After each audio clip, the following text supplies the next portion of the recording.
There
we are. Hey, Jim, I got Lyle on the phone too.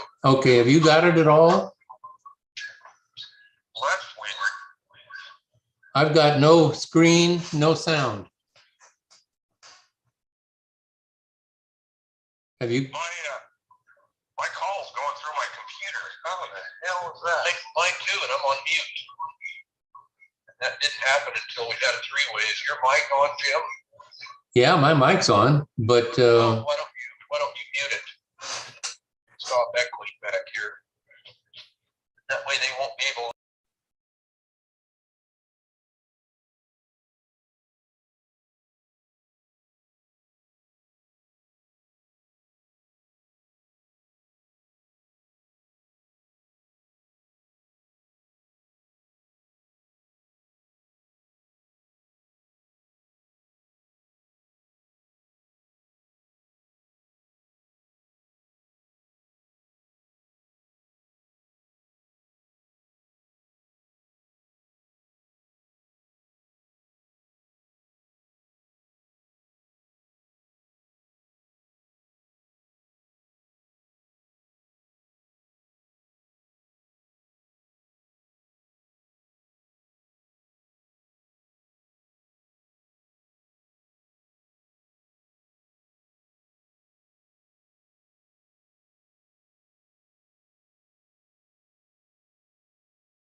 feedback.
Test. Test, 1, 2. Yeah, in the PowerPoint at the comment.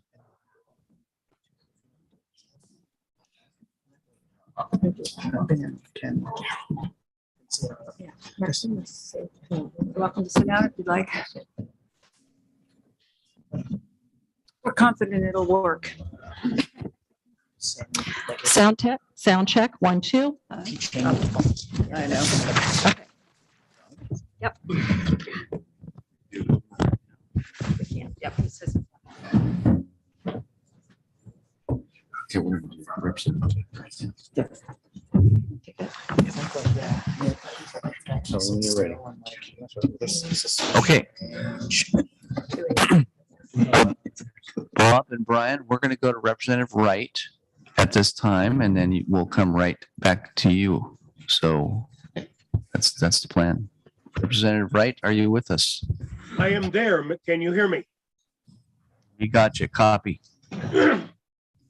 Well, good morning to everybody. Chair Wall, Director Melcher, Commission members and staff and colleagues. It's good to be with you this morning. I'm Representative Boomer Wright. I represent the District 9 here on the beautiful Oregon coast. My district encompasses Coos Bay all the way up to Florence and 3 counties of Coos, Douglas, and Lane. In addition, I represent the Coquille tribe and the Confederation tribes of Coos, Lower Umpqua, and Siuslaw. I will direct my comments toward the Umpqua situation with Steelhead, and pardon me for reading from my notes. In 1955, the summer steelhead hatchery program began on the North Umpqua. This was an effort to bolster the population of summer steelhead in that river to mitigate the years of abuse to the watershed. The effort to support this population through hatchery leases has been a tremendous success. Since the program began, thousands of anglers from all over the world have traveled to the North Umpqua to catch this magnificent fish. The economic impact of the hatchery program has been profound. Millions of dollars have been added to an awfully struggling coastal rural economy. While that summer steelhead hatchery program has historically had huge success, climate change, recent poor ocean conditions have reduced the survival of the fish from this program. The Archie Creek fire is now just one more hurdle for the embattled fish. As you know, the Rock Creek watershed and Rock Creek hatchery have been almost completely destroyed by fire. This is now the time for Oregonians to step in challenge of helping these fish escape extinction. Before you today is the decision that will dictate the fate of the besieged fish. Will you maintain the current production level, summer steelhead on the North Umpqua, or will you choose to reduce the program? We all recognize that naturally produced summer steelhead on the North Umpqua need protection. The Oregon Fish and Wildlife Recent Status Report clearly documents that the hatchery program for the summer steelhead does not negatively impact their naturally produced counterparts. One of the current concerns about the hatchery program is the hatchery strays that spawn in Rock Creek. Your coastal mini-species plan clearly directs the Oregon Department of Fish and Wildlife to utilize the existing trap at Rock Creek to remove hatchery fish from that stream. This has not been done. This trap is the very best tool in reducing the number of stray hatchery fish and addressing those concerns. I'd like to go on record encouraging you to support the option to operate the trap at Rock Creek to remove hatchery steelhead and retain the 160,000 summer steelhead smoke production. The North Umpqua summer steelhead are interwoven in our culture today as they were to those first stakeholders thousands of years ago. Those fish are our hatchery. They are the gift from our ancestors. Please vote to make sure this gift is passed on to future generations long after we are gone. I'd like to direct a couple of questions just briefly to Director Melcher, and that is, I have some questions concerning the budgeted money amount to support our hatcheries over the last decade. It appears to me that for my visits, little has been done for maintenance and upgrades. Director, I look forward to reviewing with you the budget resources and the millions of dollars that have been invested in saving our fisheries.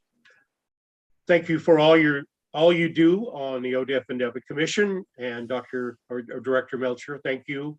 And I look forward to working with all of you. Thank you. Very good. Thank you, Representative. Commissioners, do you have any questions for the representative? Very good. Thanks.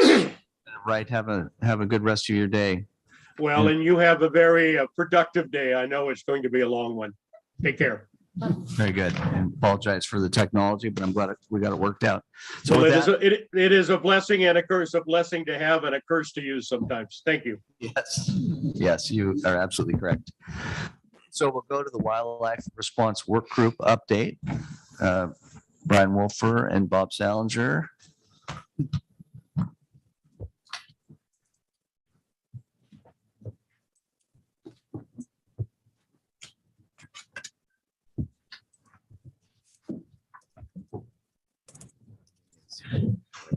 Well, good morning, Chair Wall and members of the ODFW Commission. Thank you for allowing us to present today on the Wildlife Response Work Group.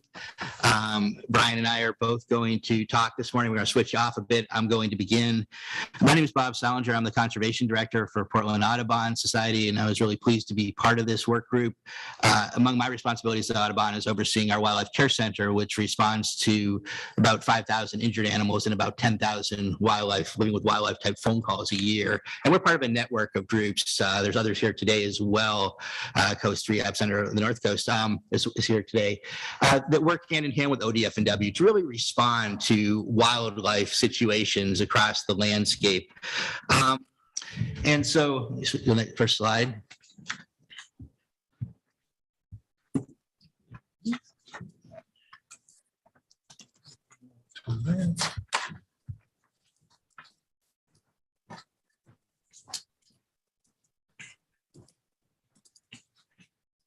I'll just start talking a little bit since I know we're short on time. First off, I really want to express my appreciation to Commissioner Labhart for pulling this group together and also to Commissioner Khalil as well, who served on this committee. Why was this committee formed? Basically, a series of different kinds of events that over many years made us realize that current resources are inadequate to adequately promote wildlife stewardship, reduce and resolve human wildlife conflicts, and support partnerships. That there's a lot of folks out there working on these kinds of issues, that there's a lot of demand out there, and there's a lot of opportunity, but that we weren't adequately addressing these issues. And what we realized was that if you aren't ready to respond to all of these human wildlife situations, it can first and foremost result in unnecessary harm to wildlife. It can result in a situation where we're reacting to situations rather than proactively addressing them and preventing problems and conflicts. Really the question, how do we take conflicts and turn them into opportunities for stewardship? That we miss opportunities to constructively engage the public in wildlife stewardship, and that this can lead to community frustration and negative publicity. And when I talk about these kinds of situations, I'm talking about everything from the person that finds a young robin on the ground to somebody with a raccoon in their attic to a situation like this. This was a situation that we dealt with through Portland Audubon, owl hanging from a fishing line on a bridge. By the time we got somebody out there, which was very quick, we responded immediately. There were already 2 ladder trucks, the police, the fire department, the Department of Transportation, city people, and there was you can't see it, but there were about 40 kayaks underneath the bridge as well. So it was a big deal. And, that could have been a disaster, right? The evening news could have been wildlife officials don't care. Instead, it was we rescue the owl, we save the owl, and keep your fishing line, to keep your fishing line out of the wild. Take it with you because this is a problem. We turned a negative situation into a positive, and that's kind of what we're talking about here. So next slide. So we had a great working group. It included ODFW staff, as I said, 2 commissioners. Again, thank you, Commissioner Labhart, for pulling this together. It included state police. It included animal welfare organizations, conservation organizations, and wildlife rehab centers. So it was a really good mixture of folks that deal with these kinds of issues. And we met 3 times for several hours, did some work in between meetings. It was a really collegial, collaborative, and productive group. So really appreciate everybody that was involved. And some key themes emerged. First and foremost, the need for dedicated resources at ODFW. I just had my 30th anniversary with Portland Audubon. And one of the things that I really note is that resources for this kind of stuff have actually gone down over time, not up. It's very inadequate right now. Your staff are stretched thin. And so to some degree, these kinds of situations, these situations that pop up that no one can really anticipate, are always sort of the last thing on the list. They're a problem rather than something we address proactively. And so there's a need for more resources at ODFW. There was an opportunity to leverage partnerships. That ODFW has amazing partners, the 11 rehab centers around the state police, animal control agencies, veterinarians, zoos. There's a huge number of resources out there that collaborate and participate with you, but we're not well coordinated, we're not well synced up. There's a need to shift from reactive to proactive approaches. We want to get ahead of the game. We don't want to just be solving problems. We want to be really getting that information out there in advance. How can you be a good steward for wildlife? What should you do when you find an injured animal? What really represents an injured animal? But also, how do you make your yard, your neighborhood, your community wildlife friendly? Keep your cats indoors. Reduce nighttime lighting, make your windows bird safe, and so on, things like that. How do we create a culture of conservation? There's a need for more consistent approaches. That approaches really vary from situation to situation. We haven't standardized things, and that makes everybody a little bit crazy sometimes, trying to figure out what to do, making it up as we go. Prioritizing field-based solutions, really keeping wildlife wild. How do we protect wildlife out in the wild as opposed to creating situations where they're coming into centers and we're, again, reacting to problems? But we need more training. Education was a really big theme. We really need to get in front of this and get education out there for all these different groups and for the community. So it's an internal thing. How do we educate all of ourselves, all these different organizations that respond, so we really respond well and efficiently? And also, how do we really educate the public about the situations that are out there and how they should participate effectively? Next slide. And so I'll turn it over to Brian right after this slide, but we came up with a variety of strategies and desired outcomes. And first is to strengthen communications with the public. That we have a public that is increasingly urban, increasingly disconnected from wildlife, increasingly made up of constituencies that are not ODFW's traditional constituencies. How do we reach out to these new and more diverse and really more urban and suburban audiences and really give them proactive, helpful, effective wildlife information? Number two, we need to clarify and our protocols and get more aligned around wildlife response. What is the messages we really want to send? How do we get them out there? And when a situation does occur, how do we really respond efficiently and effectively in a way that the public really feels responded to and in a way that really affects a good solution? Right now, we do a lot of bouncing people around. They spend a lot of time looking for an answer, and oftentimes they don't find it. That doesn't create wildlife stewards. It creates a distressed public and distressed wildlife. And then number three, we support for partners. How do we really take this network that already exists and make it stronger, make it more coordinated, maximize its value, maximize our communication? And so that includes making the wildlife rehabilitation network stronger, increasing the capacity of those facilities that already exist. And again, you have an amazing network of wildlife rehabilitators around the state that are on the front lines of responding, but we need to augment those and strengthen them. We also need to look at the gaps, both in terms of our ability to respond at the existing centers and also where there are no centers. So how do we do that? How do we also support our other partners, whether it's state police, animal control agencies, a variety of other resources that get these calls? And we know the public can call just about anybody and everybody when they have a wildlife situation on their hands. How do we make sure that everybody knows where the response mechanisms are, how to activate them, and coordinate among ourselves? And so those are really the themes that emerged. And we also came up with some solutions, and I'll turn it over to Brian for that. Thank you, Bob. Chair Wall, Vice Chairs Arnowitz, Commissioners, Director Melcher. For the record, I'm Brian Wolfer. I'm the Game Program Manager in the Wildlife Division and one of the participants on the work group. So as Bob mentioned, once we came to agreement on some themes, some strategies, and some outcomes that we wanted to see, then the next step was really to come up with some action items. So what are we actually going to do? And the primary action item was the work group felt that ODFW staff should develop a budget proposal around this topic. And so that budget proposal would have two main components. One is outreach and communication. And so that outreach and communication would be focused on educating the public proactively, preventing wildlife conflicts before they happen, and then have training and education to address them when they do happen, build partnerships, provide some funding and resources. So for example, if you've got a bear problem cropping up in a suburban area, where's the funding to help residents come up with bear-proof containers? And so that was part of our action item. The second part was really to identify within a budget proposal support for stakeholders. So we recognize that our rehab network is largely funded with voluntary contributions and grants. And so how could we, within a budget proposal, bolster that support for the rehab network?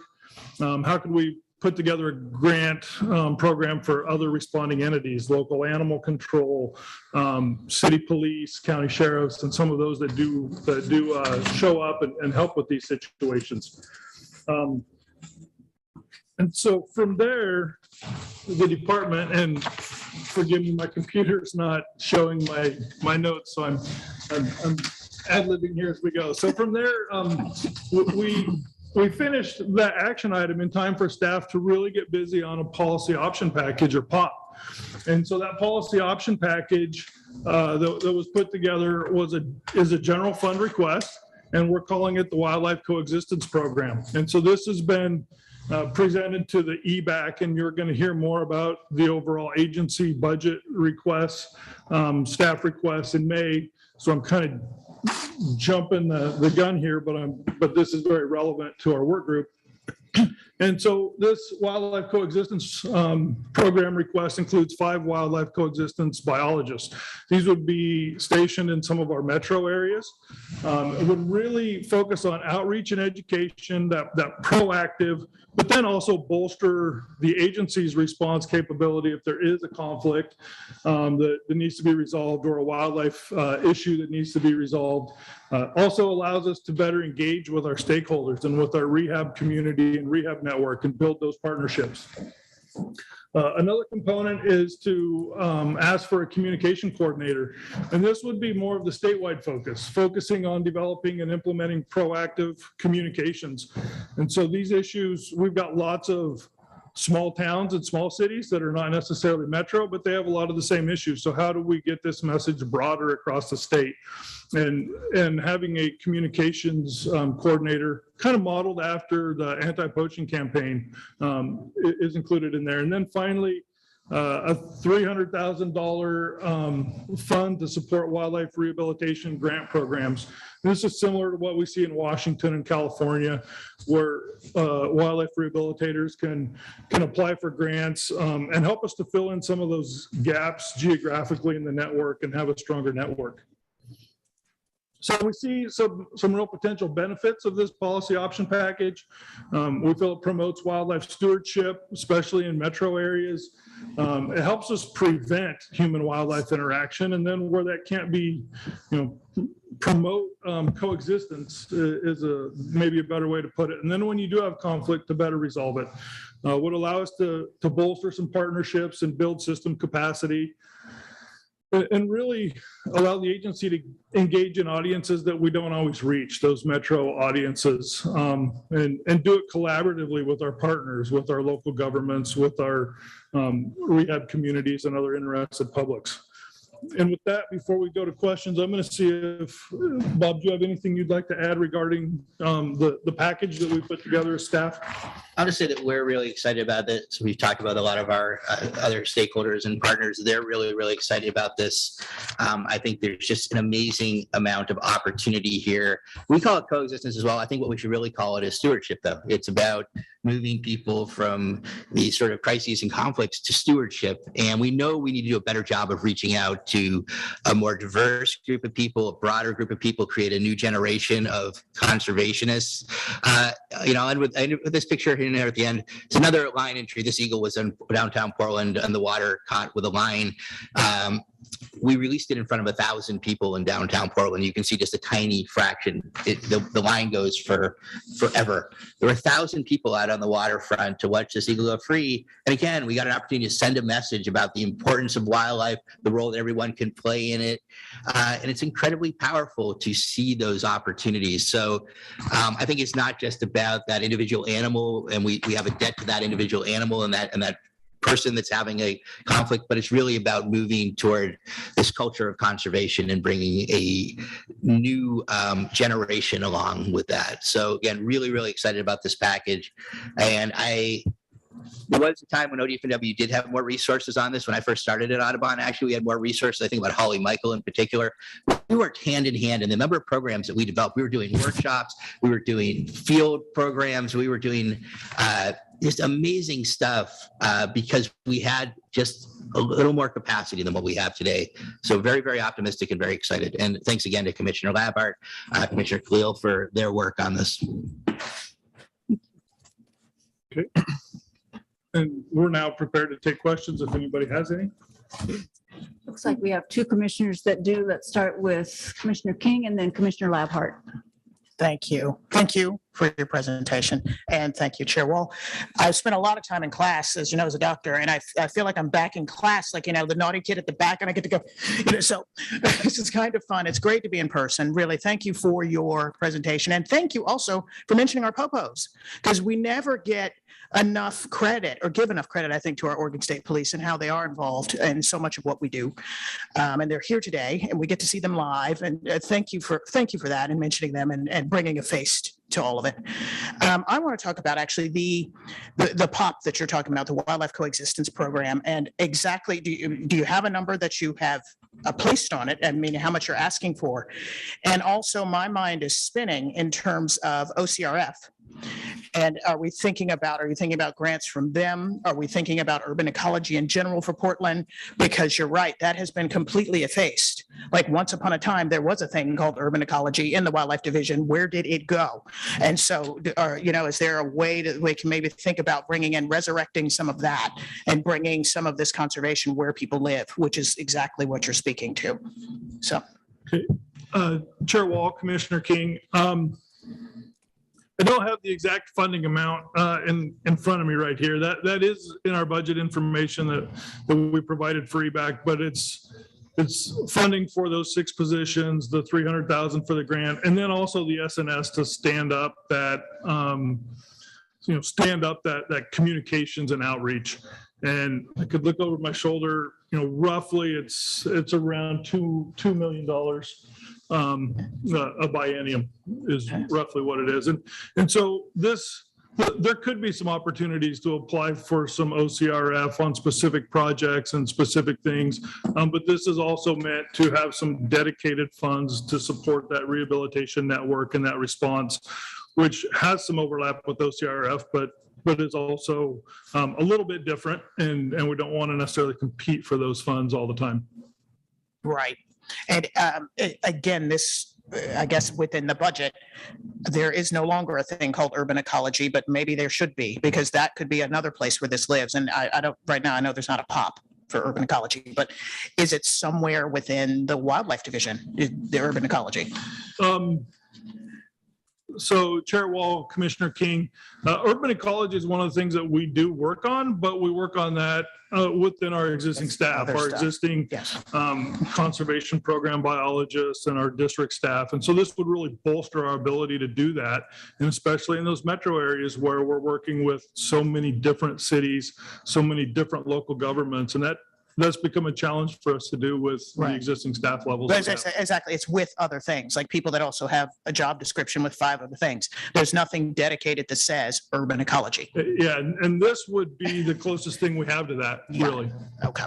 Thank you. And I would just add too that when I started Audubon, we actually had an urban wildlife biologist position. It was just disappeared in 1992. I was promised it would come back. So I'm calling in the promise now. Thank you. Thank you, Bob. Okay, thank you, Chair Walt. Bob and Brian, thank you for the presentation. Well done. I also want to particularly thank Commissioner Khalil and the state police and the rehab network. And just make sure I'm leaving not anybody out here. Well, yeah, and definitely the department for a collaborative process that got us to where we are today. And the figure is 2 million, Brian, and that's a big deal. And what I really appreciate, and I look trying to find Bernadette in particular, but appreciate staff stepping up to the plate and saying, this is something important. We need to fund this, and putting it in the base budget requests. And commissioners, I hope we approve this when it comes up for the POP request for that. It's an important effort. It shows that we care about this effort, and we're willing to put our money where our mouth is and do some good work. Last but not least, and because it is a POP, it's going to need support, not only from the rehab community, but from others out there to get this thing funded, because we're asking for general fund for it. So hopefully when we get back to the legislature in 23, 25, it'll be a priority for those groups out there that see this as an important effort and put some effort into talking to your legislators about it and getting this program funded. It's going to produce some really cool things. So thank you for your efforts. Thank you. I just want to note, we have people from Wildlife Rehab Center of the North Coast and also HSUS who are here today, and they also participated on this committee. I don't think they want to testify, but I just wanted to acknowledge them as well because they were part of this. Thank you. We have two other commissioners that have a question. First, Commissioner Hatfield-Hyde, and then Commissioner Khalil. I just want to thank Commissioner Lappart and Khalil and you guys and Bernadette for working on this. I have to say that even just that is so touching and sends such a message, right? And I'm thinking about the OCamp stuff that I know is also under wildlife. See, I'm getting good. I'm figuring out where things live. It's only taken me a couple of years. But how can that intersect, right? Connectivity, community, wild, urban, rural, making it. So there's all the question I have for maybe Director Melcher is this the kind of thing that could also be paired if we got the Recovering American Wildlife Act dollars? Is that the kind of thing that would intersect really well with this sort of effort? Chair Wall and Commissioner Hatfield-Hyde, I think it's possible. We have to see the actual implementation language associated with that legislation. And there will be, in addition to the legislation, there will be, the Fish and Wildlife Service will adopt, code of federal regulations in terms of implementing that. So we'll just have to see what works for that funding source and what doesn't. I think it's definitely a possibility.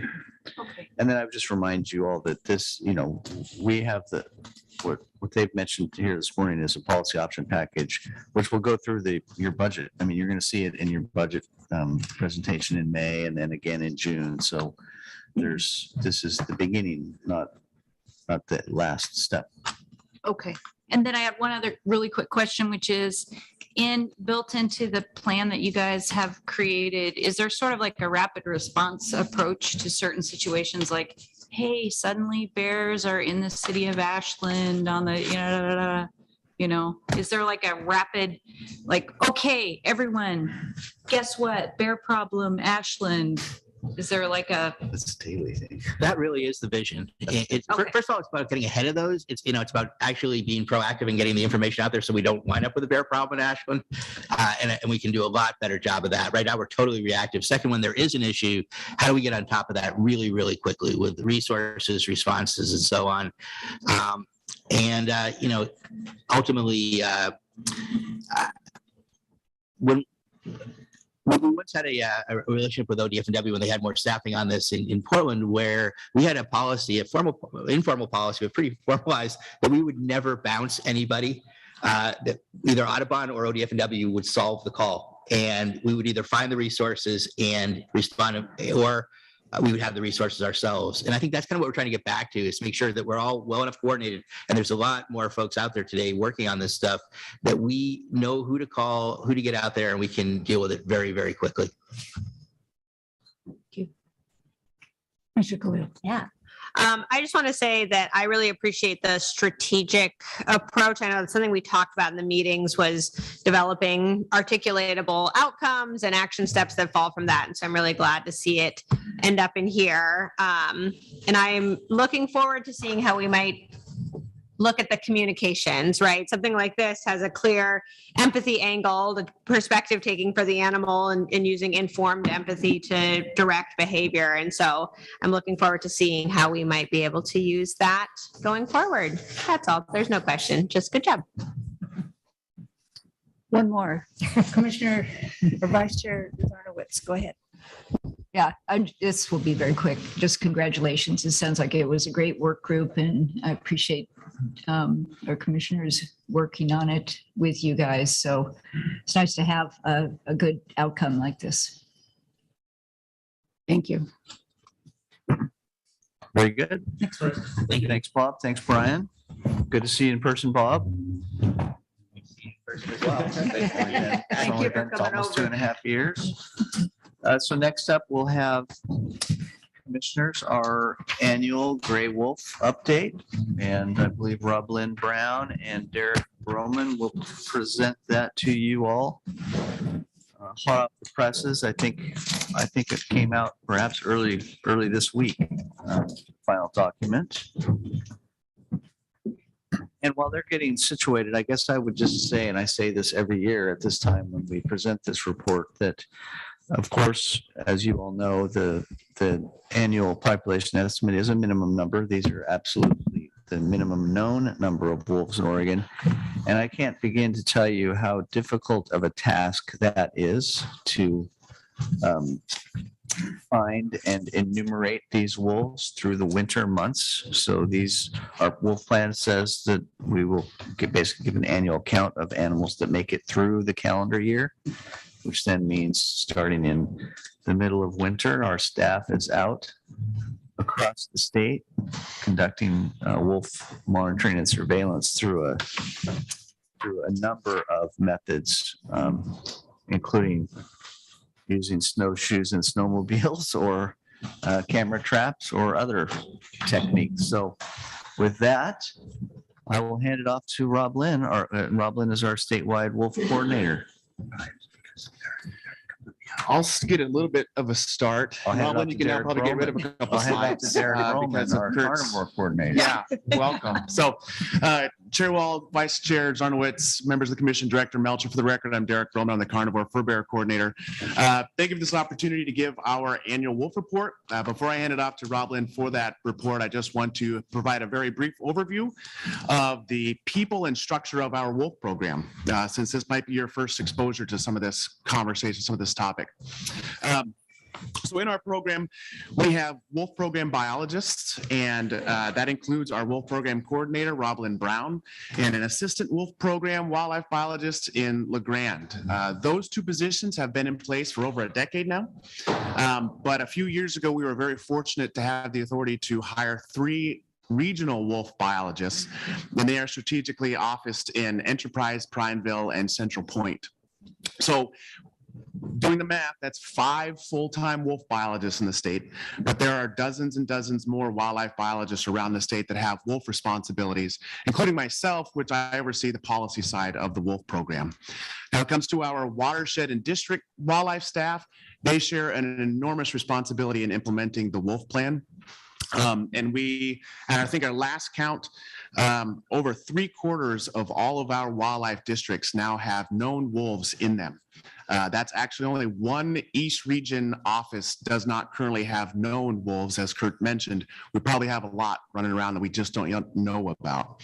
So when we present these types of materials, just want to let you know that these types of products, like our annual report, are actually the product of numerous staff and represents a very wide distribution of ODFW agency staff and partners across the state.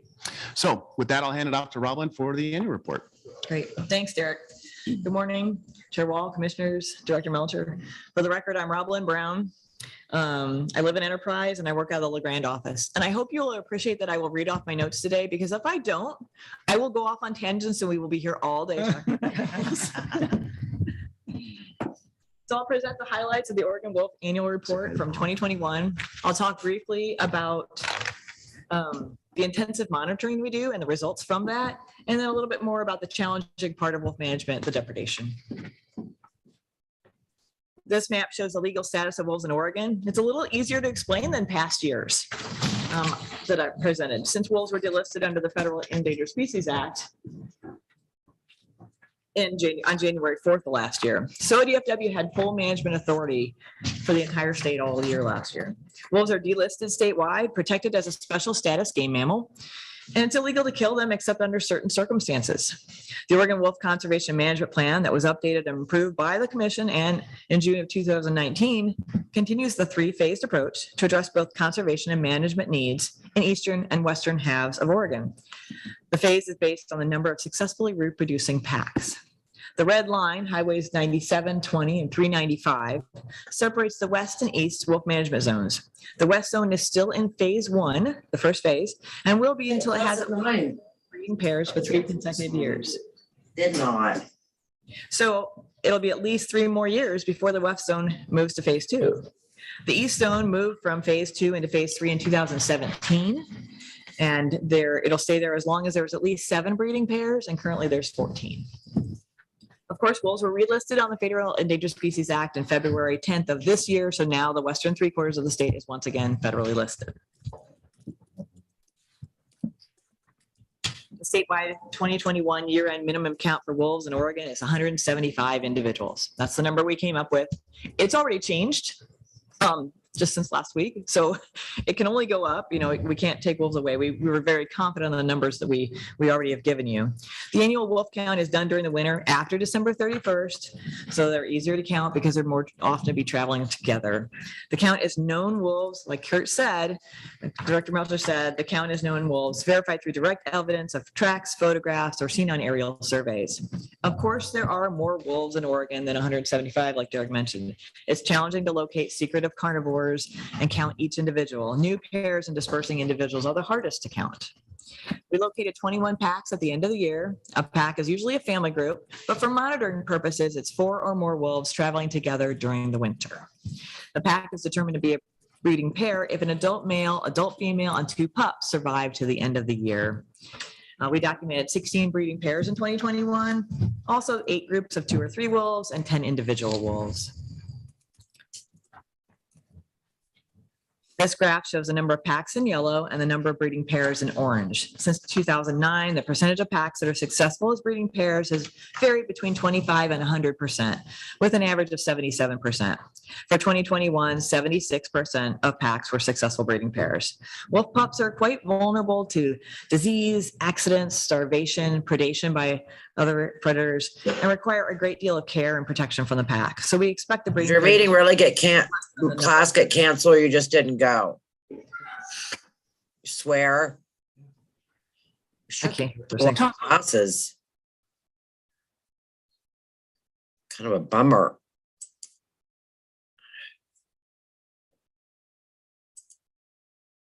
Oh shit! This went out of there.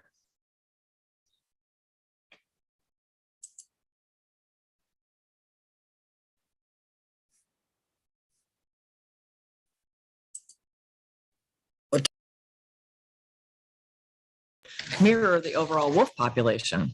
In fact, those dips and peaks have not had a visible impact on the actual number of wolves in Oregon, as shown here. Even though we only counted 2 wolves more than 2020, you can see the strong increasing trend in the number of known wolves that continues over time. During the last 5 years, the average increase has been over 9% per year. This map shows the statewide distribution of Oregon's wolf population.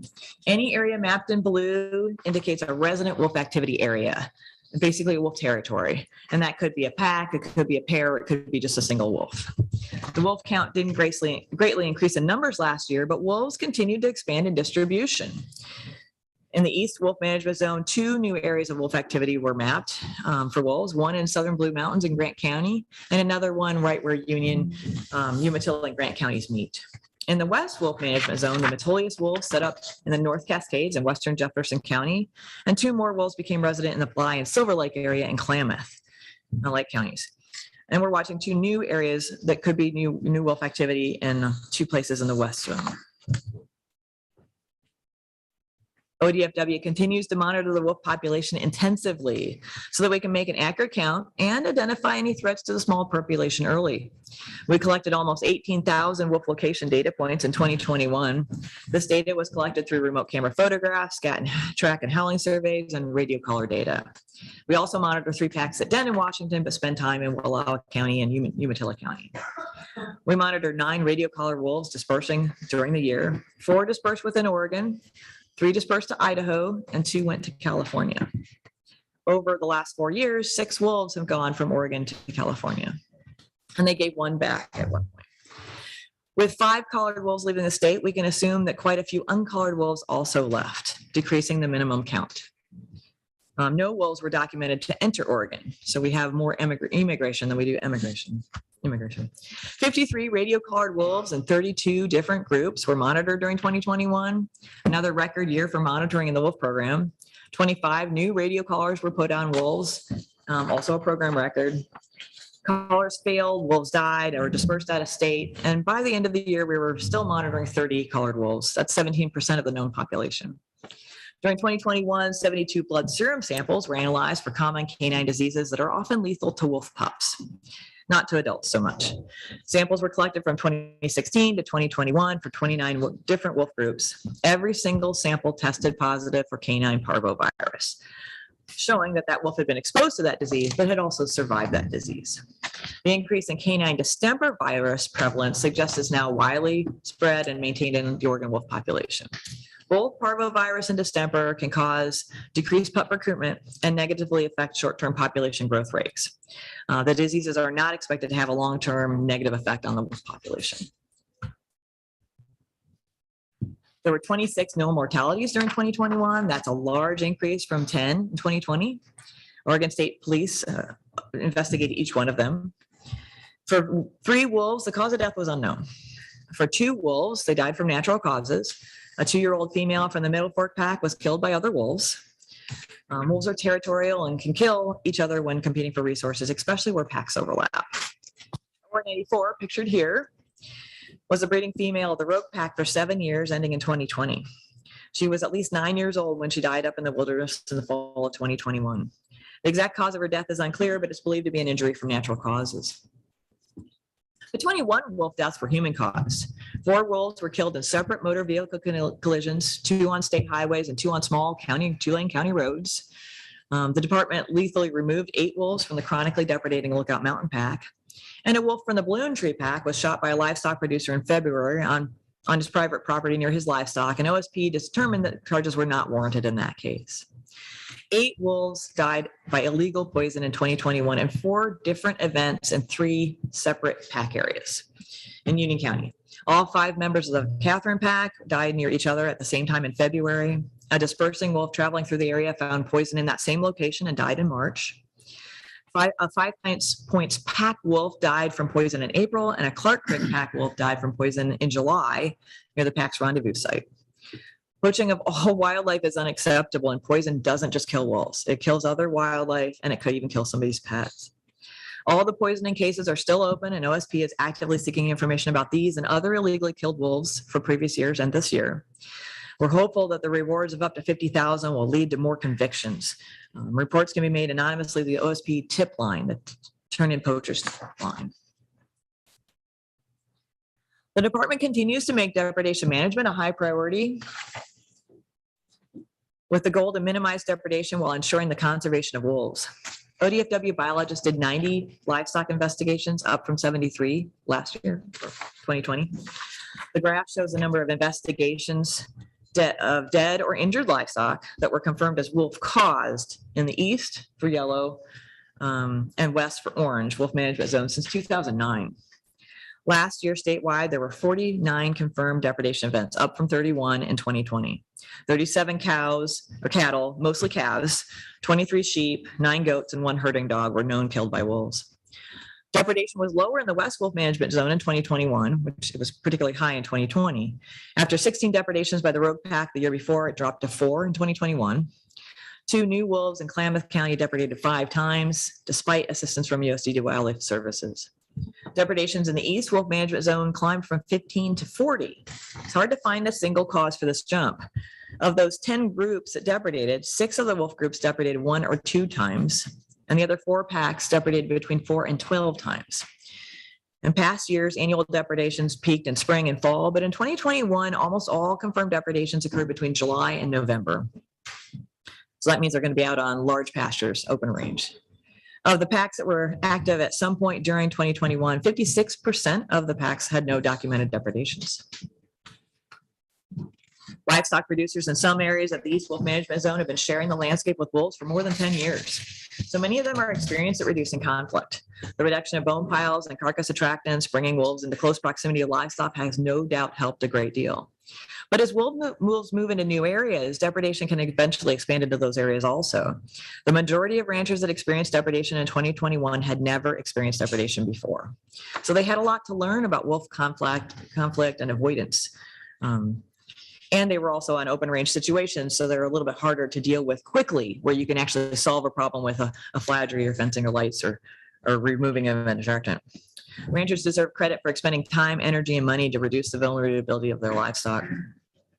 Non-lethals are not 100% effective, and ODFW authorized lethal removal has been necessary to reduce chronic depredation in 6 of the last 13 years.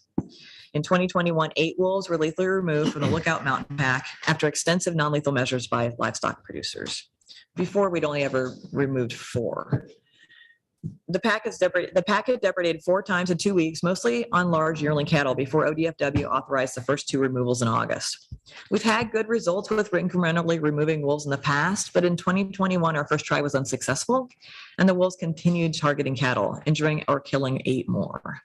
ODFW removed 3 more wolves in September and 3 more in October before the depredation stopped. During the winter count, we documented an adult male with the remaining Lookout Mountain breeding female and her juvenile that were still there. We hope things going forward will be more smoothly for the wolves and for the affected livestock producers this year. The combination of implementing non-lethal and lethal measures, in addition to other factors, has still allowed for Oregon's wolf population, the yellow trend line, to increase, while depredation events and livestock losses have grown at a much lower rate, the orange trend line. The Oregon Department of Agriculture awarded $131,000 to their county block through their county block grant program in 2021. Almost $100,000 of that was paid out to fund preventative tools and actions. And 6% of the money went to paying claims for missing livestock and administrative fees. During 2021, ODA paid 100% of claims for confirmed and probable depredations from 2020. And this year, ODA is also paying 100% of all of the depredations from 2021. And more good news, because of the general fund that the legislature added, ODA is awarding almost $400,000 to 12 counties this year, including funding 100% of county requests for prevention work for 2022. We continue to share important wolf information with livestock producers and others on our website, and we received hundreds of reports from people about wolf sightings and sign. Follow up on those public reports has helped us find a bunch of wolves over the year, and this year it helped us find the Metolius and the West Murdersburg wolves. In 2021, we started an outreach project to make the website more accessible, to add mobile-ready pages for easy access and the engaging content that we were working on, such as quizzes and videos. ODFW has a lot of data and stories to share about wolves, and we want to share that with the public. So I'm appreciative of this chance to present to you in person this year, and I'm available if you have any questions. Thank you. Commissioners, any questions? I see no little orange cards up. I do have one. Go ahead. Just a really quick question. So I just want to make sure I'm reading this draft correctly on the livestock depredation.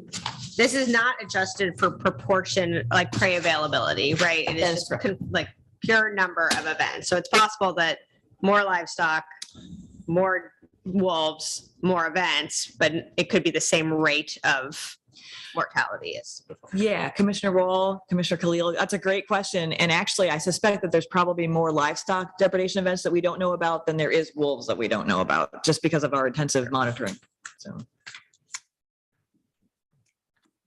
I have one comment. I don't thank you for the presentation. It's very informative, and we have a lot of people interested in this, of course, from the ag community as well as across the state.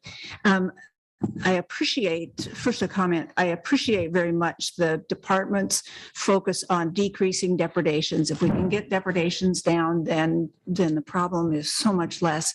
I wonder if there's anything else you can say about the number that were killed this year. And we've had incremental increases over time, pretty steady, and this year was different. So if you could talk just a bit more about that in terms of numbers of wolves killed. Yeah, thanks, Chair Wall. So I think there's two things at play here. You know, depredation greatly increased. So our responsibility to follow the wolf plan and that was agreed about by stakeholders and the commission is to handle some of those situations. So if you're asking just about mortality from ODFW lethal take, no, you're asking overall. Okay, yeah. Thank you, Chair Wall. So of course, 8 of those were removed by the department this year. So that's a significant number of wolves that were removed. The poisonings that happened for 2021, that's a brand new thing. We don't really have a feel for that. OSP is working really hard on that. And so that number is starkly large and really affected our mortalities for the year. And then we just had the one shooting. But one thing that's also interesting too, and I don't know if this is really kind of what you're looking for, but you know, we have a lot more overlap between wolves and people. And one way I can say that I believe that that's a true statement isn't just because public perception could change over time and poaching events could change over time based on opportunity and public view. But if you look at our number of wolves that were killed on the roads, we've had 11 killed in the last 3 years. And 18 years before that, we never had a single wolf killed all the way back to 2000. So if you look at the number of overlap and the number of wolves killed, and those weren't collared wolves, a lot of those were uncollared wolves, we have a lot more interaction between wolves and people on the landscape. And so that also led to more depredation possibly because we have more wolves in more areas where people are dominating the landscape. We don't have the areas in Oregon like they do in some Western states where we have these refuge areas of wilderness where there's just no opportunity for wolves to overlap. And we don't have that in Oregon. So we're going to continue to see challenges in Oregon with population overlap and ranching overlap. But we got a good plan. That was helpful. Yeah, thank you. Oh, we have some others. Mr. Laphart and then Hatfield Hyde and Khalil. Go ahead. Okay, question for you, Derek, and I think I know the answer to this already, but I'm getting questions from both producers and the public about the wolf plan. So could you say when the wolf plan was approved and when it is due to be updated? Yeah, good question. Chair Wall, Commissioner Laphart. Our plan was most recently adopted in 2019. And for most of our wildlife plans, we look to review those plans every 5 years to determine ultimately if the plan needs to be updated and what potential updates may need to be adopted into rule. So specifically in the wolf plan, we commit to these annual reports that we just gave today, but it also is requiring us to do a formal evaluation every 5 years. So while we are constantly reviewing the plan, while we're putting it to use and trying to assess to see if it meets the needs that we are facing on a day-to-day basis, we are planning to initiate a more formal plan review in late 2023. So that's our timeline. Thank you. Mr. Hatfield Hyde. Okay, thank you. First, I'd just like to make a general statement that I'm very disappointed that there was poisoning of wolves this year. I think that stakeholders come together to create that wolf plan, and that is a tough thing to do and hard and contentious, but it's also an agreed upon process to deal with these issues. And when we have something like poison happen, it creates more drama than we want, right? Mm-hmm. And a bad outcome. So I just need to say that. I would also like to thank you guys for getting more callers on, because I think that's such a valuable tool, especially for the landowner community to plan. And I'm, aware of calls that you make to landowners so that they can kind of have a heads up of what's going on in their area, especially when there's wolves in their area that are real known to be doing predation on a kind of a chronic basis, which we've had with some, right? Like the rogue pack. And then I guess the last thing I would ask is kind of two things. Do you feel like you experienced any confusion in the landowner community, as we in phase one flip-flop back and forth between they're federally listed, no, they're not, the state listed, you know, I would think that the jurisdiction issues when it goes from being under federal jurisdiction, flips to state jurisdiction, flips back to federal jurisdiction. I think that's confusing for landowners and must be hard for you guys as well. So I'm curious about that.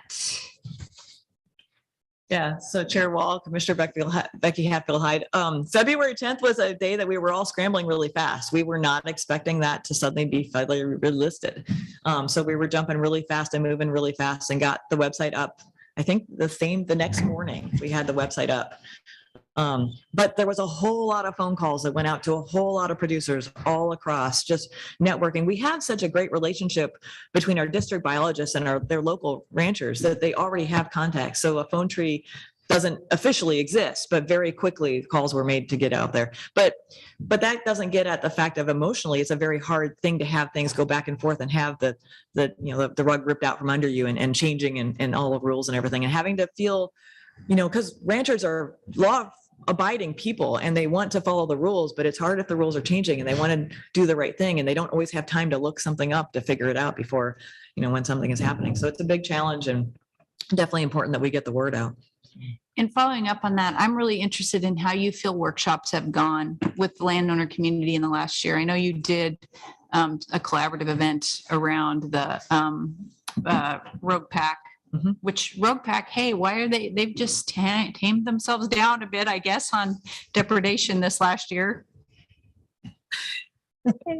Yay. I mean, I'm not sure why, but how did those workshops go in your opinion, or how's that going? Yeah, Chair Wall, Commissioner Becky Hatfield-Hyde. When we have those workshops, and we've had several over the years, they're a phenomenal experience for the limited number of people that come to them. And those are the individuals who are ready to hear the message about the additional things that they can try. They're fantastic workshops. People always walk away from them with a very good feeling of optimism and that there's things that I can do. Also, on top of the fact that there's still, it's a big challenge and it's a big change in their lives. Mm-hmm. I think the biggest thing is that it's a hard thing to scale those up. And so it's probably that there's some people in the community that aren't ready to hear those messages, but it's also hard to actually have more of those workshops when the people that we're bringing in from other states also have large ranching operations and they have a lot of things that they need to be out there doing and kids to take care of. So scaling that up is a big thing. And we're going to keep talking about that with, myself and all the groups that I'm active in across the West, where we're working on that kind of thing. But one thing we're working on right now for ODFW is trying to put some of that information into a web-based, mobile-ready, friendly, thing on our website where they can access that and they can click on videos instead of 11 pages of non-lethal information. So that's the goal. It's going to take a while to do, but that's I think the next thing we could do, but it's only going to be heard by the people who are ready to hear the message as well. And do you have the funding to do that, to do those little videos that actually are not an hour long? Yeah, no, these are 2 to 3 minutes, 2 to 3 minutes. There we go. Yeah. We have some funding right now. We had a position that was vacant for 6 months, so we've got some additional funding available for that as well. So yeah, absolutely. Thank you. And I&E support from, ODFW's I&E department has been very supportive and putting a lot of resources towards this as well. Thank you. So my question is back on the mortalities. So echoing your comments on the poisoning, anyway, so I would like to know more about the unlawfully shot and why there was not any further investigation pursued. Because if you couple those two, you have about 35% of the mortalities coming out of potentially unlawful interactions. And so I know that poisonings are still being investigated, but I would love to know more about why the unlawful shot was not investigated. Yeah, and it was investigated. Oh, sorry, Chair Wall, Commissioner Khalil. It was investigated. It absolutely was investigated immediately. ODFW and OSP went out and interviewed the producer, and it's OSP's discretion about what they do at that point. And I think it would be better for them to speak on a case than for me to speak for them on a case. So I'm not sure I really have an answer for you, but they, using their, professional experience on things, decided that that was not one that they were going to issue a citation for. Follow up. Thank you. Very good. Thank you, Rob Lynn, and thanks for all the field work too. Thanks, Derek. We will move on to our next item under the director's report, which is our annual, well, semi-annual Fish and Wildlife Stewardship Awards for forest landowners. And this is going to be a hybrid event. We'll have some folks on the Zoom. And I'll wait until Michelle tells me that everything's good before I continue. Are we good? Okay, I'll wait just a minute.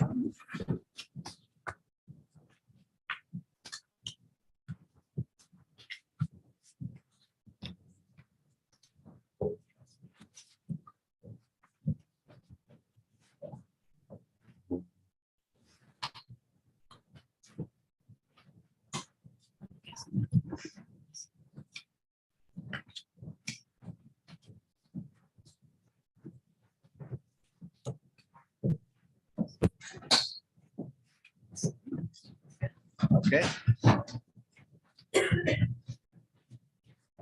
So commissioners, these awards are presented jointly by the Oregon Board of Forestry and the Fish and Wildlife Commission. And their awards, and we've had a little pause here for the last several years as we hadn't been meeting in person, and so we are now reinitiating those with our meeting here today. We'll have, I believe, on the Zoom, the Board of Forestry Chair, Jim Kelly, as well as the Deputy State Forester, Kyle Abraham, to present several awards. And Chair Wall, you have a role in this ceremony as well. So I know Rod Kramer is probably also on the Zoom. I don't see him in the room here. So we will go to, I'll hand this virtual microphone off to Rod Kramer, who is our Forest Practices Act coordinator, to kick the presentation off. Rod? Thank you, Director Melcher. Good morning, Chair Wall, members of the commission, and Director Melcher. For the record, my name is Rod Kramer, and I'm the Forest Program Coordinator for the Oregon Department of Fish and Wildlife. My apologies to everyone for not being with you all this morning. Nevertheless, I'll provide a very short overview of the Fish and Wildlife Steward Award Program. Then Chair Wall and Board of Forestry Chair Jim Kelly will highlight the award recipients' achievements. So let me take a moment to share my screen and bring up the presentation.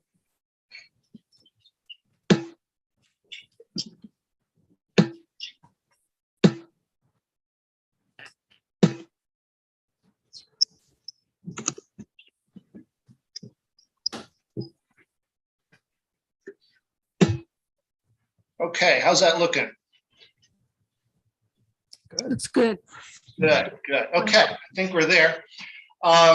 This year's award ceremony will recognize landowners who were selected to receive awards in 2019 and 2021. Due to safety considerations related to COVID-19, this landowner recognition program was paused in early 2019, and those recipients were not formally recognized. The program was further postponed during 2020. In 2021, the Fish and Wildlife Stewardship Award Program was reinitiated, and this year's award ceremony will be a catch-up, if you will, on important elements of this program back to the time when it was paused in early 2019 with the onset of the COVID pandemic. The Fish and Wildlife Steward Award for Forest Lands is a cooperative program between the Oregon Department of Fish and Wildlife and the Oregon Department of Forestry. Its purpose is to recognize the efforts of forest landowners who contribute substantially to fish and wildlife through forest stewardship, and to expand on the voluntary approaches for the long-term conservation of Oregon's native fish and wildlife through the Oregon Conservation Strategy and Oregon Plan for Salmon and Watersheds. All forest landowners, except state and federal owners, are eligible to receive these awards. The awards are categorized by landowner type, which includes industrial, non-industrial, and special forest lands. The awards are presented for the Oregon Department of Forestry's 3 forest practices regions within the state. Oregon Department of Fish and Wildlife and Oregon Department of Forestry field staff work together to submit nominations for this award. Regional committees comprised of fish and wildlife biologists and stewardship foresters then reviewed the nominations and selected the winners. With that very brief program overview, I'd now like to turn it over to Chair Wall to begin recognizing our Fish and Wildlife Steward Award winners. Thank you. Thank you, Rod. This is one of the fun parts of this job. There are lots, but this is one of them when you get to on behalf of the staff, recognize work that's going on across the state. So the first award today is for the 2019 non-industrial forest lands in the Northwest Oregon region, and it goes to David Bugney of Estacada, Oregon. Typically, we would show you the award he's getting. We'll just keep going though, because we don't have those in front of us. David is a small family forest landowner that manages the family forest in a sustainable manner with a strong commitment to fish and wildlife conservation. Next slide, please.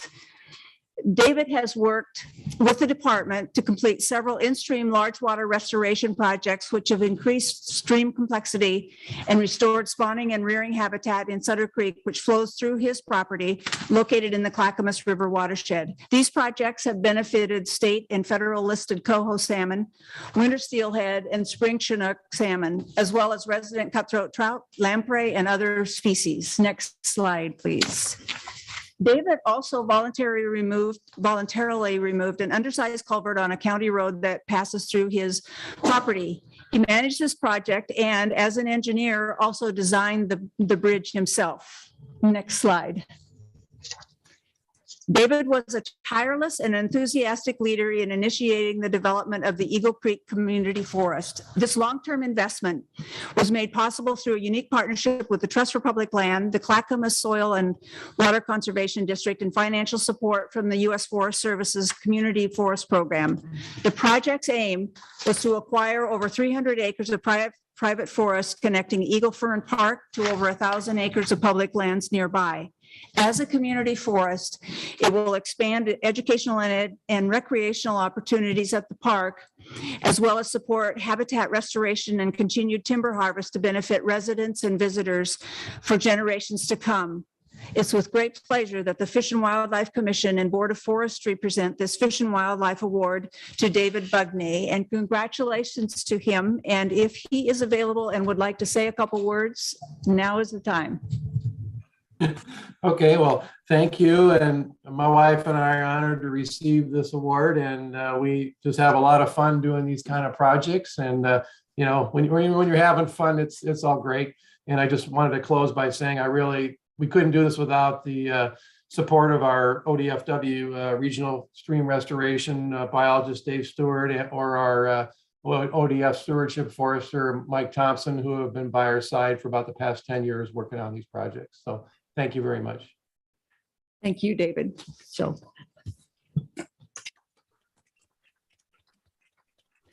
Okay, it looks like I'm up. I'm Jim Kelly, Chair of the Board of Forestry. I'd like to recognize, it looks like we've got 4 other Board of Forestry members present here. Carla Chambers, Brenda McComb, Chandra Ferrari, and Liz Agpoa. And thank you guys for all being here. You know, I've often heard that the Board of Forestry is the most difficult state board to be on, but every so often I'm corrected by others who say actually the ODFW is the certainly most contentious and difficult board to serve on. So I think we've got a special combination of people here who have taken on those challenges. So in the category of 2019 industrial forest lands in the Northwest Oregon region, we recognize Mark Morgans. Mark is the Pacific Northwest Area Manager for Lewis and Clark Timberlands, managed by Nuveen Natural Capital. That was formerly Greenwood Resources in Seaside, Oregon. And Lewis and Clark Timberlands has been an active steward of their lands for the benefit of fish and wildlife resources on the North Coast in Clatsop County since 2009. The lands are certified to achieve Sustainable Forestry Initiative and the Forest Stewardship Council standards and allow public access to over 157,000 acres of forest lands in Tillamook and Clatsop counties for hunting, fishing, and wildlife viewing. In addition, Lewis and Clark Timberlands has also demonstrated a strong stewardship ethic through their willingness to collaborate with partners, including local watershed councils, environmental groups, community leaders, adjacent landowners, as well as with state and federal agencies on many fish and wildlife habitat restoration projects. Along those lines, Lewis and Clark Timberlands restored over 1 mile of stream habitat in Bergsvik Creek, which included 60 large logs and 10 structures. Lewis and Clark Timberlands restored almost 1 mile of stream habitat along Dictor Creek by putting 140 large logs in the creek, replacing an undersized perched culvert with a new 36-foot long bridge that immediately improved fish passage to 3 more miles of salmon habitat upstream. Lewis and Clark Timberlands restored a half mile of stream habitat in Square Creek. The project team used 35 whole conifer trees to construct 7 in-stream structures and remove a portion of road near the creek to help restore floodplain connectivity. The project also permanently removed and/or replaced 3 road stream crossings to improve fish passage. It is with great pleasure that the Fish and Wildlife Commission and the Board of Forestry present this Fish and Wildlife Steward Award to Mark Morgans and the Lewis and Clark Timberlands managed by Nuveen Natural Capital. Mike Morgans, all right, if you're with us, could you, if you're there, we'd love to hear a few words. Hi, this is Catherine Olson representing Lewis and Clark Timberlands. Mark Morgans regrets that he couldn't be here today. But on behalf of our staff and contractors, thank you, Chair Kelly, thank you, everyone. We're just honored to receive this award. We've worked hard in recent years to elevate our wildlife and biodiversity program and meet the internal goals we set for it annually. And this award serves as an example of how forest management activities can support and enhance wildlife habitat and work in tandem with providing recreational opportunities. So we remain committed to protecting threatened and endangered species, to keeping common species common, and to providing free recreational access so the public can enjoy our forests, enjoy wildlife, and witness our stewardship. And I just want to mention too how thankful we are for our local relationships with ODFW and with ODF staff. So thank you again for the recognition. We really appreciate it. Thank you.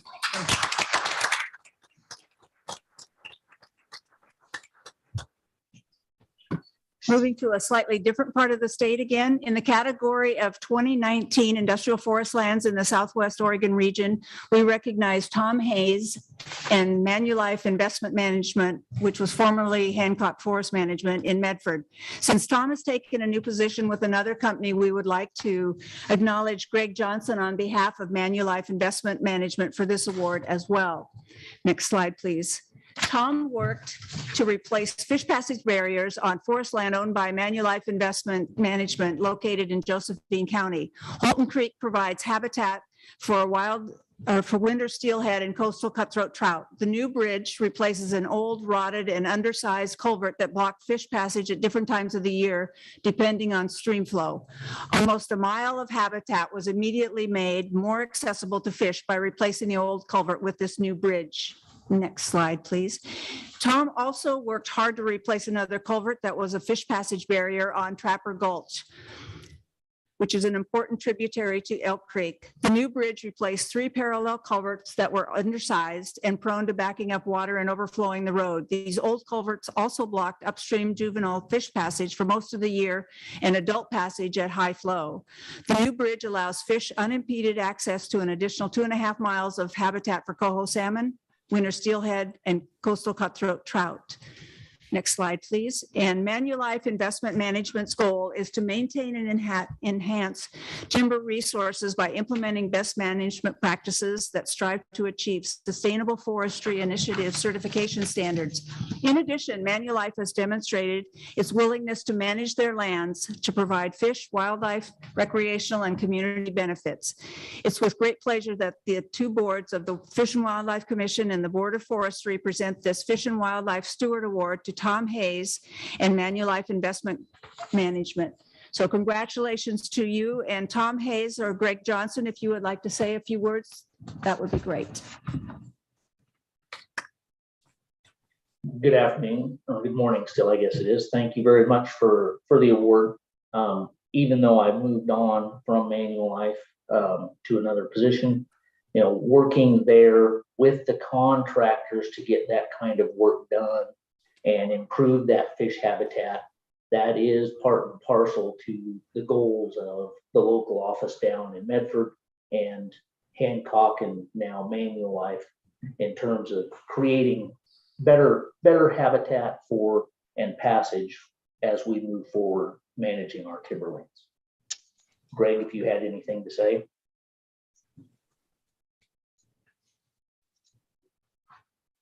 I guess, Tom, I'd just like to say on behalf of Manulife Investment Management, I'd like to congratulate you on this award. And Tom always put a lot of detail and care into his projects, and this professionalism was represented in these bridge projects.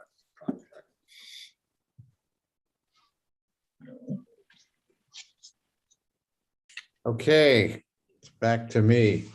Our next award is for the 2021 non-industrial forest lands in the Northwest Oregon region, and it goes to Reed and Regina Ligon. And I apologize if I've mispronounced your last name.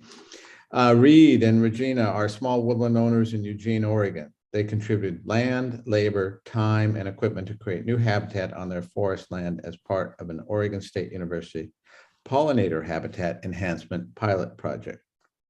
Pollinator enhancement is new to forestry, and this project represents some of the first of its kind in the nation on forest lands. As part of this project, Reed and Regina removed invasive plants, performed site prep, planted seeds and shrubs of various flowering pollinator attracting species, and provided nesting and hibernation materials such as downwood and bare soil.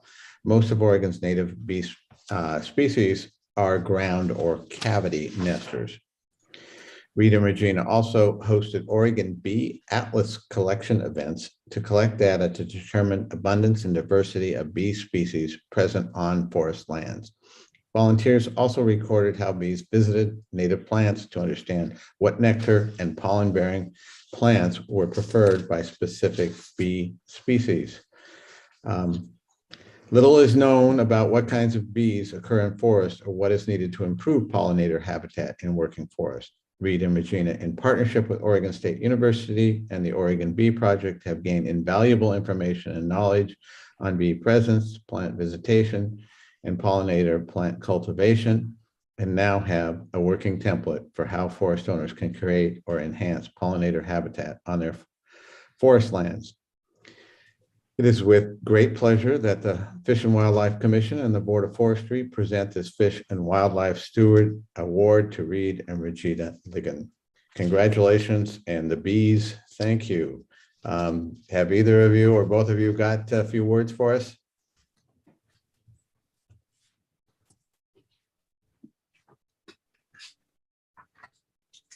Jim, I want to thank you guys for the award. This has been a really fun project to work with Lauren Grand of OSU and Christine Buell of ODF. We had volunteered to see what they could use land like ours for, and they came up with this. And so far we've gathered a lot of data, so hopefully they can make use of it and come up with a way that foresters can help improve the pollinator habitat also. Thank you.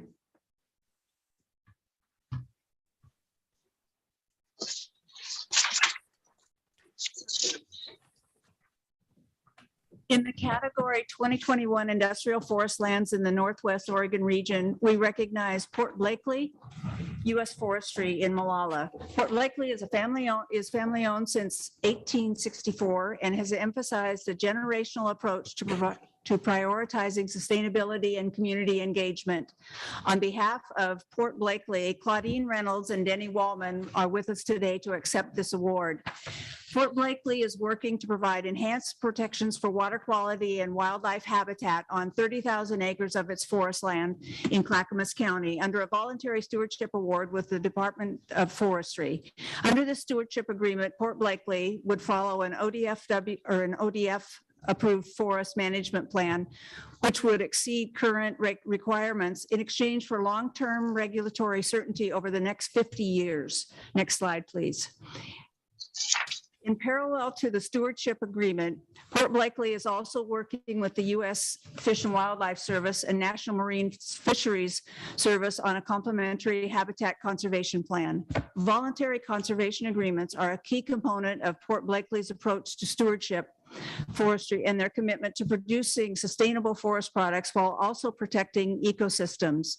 Practices outlined in the stewardship agreement and the habitat conservation plan include both protective and restorative management activities, such as leaving more standing wildlife trees and wider stream buffers than required, protecting non-fish aquatic habitats and unstable slopes, and retaining upland habitat patches, protecting unique ecological features, and retaining legacy features such as snags and down wood. Next slide, please. Last spring, Port Blakely partnered with Oregon Hunters Association and the department's North Willamette Watershed District to carry out a habitat restoration project on severely burned riparian drainages following the extensive wildfires in the fall of 2020 near North Fork Reservoir in Clackamas County. Port Blakely took steps to quickly restore habitats by using helicopters to drop 6,000 pounds of native seed along 24 miles of riparian area in order to reduce erosion, sedimentation, and invasives, as well as to accelerate the natural recovery of native grasses and forbs to benefit wildlife. It is with great pleasure that the Fish and Wildlife Commission and the Board of Forestry present this Fish and Wildlife Steward Award to Port Blakely, U.S. Forestry. Congratulations to you. And if Claudine Reynolds or Denny Wallman would like to say a few words, go right ahead. Good morning, and thank you very much. Just a quick correction. It is Jeremy Zook who is here to accept the award for Port Blakely as well today. Denny Wallman couldn't be here with us after all. Okay, thank you. It's great to see you all this morning. I don't know if Jeremy, I can't see you, but maybe your camera's already on. Thank you very much for honoring Port Blakely with this recognition. These projects that have been mentioned would not have been possible with all of our partners. We have many partners at both ODF and ODF&W, but specifically I would like to thank Kurt Lysons and his team who we worked with at ODF&W on the reseeding project after the wildfires, and Kyle Abraham and your team, including the Stewardship Foresters, who we worked with very intensely to develop the stewardship agreement and are still working with today to implement the stewardship agreement. We also worked with Rod Kramer with ODF&W to develop the stewardship agreement, and we could not, the project would not have been successful without all of these folks. So the important part for us is the ability of each department to collaborate and support the development of these voluntary and incentive-based agreements is critical to the success of endeavors like this. We're very grateful to be part of a community that prioritizes working together to achieve these common goods. Thank you again, and congratulations to all of the other recipients.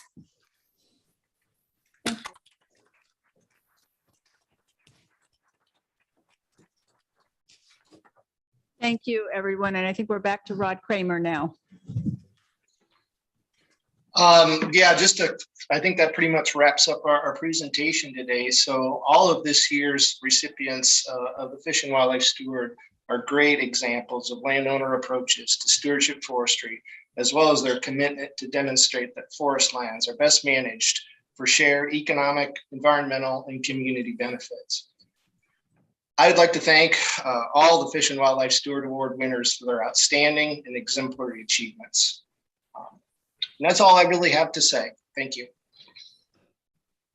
Thank you.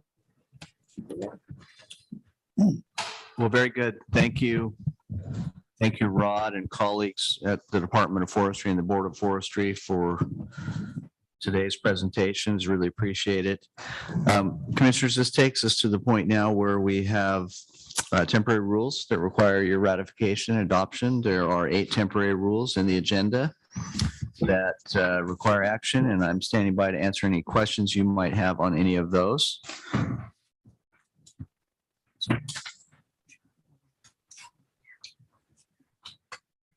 Questions, commissioners? Looks like Commissioner Lampard, you're either ready with a question or ready with a motion. Thank you, Madam Chair. I move to ratify the 7 temporary rules set forth on today's agenda.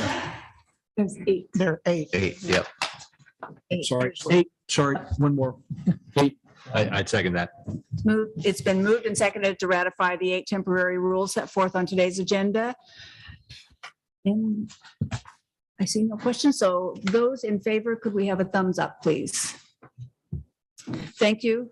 The temporary rules are ratified, and we can move on to to commission updates. And we will start with the Beaver work group, and we have Commissioner Vice Chair Zarnowitz to give that report. I almost gave your role away. It's all yours. Okay. Yes, I was a member of the Beaver Management Work Group along with Commissioner Hatfield Hyde, as well as a number of department employees, the work group, and a number of outside folks as well. The work group did work very hard over the last year or so and held their final meeting on April 13th. At this meeting, they reviewed the second draft of a report, and the group made some edits to this document at the meeting, and a subgroup of the work group that had already been working to develop these recommendations just met one more time to discuss and add additional edits based on conversations that were at the meeting. And the report contains significant documented background and biological information on beavers, their habitat, and their role in the ecosystem. It includes objectives, guiding principles, and recommendations to achieve the objectives. The work group developed these recommendations through all this learning and effort that we did over many months. And this is a very serious effort to develop these recommendations that hopefully the department will forward and the commission will examine and adopt some of them. We'll hear more from this work group at the May meeting as just a presentation. And then it will be on the August agenda for any adoption. And Commissioner Hatfield Hyde, do you have anything to add? No, I'm just so thankful you summarized. Thank you. As long as you have the floor, would you like to go ahead and do also an update? Yeah, Vice Chair. Also, the trap check work group, and actually on both these work groups, Chair Wall participated as an alternate. Trap check work group met, they had their final meeting a few months ago, and the department and myself and Commissioner Khalil continued meeting with the department and interest groups on trap check intervals. And that will come to the agency as recommendations in our June meeting. So that's something that's coming up. That's all I'm going to say about that. Thank you. And on behalf of the commission and to these two commissioners for the work on these two work groups, it was not an easy set of assignments. The staff has worked with us for months on this. We've had a lot of participation from across the state. We appreciate it. These are difficult issues, and it's been great to have the time to develop some kind of responses to bring to the commission and to all of you. So thank you both for that, and to staff. With that, we'll move to, I just want to mention to the commissioners, for May, you had the impression that we were going to have one budget or one agenda item in May. It's changed a bit. So we're probably going to go from 8 to 1 instead of, you knew that was coming, right? So it will be a longer meeting than we expected. The 4 topics will be the budget, of course, and we'll spend most of our time on that. We will hear the Beaver Management Work Group report that you just heard about from Vice Chair Zarnowitz. We will get a briefing on ORCA, and we will have a report on OCRF and have a chance to release some funds. So it will be 4 items, and it will be a virtual meeting for anybody who's paying attention. So we will not have the technical issues that we have this time. With that, we can move Is it to 8 to 1? Yeah. Chair Wall, did you say 8 to 1? The maybe? Yes. Thank you, Chair Wall. Thank you. And Chair Wall, I did want to mention one other thing under other business before we go to the public forum piece here. And I just wanted to give you all the heads up that as we've talked over the last 6 months and mentioned to you that we've been working with the Coquel tribe on a cooperative agreement moving forward. And we either have or will very soon file that rule package with the Secretary of State's office for action in June. So that will be coming to a future commission meeting here in the very near future. And I just wanted to highlight that for you. And then we'll move, Chair Wall, unless there's questions on that, we'll move to, oh, I see a question. Sorry, Commissioner Hatfield-Hyde. I just have, can I just be out of order for 1 second, Chair Wall? If you can do it in 1 second, I'll be impressed. Yes, go ahead. No. Go ahead. Kurt says no. I can't permit you to be out of order. Well, I just wanted to offer there's not really an opportunity in our agenda today to just offer thanks both to the to ODFW staff for getting us here to Astoria, and how thankful we are to be here and actually be with the community that lives here and provides food for some of us, some of the meals we've probably been eating in the last couple of days. And also just to finally have a commission meeting in person again, after a couple of hard years. And just that it's a little awkward to be together again, honestly. But we're thankful to be here, and we're thankful that you all are here, and look forward to hearing what people have to say. I just wanted to say that because well said. Thank you. There we go. Thanks. And Chair Wall, Commissioner Hatfield-Hyde, that is certainly not out of order. Thank you. So certainly not out of order. Okay, and good. It is other business too, so not a problem whatsoever. Thank you. You can offer your appreciation after, before, or during any agenda item for the rest of the day.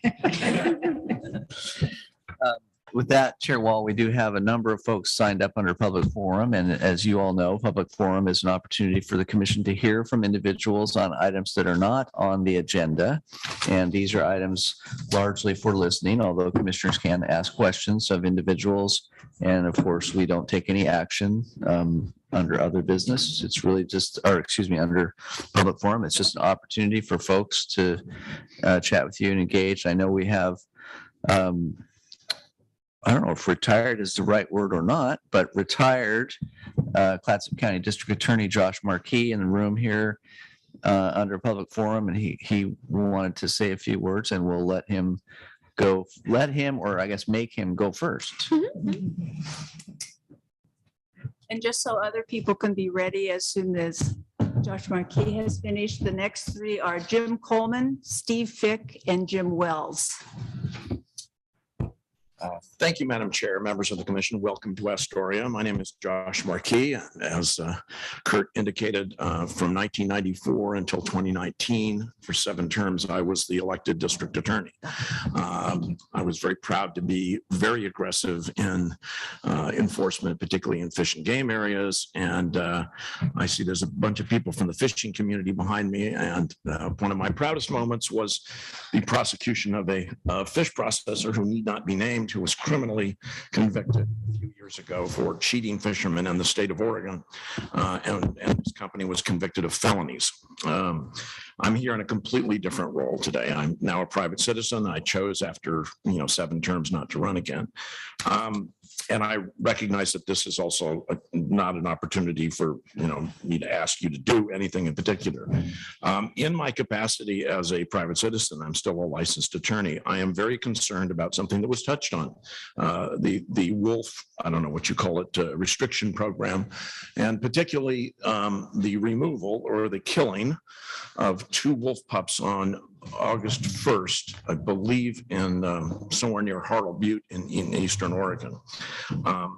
And I made a series of public records requests in August, and I've received this as response.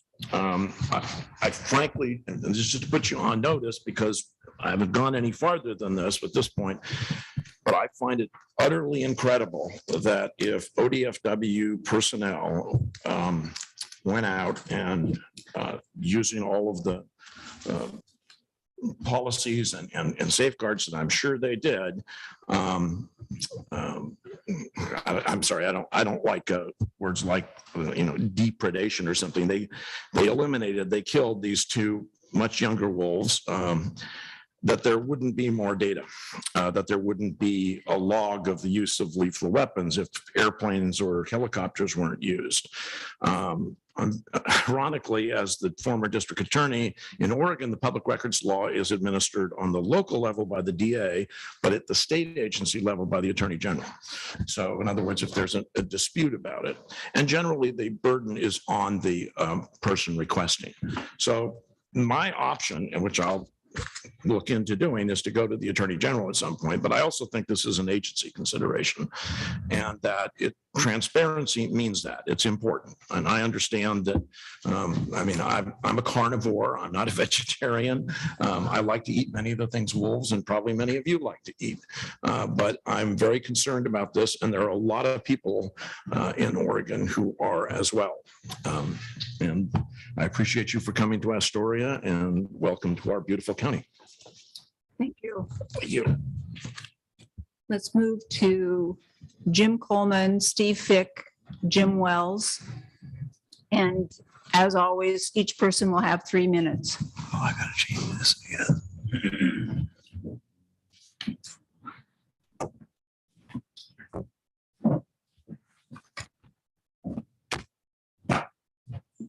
Whoa. Careful, Jim.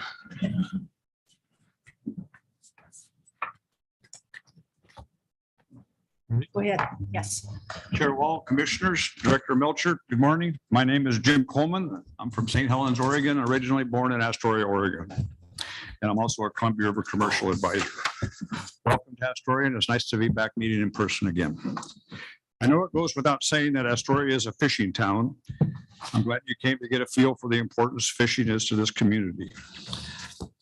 Along with Astoria, there are many other small towns in this area like Hammond, Brownsmead, Svensson, Napa, and Clifton, to name a few that are also supported by fishing dollars.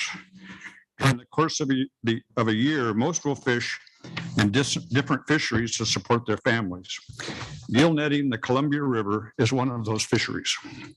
Many have no idea of the small town Oregon that exists here in this area. It would have been a great idea in my mind to have the Oregon-Washington Columbia River currency issue on today's agenda to give the new commissioners a chance to come up to speed on this issue. It would have been a perfect time to get excellent public testimony from the fisherman's perspective on this subject. I'm still trying to understand why Oregon walked away from the Columbia River Policy Review meetings with Washington in 2019. leaving Washington alone to fix what was wrong with the original policy. If you could do one thing today, I would ask you to join Washington to allow a 6-inch gill net to fish for coho in the fall.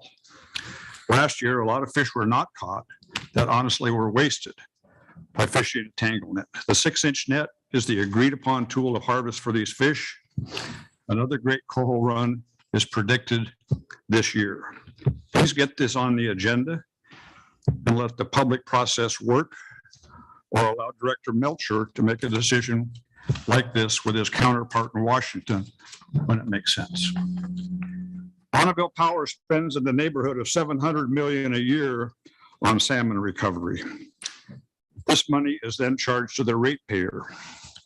The commercial fishermen of the Columbia River are the source for these fish for the non-fishing public.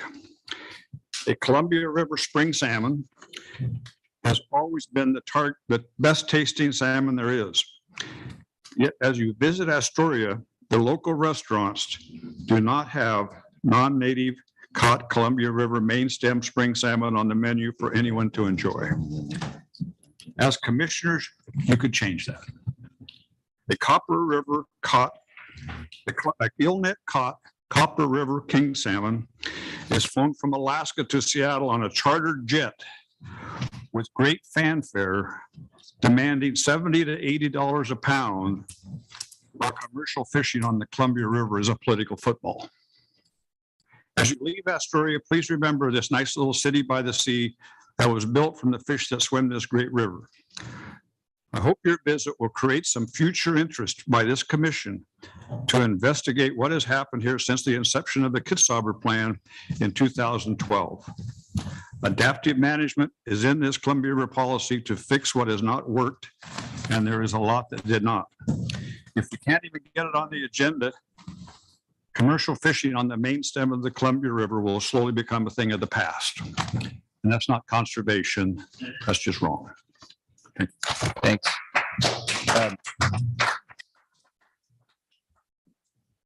Thanks, Jim. And I get to be the enforcer today, so I'll try and let you all know when you get close to your time. But you did good. Thanks. I'll talk really fast. Go ahead, Steve. For the record, my name is Steve Fick. Thanks for coming to Astoria. You get a sense of the fabric of our community by spending a couple extra days here. So I really do appreciate that. There was a third meeting of the Kitzhaber Plan discussion for implementation. There was an advisor. Don't worry about those people there. They're not worth enough to worry about them. Just get them some kind of fish. They don't have to be worth anything. Just 10 years from now, nobody will remember them. And that kind of really stuck with me, you know. And those are the people. They're back here. They're young families. And so we're working with people here. We're working with conservation. We're working with plans that are supposed to work for everybody. And that's why I've been so passionate about this. That's why you're going to see me next month and the next month after that, probably. We're going to be one big happy family, hopefully soon. But I appreciate you going to the select area project yesterday. That's part of the production program. It was supposed to be 30, 40 years ago when we started this project for the overall commercial and recreational fisheries in the Columbia River and in the ocean. There's a lot of benefits to that. I don't know if I couldn't hear all of it yesterday, but a lot of that fish is caught in the ocean. Buoy 10 gets a lot of it. So it's a benefit. In fact, the dock you were standing on, that piece of land, I donated 25 years ago to the project. I had the land lease on that, and I says, this is a bigger use than what I'm doing. So gave CDC. We negotiated it as a group with the DSI's direct service industries at the time to get them tucked into $5 million with Bonneville every year for 5 years to try a pilot program. And Jim Hill was working on that. I think you remember that, Director. And so it's part of what we're doing, but it's not everything. And we need the whole picture. That's one What we're left with is 1% of the traditional harvest areas on the Columbia River right now, exception of a little bit of opportunity, 30 to 40 hours in zone 4 and 5. The other point, I'm disappointed to see that we've had a canceled, I learned yesterday that the 29th bi-state meeting has been canceled, which delays working towards solutions and adjustments to the Kitshopper plan. 10 years, we've lost 50% of our economics on the commercial sector. This year, by not having compliance together, working together and partner with Washington, you lost 6,000 spring salmon trips for the recreational fishery. So in closing, I just want to remind you that we've got traditional gears that work in certain times, time varying gear types. We want to work with everybody and get along with everybody. So, and just 10 seconds, Commissioner Labhart and I used to be on R&E board together, and I saw all these awards, and that is the way we work together. We gave a lot of barbed wire away, and we gave a lot of habitat funding for timber companies, and everybody worked collaboratively. We got a lot of good out of that, bang for the buck with the tax dollars, and that's the Oregon way. And I ask that you consider that in this process and make us inclusive. Thank you. Thank you, Steve. Go ahead, Jim. Good morning, Chair Wall and Commissioners. Jim Wells from Astoria, representing Salmon for All. And I'm here to speak for the fishermen. I've got 3 issues I'll try to get through in 3 minutes. It's tough. First one is we were disappointed to see no Columbia River fisheries issues on the agenda while you're in Astoria. And we feel that that's really a missed opportunity for everybody. And if not for the public forum process, there had been no opportunity for us to testify on our issues for over 2 years. We need to get our issues on your agenda so people can testify and try to improve our situation here on the river.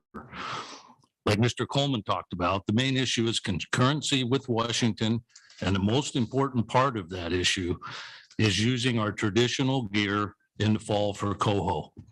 Got a big run coming, and we need our traditional gear to harvest that. And that also helps with the PHOS situation. And Washington at this point says it's fine. We need to get concurrent. Second is a pound net, commonly known as the fish trap. All you have to do there is look at the capital cost by Wild Fish Conservancy numbers, which I think are light. That's about $150,000 capital cost. The gross revenue, they've tested for 3 or 4 years now, the gross revenue averaged out for fish sold is coming out to about $24,000 to $25,000 a year. Is all it's producing in money. Back off your operating costs, name a few: insurance, labor, a tender vessel, fuel, repairs, web, and so forth, permitting.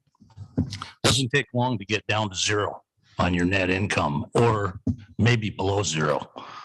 So there's no research impacts left to run it anymore. NOAA's taken those away. It doesn't help PHOS. There's no economic value. And so I don't know any gill netter that's interested at this point in moving forward with that gear type. I haven't talked to anybody that is. It's a loser, and we're not here to lose money. Last thing is the Washington gill net buyback that's moving forward. Salmon for All is not opposed to any voluntary buyback. The purpose of a buyback is should leave the fishery in better shape for the remaining, mostly younger participants. And this one does not. And I gave you a handout for the proviso that covers it, so you guys can read that. This came through in the budget process out of Washington. So what it does, it deducts poundage from the commercial pool. Any poundage that the people that sell out have accumulated in the past 5 years, they'll average it, deduct that from the commercial pool, and that gets morphed into impact deductions. So you already toured Young's Bay, and you saw all the boats tied up there because we have no impacts to run the fishery. Well, we don't have any more impacts to give up. We're down to bare bones, and we can't even operate our select areas now. So this hurts Oregon fishermen with no compensation. Everybody that's left fishing is going to be fishing out of a reduced pool of impacts, and Oregon fishermen get no compensation for this. So in closing, I'm assuming that this commission is looking out for the Oregon fishermen, and we're going to need your help in modifying this buyback. So as it moves forward, and that would be through your director. So thank you for your time today. Appreciate it. Thank you. Thank you all. We usually only take questions if people let us know that they want them, and I'm watching for those. So thank you. There weren't any raised. Okay, thank you. But we are watching. Thanks. The next three are Rachel Kuhn, Otis Hunsinger, and Derek Wall. And if I didn't say your name right, if you will correct me in your introduction, that would be terrific.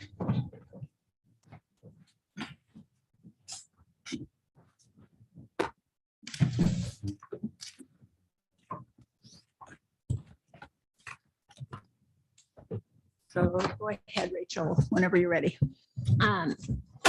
Excuse me. Hi, for the record, welcome to Astoria, by the way. My name is Rachel Kuhn. I'm 42 years old. I graduated from Oahu High School and have lived on the Columbia River most of my life, except for a few years when I was young in Alaska.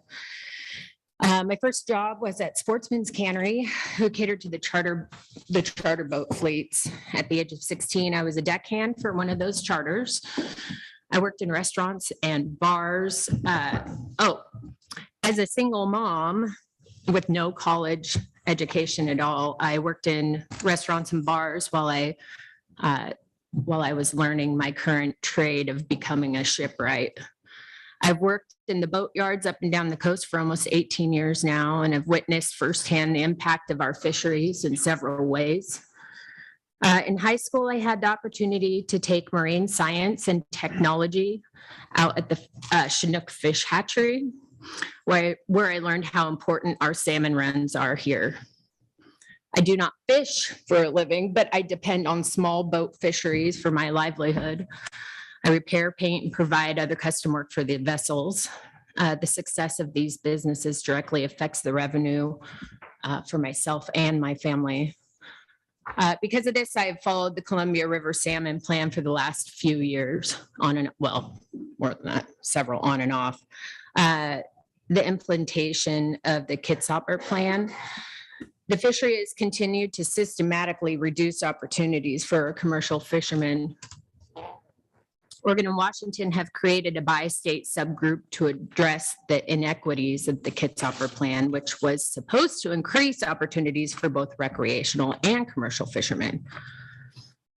It was not done so. In fact, Oregon walked away from the process for a year, leaving the Washington Commission to forge ahead and develop, in my opinion, a reasonable compromise, which would benefit all interested parties. Thank goodness, because this is a regional issue. I understand this is a very complicated matter which needs thorough vetting. All these years of meetings have produced nothing more than excuses such as conservation to delay addressing the real issue of an inequitable share for the commercial fishers. I believe personally there's an effort by some to destroy the consumer fishery. It seems apparent there are some who, even if they can't catch the salmon themselves, they don't want them caught for the public. As an example, last fall, tens of thousands of hatchery coho went unharvested, allowing many to stray into wild coho spawning grounds. Department staff modeling showed many of these could have been harvested under Federal Endangered Species Act guidelines. A conservation component exists in federal and state law. From what I can see, the commercial sector is asked to be disproportionately responsible for the salmon conservation burden, even above what federal recovery plans call for. Let me quote from an ODFW program justification and 10-year outcome plan. Oregon has a diverse and dynamic economy that provides jobs and prosperity for all Oregonians.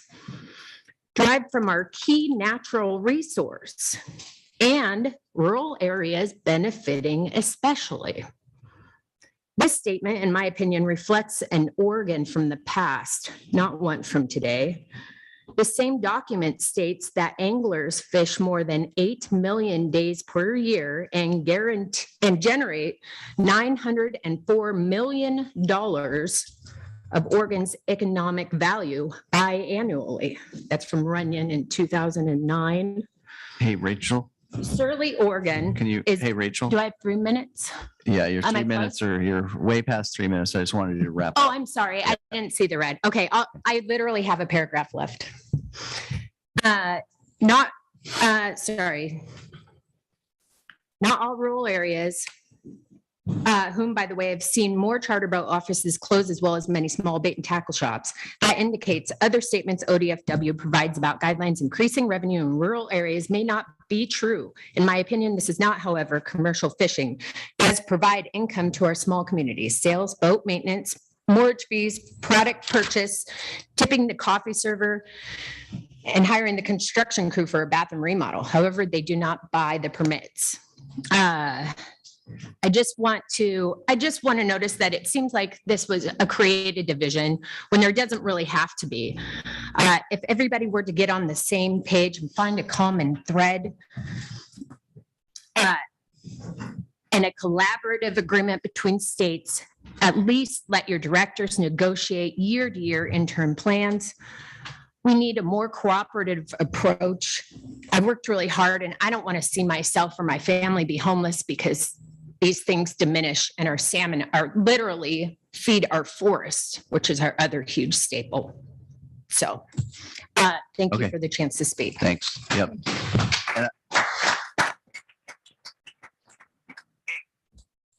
And sorry to be the one that has to be rude and oh, it's okay. I have a treasure on another board. I totally get it. I just wanted to say for your sake and everybody else's sake that if you have thoughts that you have in writing and that you want to provide to the commission above and beyond your 3 minutes, I can tell you that these 7 volunteers read the things that you all send. So I just want to make that point. So very good. Thanks. We'll go to Otis. And Otis, I'm not taking any time off of you, but I know your dad, and so I'm going to hold you to the 3 minutes. Okay. Thanks for coming. It's always nice to be able to testify right here in Astoria. What I'm going to talk about is impacts and allocations. There's a lot of things to talk about, and there's only 3 minutes to talk. So, governor's plan, economically, we're not supposed to be economically harmed by less than 5%. It's written right into the governor's plan, which I'm sure you guys have all read, hopefully, because it's a big issue. Okay. Next that we're dealing with is Washington's got a proposed buyback, and it's unfair to the Oregon shareholders, such as myself and some of the people behind me. It's hard to run a quality fishery as it is with the reduced impacts that we have. I don't even know if it's legal to take impact splits the way it's written up. And I think it's something you guys should probably look into because it's federally granted fish and then it's dispersed. But the way to take it out of impacts out of an allocation on a buyback, I don't even know if it's necessarily legal the way it's been being done. Also, how this has affected my business is I'm losing impacts, which means I'm losing opportunity, which means I'm losing time, which means I'm losing markets and consumers that are interested in my product. You got Mother's Day coming up. That's always a big one for the people that market the fish. Now we're not even fishing right now. So I'm sure there's some canneries that are losing, opportunity for their workers to work because we're out of impacts to currently run our fishery. Also, another thing, surplus coho, we have no way to harvest them. You guys have heard about this or access our impacts. Not only are these impacts belong to our fishery, but they also belong to the taxpaying public. And it's our goal to get them out there for the people to access these fish. And people, Astoria has a rich history on the coast, and people don't come to Astoria to eat Atlantic salmon. And that's pretty much where we're at with what you guys got going on right now. So last of all, I have kind of one question. The governor's plan said we're all supposed to be, or that we're not supposed to be economically harmed by less than 5%. So I guess what I'm asking is, are we following the governor's plan? And if we are, why are we falling short on our smolt releases in our select areas? What about the transition fund money, the payments that were set aside for us to transition into this period? We got 1 out of 3 of those. And now Oregon and Washington don't even have concurrent impact splits. And this is huge for us. And it's been brought up by our organizations. We've asked multiple times, could you please get concurrent with Washington? We can't even run our fisheries right now with the current impact splits that we have. We can't operate on 20%. And if you think we can, that's acidine. Thank you. Next is Derek Wall, and then we have 3 other people, Heath Heikala, Bruce Buckmaster, and David Moskowitz. So go ahead, Derek. Thanks. Good morning, commissioners. My name is Derek Wall. I'm 32 years old. Behind me here is my daughter, Savannah, who's looking forward to taking over my boat, hopefully someday. I was born and raised here on a float house on the Columbia. My great grandfather used to tow around and anchor up in the different fishing areas of the seasons. And now I've got 4 kids that I'm raising in that same float house. I'm a 6th generation fisherman in my family, and I started fishing when I was in middle school. I did go to college and work at Boeing for a little bit, but this place just pulled me back to my fishing roots. I tell you this because I'm just one of the many kids from the many fishing families who are dying to be able to pass this on, this heritage on to the next generation. I want you guys to see that we have a rich culture around the fishing industry here that's slowly being degraded away by outside user groups. Gill netting has always been enough to support my family. But with every passing year, we're dwindled down to smaller allocations of the available harvest. The first time I spoke in front of this commission, I was probably about 10 years old, and we were fighting just for an even 50-50 split with the sport industry, and now we're down to 20%. The only reason we're still here at this table is because our fishery is a conservative fishery. We use timing and location and mesh size to selectively harvest salmon. I'm here today to ask you guys to not to continue to restrict the tools in the tool bag of this fishery. Washington Commission agreed that the 6-inch net shouldn't have been taken away. And I did hear Chair Wall in the January 14th meeting comment that the commission wasn't ready to open up a rulemaking session at that time. But I just want to urge you guys that this non-concurrent issue can't wait another season. We have another large return of coho coming back, and we have no useful gear to harvest them, which is going to cause us another huge economic loss. I want to be crystal clear when I say that allowing a 6-inch mesh size, as Washington has, will make no change in conservation. Just ask the staff. They will manage the fishery using specific timing and location per any gear that we're allowed to use. The number of protected salmon that get harvested will be the same no matter which gear we use. Regardless of the gear type, they always craft the fishery to allow us the most harvest possible while conserving the most at-risk stock of protected salmon. So I'd ask that you guys put your trust in the staff and giving them back the necessary tools to manage the fishery. In closing, please keep in mind that only a very small population in Oregon has the resources to go out and harvest their own salmon. We are literally the means that this public resource gets distributed to the general public. My generation of fishermen needs your guys' support in keeping this resource available to the public, as well as keeping our culture alive. We just want to work an honest living and follow in our family's footsteps. So thank you guys for coming and visiting.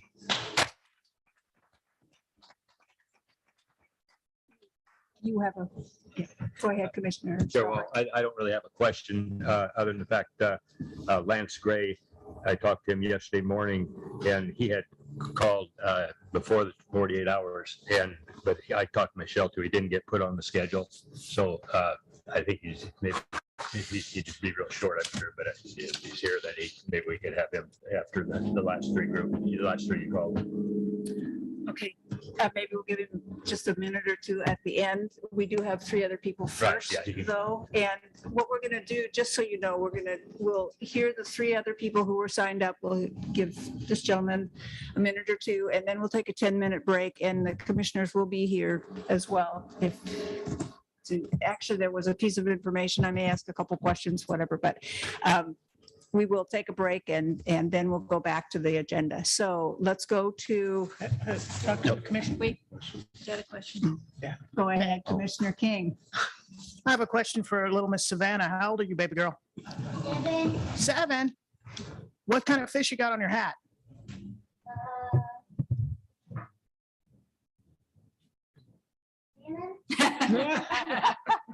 Thank you. Good question. Thank you. Thank you all. Thank you. Thanks. Yeah. Bruce. Let's go to Keith Heikola, Bruce Buckmaster, and David Moskowitz, and you'll also have 3 minutes each. Let's see. Can you hear me, Chair Wall? Oh, he's on. Oh. There he is. I was looking in the room. Yes, we can hear you. Go ahead.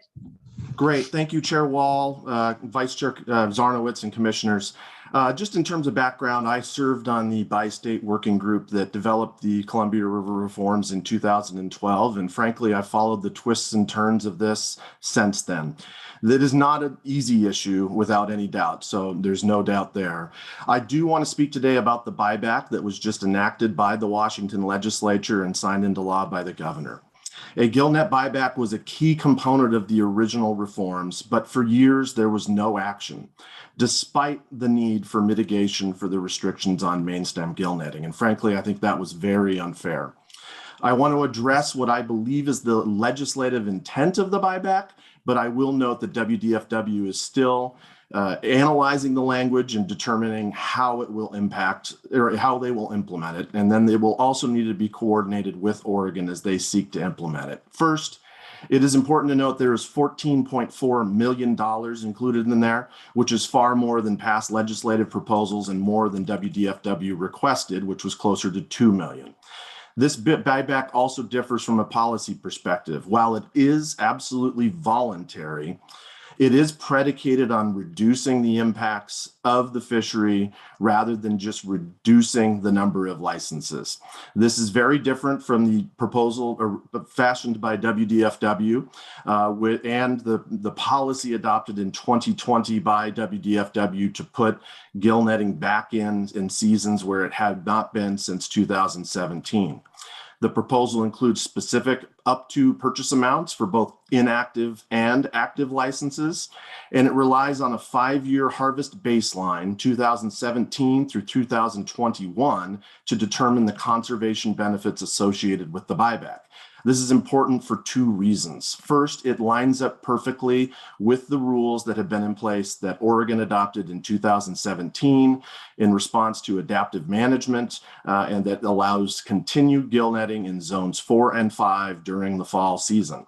It also directs WDFW to calculate the impacts associated with the harvest and reserve those for conservation, either in the form of increased escapement or for impacts needed to harvest surplus hatchery fish to prevent straying.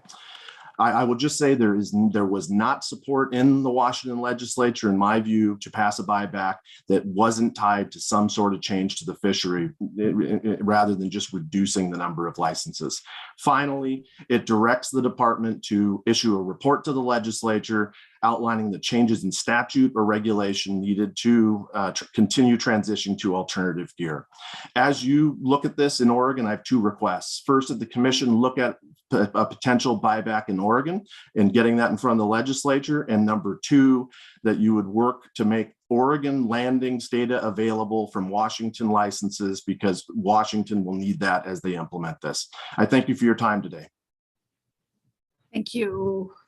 Seeing no questions, let's go to one of our former members, Bruce Buckmaster. Go ahead. Thank you. Happy Earth Day. Chair Wall, Director Melcher, Commissioners, my name's Bruce Buckmaster. I'm a resident of Astoria, former ODFW Commissioner, and currently an Oregon Watershed Enhancement Board member. As co-chair of the Water and Climate Committee of OWEB, I would like to take this opportunity before my testimony just to thank you, Chair, the staff, the commission, the leadership that ODFW has shown on climate smart action.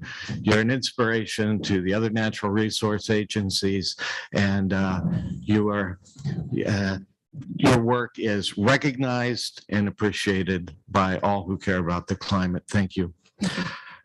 So my testimony for 30 years, I have been a community advocate for preserving the traditional fishing industry of the lower Columbia River and the cultural vibrancy that it embodies. I remember working on the bishop's pastoral letter in 2001, in which 12 regional Roman Catholic bishops called on all people of goodwill to become better caretakers of waters, land, and communities in the Columbia River watershed. They called for a new regional cooperation to eliminate, quote, both economic greed that fails to respect the environment and ecological elitism that lacks a proper regard for the legitimate rights and property of others. The first time I testified in the Oregon legislature was to oppose a bill that would have removed the word equitable from ODFW's mandate establishing all policies. It was to be replaced with the word sustainable. That in itself would have opened the way for communities to be subjected to policies without regard to fair treatment. Fortunately, the bill was defeated. During my 30-year involvement on the issue, I've heard every pseudoscientific, economic, and societal argument in support of reducing or eliminating the traditional fishing community's harvest rebutted by ODFW staff, economists, and plain common sense, and for that I'm grateful. I've heard young traditional fishermen like those behind me mocked for showing emotion as they pled to maintain their jobs and their way of life. In a working group, I heard a fishing tackle company employee state that when traditional fishing industry was gone, it would not be remembered after 5 years.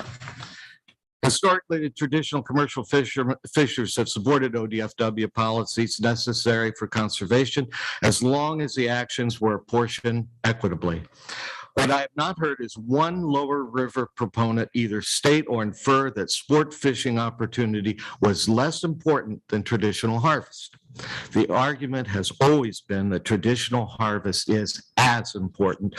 I know you've heard this message many forums, many times. We've come to realize that as far as implementing sustainability is concerned, our traditional fishers have somehow become the worse off for it.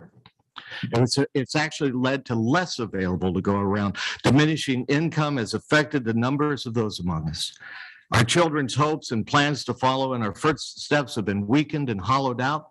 Intergenerational equity for the traditional fishing industry has been severely damaged. We are losing livelihoods and eroding our cultural heritage.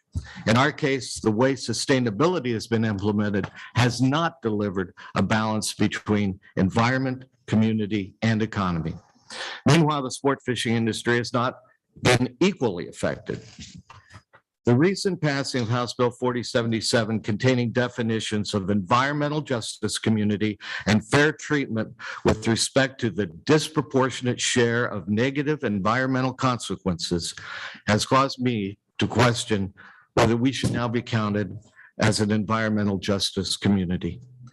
Yet I believe it is less the environment's lack of natural resources and more the absence of just policy that has failed to successfully achieve the intent of sustainability. Two things are clear though. One, there are fewer of us. Two, there will continue to be fewer of us unless something changes. We do not want to be lost and then forgotten. All the logic or evidence that we can muster hasn't saved us. So we respectfully request that ODFW Commission, this commission, initiate an agenda to consider a Columbia River policy, which includes a clear mandate for social justice. Thank you. Thank you.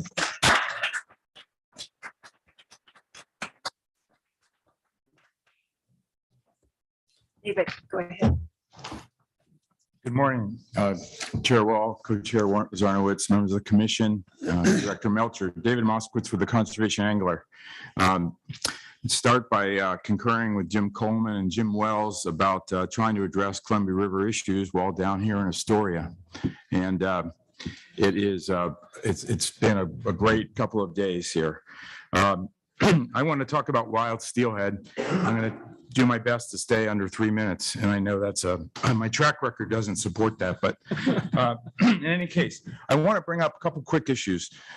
We all know that this past steelhead run to Columbia was very, very low. The sport fishing sector and anglers like myself didn't even get to fish in our home waters. The Oregon legislature has set aside $10 million to try to help that industry for impacts. That rule package has been in development since that passed in December. It's still not out. We don't know what the scope of it is going to be, but we hope that it covers more than just the fishermen, because there's all kinds of small businesses associated with the guides and outfitters and fishing shops that took economic impacts. We're a little worried about whether the scope is going to cover that. Additionally, it's noted in the legislation, it's a one-time relief package. We're facing another year of very low runs of wild steelhead in the Columbia. It's time to really think about whether our industry itself is too big for the resource, because we're not getting the recovery at this time on these fish, and it may be things affecting these steelhead that we don't have direct control over, like hatcheries and harvest. It could be ocean conditions and predation and a lot of other things that are very hard to manage. But we have a real problem with steelhead, and this is from Cape Blanco all the way up to the Skeena River. So it's a widespread issue, but I think we have to think about how big is the industry that is chasing a scarce resource. I also would like to talk just a little bit about this past year, the 2021 rules, which we were greatly appreciative of the commission's action in mid-August, and rules put in place by September. There was also a strong main stem set of rules in the Norfolk Falcon that were passed as well. But those rules did make a difference.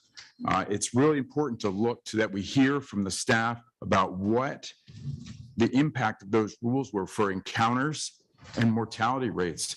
A lot of people said they aren't going to make a difference in wild steelhead survival on the spawning grounds right now.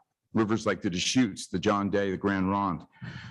Those rules did make a difference. It's time to put that information out front and center. We're very appreciative of the, damn it, I can never make 3 minutes. We're very appreciative of the staff's recent outreach on the Columbia River. We think that process should yield more information about the impact of the rules you adopted, which we're grateful for. And thank you for your leadership on cold water refuge, thermal angling sanctuaries, and happy to answer any questions. And I'll keep trying to hit that 3 minute mark. We're impressed you got closer, David. Thank you. Thank you all very much. And I have a question right there. Oh, sorry. Go ahead. Well, I just want to look Commissioner Buckmaster in the eye and say thank you for your service on the commission. And your passion, your expertise, your mentorship was appreciated by this commissioner, and appreciate your time and service there. And you need to be recognized for a lot of years of good work you put into it. So thank you, Commissioner. It's an honor. Thank you. Well said. Thank you. Anybody else? Let's take a 10-minute break and we'll come back. Oh, sorry. Come on up.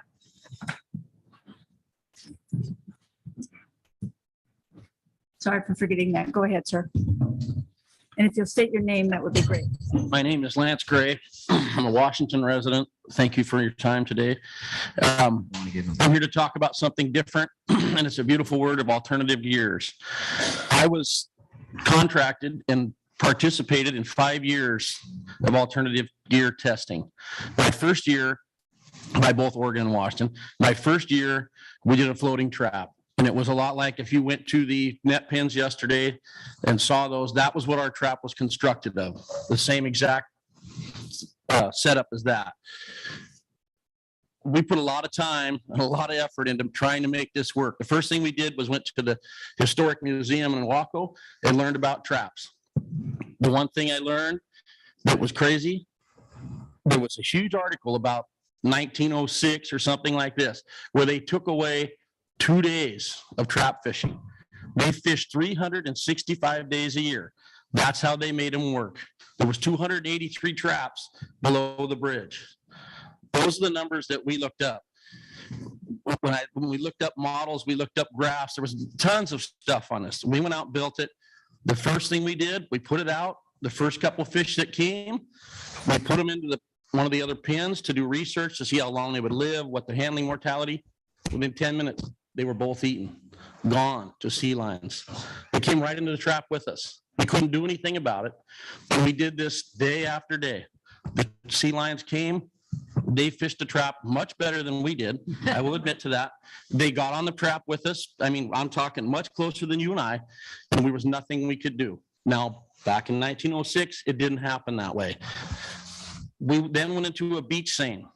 We fished it for 3 or 4 years. We had some catch in it, I will admit to that. But when it got to the end of it, they said, okay, here you go. The 5th year, we want you to run it and we want you to take the money out of it. So we did. There was 4 or 5 of us that went down. It was what it took to run this operation. We ran it for a few days. I think the best day we had was maybe $400. And when you start paying 4 or 5 people, the fuel, all these things, it just wouldn't work. And I'm here to tell you, I'm a fan of money. I'm not going to lie to you. I like money. I have all this equipment sitting in my shed. If I could make money with it, and I guarantee I could go to Washington and put in a proposal to go fish a beach seine. If it would work, I would be doing it. That's just my mentality. So I'm here to tell you, it didn't work for us. Alternative gear, the word alternative gear, great word. Sounds great. We have not come up with that alternative gear that will work for us to make money at it. And that for us is what we need. You can't just do something to break even or lose money. So every time we throw that word around, remember, there isn't something there for us to go do. Right now, it's gill nets, tangle nets, and that's what we have. Thank you for your time. Thank you for coming here. Thank you for having a meeting in person. I'm tired of talking to a phone or a computer. So it's nice to see everyone here. So are we, thank you. Break.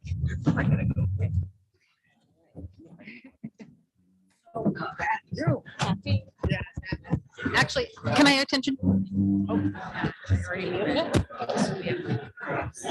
Hello? Too late.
36,000 acres. You can see it in pink on this map up here, kind of right in the middle of the refuge, although the technology here has made my pink and my blue look more similar. So this proposal from the refuge went through the federal rulemaking process, including public comment, and was approved in 2021. And during this whole process, Malheur National Wildlife Refuge coordinated closely with the Burns Paiute tribe, also in Harney County, Oregon, regarding allowing limited ceremonial hunting by tribal members as part of this mule deer hunting expansion. So 2 rule amendments are proposed to bring state hunting regulations into alignment with these recent changes to federal regulations on the refuge. First, Division 65 details the game hunting regulations, including boundaries for state and federal wildlife areas, refuges, and special areas. The existing language in this rule, in this division, follows previous refuge regulations and does not allow mule deer hunting in that Buena Vista unit. And secondly, Division 43 establishes the Burns Paiute Tribe Ceremonial Harvest Program, including their valid area for harvest. And that currently does not include any part of Malheur National Wildlife Refuge. So the proposal for this division would be to expand that to include the Buena Vista unit when authorized by the refuge. And there's a little bit more detail on that I'll get into in a moment. So ODFW and the refuge work closely together through this process to put together these updated federal regulations on the refuge. What this will all, and once again, these were completed federal review last year and were finalized. What this will all look like is the refuge will issue up to 4 special permits for mule deer hunting on the Buena Vista unit. And I would like to say that is an up to number. For this year, discussions with the refuge suggest that it'll be 2 permits to be conservative for the first year of the hunt. One of these permits may be issued to a Burns Paiute Tribe ceremonial harvest permit holder. Any remaining permits available will be issued through lottery to a holder of a Steens Mountain controlled buck tag. And that is specifically for the any legal weapon season, Hunt 169A. And I do want to say too that this lottery will be administered by the refuge. Our participation in this will extend to sending them the list of folks who drew that 169A tag, and then they'll take it from there. These permits will have some restrictions compared to the unit-wide deer tag. One, they'll end on the Friday before rooster pheasant season. So in most years, that's going to cut off the last weekend of deer season. And that's to limit conflict between those 2 user groups. Additionally, they'll be limited to short range weapons only on the refuge. So shotguns, muzzle loaders, or archery equipment. So that's our first issue. The second issue is the Burns Paiute Tribe Ceremonial Harvest Permit Hunt Area. For some background on Burns Paiute Tribe, they are a federally recognized tribe of Northern Paiute Indians in Harney County, and currently they have just over 400 enrolled members. In February of 2017, at the request of members of the Burns Paiute Tribal Council, ODFW authorized, or excuse me, the commission authorized the department to issue ceremonial harvest permits to the tribe for the taking of deer, elk, and pronghorn on tribal and federal lands in the Silvies and Northern Malheur River wildlife management units. Currently, the department issues 8 ceremonial deer harvest permits to the tribe. And in the interest of continued recognition and cooperation between the tribe and the department, staff has coordinated with the refuge to expand the tribe ceremonial permit harvest area to include the Buena Vista unit. That's all quite the mouthful, excuse me. So what this would look like is, this isn't a increase in the number of ceremonial harvest permits available to the tribe. Rather, the refuge would issue a special permit to one tribal hunter to hunt on the Buena Vista unit. So our rule change here allows the refuge and the tribe to cooperate in that manner. This proposal has the support of the refuge.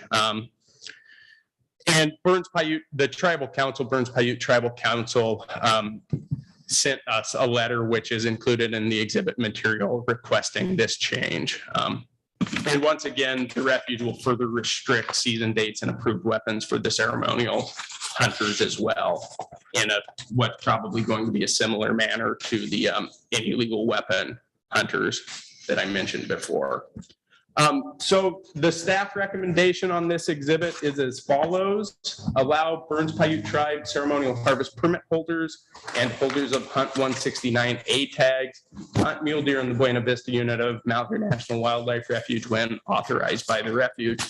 That concludes my presentation. Thank you. I can either take questions now or after public testimony.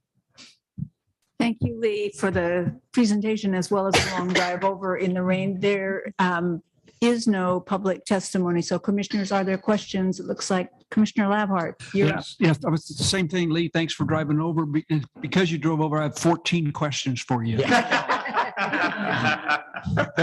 One for each hour of the drive. Thank you. All right. That was sarcasm, so. I wouldn't have known that. Okay. Make a motion then? I guess I could. So, Madam Chair, I move to amend OAR 635 Division 43 and 65 as proposed by staff as shown in attachment 3. I'd second that in a heartbeat. Been moved and seconded that we amend OAR Chapter 635 as read into the record. I have, just for discussion, I have one quick question, and I think I already heard the answer from you, Brian, but I just want to check. There wasn't hunting of mule deer before on the Malheur, right? And this is new? Chair Wall, thank you. So like I showed on that map, and I can flip back to it,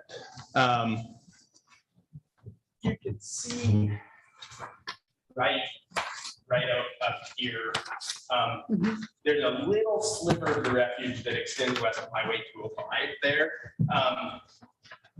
And going back at least to the 80s, that was the earliest refuge regulations I could find. That sliver has been open to mule deer hunting. Really, without knowing the exact discussions on that, that's because there's not really good boundary markation on this side of the refuge past the highway. So to allow folks to, with a juniper buck tag, to not be out of line with the regulations, they've allowed hunting on the portion of the refuge property that's west of 205. Got it. But that's the only area, that and this little sliver right down here. Thank you. That helps. Thank you. Seeing no other questions, those in favor of the motion, please. Could I have a thumbs up? Thank you. That one's passed and by 14 miles. Thank you. Thank you very much. Good presentation. Let's move on to Exhibit C, which is the 2022-23 Oregon Game Bird Regulations. And it looks like we have Kevin Blakely is going to introduce this and then introduce staff that will do the 2 parts of it.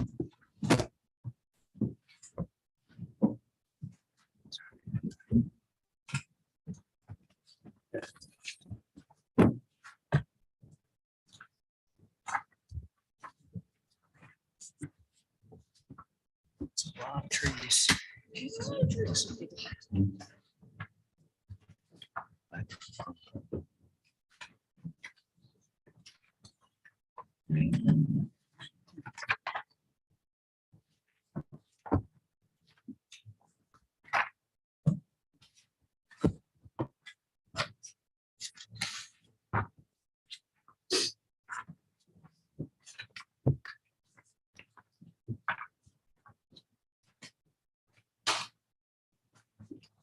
We'll be okay without the presenter one.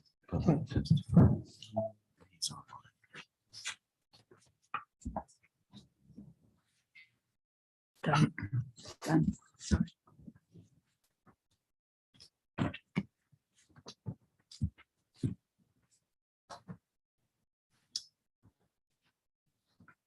Has it gone down again?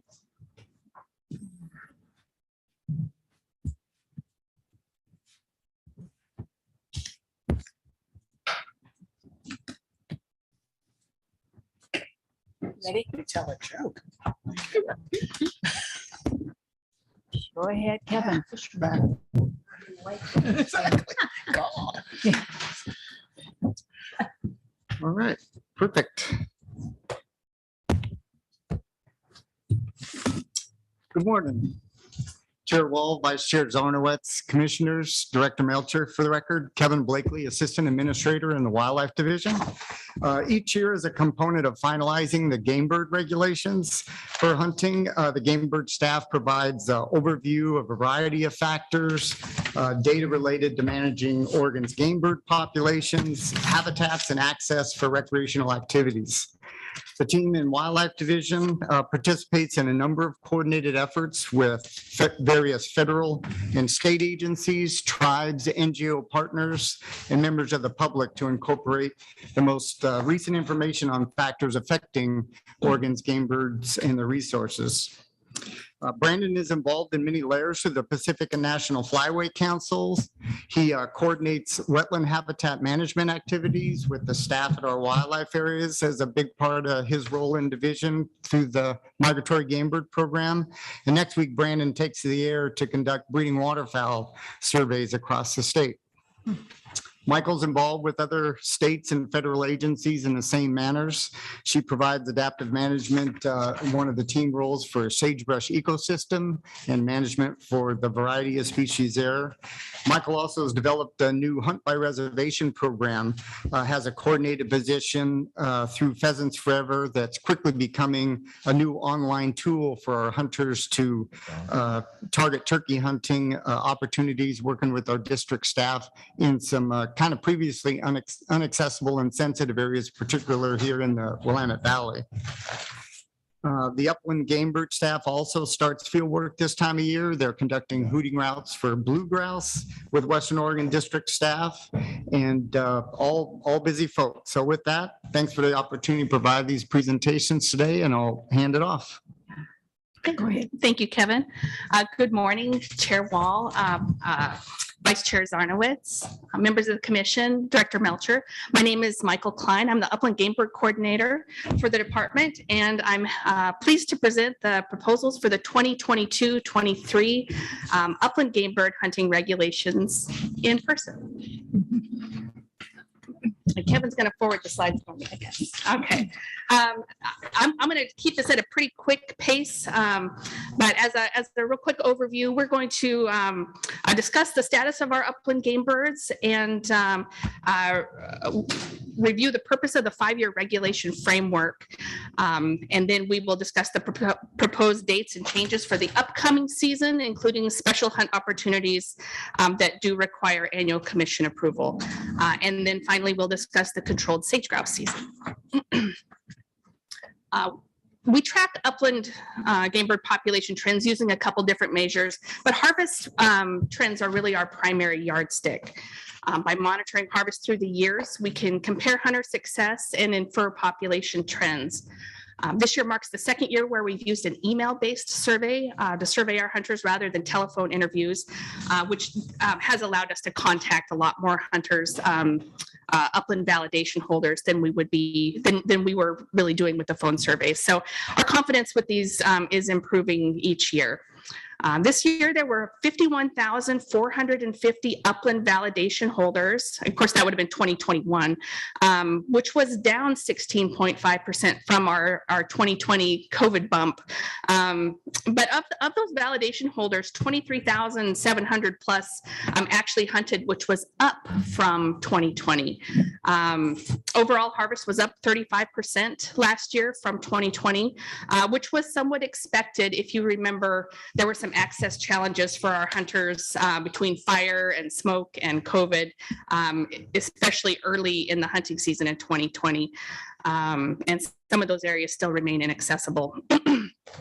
Harvest increased among all species, with the exception of ring-necked pheasant, which was down 22%. The majority of harvest was really chucker populations are nice and healthy, and our rough grouse harvest went up because hunters had a little bit more access to those habitats than they did in 2020.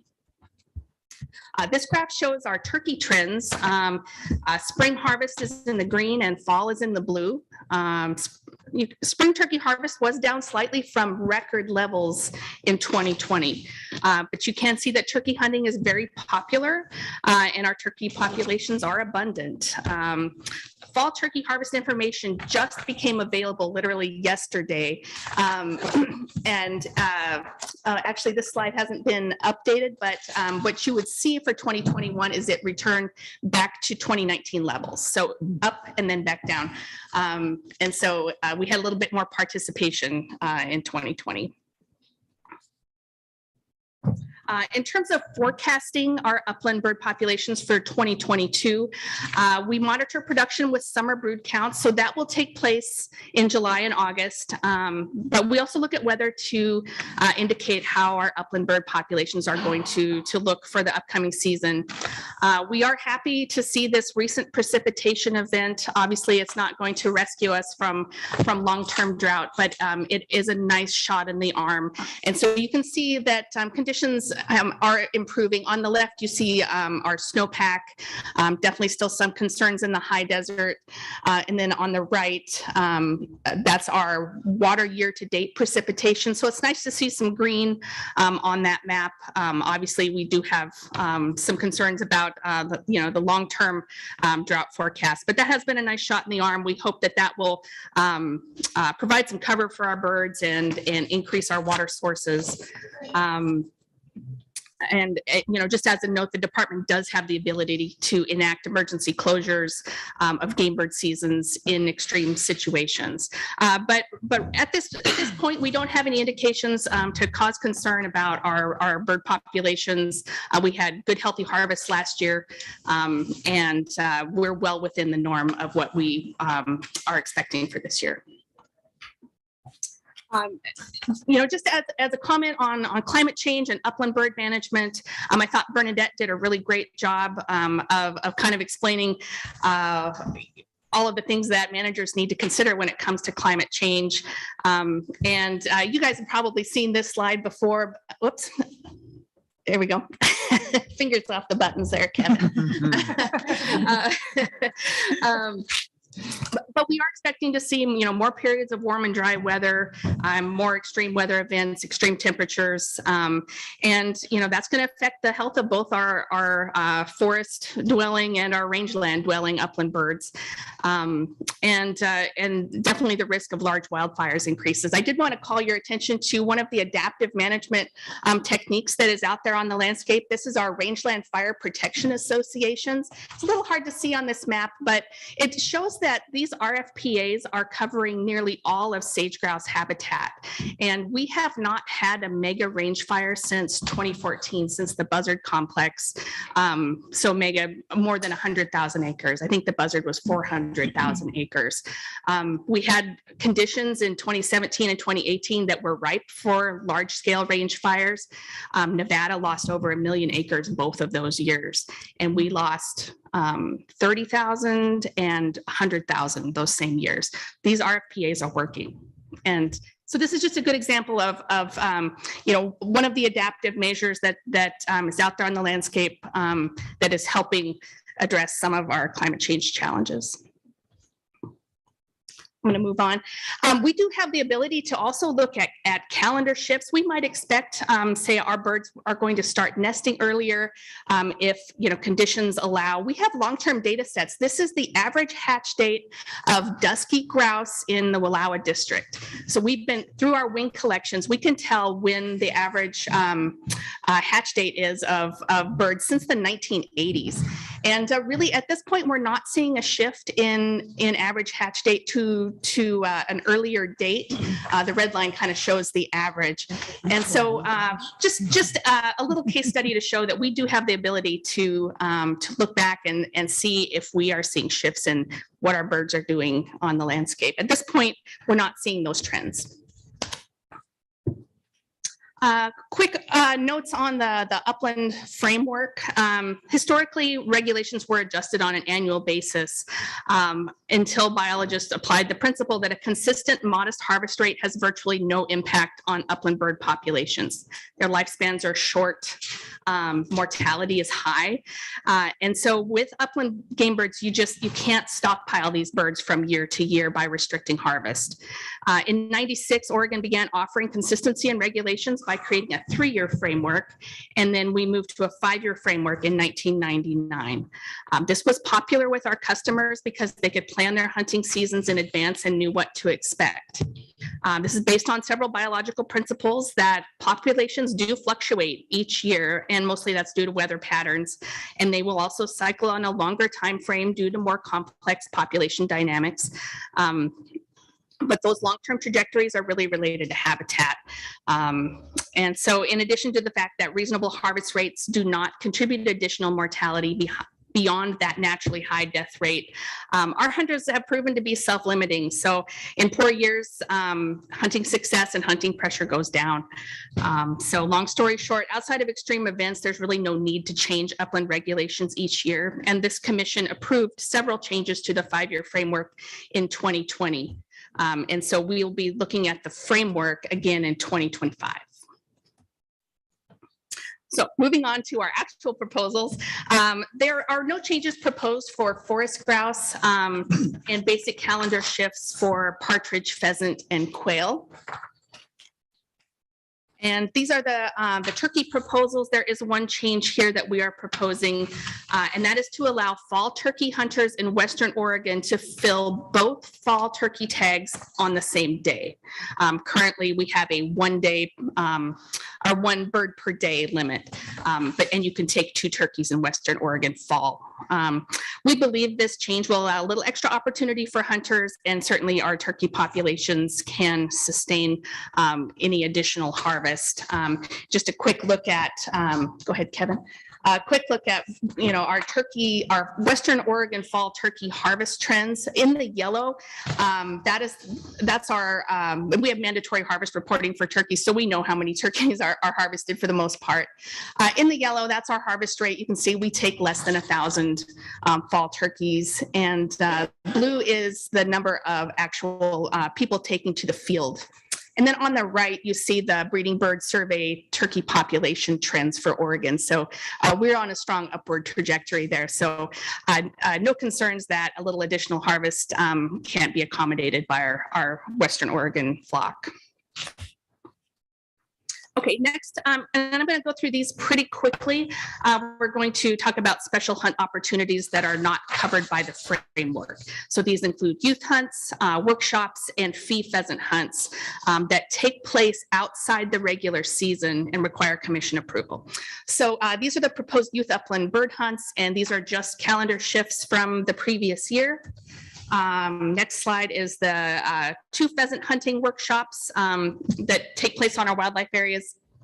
This has been pared down from a weekend from a Saturday, Sunday in both locations to just a Saturday based on what information and education programs want to do this year. And then finally, this is the Western Oregon fee pheasant hunt. And so this program remains very popular. We purchase pin raised pheasants and release them on these wildlife areas. You have to, and that the sale of the permit funds the purchase of those birds. And so these are the dates that we have proposed on our 4 Western Oregon wildlife areas. Again, just date shifts there. And then I'll move on to my final topic. Hopefully we're keeping up a good clip here. The 2022 sage grouse controlled hunt. And I know that we've gone into a lot of detail with this hunt in the past because, it can be hard to understand why we're still hunting sage grouse. And so I'm happy to cover this in as much or as little detail as you guys want to hear, but I'll cover the basics and then provide a proposal. We know a lot about our sage grouse populations because we monitor them very closely. They're not a listed species, but obviously one in which we have concerns about long-term declines. So in this graph on the projector, you can see the estimated spring breeding population on the left in the blue, and then the males per active lek complex on the right. And so it's obvious that our sage grouse cycle. You can see, peaks and troughs, ups and downs, but there is a long-term population decline. You can also see the 2021 estimates. We were up 12% from the previous year, and 3 out of 4 of the BLM districts experienced an increase. And you can see the sage grouse, the range of our sage grouse in the map on the right. So currently we are monitoring sage grouse as we speak. So we have biologists on the ground right now. So we don't know yet how this year is looking. We believe that we're in an upturn in terms of the population cycles. Our aerial survey crew has discovered 15 new leks in the Louse Canyon pack, which is part of the Whitehorse, and 4 of those appear to be over 25 bird leks. And they also discovered 2 leks in the lithium exploration area outside of McDermott. So that's kind of an interesting note from the field. So we'll see how trends pan out once we get all the data in. But Oregon is fortunate to have large expanses of intact sagebrush habitat. SageCon Partnership estimates 5.5 million acres are functioning well, but another 5.1 million acres are impaired by invasive grasses, annual grasses, and 3.1 million are experiencing juniper encroachment. Our partnerships with SageCon and our local implementation teams it's really an army of people who are working on all of the things habitat-wise that our sage grouse are facing.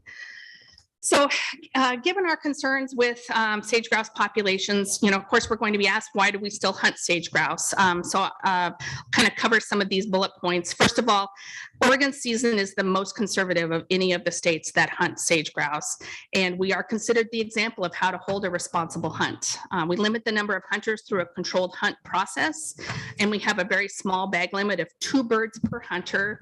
The average hunter only fills 1 of those permits, and we don't offer seasons where populations are small or isolated, and we limit harvest to less than 5% of the estimated fall population in each unit. The hunt takes place during a period that minimizes potential additive mortality. So it's earlier in the season and during a time when we can maximize the biological data from the wing collections that hunters submit. And I have to say our sage grouse hunters are really a remarkable group. They're very responsive.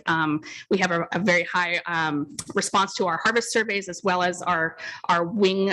They donate their wings from their birds so that we can gather all of that good biological information like sex ratio, age ratio. We can tell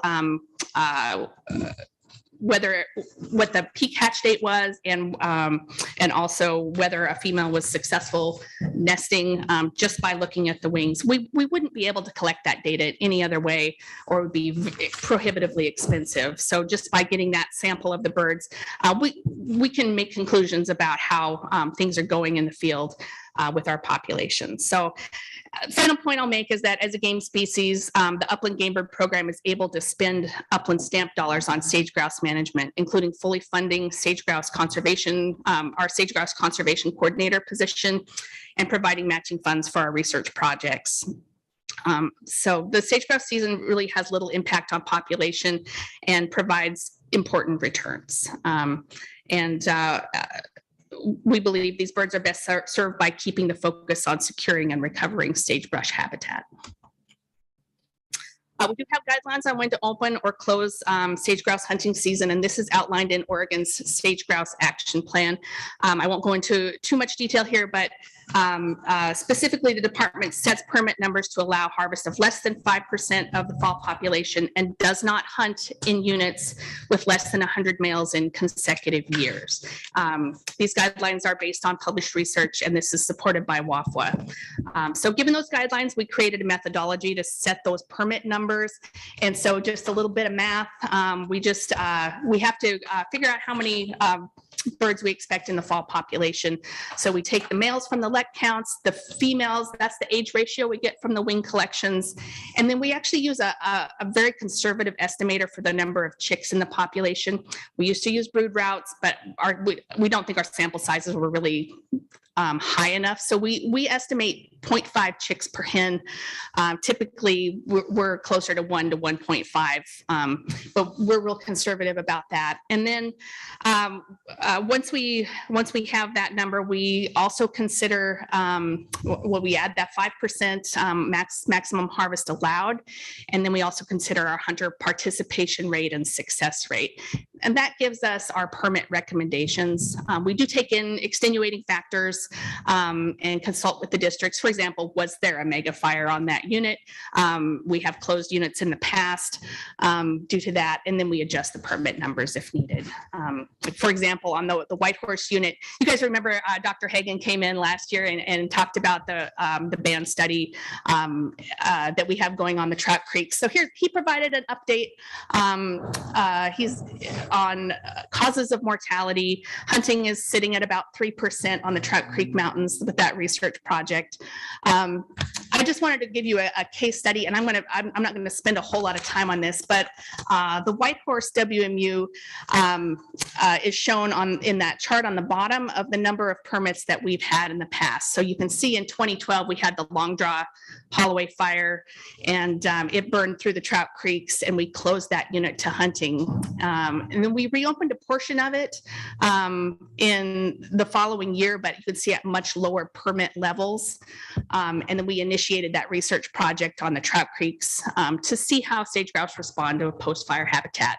And then we actually reopened the Trout Creeks in 2019 with, I think it was 25 permits. And Dr. Hagan started his study to look at how harvest actually affects our sage grouse. So that project runs through 2023. And so at some point we can do a communication with the commission about how that project turns out. And then here's just a little bit more math, a quick review to demonstrate how we can utilize harvest responsibly without impacting sage grouse outside their natural mortality rate. On this graph, the top black line indicates our sage grouse annual survival rate of approximately 60%. It's fairly consistent year to year.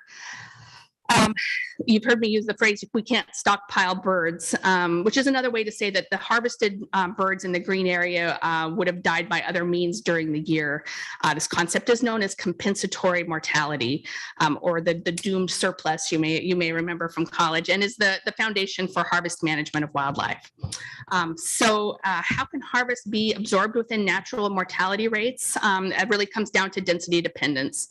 As birds are removed from the population, the probability of survival increases for the remaining birds due to decreased chances for predation, decreased disease transmission, better and safer roosting and nesting sites, and better food resources distributed among fewer individuals. So based on the best available science, we understand that harvest rates of 10 to 11% or less to the left of the red line do not have a significant influence on the subsequent year's breeding population. And Oregon's been able to keep harvest around 3%, which is the dashed line, in each unit open to hunting by annually adjusting the number of permits. And once harvest exceeds that 10 to 11% threshold, we might start to see those additive effects on mortality. Okay, finally, to the permit recommendations. There's a map of sage grouse, of our sage grouse range and the units that are actually open to hunting. We don't hunt all the units that contain sage grouse, of course. So looking at the table, last year we had 635 permits. that resulted in the harvest of 225 birds across 10 units. So that's, a fairly low number. All those harvest rates were at 3.2% or below the estimated fall population. For 2022, we're proposing a 9-day sage grouse controlled hunt similar to previous years with a 2-bird season limit. And initially we are proposing to maintain the same permit numbers as last year unless the fall population estimates suggest a change is needed. And we could adjust those numbers by temporary rule. And with that, I will conclude my remarks and thank the commission for their attention. Thank you. We have a question from Commissioner Labhart before we go on. Okay, Michael, I have several questions for you. On attachment 3, page 6, which is the harvest rates for 21-22 for upland game birds. The chucker harvest was 100% of the 5-year average, or double. The Hungarian partridge was 125% of the 5-year average. Blue grouse was down 15% of the 5-year average. Rough grouse was up 15%. So it almost seems counterintuitive to me. Here we are in a drought, and yet we're doubling the harvest rate on chuckers and hunts. Help me understand that. Commissioner Wall, Commissioner Labhart, I wish I had a great explanation for that, but our upland birds, they do cycle. They go from these peaks and troughs. They have the ability to be wildly productive. And the truth is, chucker can live in pretty marginal habitat. They just need the weather to behave during the hatch, and they have the chance to be really wildly productive. And let's be honest, our winters have been pretty mild, and so the overwinter survival has been good. So as long as they can get through the hatch, then they're fairly resilient. Water is important to chucker. They cannot get by without water. But we're actually pretty good about providing things like guzzlers and spring improvements out in the desert where they just need a little bit of access to water. We always joke about that with upland birds. Just add water. But they are a remarkably resilient creature, and they have been on the upswing. Probably they will have a population bust in the future, and people will be concerned and say, well, we need to move some chucker into this area. They'll come back. They will. They're just the situation was right for them. We don't have that many Hungarian partridge, really. I mean, compared to Idaho, for example, our habitat's just maybe something's not quite right to make us a partridge stronghold. Chucker, yes. And so those numbers don't really represent a large number of birds, but it was a good Hungarian year. It just but doesn't represent a whole lot of harvest opportunity. Okay. Now let's move to sage grouse. So sage grouse breeding populations in Oregon increased by 12% between 20 and 22, 15,000 estimated individuals. The second year, the state population increased for the 3 consecutive years. Is part of the reason because we've had the highest lek surveys? I mean, we're finding leks that we haven't found before, or is there just more sage grouse out there? Question. Yeah, Chair Wall, Commissioner Labhart. We have had a significant effort to make sure that we're surveying all of the leks that are out there and adhere to our protocols. Of course, effort is accounted for in the math when it comes to calculating those numbers. But we have discovered some new leks in the last 2 years, but the year prior to that, we didn't discover any new leks. So that it sometimes kind of depends on where they're running those surveys.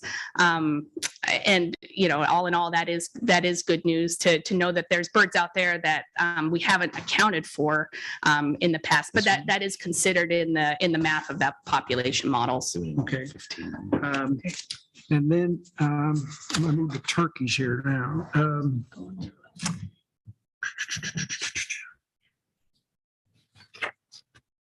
So I'm not sure what that. I'm glad to see the additional fall hunting opportunity in Grant County because we've heard about that several times. And so I'm glad to see that and allowing the season to begin on September 1st. I'm glad there was staff reacted to that. And then the daily bag limit, increase it to 2 per day. I'm glad to see that too, because they can limit out in the day and they're done, you know, and so I'm pleased to see that. And then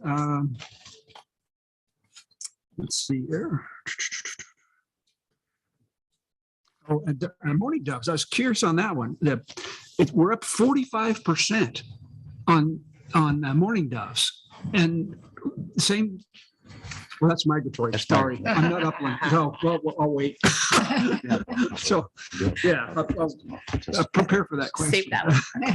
While we're up for that. That was it. Thank you. Okay, yeah, Chair Wall, Commissioner Labhart, just one comment on the Grant County turkey hunt expansion, which we did last year. Like I said, we just got the data in because mandatory harvest reporting for fall turkey comes in on April 15th. So we just got that data. And by moving the season to September 1 in that restricted area, 30% of our fall harvest came in that early season that we expanded. So that was a good lever to pull, I think. And so I was pleased to see those results. Okay, thank you. Go ahead. Just quick. First, I want to thank you for mentioning how important the RFPA fire groups are. I know a lot of people who spend a lot of time, volunteer time out there trying to keep fire from happening in our range systems. And then, any more thoughts on the Brothers Pack and why it continues to be so poor compared to the other grouse packs? Chair Wall, Commissioner Hatfield-Hyde, I am pleased to report that that Oregon State University has initiated a study on sage grouse in the Brothers Pack. So they've been out putting some radio collars out, and I understand they found their first 2 nests. Yes, yeah, on their collared birds. So I hope that I'll be able to report back to the commission on the factors that are impacting the Brothers Pack. I have a feeling it has a lot to do with just add water. It has been so dry.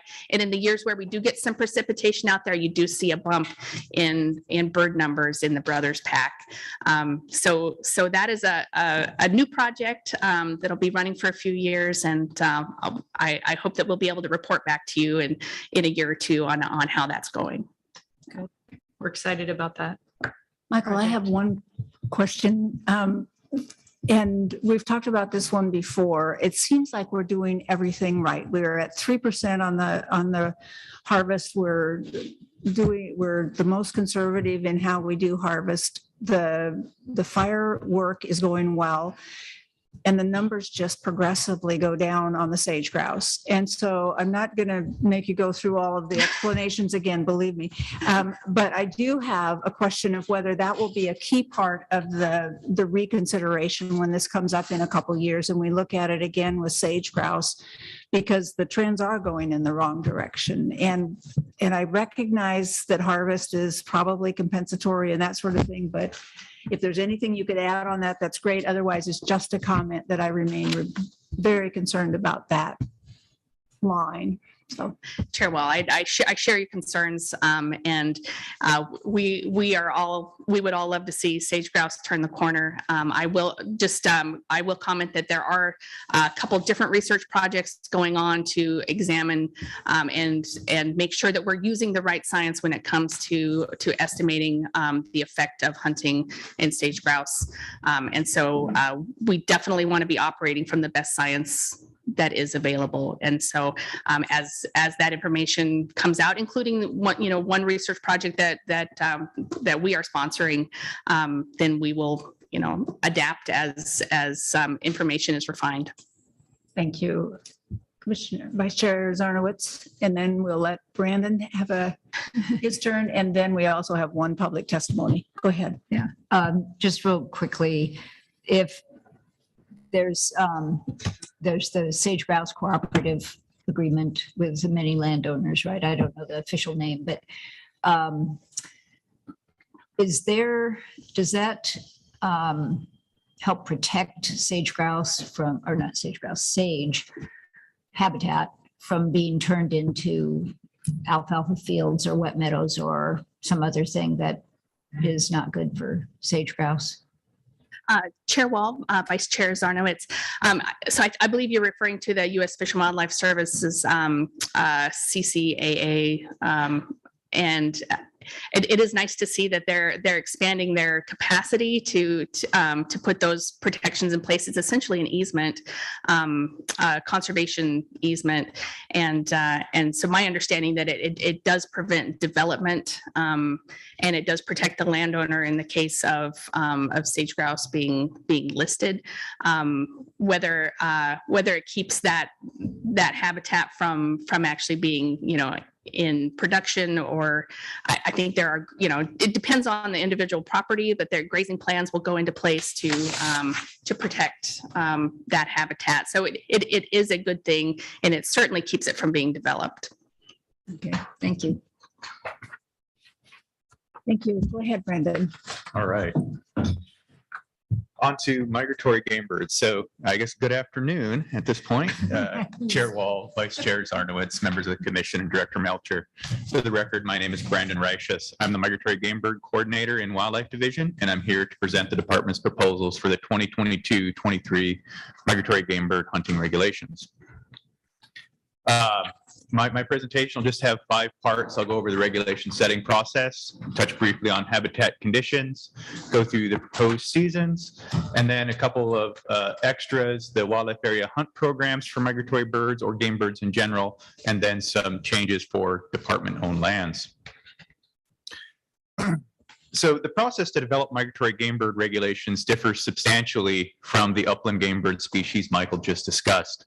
Because migratory game birds are protected under the Federal Migratory Bird Treaty Act, the federal government, through the U.S. Fish and Wildlife Service, has preeminent management authority. However, the states working through the flyway system consult with the service to develop season frameworks on an annual basis.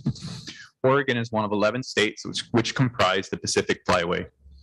Once these frameworks are established, each state then selects their hunting seasons, which is what we're doing here today. These frameworks provide the sideboards. Therefore, the states cannot establish season lengths or bag limits, which are more liberal than the frameworks, nor can they establish seasons outside the opening and closing dates established by the frameworks. The concept of adaptive harvest management guides many of the harvest management decisions made by the service in the flyways. Here in the Pacific Flyway, the overall duck season length, timing, and bag limit is determined by the Western Mallard model, which annually considers the current, long-term, and projected population status of mallards breeding in Alaska, British Columbia, Washington, Oregon, and California to determine the appropriate duck season frameworks. Additionally, a few species of ducks have species-specific adaptive harvest management protocols to guide their harvest management. These are generally used for species whose population status necessitates more restrictive regulations, such as pintails, scaup, and canvasbacks. Frameworks for mourning doves and bandtail pigeons are also based off adaptive harvest management protocols. For goose populations, frameworks are guided by harvest strategies contained in management plans that are developed by the flyways with cooperation from the service. These plans contain population goals based off environmental and social considerations.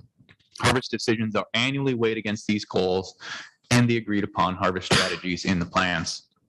By including new information from population surveys, harvest surveys, and habitat surveys, on an annual basis, these model-based systems and harvest strategies consider changing demographics of the populations as they respond to current habitat conditions, long-term climate change, or other stressors.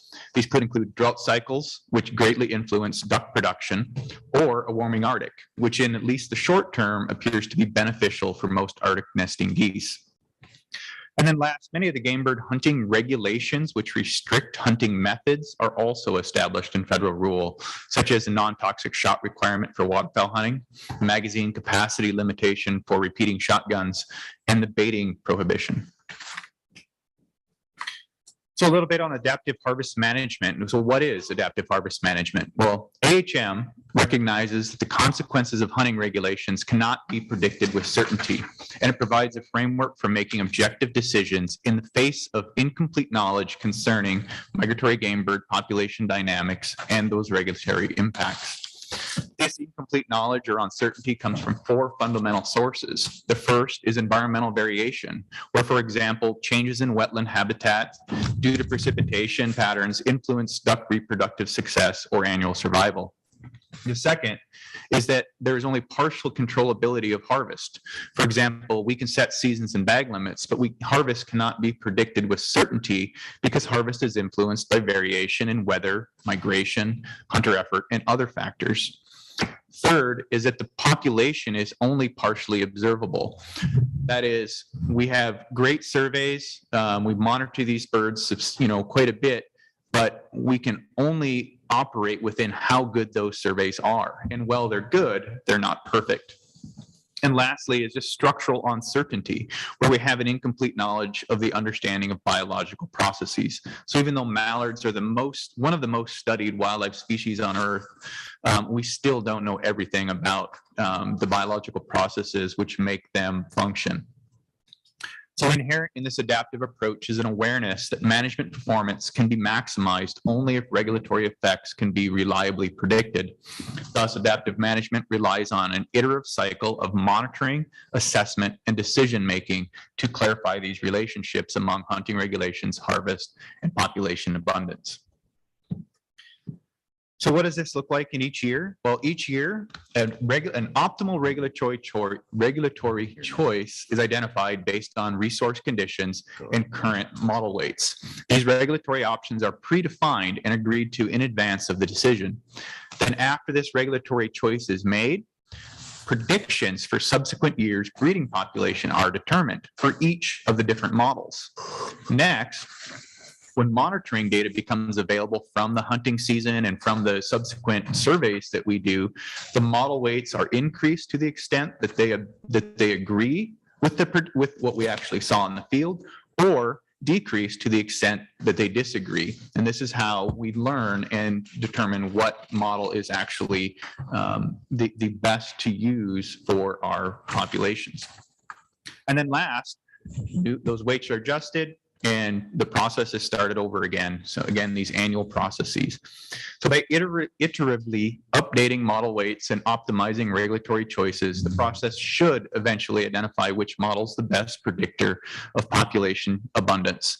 The process is optimal in the sense that it provides a regulatory choice each year necessary to maximize management performance. It is adaptive in the sense that the harvest strategy evolves to account for new knowledge generated by a comparison of the predicted and observed population sizes. For example, should habitat conditions deteriorate due to climate change or other factors to the point where they can no longer support populations robust enough to sustain the current level of harvest, the process would identify the appropriate time at which point to scale back hunter opportunity. We started using adaptive management for waterfowl in 1995, and since that time, it has focused on the population dynamics of mallards. Mallards constitute a large portion of the total duck harvest and traditionally have been a reliable indicator of the status of many other species of ducks. Geographic differences in reproduction, mortality, and migrations of waterfowl stock suggests that there may be corresponding differences in optimal levels of sport harvest in the different flyways. Therefore, in the Pacific flyway, this led to the development of the Western mallard model, which has guided our overall duck season and bag limit since 2008. And again, that's using the status of mallards here in the Pacific flyway from Alaska south to California.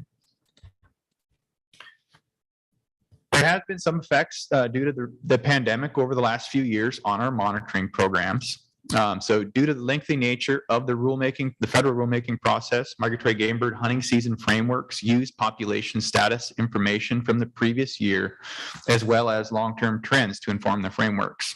That means that the 2022 frameworks are based off information collected through 2021. And in 2020 and 2021, our monitoring programs were impacted by COVID. So in 2020, nearly all aerial waterfowl surveys were canceled in North America, and almost all the Arctic goose field work was similarly canceled. Last year, we got a little bit better, and some surveys were conducted, including in Oregon and Alaska. So for the second year in a row, the service was forced to substitute model-based predictions of population size to inform the frameworks. However, here in the Pacific Flyway, because those goose surveys were done in Alaska, we have been able to use that real information to base our current proposals from. Field work to inform other migratory game birds like mourning doves and band-tailed pigeons was unaffected due to the pandemic. Essentially, you can get out there and do that field work one person at a time. And so we've been able to base those frameworks off the current monitoring. And last, we anticipate full resumption of normal surveys and monitoring, such as waterfowl banding this coming year. That begins with California's breeding waterfowl survey, which started today. And as Kevin, I think, mentioned earlier, I'll be in a helicopter, hopefully Monday, weather pending, counting waterfowl right down here to the Astoria area. Next, just briefly onto habitat conditions. So we all know that the Western US has experienced a severe drought during the past couple of years. The map on the left here shows the current drought status, showing that much of the region is in drought, with much of Eastern Oregon in extreme or exceptional drought. However, the map on the right shows the change in drought status since the start of the water year. So the areas that are green and blue have improved. The areas that are gray have stayed the same, and the areas that are yellow or orange have actually seen a deterioration over the winter. You can see that most of the area to our north or in Oregon itself has seen either improvement or no change. Now, no change from an exceptional drought is still not great news. And then as a note, these maps are current as of April 12, and so they don't show any impacts of the recent much needed precipitation that we've been receiving across the state in the last 10 or so days. However, most of the breeding waterfowl that winter in the Pacific Flyway are produced to the north of Oregon, with central British Columbia, southern Alberta, northwest Canada, and Alaska being very important breeding areas. Habitat conditions in these areas are generally good, except for southern Alberta, which retains drought conditions similar to the western US. However, a similar pattern has been noted where even though drought is persisting in some of these areas, there have been ongoing improvements over the course of the winter, especially in British Columbia, which is nearing drought-free status. Thus, we expect to see good numbers of migrant and wintering waterfowl moving through Oregon this fall, since habitat conditions in the primary breeding grounds are generally good. However, reductions in wetland habitat due to drought in the lower portion of the flyway will affect where those birds choose to settle on the wintering grounds. Right, so on to the proposals for the upcoming seasons in 2022-2023. First, most of the migratory game bird season proposals for the upcoming season are unchanged from last year, except for standard opening day shifts to ensure that most of the seasons open on a Saturday. These include all of the seasons listed here, such as the popular duck season and the mourning dove season. There's only one major change in the federal frameworks for the upcoming season that related to Oregon, and that is the bag limit for geese in the Northwest permit goose season. Goose harvest management is complicated in Northwest Oregon due to the desires to meet differing population objectives for 7 different subspecies or populations of Canada and cackling geese, while at the same time trying to help mitigate the goose damage that these geese cause to agricultural interests through hunting seasons, or by using hunting seasons. The most abundant of these subspecies or populations that winter here in Western Oregon is what we now call the minima or small cackling goose, which previously we simply referred to as cackling geese or even cackling Canada goose. But there's been some taxonomic changes that I won't bore you with. These geese all nest in Western Alaska on the Yukon-Kuskokwim River Delta. And most of them winter here in the Willamette Valley and Lower Columbia areas, as well as adjacent areas of Southwest Washington. The Because these geese are very important to Alaska Native peoples as a subsistence food source, but can have serious impacts to agricultural interests on the wintering grounds, determining an appropriate population objective has always been a difficult balancing act involving coordination among all stakeholders. Since 1984, the population goal has been 250,000 geese, and hunting regulations for both sport and subsistence have varied since then in attempts to either maintain the population objective or attain it after it has been lowered. The Flyways harvest strategy for this population indicates that when the 3-year average population index is 10% below the objective, or less than 225,000, that regulatory actions to regain the objective be implemented. Surveys conducted last spring indicated that 3-year average estimate had fallen to approximately 206,000 birds, so below that 225,000. And the previous 3 estimates making up that 3-year average are all right around that 206. So we are now at the level which calls for regulatory changes. As recently as 2017, as you can see on the graph, the population was at the peak that we have seen through our monitoring at nearly 330,000. This is not the first time the flyways have had to reduce harvest to on minima cackling geese due to population concerns. However, in the past, the bag limit here in Northwest Oregon, only those minima cackling geese would be reduced. So essentially the bag limit would be 4 Canada and cackling geese, but you could only shoot 2 minima cackling geese per day. However, this type of a regulatory structure has the potential to shift harvest pressure to other goose populations. Taverner's cackling goose, another population of cackling geese which winter here, are the second most abundant population in the region. Although the flyway has never adopted a formal population goal for these geese, the figure here on the right indicates, and this is from surveys in Alaska, that the portion of the population wintering in this region has been in decline for some time, maybe a slight stabilization recently. And then although there are no population concerns for Western Canada geese, generally the 3rd most abundant Canada goose population that winters here, purposefully shifting harvest to those birds could lead to an increase in the incidental take of dusky Canada geese, which remain closed to all harvest. Therefore, the flyway believe that frameworks which encourage hunters to seek out taverners or other geese in order to attain a bag limit of 4 were not appropriate. So the overall bag limit framework for Canada and cackling geese was reduced from 4 today to 3 per day, with the harvest closure for dusky geese maintained. We are proposing to adopt the bag limit consistent with the framework. Similar bag limit reductions are occurring or have occurred in Washington, in Southwest Washington, and areas of Alaska where these geese originate. Currently, the department estimates that harvest is about 31,000 Canada and cackling geese per season in the permit zone, with 70% of that harvest being minima cackling geese. Previous data from our check stations suggest that this bag limit change will result in a harvest reduction of approximately 10%, or about 3,000 geese, 2,000 of them being minima cackling geese. Should the minima cackling goose population fail to increase in the future, more drastic restrictions may be necessary, such as reductions in season length and or open days to hunting. And then last, we're not proposing any changes to other goose seasons in other zones across around the state, other than the standard calendar shifts for opening date. All right, moving on to our wildlife area hunt programs. One very small change this year. The department is not proposing any substantive changes to the wildlife area hunt programs, except to open the remainder of the South Coyote unit at Fern Ridge Wildlife Area to hunting and other public use. This property has been closed to access for the past few years as habitat restoration activities were completed.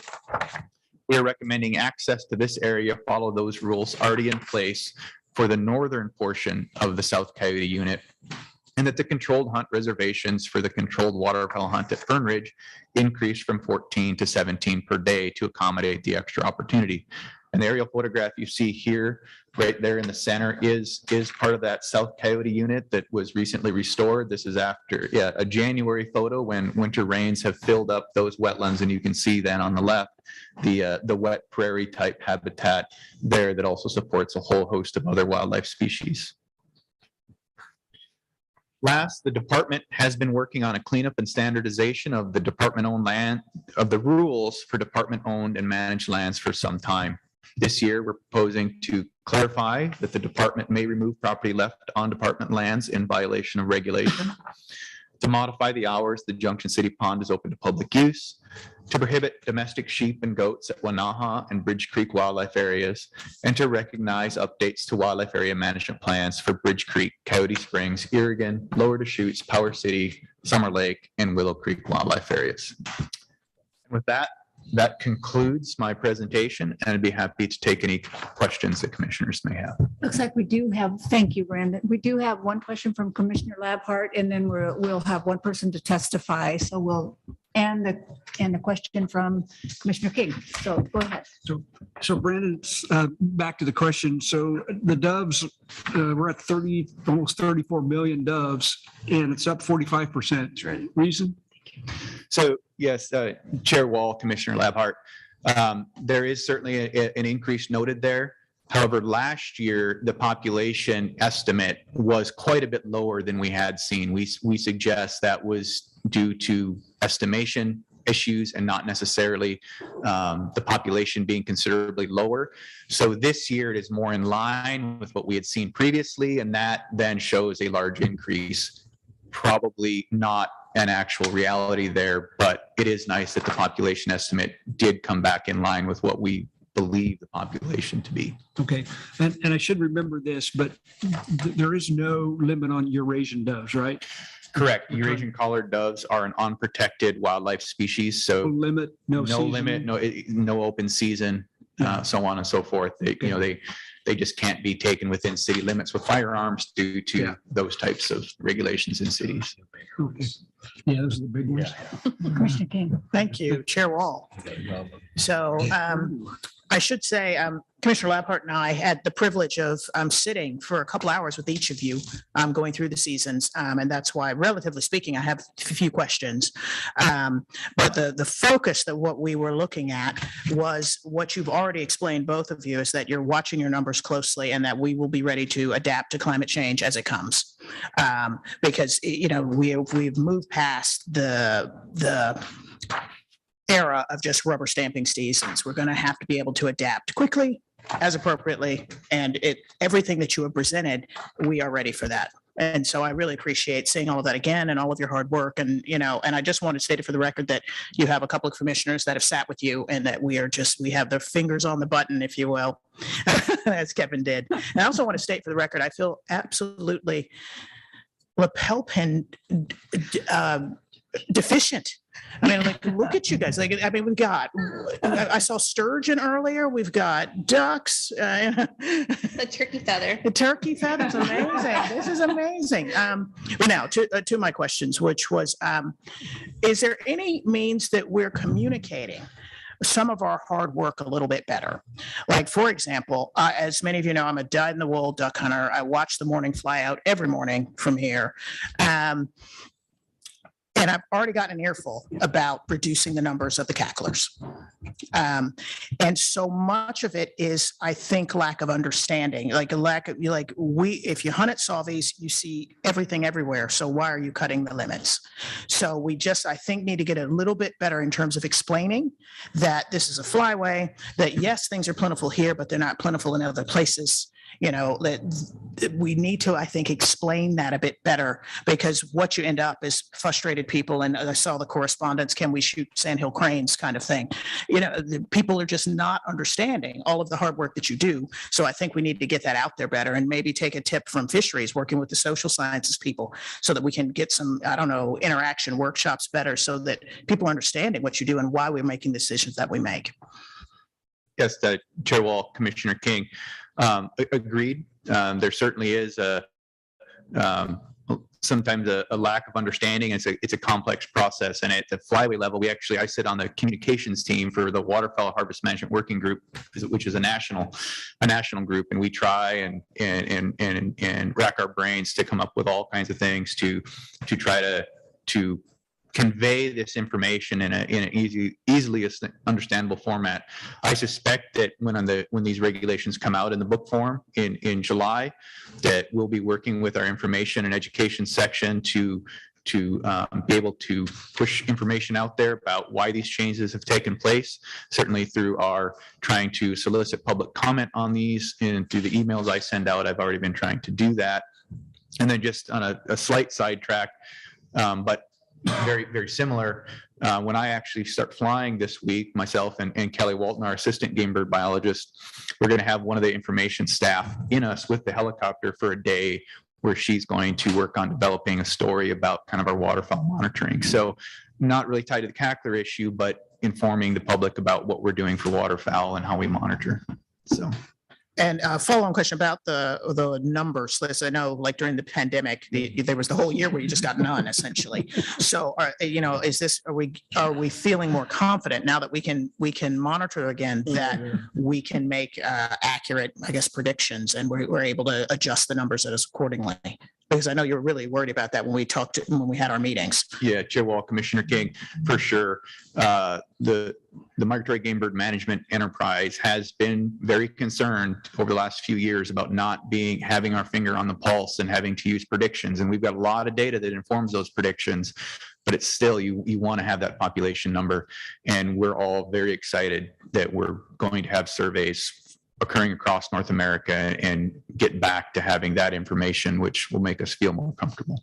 Right. And to follow on that, so Canada is back doing their surveys, because everyone's been complaining that you don't get bans because Canada's not been putting them on these last couple of years. So everyone was wondering why we weren't getting any. Now we know why. So is Canada back on track with that sort of thing, or do we know? Yes. So there was some limited banding that occurred last year in Canada by the Canadian Wildlife Service, but actually much of the banding that is done in Canada is done by the U.S. Fish and Wildlife Service, by crews going north of the border. And of course, the border closure restricted that. The same with the aerial surveys, which occur in May. And so those, like, I have a good friend who's leaving from Oregon next week to go to Alberta to start counting. So that survey's taking place, and then they certainly intend to return in August to do that preseason banding. Thank you. Thank you. We'll go to Tyler Duncannon. Tyler, are you there? Wait. Yeah, thank you, Chair Wall. Can you hear me? Never mind, Tyler. Hold on a second. I missed the card. Go ahead. That's okay. I just want to, reiterate the concern I have about the drought, especially on the east side of Oregon, places that are very important for bird migration, like the whole Klamath system. The ODFW invested a lot of time recently on a tour just in the Summer Lake Valley, with Avert Lake being such a important stronghold, also deeply impacted by the drought we're in. I guess a part of me is just like, are we figuring out where these birds go when they? Yeah. Chair Wall, Commissioner Hatfield-Hyde, we don't have, like that kind of real-time data, but the hypothesis would be, and there is some information to suggest that so these areas that are drying up in what we call the sonic, the southern Oregon, Northeast California area, which are very important migration staging habitats as well as breeding habitats. When those areas dry out like they have here, the wetland habitat isn't there, the birds have to go somewhere. And so those birds migrating from the north either just bypass and go straight to California's Central Valley, which is kind of the heart of the Pacific Flyways wintering ground. And that certainly puts more pressure on those habitats down there. And so it's certainly not great for waterfowl. It puts more pressure on those wintering habitats, or they have to look elsewhere on other migratory areas. And so we saw really strong numbers of birds at Summer Lake last fall, and we suspect that was not due to that there were more birds in the total population, but that they were congregating at Summer Lake because of the different hydrology there, which, although things have been getting a little worse at Summer Lake still has pretty abundant wetlands and habitat condition relative to some of those other basins which don't have that water just flowing out of the ground day after day after day. And so they just have to make do with what's there, and that certainly is not the preferable system. But once those habitats do come back, and they will, it will take, just a little bit wetter precipitation patterns, and we should see some wetlands coming back in those basins, and they explode with life. And so it's been pretty amazing just in my almost 20 years in Oregon to watch some of the wet dry cycles. And when you get those wet cycles that return, say, to the Warner Valley, the number of birds that use those areas is phenomenal. But I guess it sort of worries me because, we live in our microcosm of Oregon, and I know you've been talking about Canada and, down into the Central Valley. I don't think the Central Valley is doing very well right now either. And so it just feels a little, and I am very, dried out and kind of weathered right now because we've been living in this extreme drought. But I just want to feel like there's a lot of continuity and conversation going on across an entire flyway, not just our piece that doesn't look very good right now in a lot of places that I look at it. So yeah, just tell me it's okay. It doesn't feel very good. The conversations are ongoing, and it is at the forefront of everybody, all waterfowl managers' minds for sure. Yeah. Yeah, Chair Wall, Commissioner Hatfield, I might also add in the flyway, there's an entirely, kind of partnership with the non-game tech committee that, really hones in and deals with a lot of other issues on migratory birds. Brandon's done a great job on the waterfowl side on some of the species of interest and regulations today, but we also have that same partnership and participation across all the migratory birds. Mm-hmm. Okay. Chair, well, I have another question, but if you want to let Tyler go, I can ask the question later. Let's let Tyler go and then we'll come right back to yours. Thank you. Tyler? Thank you, Chair Wall, Commissioners, and Director Melcher. My name is Tyler Dungannon. I'm the Conservation Coordinator for the Oregon Hunters Association. And first, I just want to applaud ODFW staff for using science as the cornerstone for these game bird proposals. Just amazed, and I really appreciate the thorough presentations. Use OHA as a conduit, by the way, to other hunters about all the great work that you're doing. Be happy to do that for you. OHA is obviously here because we care about our game birds. We support continued harvest of sage grouse. As presented, there's no biological indication that we need to reduce sage grouse permits this year yet, but we support ODFW using this new temp rule structure so that we can implement a temp rule later if need be, if those LEC data show that we do need to reduce permits. OHA just wants to continually remind the commission that sage grouse hunting, from what we know now in the literature, does not limit sage grouse populations in Oregon. Harvest is extremely conservative, as shown by Michael. I feel like I'm going to say as shown by Michael a lot here, but to emphasize everything that she said, hunting yields vital rate data for biologists. And aside from that, ODFW currently uses more than 50% of our upland game bird stamp funds for the benefit of sage grouse. And hunters also pay for sage grouse permits and applications. And while hunting organizations frequently contribute, OHA certainly does as well to the species conservation and research. But I think the caveat is that sage grouse need to retain their game bird status in order to continue receiving this substantial chunk of our upland game bird stamp funds. There are many factors driving sage grouse population decline, but hunter harvest does not limit sage grouse populations in Oregon. It doesn't contribute to any decline in Oregon. Moving on to turkeys, OHA appreciates ODFW expanding hunting opportunity and using hunters to address damage issues. In response to the daily bag limit increase for Western Oregon fall turkey, we just ask, and we trust ODFW, but we just ask that ODFW continue to carefully monitor turkey populations in Western Oregon and closely track fall turkey harvest, particularly those on public lands, because OHA does not want to see a reduction in turkey populations on public lands or in flocks that are not causing damage. We strongly recommend that ODFW consider requiring hunters to purchase turkey tags 1 calendar day prior to hunting to eliminate some ethical concerns brought up by our state board. And then moving on to migratory geese or migratory birds, and specifically the goose regulations, We're trusting ODFW here in the decision to reduce Canada geese bag limits, and we hope to restore a bag limit of 4 geese in the future when populations increase. So again, appreciate ODFW staff, particularly Brian Wolfer, Michael Klein, and Brandon Reiches for working on these game bird proposals and using science to inform management. So thanks for the opportunity to testify. I can take any questions. Thank you, Tyler. I don't see questions for you. We do have one question from Commissioner King for the panel. So thank you, Tyler. Thank you, Chair Wall. It's about geese again. The species you didn't mention, snows. So again, back to Salvies.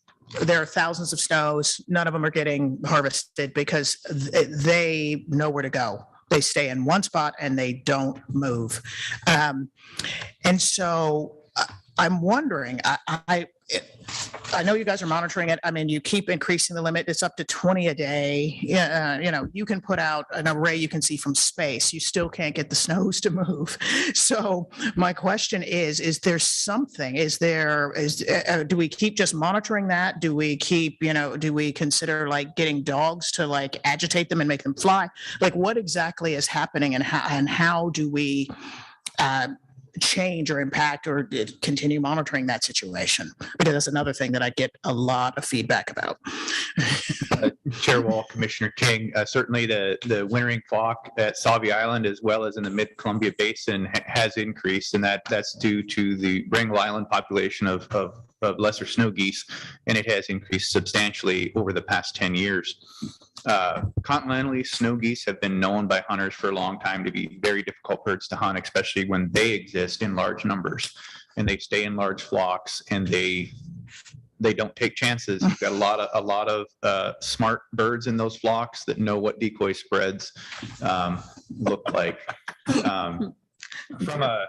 From a disturbance type standpoint, trying to maybe get them to move around a little bit, that would probably cause some extra complications with just other waterfowl, since the bird seasons are all open together. So, disturbing snow geese to try to get them more accessible to harvest would also disturb other ducks and things on those areas. Typically, the snow geese at Sauvie are roosting within Sturgeon Lake Refuge and sitting on that water body.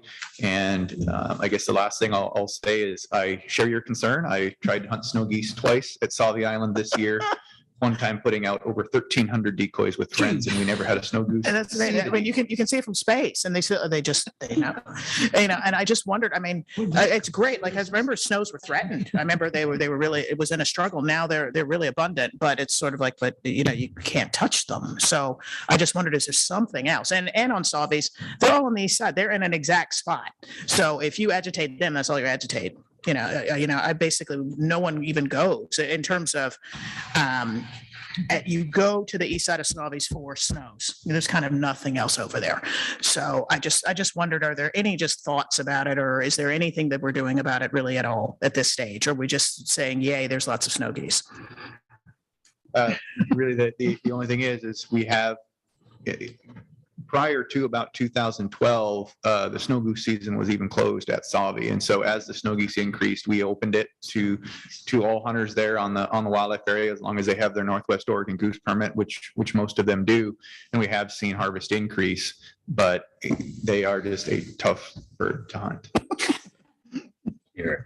Commissioners, thank you. Commissioner Spellbrink, did you have a question? Go ahead. I was just going to make an observation. I really appreciate having Dr. King on the commission for her knowledge and expertise on fowl, especially waterfowl. And, I blame that on my uncle who never invited me to go with him and my dad who didn't hunt. So I really appreciate your expertise on it. The problem is she doesn't have 1,300 decoys. That you can see from space. So, love the banter, but is there a motion? Oh, yes, we got to get to that part. Yeah, got to get back. I believe I have it here, right? I move to amend OAR Chapter 635, Divisions 008, 045, 051, 052, 053, 054, and 060 as proposed by staff in attachment 4. Thank you. Second. It's been moved and seconded to move to amend OAR Chapter 635 as just read into the record. Are there any questions remaining or any discussion? Seeing none, could I have a thumbs up for those in favor? I think we just got to lunchtime here. Thank you all. Thank you for the work and the presentation. And thank you, Tyler, if you're still there. So we will break. Commissioners, can you stand doing a 45-minute lunch and then we can get back and get started again? And we'll start with item D. Thanks, guys. I meant to say lapelless, and then I lost. But I'm like, everyone has all of these. Yeah, that's true. Yeah, that's true. That's true. I still have, yeah, I have one.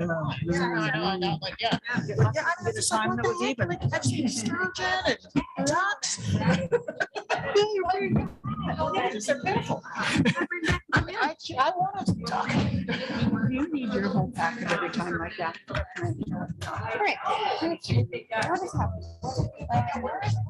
Well, if we're sitting, you know, with yeah, we're more this way or that way. I can't remember. I guess it's this way.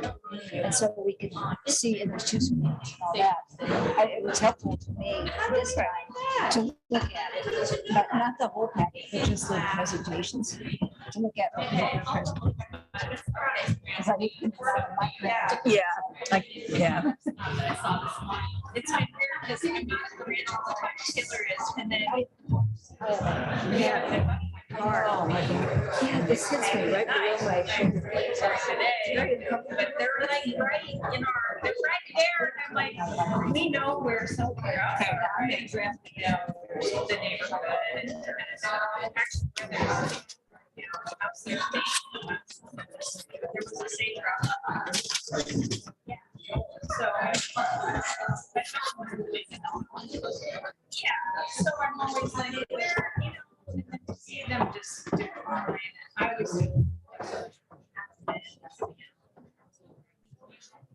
But I'm like.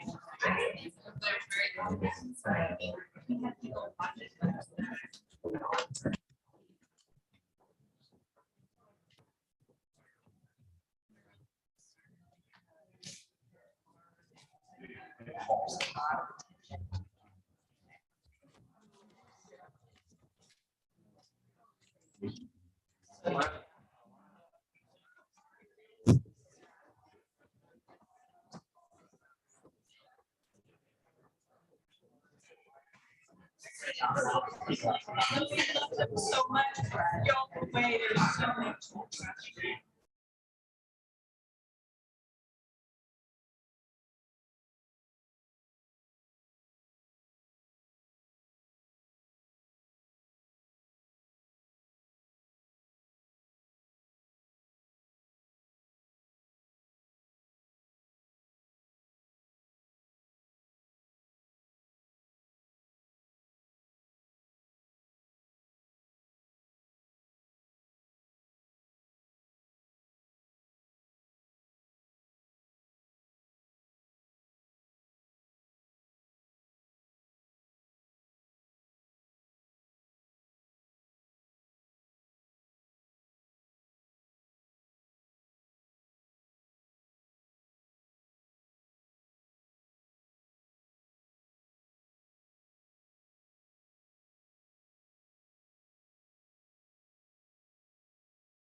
and Alaska.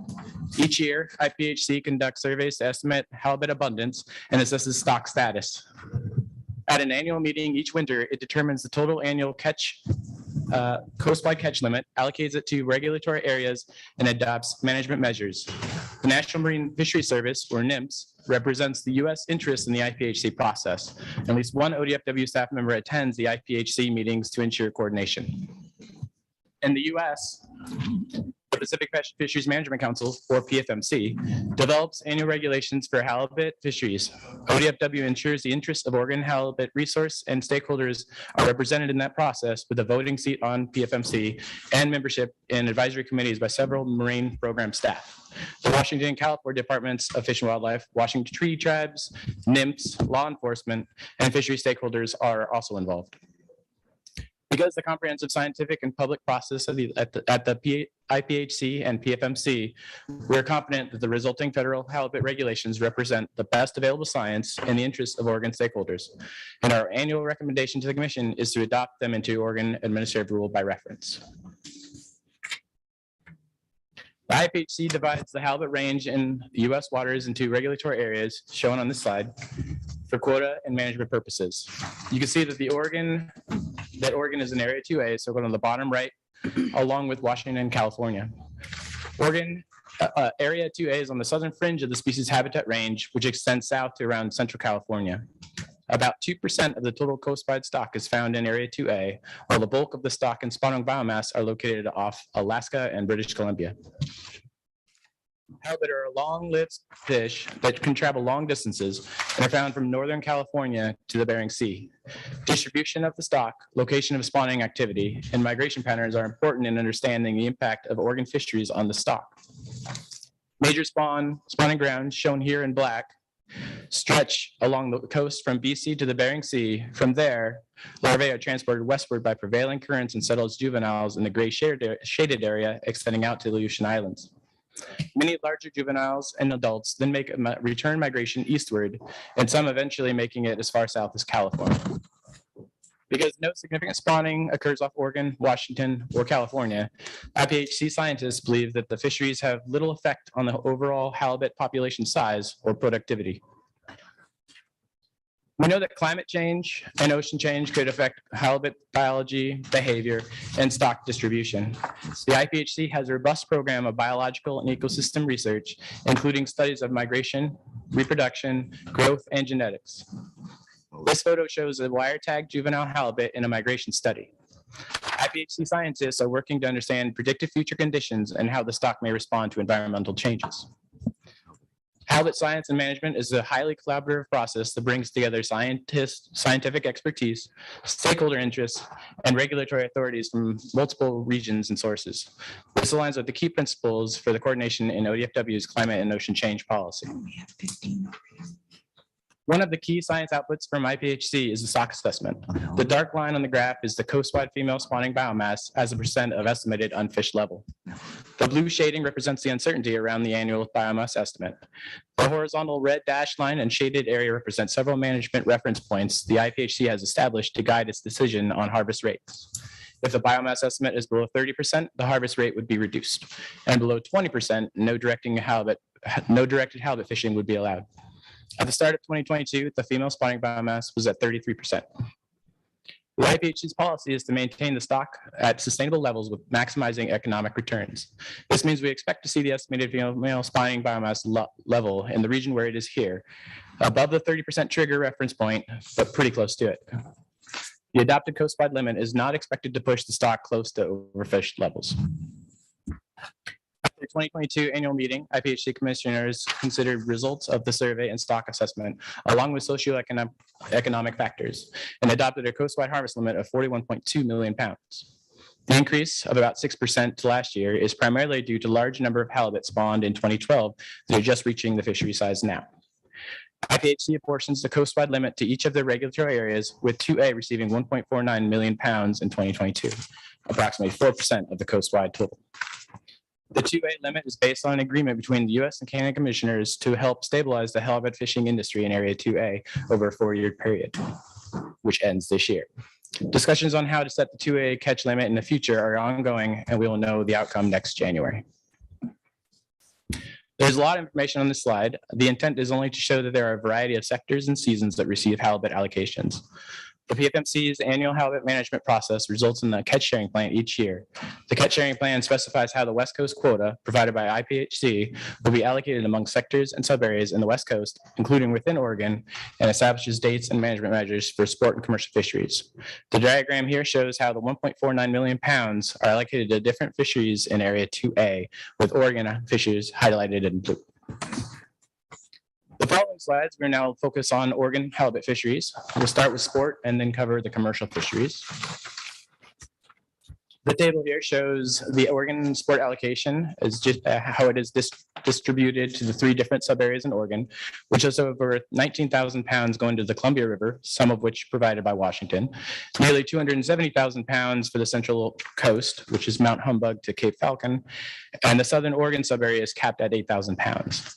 These allocations are established in the Pacific Halibut Catch Sharing Plan and have not changed in recent years. ODFW and Oregon stakeholders participate in the annual reviews of this plan and support the sharing arrangement. The catch sharing plan also specifies measures such as season structure and bag limits, and there are a couple changes here that may impact Oregon anglers this year. If the Central Oregon Coast subarea spring all depth allocation is greater than 100,000 pounds, fishery managers have the option to open up to 7 days per week, beginning the second Thursday in May through June. July 1, regardless of quota, the more traditional Thursday through Saturday all depth days are available.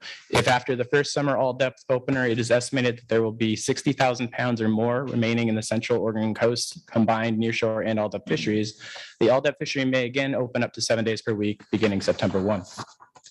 Additionally, at the conclusion of the spring all depth season, IPHC, NIMS, PFMC, and ODFW consult to determine whether increasing the bag limit to 2 fish is warranted with the intent of taking the sub-area quota by October 31st. Starting on the North Coast, this sub-area is managed by both Oregon and Washington Fish and Wildlife agencies. The all depth dates included in the catch sharing plan all fall on Sundays and Thursdays this year, and the nearshore fishery is open Monday through Wednesday, beginning May 9. For those that are unfamiliar with the term, the halibut nearshore fishery is limited to shoreward of the 40-fathom regulatory line.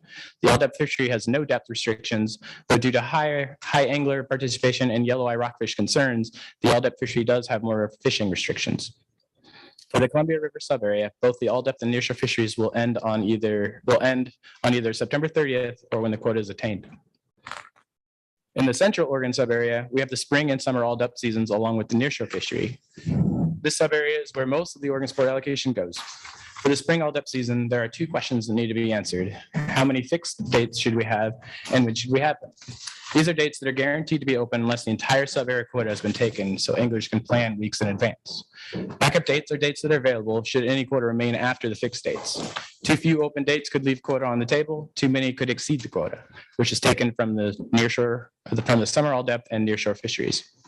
In recent years, we have used all of the backup dates and have still left a large portion of the quota unharvested. This year, we are recommending a different approach with more days open per week and month for all depth fishing.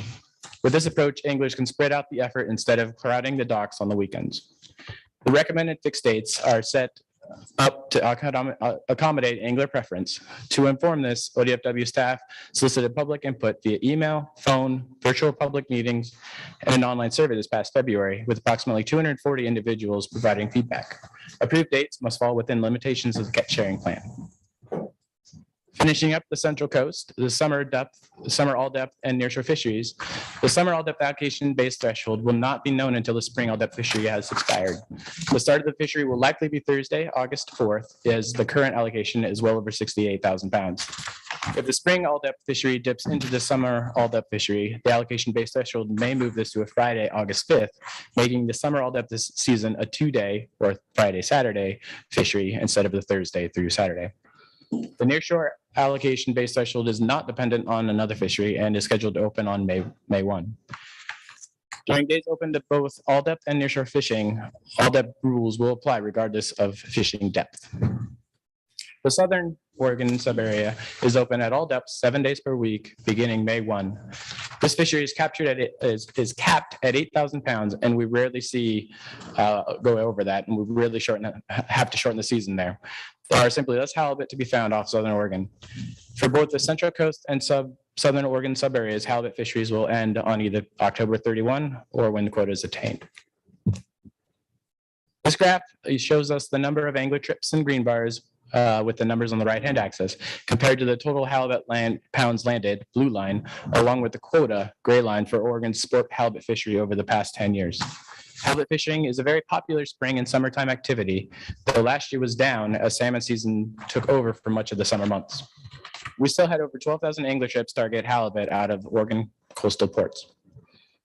The fish caught have been small the last couple of years. The 2012 year classes dominated catches, even though they've just entered the fishery. The now 10-year-old halibut have another year of growth and will likely be the dominant year class again. Catch rates vary by year, but are generally close to one fish per every 2 angler trips. And finally, the commercial fishery for Area 2A.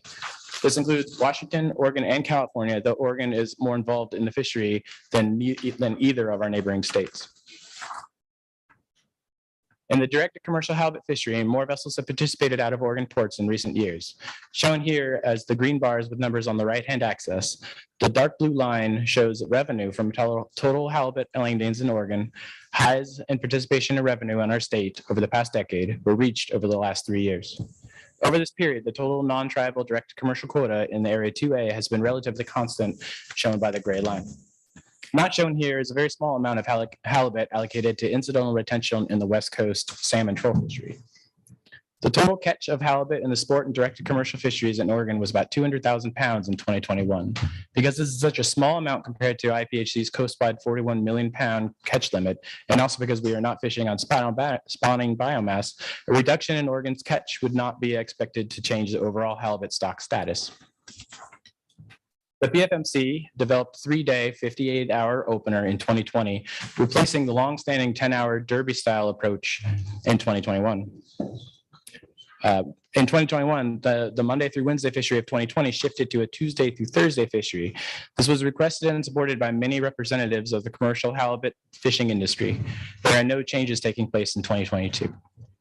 The first opener is scheduled for June 21st, and if there's enough quota remaining, a second opener will take place July 5th. Additional openers will follow every 2 weeks if enough quota remains. Vessel limits will be determined and announced by IPHC prior to each opening.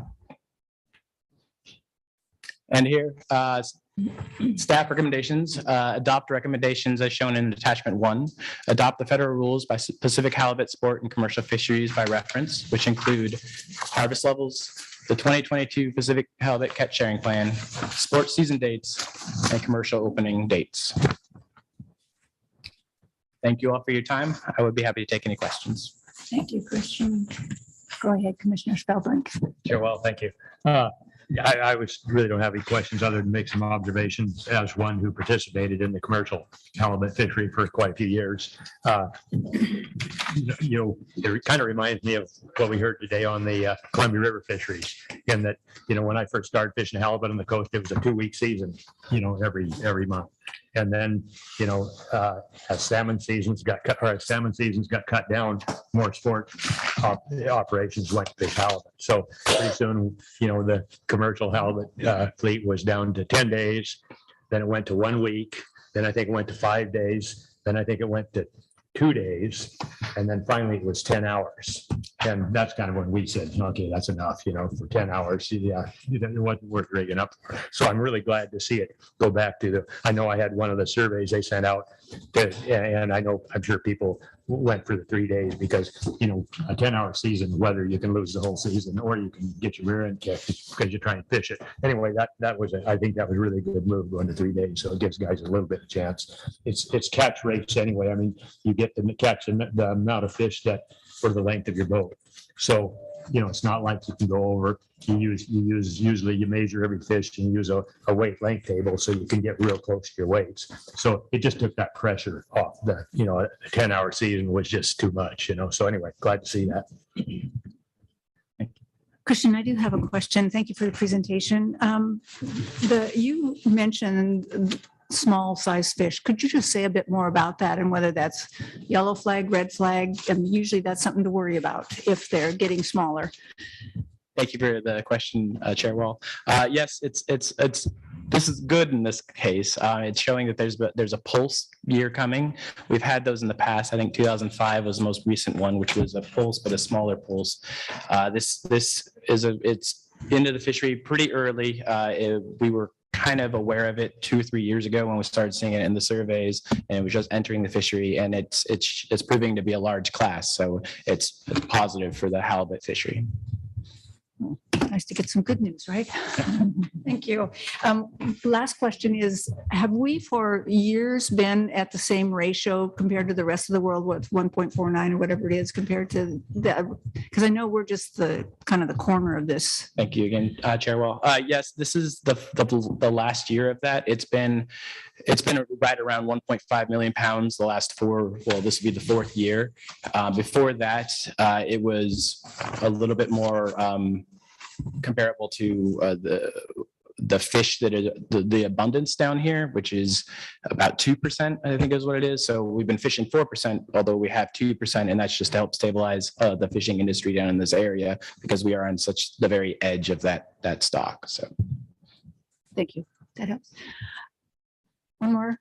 Go ahead, Commissioner Stolberg. No, just, yeah, we're the tail that wags the dog, down here. So.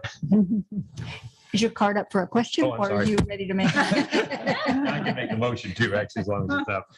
That's your punishment for leaving it up, maybe. Exactly. I move to adopt the staff recommendations for the 2022 sport and commercial Pacific halibut fisheries as shown in attachment 3.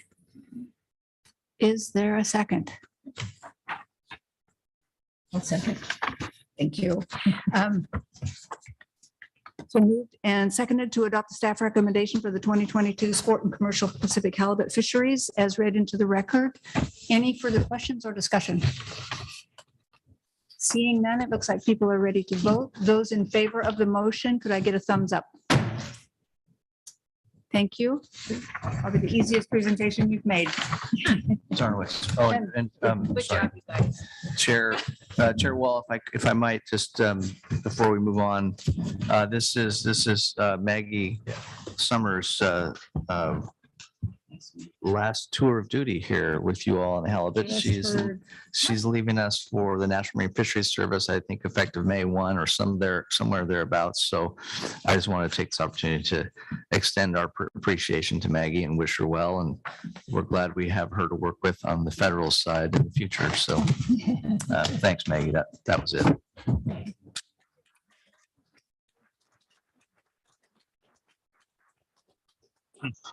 She's just walking across the parking lot. I know. It's been an honor to work for the department and with the opportunity, and we look forward to continuing. Look forward to seeing you again. Thank you. Let's go then to Exhibit E. And we have Ocean Salmon Fisheries and Ocean Terminal Fisheries Rulemaking. Christine Millette and John North. And who's leading off? Are you? Sure. Well, go ahead. Thank you.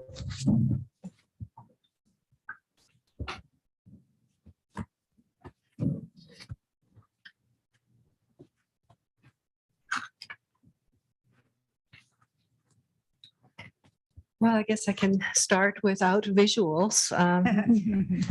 Good afternoon, Chair Wall, Vice Chair Zarnowitz, members of the Commission, and Director Melcher. I'm happy to be here. For the record, my name is Christine Millette. I work for ODFW in the capacity of the Ocean Salmon Technical Resources Manager.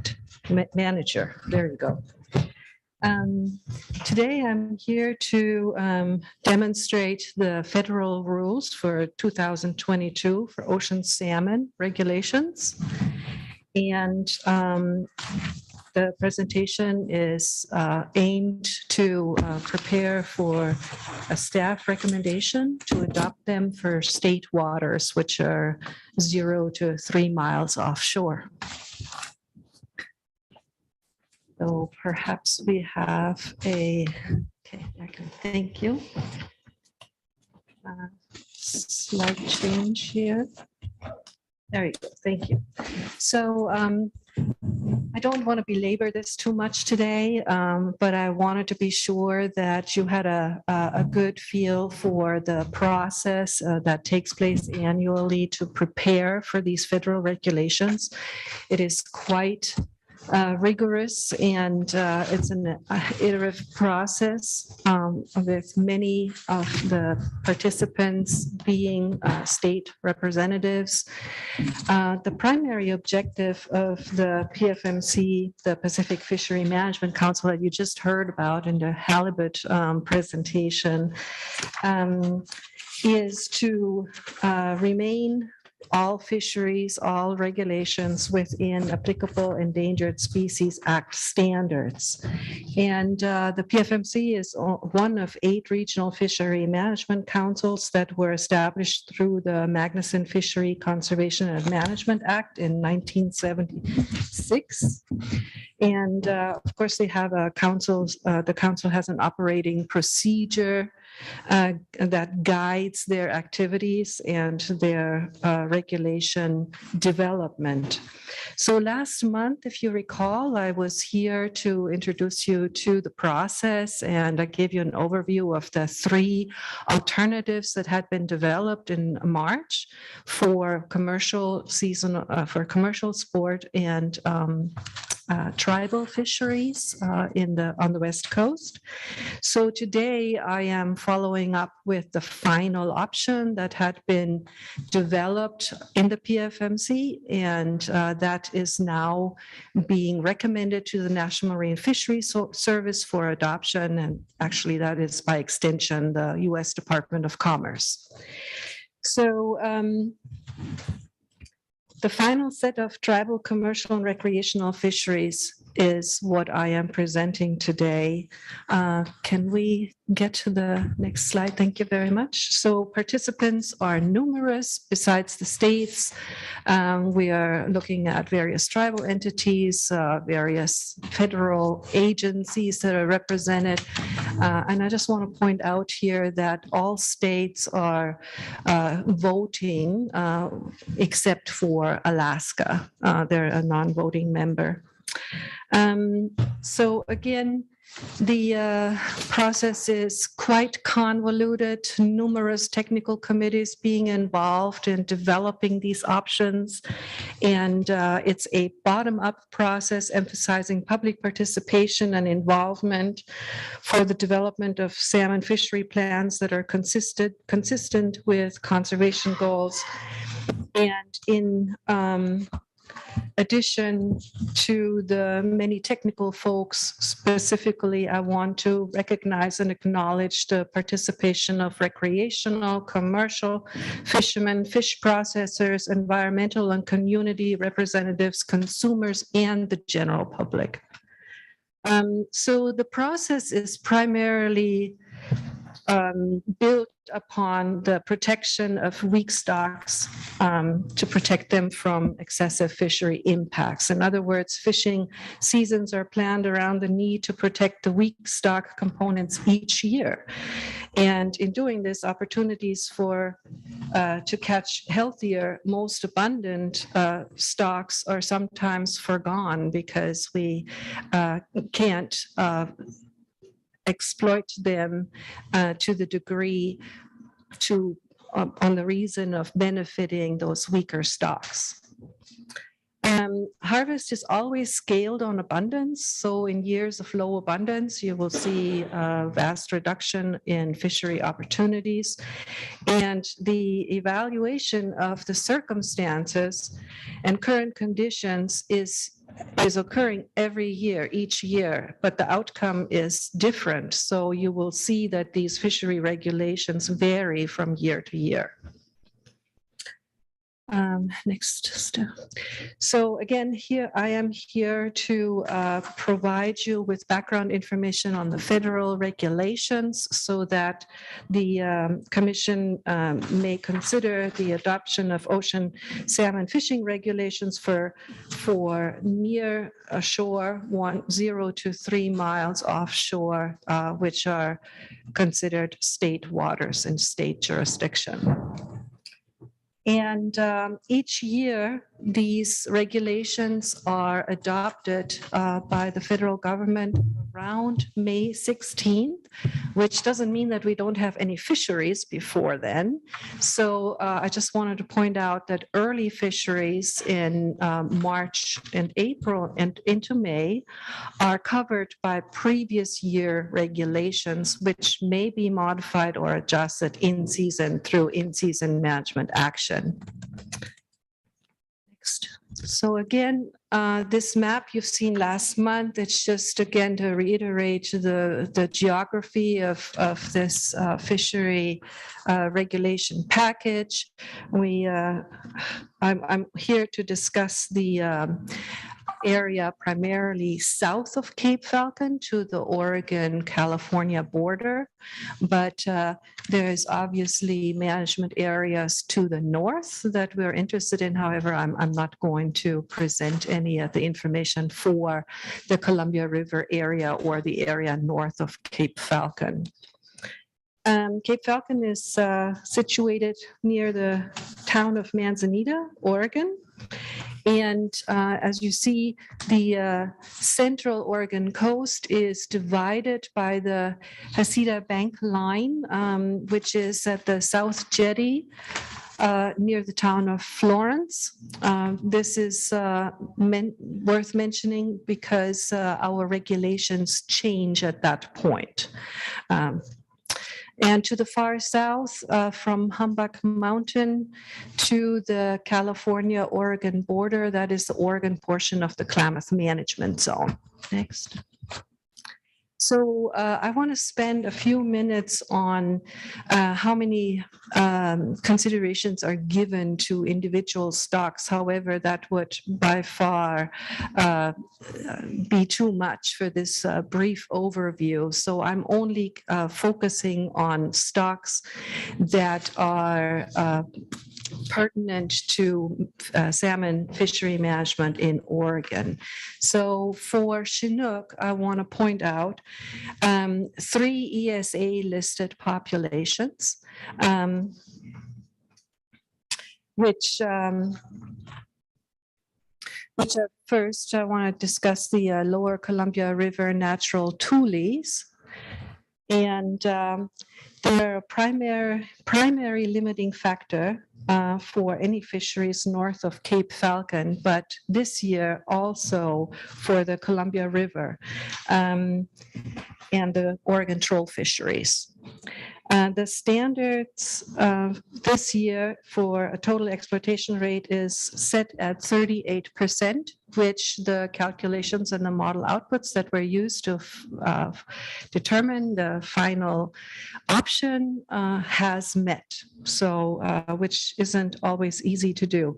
This includes all impacts that are occurring from Alaska and British Columbia fisheries, as well as fisheries in the waters of Oregon and Washington. Secondly, the Snake River Falls Chinook ocean fishery limitation is based upon a reduction of at least 30% from ocean harvest rates that occurred during a base period, which was set from 1988 to 1993. And this is reflected in an ocean exploitation limit of no more than 41.6% in 2022. This year's projected ocean exploitation rate is approximately 22%. So you see that we're well below that. The following stocks represent key Chinook salmon stocks for fisheries south of Cape Falcon. California coastal Chinook salmon, the ESA consultation standard is no more than 16% ocean harvest rate. However, the PFMC, with guidance from the National Marine Fisheries Service, chose to use a buffer that decreases the allowable harvest by nearly 40% and has been set at an overall rate of 10% versus the old limit of 16%. The ocean harvest rate for this stock is assessed by using H4 Klamath River Fall Chinook salmon as a surrogate. And all south of Cape Falcon fisheries were constructed around the need to meet this goal, as it was the most constraining this year. The next two lines represent Chinook salmon stocks with spawner escapement goals instead of exploitation or harvest rate objectives.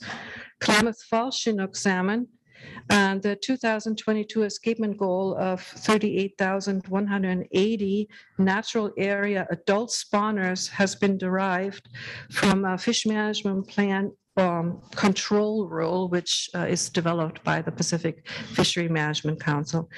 This goal, while it is higher than last year's control rule, is still below the desired escapement, which is 40,700 fish. For Sacramento River Fall Chinook salmon, the ESA standard is described as a spawner escapement range from 122 to 180,000 hatchery and natural area adult spawners. And this year, the PFMC adopted the higher end of the range as the conservation criterion. Therefore, harvest of Sacramento River Fall Chinook has been constrained substantially beyond what was needed to meet its conservation objective. And that comes along too with being extremely cautious managing Klamath River Fall Chinook. So the outcome of that also will yield fewer Sacramento River fish being harvested. Next slide. For coho, I'm just showing, again, there's numerous West Coast salmon populations which are assessed each year. I'm only showing the three most constraining stocks relevant to fisheries planning in Oregon. These examples are all ESA listed salmon stocks, coho stocks, Lower Columbia River wild coho stock. The 2022 NIMS consultation standard is no more than 23% exploitation rate in all fisheries compared to 30% as it was last year. Again, this includes those fisheries occurring from Alaska on south, including Canada, the Columbia River. For 2022, we are projecting the total exploitation rate to be well below the criterion at about 17.5%. For Oregon Coast natural coho salmon, the standard for 2022 is a total exploitation rate of no more than 15%. This includes the potential for limited freshwater fishery opportunities. Proposals for specific coastal freshwater coho fisheries are currently under development for your consideration during the August Commission meeting. Finally, the ESA standard for the Southern Oregon, Northern California coho salmon stock varies by population with an allowable total exploitation rate ranging from 15 to 16%. Marine fishery impacts account for an exploitation rate of just under 3% on all stocks, whereas higher projected exploitation rates as shown here account for additional freshwater impacts. For the two California populations listed here, the freshwater impacts are mainly due to tribal fisheries, whereas a projected impact on the Rogue River population can be attributed to incidental mortality only, and that will occur in fall salmon fisheries targeting on Chinook and Hatchery coho salmon. Next. Christine, sorry to interrupt, but could you just say that last couple sentences again? What these exploitation rates? Chair Wall, I'd be happy to. Yeah. So I was talking about the most southern population of coho that is located offshore off the Oregon shore, which is the Southern Oregon, Northern California natural coho population. So The exploitation rate, the total exploitation rate that is allowable varies. Trinity River in California is not to be exceeding 16%, whereas all other streams are having a constraint, a limit of 15%. So if you take a look at the last entry there under other, it shows you 2.9% of a projected actual exploitation rate. And that is indicative of the marine impacts, because at that rate, there are no further freshwater impacts that had been, that will be encountered or had been calculated. So for the two rivers in California, Trinity and Klamath, anything above 2.9% in the projected actual harvest rates or exploitation rates, excuse me, can be attributed to tribal fisheries. In the Rogue, however, it is strictly incidental mortality catch that is attributed to the fisheries that are taking place in the Rogue River Basin, targeting on Chinook and Hatchery coho this fall. Thank you. Okay. So, which leads us to the account of the final option as developed by the PFMC, and I won't go into too much detail here. It's showing the commercial seasons to start out with, and I'm starting with the area from Cape Falcon to the Hasida Bank line. So the dates that are shown here are the open area, or the open dates for the season. Notable also is the inclusion of a marked selective hatchery coho salmon retention in July and early August, up to a quota of 10,000 marked coho. Next. So going south, Cedar Bank line to Humbuck Mountain. Again, you see the open fishing dates, and I forgot to mention that the quota that I just mentioned for the adjacent area to the north is shared for hatchery coho. So this 10,000 coho quota is applicable to both areas that I just showed. Okay, next. So the area from Humbuck Mountain to the Oregon-California border, or otherwise known as the Oregon portion of the Klamath Management Zone. Chinook salmon retention is managed without a quota through April 30th, and then starting in June, quotas have been set for the summer months, 800 Chinook for the month of June, 400 Chinook for the month of July, and 250 Chinook respectively in August. There's no retention of coho salmon in this management zone. And overall, I would like to note that the commercial fishery regulations are quite restrictive this year when compared to the recent past. However, not as restrictive as we have seen in 2017 when we had complete closures. Okay, moving on to the recreational fishery. That is. Is that the recreational fishery?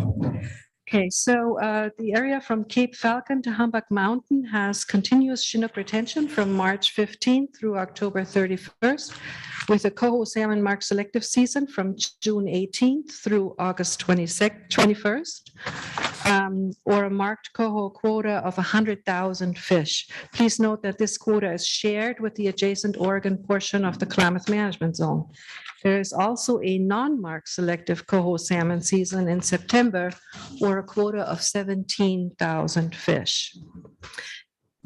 Going south, the area from Humbuck Mountain to the Oregon-California border has a marked selective coho fishery from June 18th through August 21st, or a shared quota of 100,000 fish. Starting on June 25th, the area is also open to Chinook salmon retention. And again, there's no retention or no provisions for a non-selective coho salmon fishery in this management area. And that concludes my presentation of the seasons, the federal seasons. Other considerations that staff is currently working on include planning for state-administered fisheries near shore and in coastal freshwater bodies. Staff is not proposing Chinook salmon fisheries in any of the ocean terminal areas due to concerns over adequate escapement in the spawning grounds, and guidance provided by the Rogue River Falls Chinook Conservation Plan. Further, staff continues the review of stock status for several Oregon coastal Chinook and wild coho salmon populations, and will likely recommend some wild coho salmon fisheries for your consideration during the August commission meeting. Staff is currently reviewing options for temporary modifications to in-river Falls Chinook fisheries that are consistent with both the Coastal Multi-Species Conservation and Management Plan and the Rogue River Falls Chinook Conservation Plan. Next.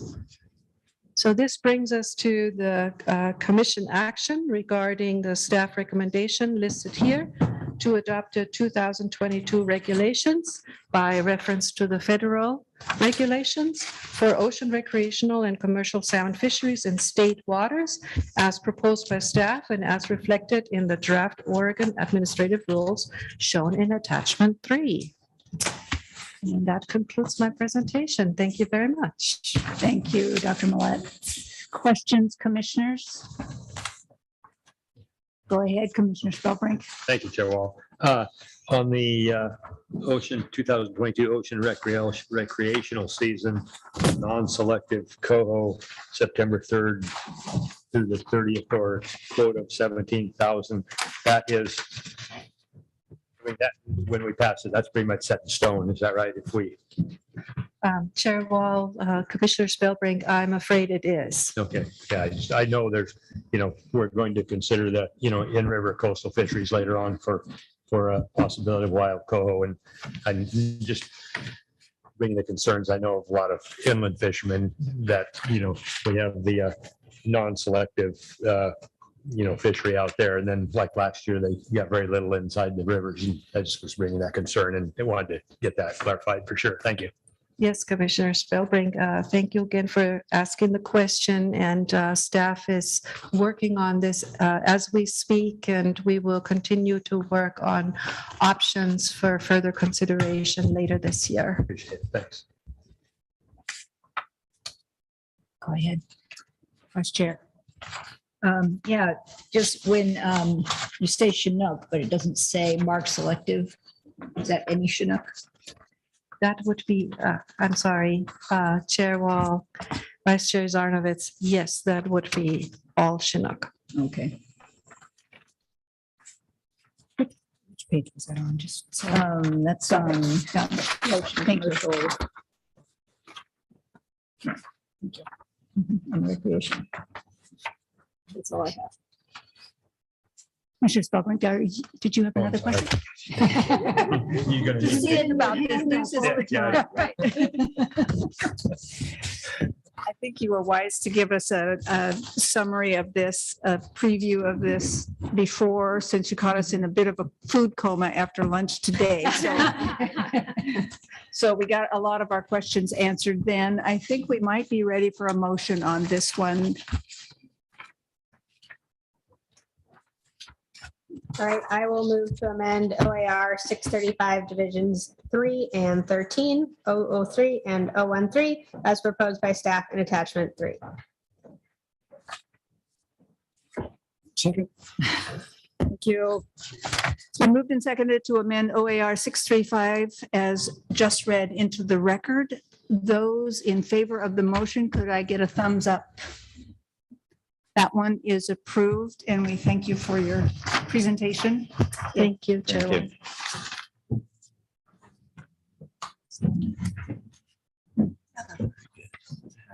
Yeah. The next item is long. We're going to take 5 minutes and give people time to get set up. And then we will go into Exhibit F. And it will be long and we'll just work our way through it. So 5 minutes. Ooh, 2 o'clock. Go for the marathon. Yes. Well, it doesn't do but do it. What else are we doing on Friday?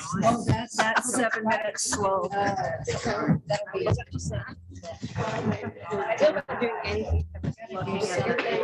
yeah, 2 people in it. Yeah,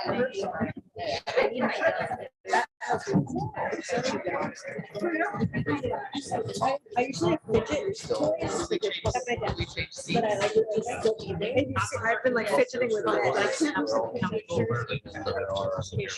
Yeah, she said we would. I mean, I know, it's a I'd be good. that's all, but you've always been that way. I know. I think I have AIDS. Yeah, this is gonna be.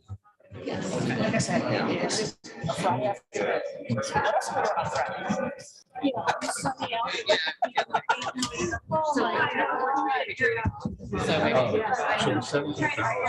Right,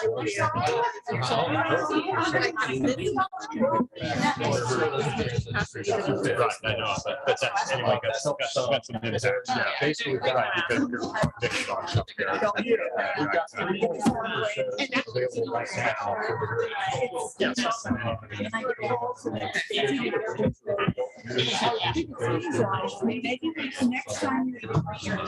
And I've got to try and get you to stay. Yeah, oh, yeah, no, that's kind of, that's why I got some of these last minute notes and stuff about, anyway, that's cool, I appreciate it, thanks, Chris.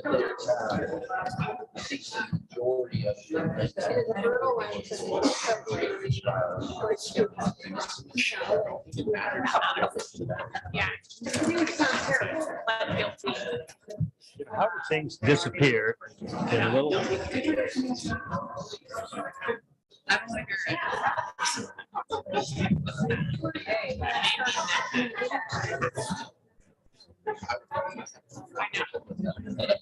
So, if you can't reply to that,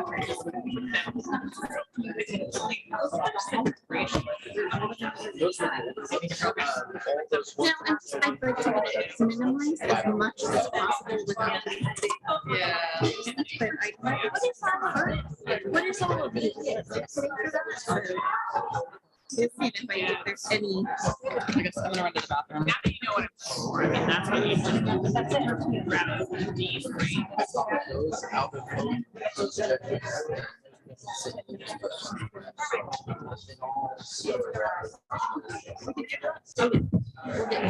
We're about.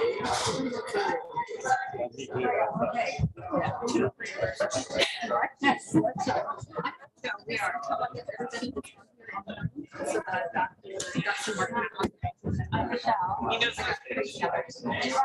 If this goes on maybe too long. I think I'm okay. Sure how long this is gonna go. Maybe we can even look That would be calculated. I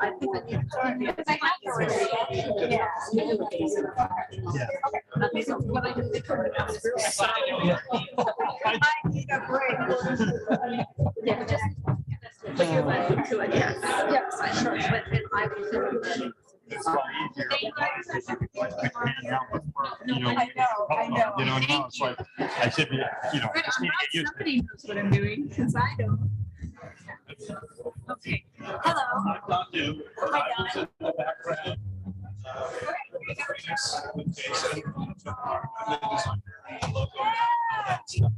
That was fun. That was, oh, it's just like your second.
I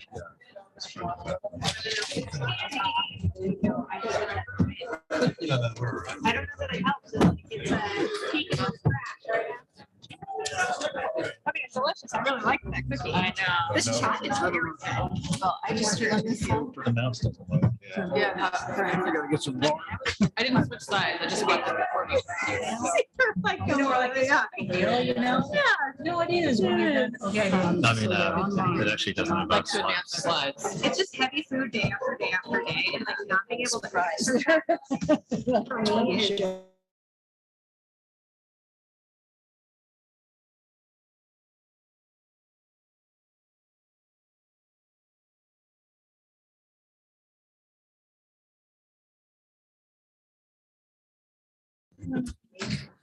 Thank you, everyone. Welcome back. I think we'll go ahead and get started with agenda item F.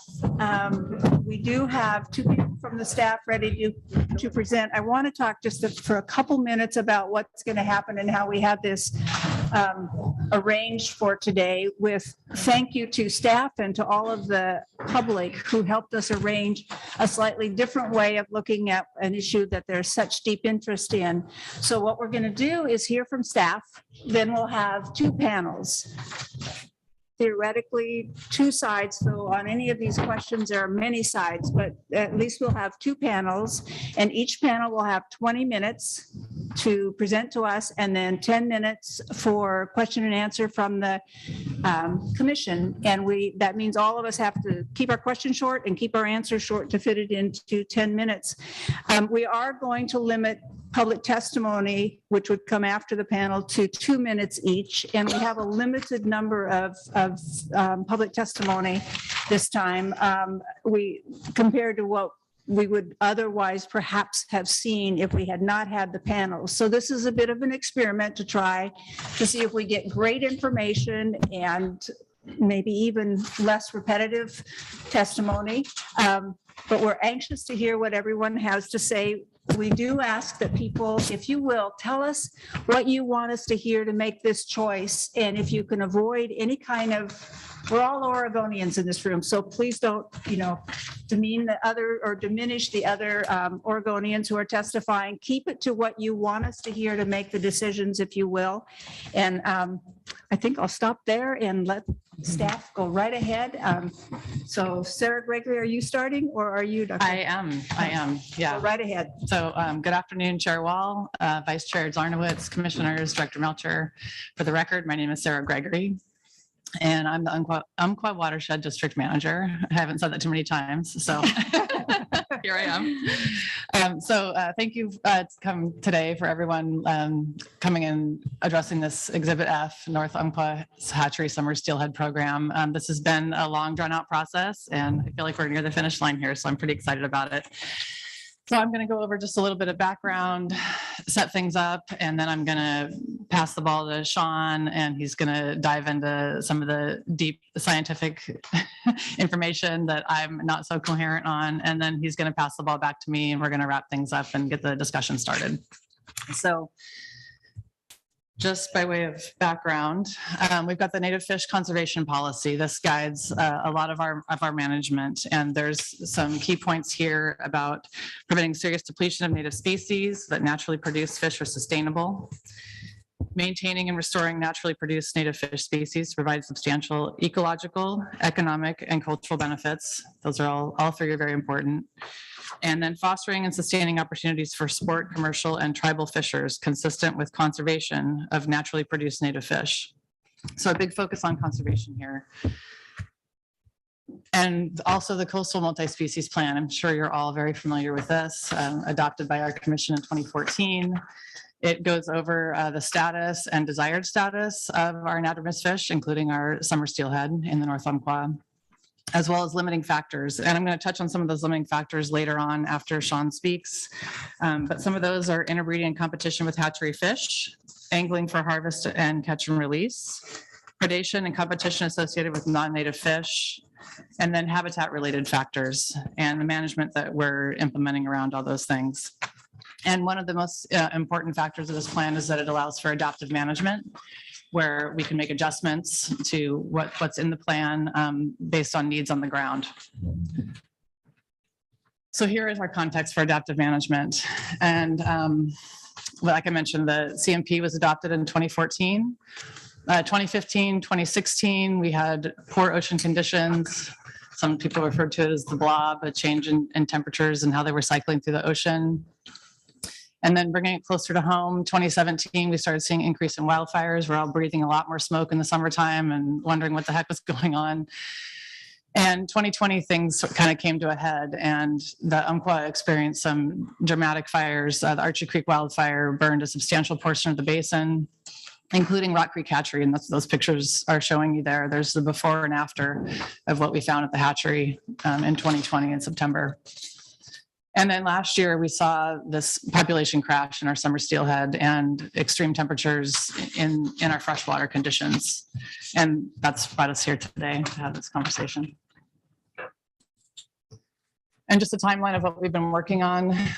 Since that population crash, we noticed that when we were watching the fish over Winchester Dam, and Sean and some of his team started working on this population and climate change assessment.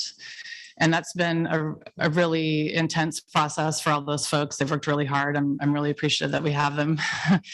And then more recently, the director's office sent out letters to the tribes on the west side of the state, just informing them about the process we were going through and starting some of that government to government engagement.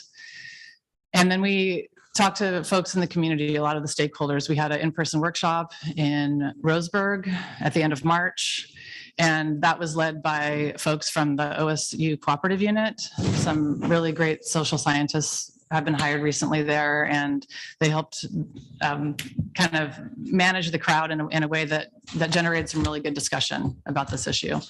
We also had an online webinar and a survey that coincided with this whole process.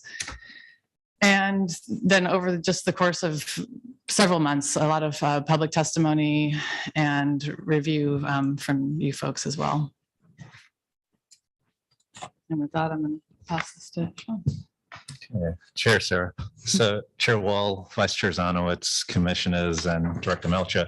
I'm just here really to represent the research folks at ODFW that put a lot of work in since November into the analysis. I'm going to cover some of that for you today, the relevant pieces of it, at least. And I think we'll dive in, yeah. So up here, you're seeing a time series of wild fish abundance since the 1940s, I think. My eyesight isn't that great, but pretty sure that's where it starts. You're seeing that wild fish abundance cycle between around a median of about 3,200. And that's where it was pre-CMP. During the CMP, we said we really want to improve that. We want to get to desired status, and we set that a little bit higher at, I think it was around 4,200. Also in the CMP, we set this critical abundance threshold of around 1,200 fish. And the critical abundance in the CMP is this level where if you fall below in 1 year, you're not, we're not immediately concerned about extirpation in the immediate future, but it's a level that we set based on an understanding that there will be time to take actions to turn that around. Last year, as you know, we went well below that critical abundance threshold, and the speed and pace of that drop is one of the factors that precipitated us doing this review and adaptive management, in addition to the things that Sarah talked about. So next one. So the first thing folks did is recognizing that it wasn't just in the Umpqua we saw this, they looked for patterns regionally.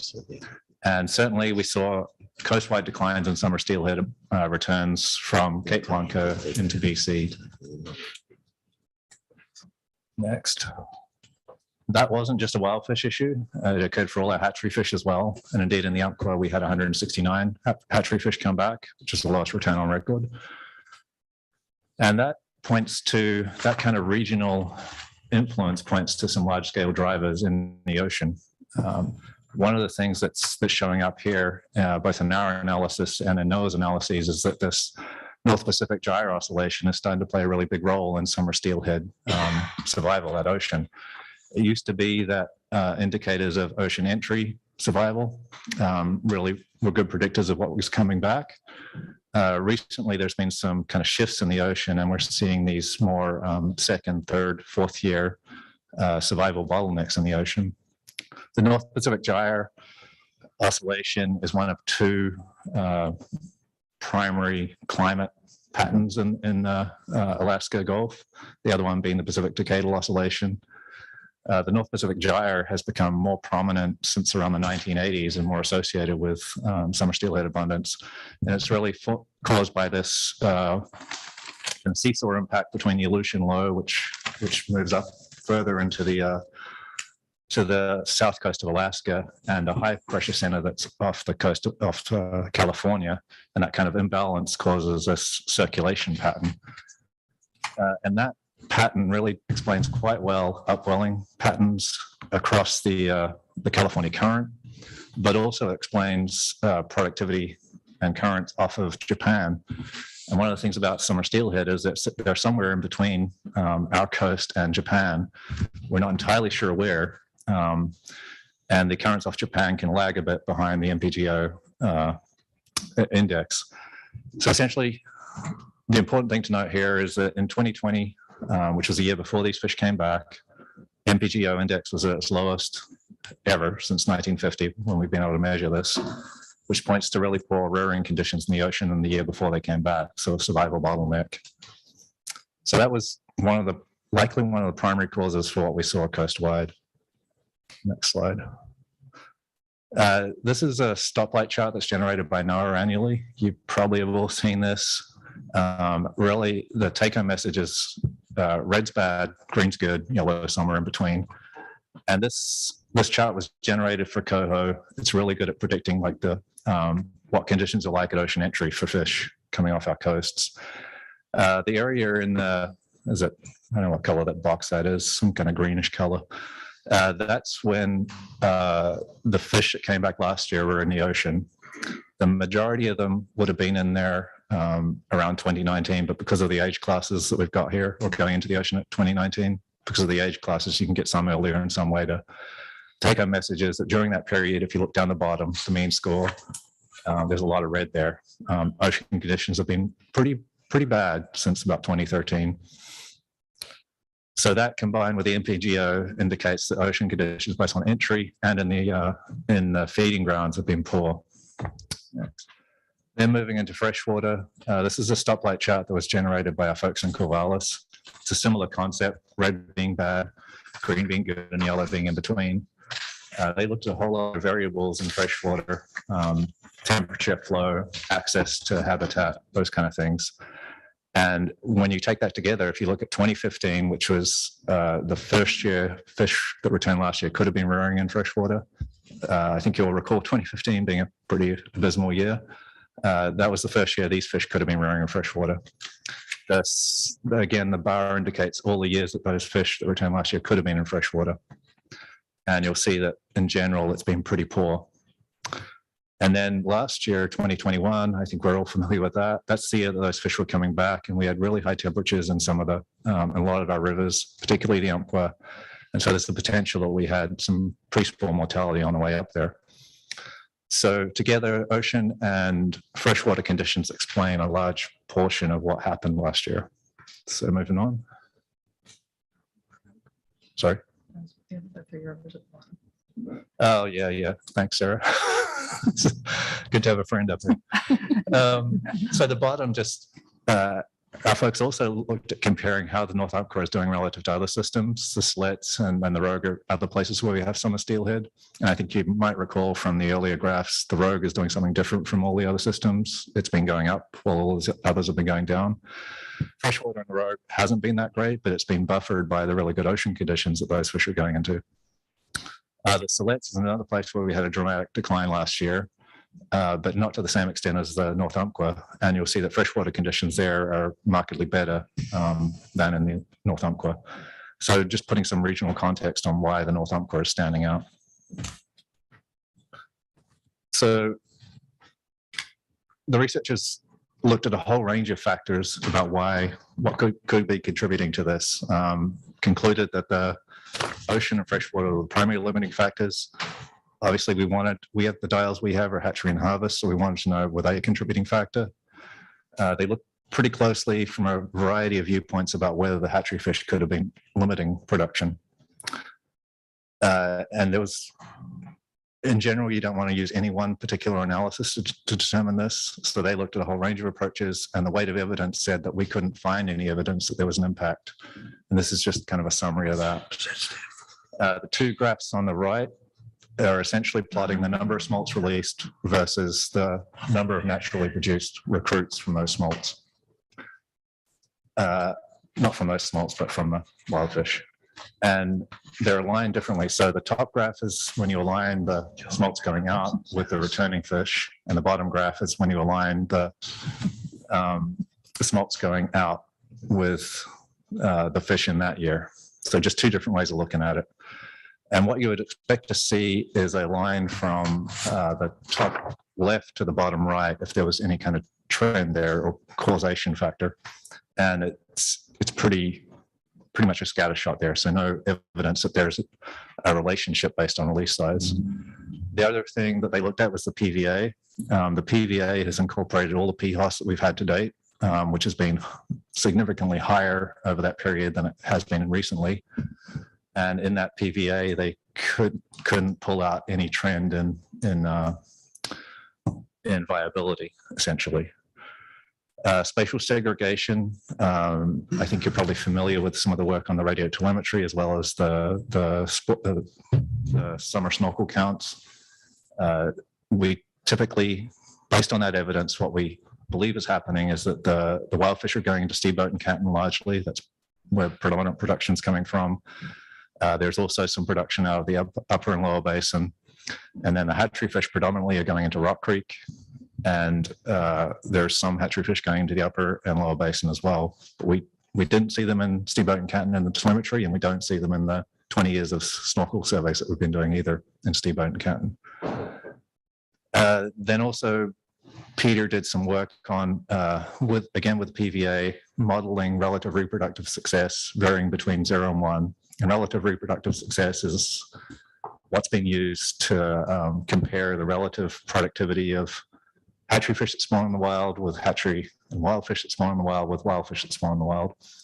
And we'll get into some of that in a little bit, but typically what you see in the literature is that the productivity of when a hatchery fish spawns with a wild fish in the wild, their productivity for steelhead is about half what it is for wild fish spawning with wild fish. Because we don't know what the RRS value is in the North Umpqua, we can estimate it in some systems, but not in this one. He played some what if games. What if it's 0, like hatchery fish spawn with the hatchery fish and no recruits come back? Or what if it's 1 and everything in between? And when he did that, he could find no change in the PVA curves. So together, those indicate to us that we really have no evidence that there's an impact there. Sean, can I ask you, just for the public's, could you, the acronyms, make sure that you, like PVA, or you said what the definition are, and then PHOS, just so people, I think some of us know what those are, but just to make sure that the public's watching, make sure that we don't, it's like, what?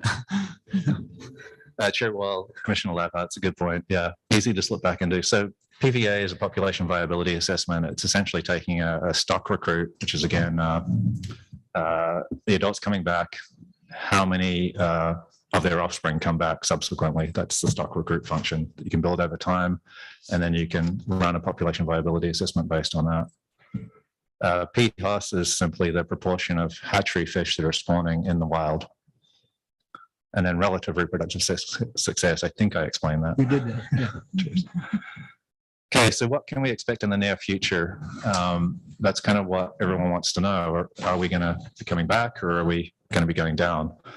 The indications we have from the PVA, population viability assessment, is that there's signs the population has the capacity to rebound if environmental conditions allow. The marine zone, we're seeing an improvement both in nearshore conditions, and the MPGO has been trending upwards since 2020. And I think, as you heard on the clamming trip on Wednesday, conditions out there have been pretty phenomenal recently, some of the best in a long time, which bodes well. And then in freshwater, we do have an ongoing drought. We're not sure how long that's going to last. This year, it was starting off pretty poorly, but then we've had this kind of lucky break. And so we're kind of waiting to see, are we going to have continued cool conditions, which will really moderate the impact, or are we going to turn around into some of these heat domes? So we expect returns to start improving. When exactly they start improving will depend somewhat on that lag effect for the MPGO. But it could be as early as this year, it could take a couple of years. And then that will, the magnitude of that will depend on, to some extent, on the freshwater conditions and how quickly this drought breaks or doesn't break.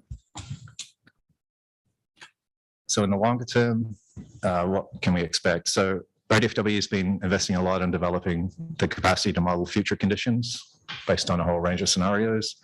So we've been using a model developed by EPA to which can look at land use and changes in land use on stream flow and stream temperature.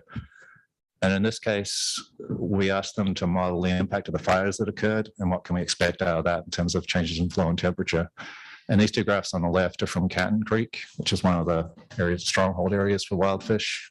We also did this for Rock Creek. And in the top graph, you're looking at changes in flow seasonally during the next 30 years after the fire. In Canton Creek, there's not a flow. In Rock Creek, there's a significant increase in flow. And that increase will be temporary until the trees regrow. And at some point they'll decrease again. Temperature, on the other hand, we're going to see an increase for a significant period of time because of the fires, again, just related to loss of riparian vegetation and then also shallow water flow across the landscape. Fires are often kind of viewed as a negative for fish. There's a lot of angst around them when they occur, but the research shows that there's actually both positive and negative impacts on fish from fires. One of the negative impacts that's often cited is sedimentation of reds, and that's really dependent on what the winter conditions are after a fire. If you don't get rain, significant rain before the vegetation regrows, then you can avoid some of that sedimentation. If you do get a lot of rain, then obviously that washes into the streams. Temperature stress is obviously another concern. The degree of temperature stress depends on where you're starting from. If you're in a 6-degree stream and you're going up to 8 degrees, that's not such a big deal. If you're in a 16-degree stream and you're going to 18 or 20, that is a big deal. But then the flip side of that is that increasing temperatures in some systems can lead to faster growth rates and higher survival because you have more primary productivity. And then you've also got the creation of complex habitat. So these root wads washing in, creating really good habitat. These fish evolved on a landscape with fire, and so we shouldn't think of it as universally bad. Next. We also asked them to model the impacts of climate change on temperatures and flows. This again is for Canton Creek. And I think the take home there is that you're just going to see lower flows and higher temperatures as a result of climate change year round. So what does that mean for fish, specifically steelhead? They also use some species distribution modeling to look at what kind of impact those changes that we're expecting would cause to the suitability of the habitat for steelhead. And this is just showing a change from current day suitability, so probability of presence. Green being that there's green or dark blue or navy being that there's less than 1% change, and the light blue being that there's no change. The take home here is that those upper basin habitats are pretty resilient to the impacts of climate change, and provided that the migratory corridor and the ocean are suitable, we should still expect to have decent habitat up there in the future. So the summary there for the future outlook is that, again, those upper tributary habitats will remain resilient to the impacts of climate change. Climate change and fires are going to increase temperatures, but the impacts of that, again, are variable. Changing ocean conditions are going to continue to impact the survival of these fish, but that is going to cycle through time. And taken together, there's some significant challenges, but there's some positive signs of resilience here too. And we can expect some level of rebuild here in the near future. So I think that's it for me, and we're back to Sarah. Yep. Yeah, thanks, Sean. So just a brief summary, Sean really emphasized that the primary factors here are the marine conditions, and secondarily, we've got the freshwater conditions, and that's where me and my staff are working in the Umpqua. And then there's these other potential limitations, and some of these we know more about than others, but I'll kind of share what we've learned along the way. So water quality and quantity is obviously really important. And our staff's been working for many years on restoration projects, habitat improvement. More recently, this is maybe a silver lining of the fires. We've got about $1 million in Good Neighbor Authority funds coming our way. That's going to be putting some salvage logs in some of these creeks and creating more, hopefully more habitat. The BLM is also working on a similar type of program. We're getting some positions through the Private Forest Accord that will help us with monitoring and maybe also implementing some restoration. We're pretty excited about that. And we've applied for, in 2019, I believe it was, 50 water rights in the North Umpqua specifically. Those have been protested, and we're kind of waiting for the system to work its magic and see how things turn out there. But that would be a huge improvement if we could get some of those in place.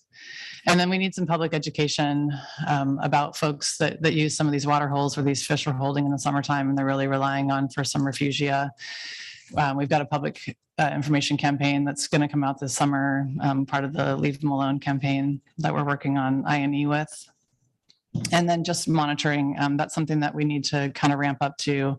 We're looking for opportunities to kind of quantify maybe some mortality that we might be seeing associated with those high temperature events. And then the concern that we have about smallmouth bass as fish are leaving and heading out to the ocean. We know a little bit about that, but there's more to learn. As those juveniles are fairly small when they're heading out to the ocean, they may be vulnerable depending on the temperatures they're encountering and how that overlaps with the activity of the smallmouth bass. What we don't know much about is the striped bass. There's been some anecdotal reports from anglers catching them on the Umpqua last year.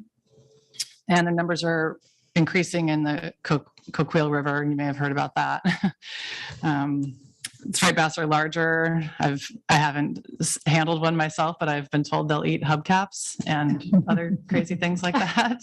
So I don't know what would stop them from gobbling up some summer steelhead if they could find them. So, and this is all tied to some increasing temperature concerns, right? Those critters are more active when the waters are warmer. So whatever we can do to educate the public about not introducing them to places where they're not so abundant would be nice.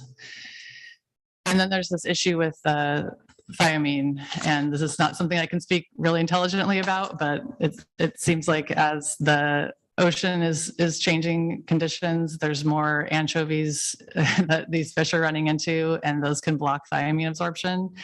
And summer steelhead are very sensitive to that. And we found, I think it was a couple hatcheries, found some, can you elaborate? I forget. Sure. Yeah, our fish health folks have been looking at thiamine deficiencies in some of our steelhead hatchery programs, and they're finding some evidence for it. It's primarily an issue in California at the moment, but we're expecting it to move forward at some point. And the impact of that essentially is on development of eggs and juveniles. It causes blindness and deformities, decreases survival. So it's an emerging issue, I'd say. Mm-hmm. So it's one of those things we do research and we learn, and we just find out we have more to learn. Seems to always be the case. And then seasonally, we take actions to curtail fishing, depending on low runs like we did last year or high temperature events. Direct harvest of wild steelhead has been prohibited since 1999 in the Umpqua. So that brings us to hatchery management. There's no indication the hatchery summer steelhead program has negatively affected naturally produced summer steelhead, but there's more hatchery fish on the spawning grounds than our management thresholds in the CMP allow. So while we're working through these other limiting factors, we're also tasked with addressing the goals and thresholds spelled out in the CMP. So this is a map. Hopefully you can see it. But over on the left, the Winchester Dam is marked. That's where we're counting the fish as they come back from the ocean. And we've got a telemetry study that outlines how these fish are distributed throughout the basin. So Deadline Falls is referenced there. If you can see Rock Creek Hatchery kind of in the middle of the map, Deadline Falls is just upstream, just about 100 yards or so. And we found that 74% of the naturally produced summer steelhead spawn upstream of Deadline Falls, most in the Steamboat Creek Basin. And conversely, 90% of hatchery origin summer steelhead spawn downstream from Deadline Falls, 80% in the Rock Creek subbasin. So no hatchery origin summer steelhead were assigned to spawners to either the Little River or Steamboat Creek subbasins. Can you just like go through all of that again? A little bit slower. Yes. And if you guys can use the pointer, that's helpful. Sorry, I just. And maybe slide the microphones up just a little. Yeah. Oh, Yeah. Geez. Chair Paul, Commissioner Spellbrick, Commissioner Hatfield-Hyde, I'm so sorry. Great. I have a voice that carries, so I'm just not used to it. I didn't know I had a pointer, so I apologize. No, that's okay, but I just think if we, Maybe you don't have a pointer. we really don't want see to anything. capture Yes. what you're saying. Shine it at us. I have to use the original pointer. That work. Use the computer mouse. Or Sean could do the Vanna White. Yeah. I can get up. As I said, your original pointer, meaning. But I don't have a microphone. Computer mouse. Sure.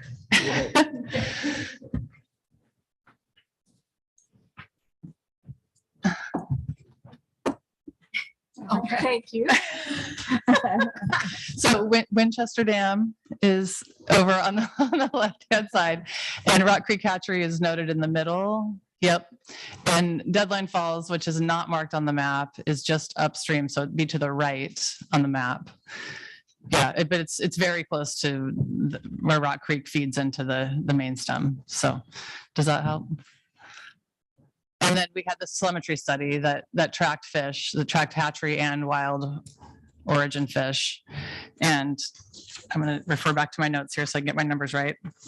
We found that 74% of naturally produced summer steelhead spawned upstream of Deadline Falls. Most, 52%, most of them in the Steamboat Creek subbasin. So conversely, 90% of hatchery origin summer steelhead spawned downstream from Deadline Falls. Most of them in the Rock Creek subbasin. So they're they're coming back to where they were born, essentially. So we had no hatchery origin summer steelhead assigned as spawners in either the Little River or the Steamboat Creek subbasins. And yeah, you can see those green bars. And none of the black bars represent the hatchery steelhead. That works. Oh. Right button. Okay. But I think Jennifer's doing it. Thank you. That was fantastic. There we go. That was excellent.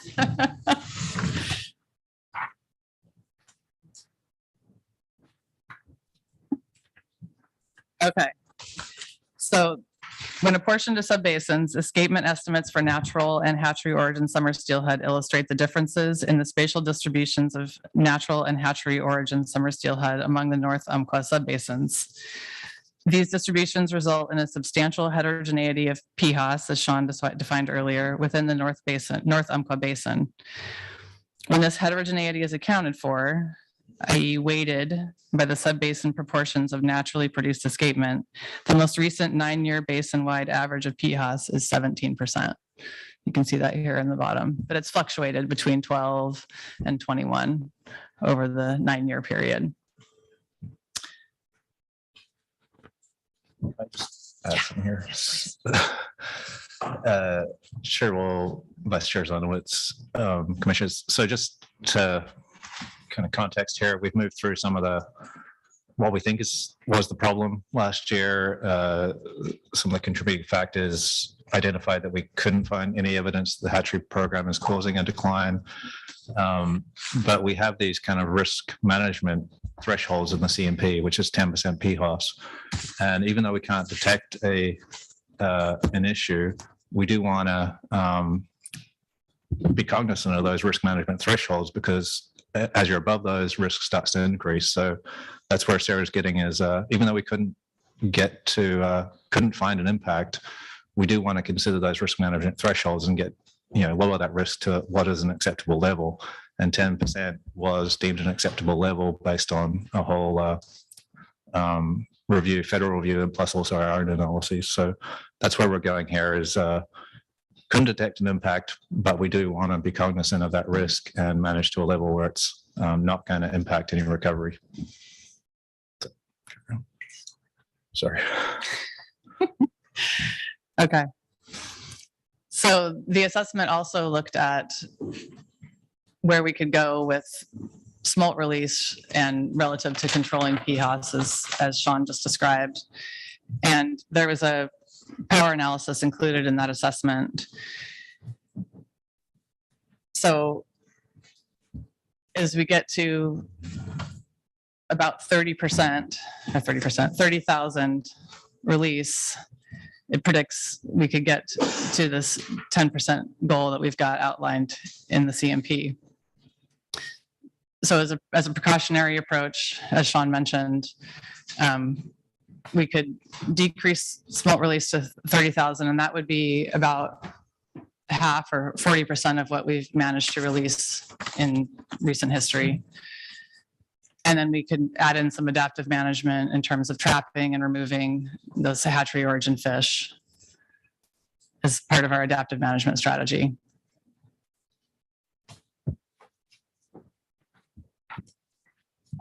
And I want to touch a little bit on some of the response that we got to our tribal consultation, as well as our stakeholder outreach.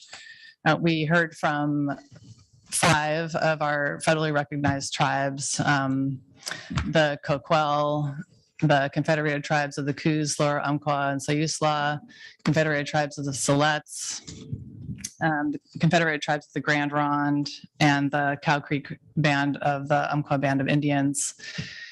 And they all came out in favor of maintaining the hatchery program at some level. And I've got a quote here from a joint letter from 3 of those tribes. Terminating or reducing the North Umpqua summer steelhead hatchery program would threaten our existential need to harvest and protect steelhead and other salmonids for future generations. The precedent created by any such proposal causes us grave concerns.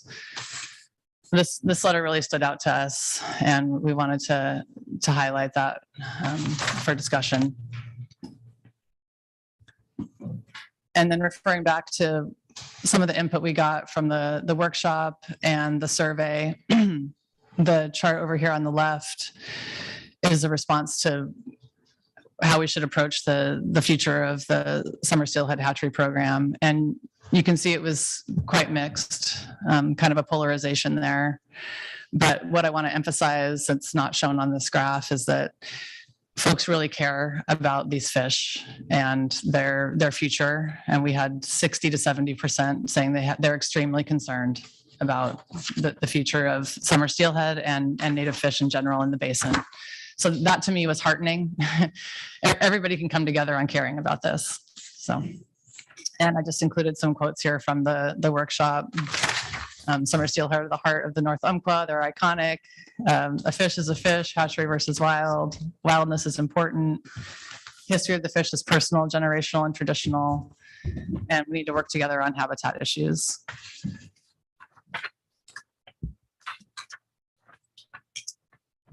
So we'll cap it off here with our staff recommendation.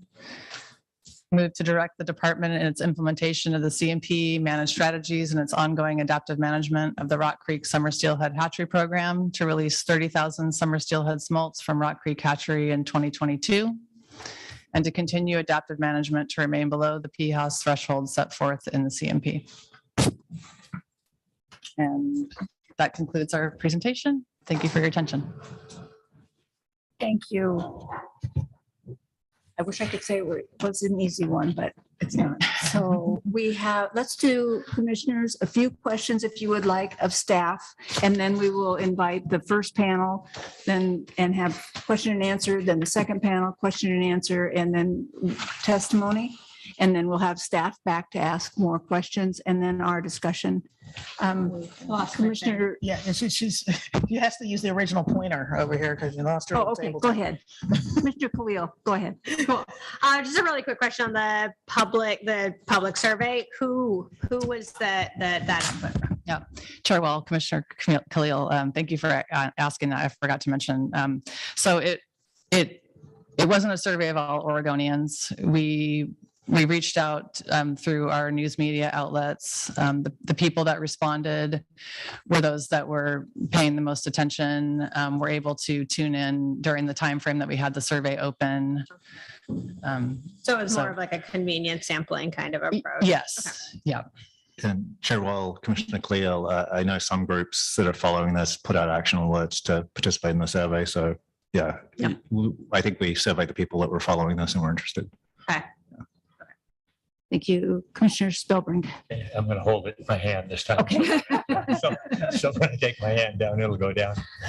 Thank you, Chair Wall. I mean, that was super excellent report. I mean, that was, like I say, I learned a lot. I thought I was up to date, but that was even taught us a lot more. So appreciate that. I can't say as I agree with staff recommendation, but it was, like I say, I couldn't have asked for a better report. With getting the trap online up to, standards to stop fish, would that probably bring the PHOS down below the 10% level? Chair Wall, Commissioner Spellbrink. So the mechanics and electronics that operate the trap were burned in the fire. So we're in the process of doing temporary fixes to that. We weren't able to do any ground disturbance because of the archaeology. But we should be able to get it working temporarily this year.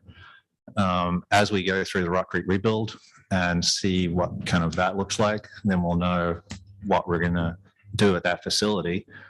And that's part of the adaptive management we're talking about. The 30,000 gets us down to 10% without any trapping. And then we can see like what ability we have to trap, which is dependent both on the rebuild, our ability to fill in the ladder on the other side, and the staffing that we have at that facility. So if all that comes together and we have a trap, we have the other side filled in, and we have staffing, then we're pretty confident that we could trap a large proportion of those fish. And very likely get it down below the 10% threshold. Yeah. Yeah. Okay. Because we have no control over what, let's see, the fish that are coming back this next season are from that plant of or that release of 117,000. Yeah. So we don't really have control over that unless I guess we could take some out at there's also a facility at Winchester Dam, right? There where we could remove fish if we needed to. Yeah, there was a facility there. Yeah. Again, it's a staffing issue. And I would say next year, sorry, Chair Wall, Commissioner Spellbrink, next year, we're going to be seeing the returns from last year's release, which was 0. So not a whole lot of fish coming back there, and we don't expect any PHOS problems. The subsequent year, we're going to be seeing returns from the release this year, and then next year, we only have about 10,000 fish that we will be able to release because of the poor return last year. So I think PHOS is not going to be a concern in the near future just because of the. And that's kind of where I was going. So without, really going to the big reduction, I mean, the 30,000 is basically a 80% reduction, is 20% of what the goal is now, the 165. I think it's about 20%. So we're probably good, if we would get the trap going, we very likely, be able to control PHOS without the huge 80% reduction is kind of where I'm going with that. And I know in reading through the CMP, I noticed on page 58, and I think Mark, you said you had the actual wording from that, but it mentions on page 58 of the 2014 CMP, it kind of doesn't give us an option, the CMP doesn't. It says, you will operate the trap to, remove the problem that we're talking about. So, I mean, I'm guessing, we need to, I'd be saying we need to find a way to do that if we're going to follow the CMP. And then very likely, like I say, we've kind of got a cushion here. Anyway, we don't know what's coming back this year, but we're probably, we should try and get, I guess, the trapper to do something to reduce that if a bunch of hatchery fish come back and the wild fish is poor, but which I doubt. I think we'll see them both poor. They're both going to be poor, but I guess I'm just saying we could, without going so restrictive, with the 30,000, I think it's going to kind of take care of itself up to that point, and we really need to work to get that trap working. Sure. Well, Commissioner Spellring, just to clarify, the trap has been operated. It's just there are degrees of operation, and I think the effectiveness could definitely be improved with some changes. And we've got a little time to do that, I think. So that's what I'm saying is with we're not expecting a lot of fish just because of we've already basically reached the 30,000 limit for the next couple of years, just in what we have available. I guess that's all I have right now. Okay. Was there another question? Yeah, we split our little table. But Actually, I did have one more thing on that. If on the PHOS. Oh, yeah. Now the 17% average is that was for above the area there around the hatchery. That's Sure. Well, Commissioner Spellring, the 17% is a basin-wide average, so it's obviously higher in Rock Creek than it is in Steamboat or Canton. Because I noticed on page 175 of the CMP, it mentions it has the release goal, and then it has the PHOS. It has 10%, and then in parentheses 30%/60%. And I think the explanation of that for 30% to 60% was the 30% was for that 4-mile radius of the hatchery. Is that right?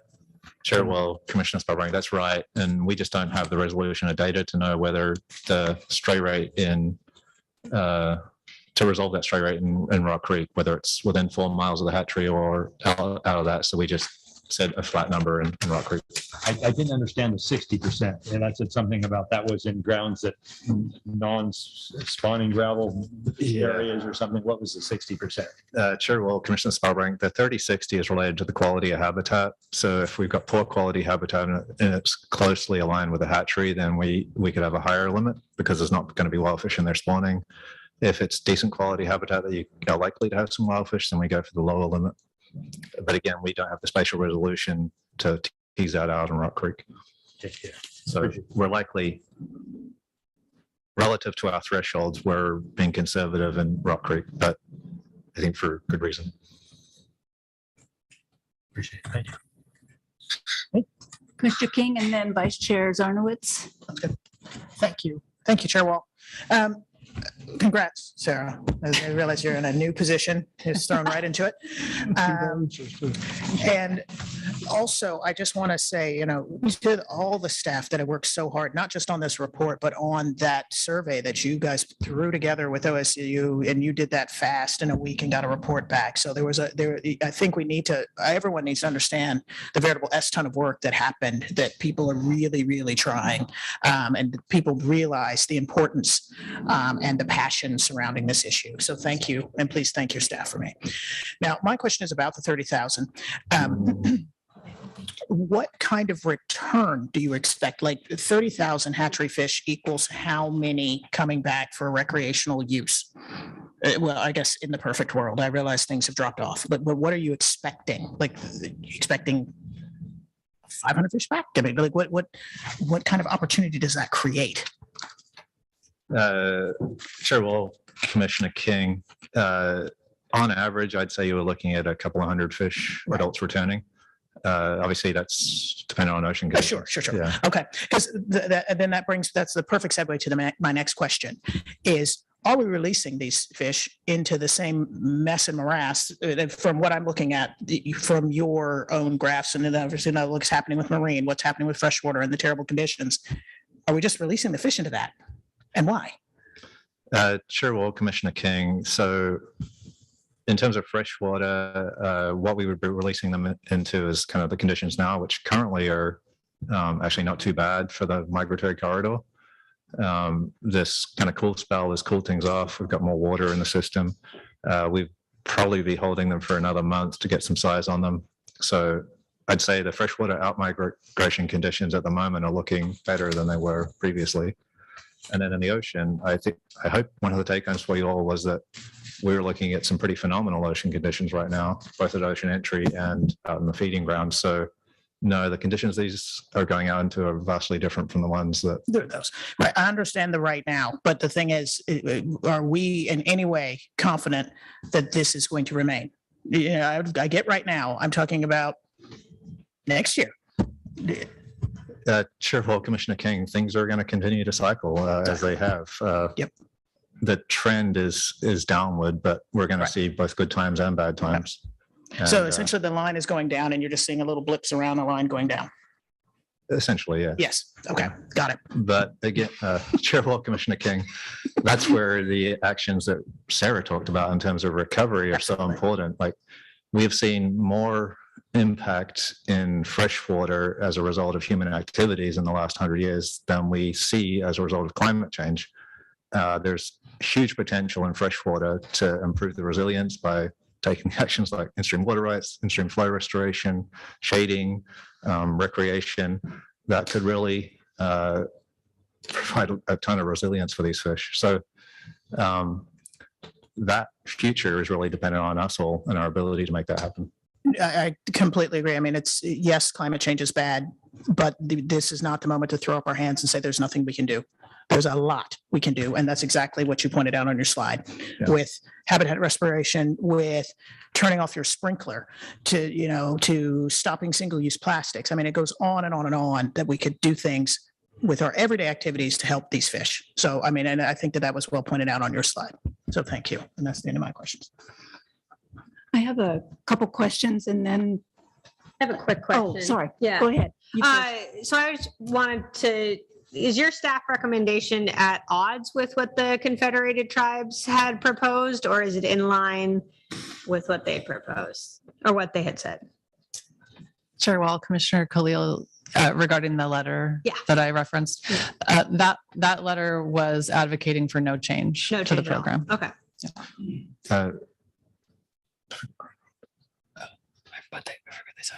Chair Wall, Commissioner Khalil, and I do like the construction.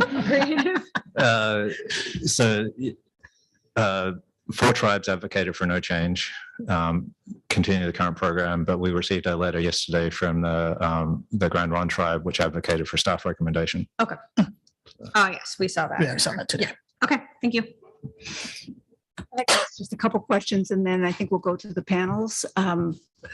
One of them is, in my experience with trapping is in a different system, not this system. So let me ask the question because this was the system where I'm familiar with trapping.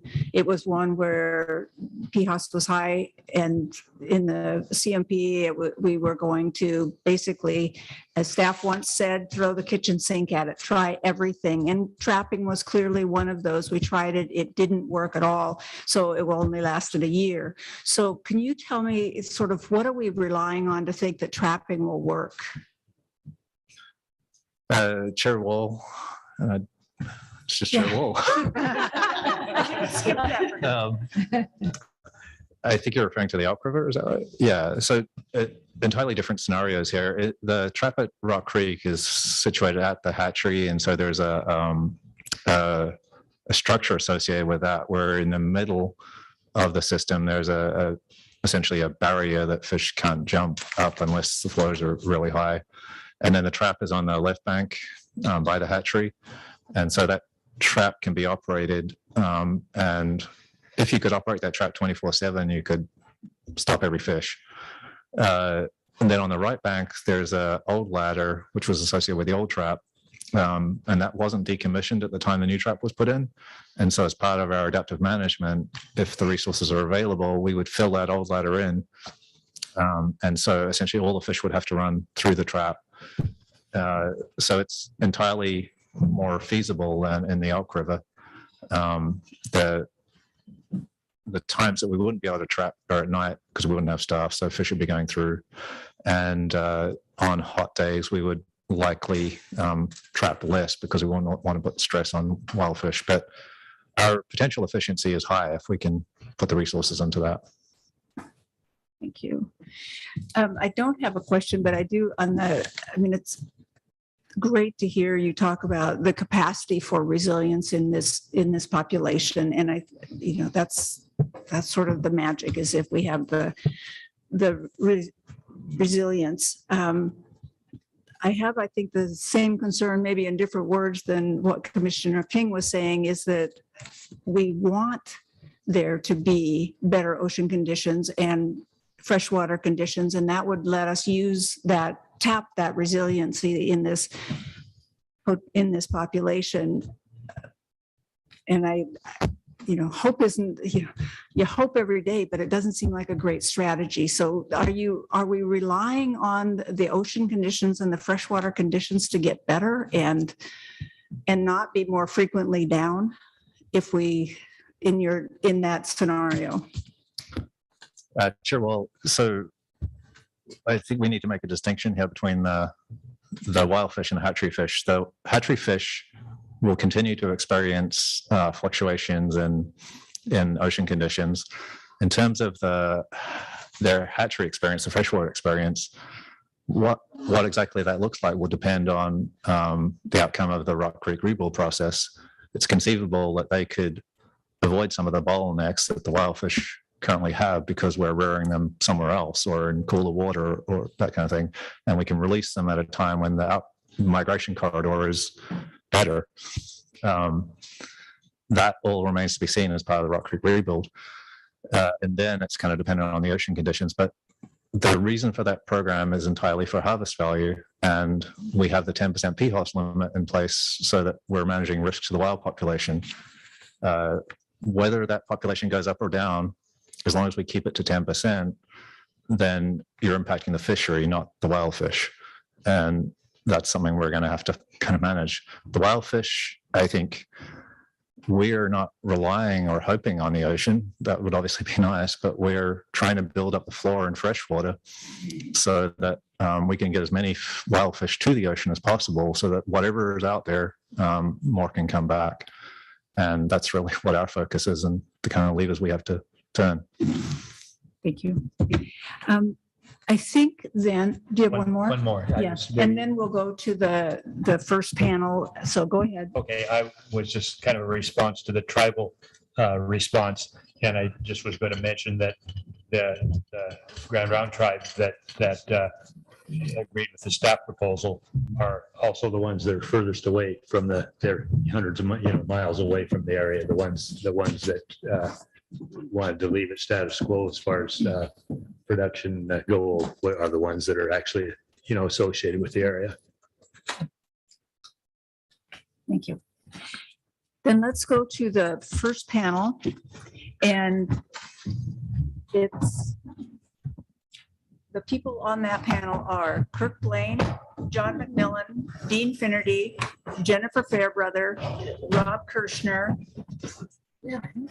and Jeff Dose and Gary Marston, and two of those will be on Zoom, and everybody gets up.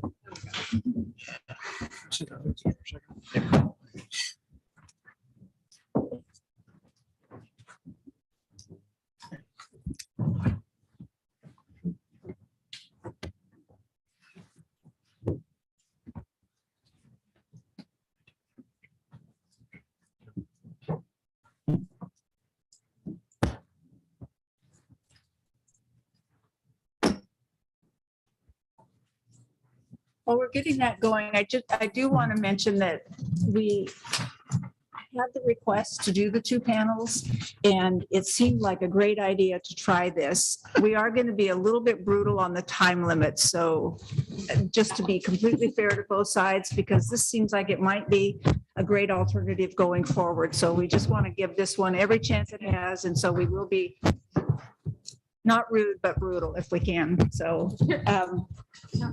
Did we lose the coin toss, Chair Wall? you have 20 minutes for each one.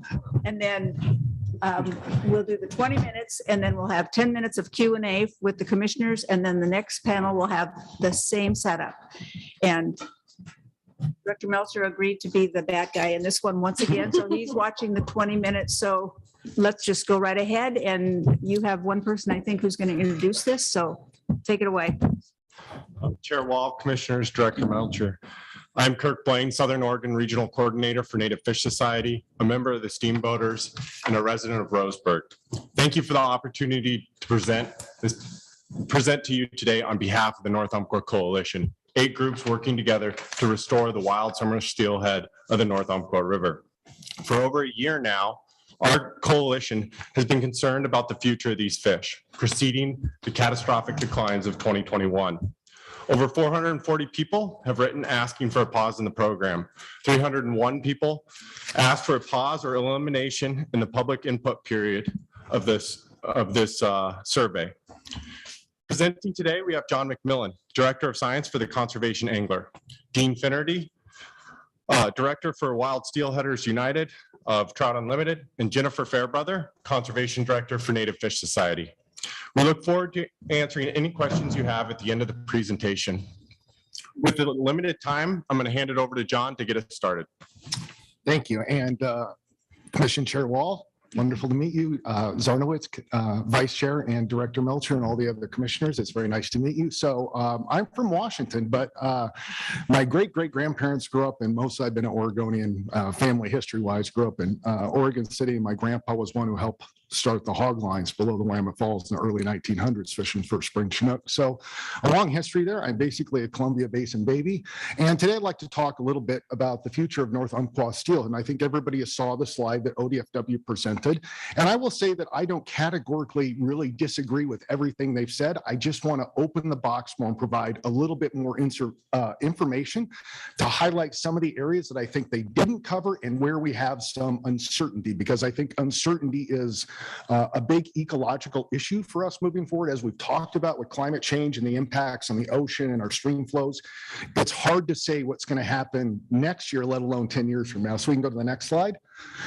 So this is a slide that ODFW showed here. It's in their assessment, and it basically covers the period of time from 1990 to 2011. And it really doesn't show much of a relationship. If anything, it kind of shows this relationship where you're getting an increased number of naturally produced recruits as the number of hatchery smolts being released increases. And that wouldn't be terribly surprising, as ODFW suggests in their assessments. One reason you might see that is because wild hatchery fish do survive at lower rates than wild fish in nature. Great work by Mark Chilcote back in 1986 on the genetic work on the Kalama River, kind of studied this program, these types of programs initially, and found that, you know, they produce anywhere from 28 to about 50% of the offspring of wild fish. And considering all of the high levels of hatchery spawners that you've had out there in nature that are not returning to the hatchery, that could be a concern. And the other concern is maybe the period of record is too truncated. And so I'm a big fan of looking at all the data possible, because I think that gives me a better timeline. It's almost like I like to think of this in terms of being, you know, your family doctor, right? If I get more blood pressure measurements and more kind of measurements on you over a period of time, I get a better sense. And I understand that those measurements don't tell me everything that's going wrong with you, but they're a proxy, right? They're a proxy that give me a signal about whether I need to send you to a specialist. So we can go to the next slide. And so what I want to do is take you back in time a little bit. I want to extend the period of record by 40 years to capture data that was in McGee 1994. And this is from an ODFW report. And I was surprised that it was not in the assessment. Can we go to the next slide? And what we want to focus on here are 2 periods, right? We've got that period outside the blue box, and that is before the adult hatchery fish return. And then we've got the period inside the blue box, which is where the hatchery fish returned. We've got year on the bottom axis. We've also got on the left axis, the left y-axis that goes vertical. That is recruits per spawner for wild fish as determined by McGee in 1994. On the y-axis, on the vertical axis on the right, you've got hatchery proportion, right? That's basically an estimate of how many hatchery fish passed Winchester Dam. So what you see here is that all of those years that we had before the hatchery, there were 4 of 13 years where the population fell significantly below the measurement of 1. And we have that 1 measurement highlighted there because that is what we call replacement in biology, right?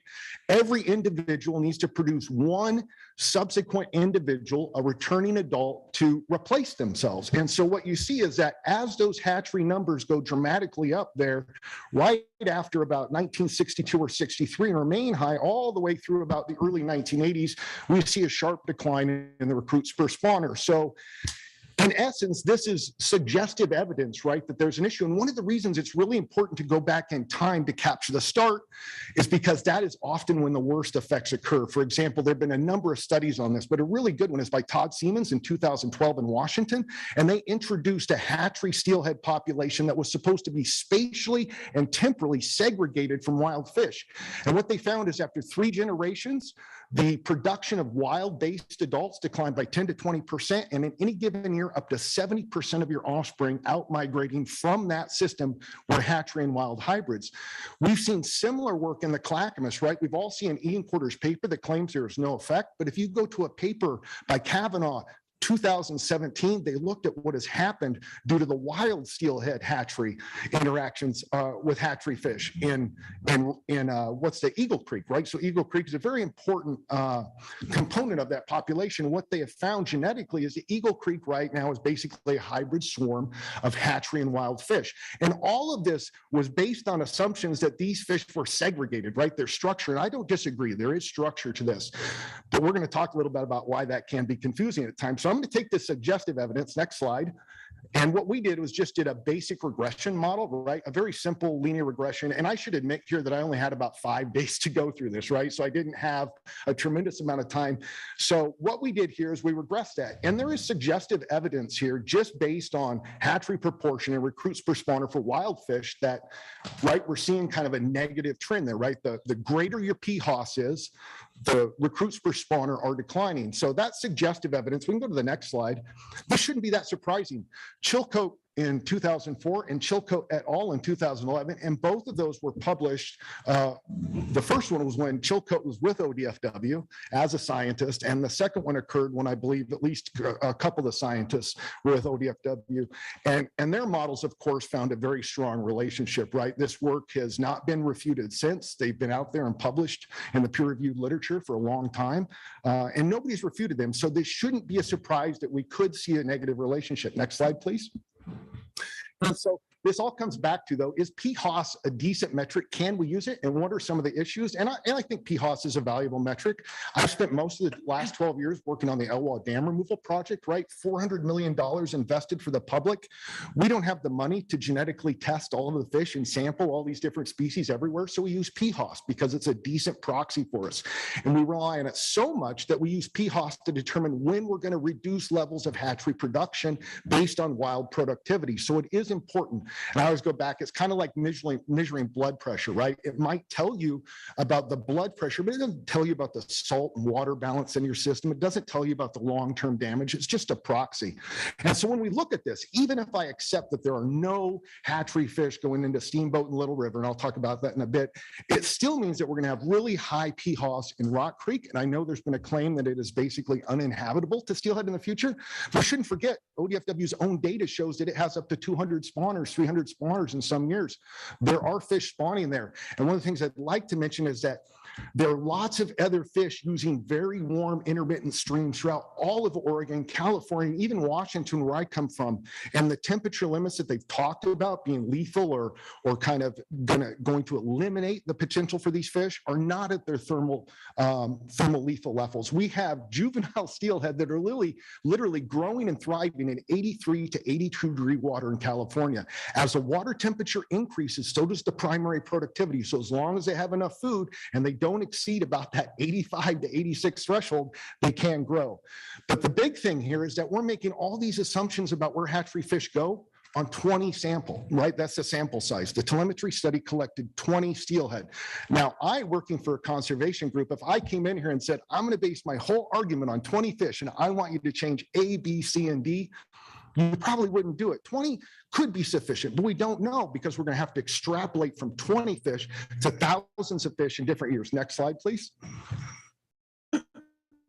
Sorry, going so long. So there are a couple of other things that the PHOS doesn't count for, which it doesn't account for time of entry. So for example, if you look at the telemetry data, the hatchery steelhead that they tagged in May and June strayed out throughout the basin more than fish that were tagged later in the year. This is common in steelhead that tend to enter earlier and have a longer period before spawning. It's kind of like somebody showing up early to a party, right? You might go out and do something because you might talk to somebody you're not used to. You're going to explore a little bit. So the other thing is males move around a lot. Like this is different. So males and females behave differently. Males stray quite a bit. So and a male can mate with as many females as he can get an opportunity to mate with. Last we had precocious hatchery par, right? So out of those smolts that are being released out of Rock Creek, a general average is that 3 to 5% of those males will be sexually mature. They'll be little guys, right? They're little. But if you release 30,000 fish and 15,000 of those are male and you have 3 to 4%, you're talking 400 to 500 precocious males. And we have seen genetic evidence out of Hood River that those fish can have integrative impacts in terms of passing their genes along to wild fish. I think more important, though, is that what we're probably looking at here is that we're overestimating the real number of wild fish. So we're underestimating PHOS because, as I mentioned earlier, there's clear evidence that hatchery fish can naturalize in nature. And there's been no genetic work here to tell us what proportion of these unclipped fish that are returning are actually carrying deleterious hatchery genes. And that's important because there's a lot of evidence, especially out of California, but also in the lower Klamath, that high levels of hatchery fish that have naturalized can mass deplete of wild spawners, and that's something that potentially could have happened over these last couple of years. And so I think our point is just that the effective contributions from hatchery fish are not being totally encapsulated, and let alone we're not even talking about potential density dependent interactions from offspring that are from naturalized hatchery fish, or are we talking about the potential for increased predator attraction? We can go to the last one. Just a time check for you. You've gone through almost over 11 minutes already. Okay, So I just one want last to make slide sure. and I'm I don't done. know how many, I don't know who's speaking next. I turned the clock off while we did this, but I just want to give you that. I think we're good there. So Okay. the last point is when we evaluate the viability of populations, we don't just use abundance and productivity. We also incorporate spatial structure and diversity. If there's one thing we know about steelhead and all salmon is that the only path forward through climate change is diversity, right? All of the different life histories they can get. And I go like this. A hatchery population produces a couple life histories. And basically, if you're putting together a baseball team or a basketball team, you're producing all shortstops, right? Or all pitchers or all centers. The wild population has all of these different options, right? So you're not just trying to fill gaps. What you're seeing here is that, sure, maybe the PHOS is low in Steamboat and Little River, but about half the population then is being exposed to those other impacts. And I think it's unfair to kind of, assume that those impacts are not going to be deleterious to the population because all of these fish depend on being isolated to some degree, right? Spatial structure in the upper and lower Umpqua matters, Fish and Rock Creek matter. And in particular, when we think about this, if you think of this as a table with 5 legs on it, right? We're basically going to say 2 of the legs are going to be okay. The other 3 legs, we're going to deal with some risk. But Rock Creek in particular, we're basically writing it off. And there's something important. There was just a piece of research that came out the other day about how fish adapt to warmer water temperatures. The only way that they do it is their juveniles have to experience water temperatures as an egg that changes their genetics epigenetically and allows them to metabolize oxygen at higher water temperatures. So if you want fish to evolve to deal with warmer water temperatures as they do in California, they need to experience those temperatures. And that's why places like Rock Creek are important because they're very difficult for fish. They have to come up with unique life histories to survive. And those fish might end up being the future of these populations. So basically, when I look at this, there's a lot of spatial structure. There's potential for diversity problems. And literally, you're putting all of the eggs into one basket. You're hoping Steamboat Creek alone can save this population. And that's the last one. I just think there is clear evidence of negative hatchery effects from the Chilcote work. I think PHOS is being underestimated. Again, I don't want to hit on that other stuff too much, but I think when we think about this, if we want fish to make it through climate change, there's also clear work that hatchery populations homogenize and respond to ocean conditions much more strongly than wild populations that are diverse. And if you begin to homogenize the wild population, it becomes more susceptible to fluctuations in marine conditions. Thank you very much for the opportunity to speak today. Good afternoon, Chair Wall, Vice Chair Zarnowitz, and members of the commission and Director Melcher. My name is Dean Finnerty. I live on the Umpqua River, and I'm a retired North Umpqua fishing guide. And today I manage Trout Unlimited's Wild Steelhead Initiative. Trout Unlimited is not anti-hatchery. We support the popular South Umpqua Hatchery Winter Steelhead program, the Hatchery Spring Chinook program, as well as the mitigation coho and rainbow trout programs historically provided by Rock Creek Hatchery.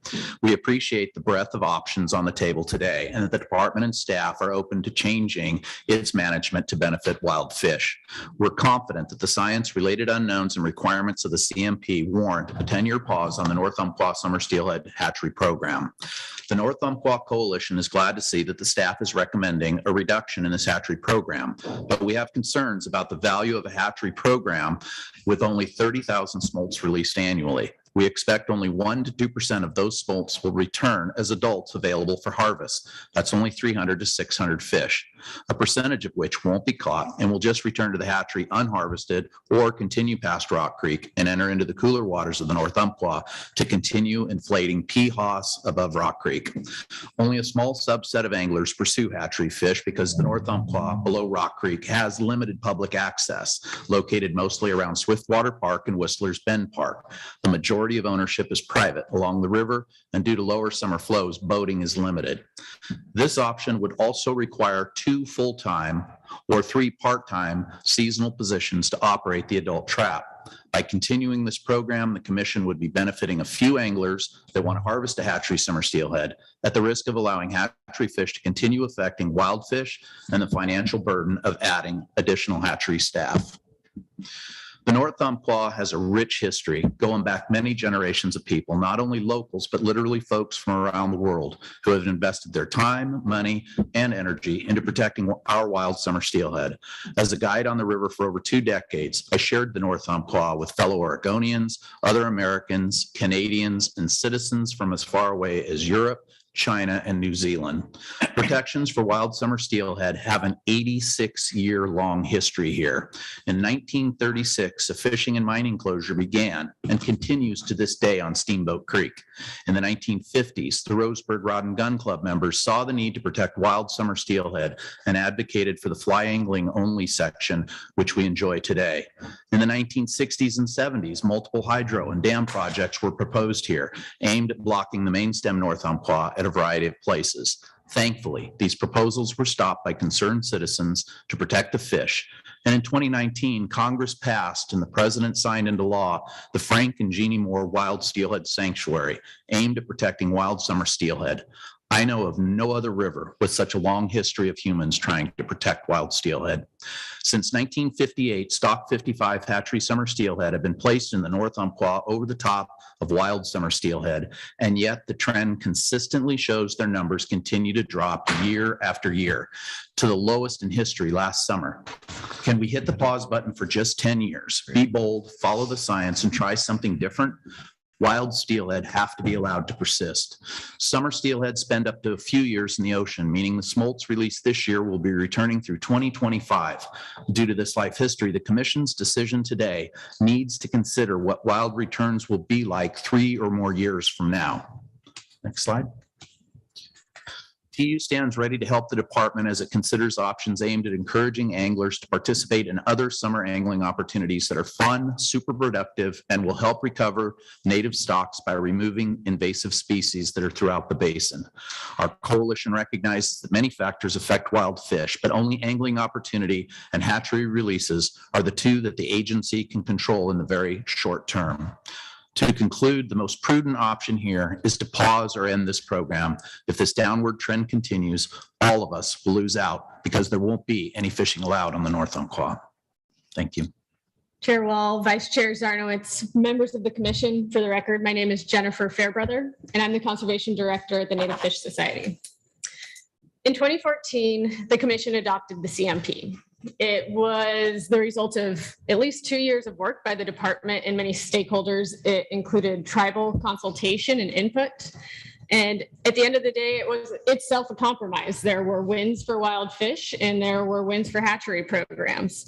So what we're asking today is that the commission and department honor the work that went into that plan and work towards achieving the thresholds that were codified in it.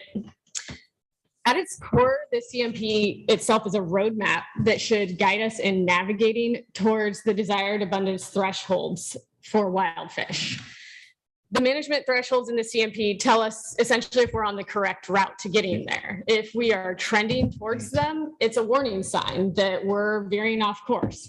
If we hit them or we surpass them, it should be a big indication that we have gone down the wrong path and that we need to take a pause and turn around and find a new route back to achieving our desired abundance thresholds. So next slide, please. So what are these thresholds telling us right now? Every one of these thresholds is flashing red.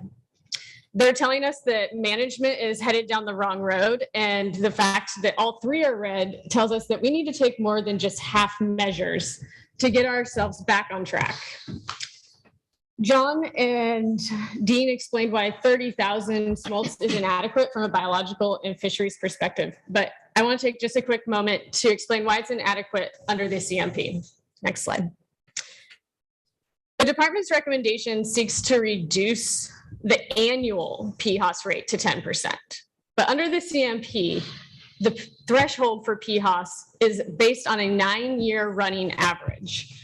So using the basin-wide PHOS rates, even if the commission was to put a pause on the program today, it would take at least 6 years to achieve that running average. Jennifer, could we just interrupt for just a second? Because we've used up the time. We need to honor the time.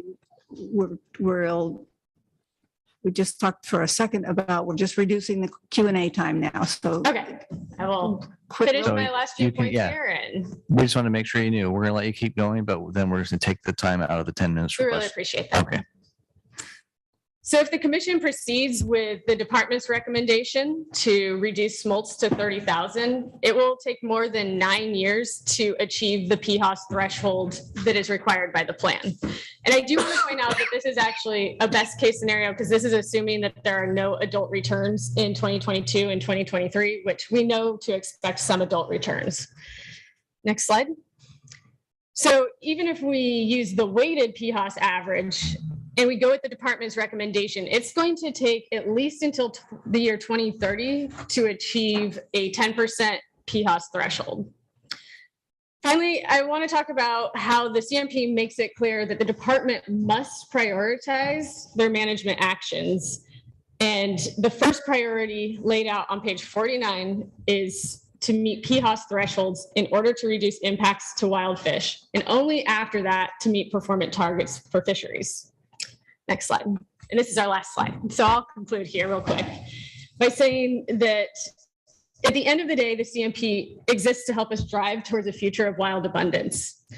The plan was built to last 12 years. And so I have to ask you the question, where are we going to be in achieving that goal in 2026? How are we going to meet or even trend towards that goal if we don't achieve the PHOS threshold for at least another 9 years? And what precedent does it set if the commission takes an action today, which is unlikely to ever meet a key plan metric?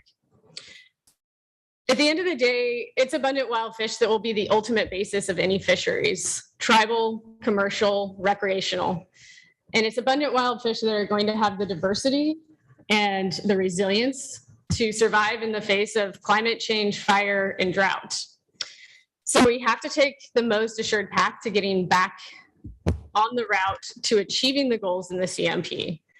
It's time for us to focus on what we can control. It's time to ensure that wild steelhead remain resilient.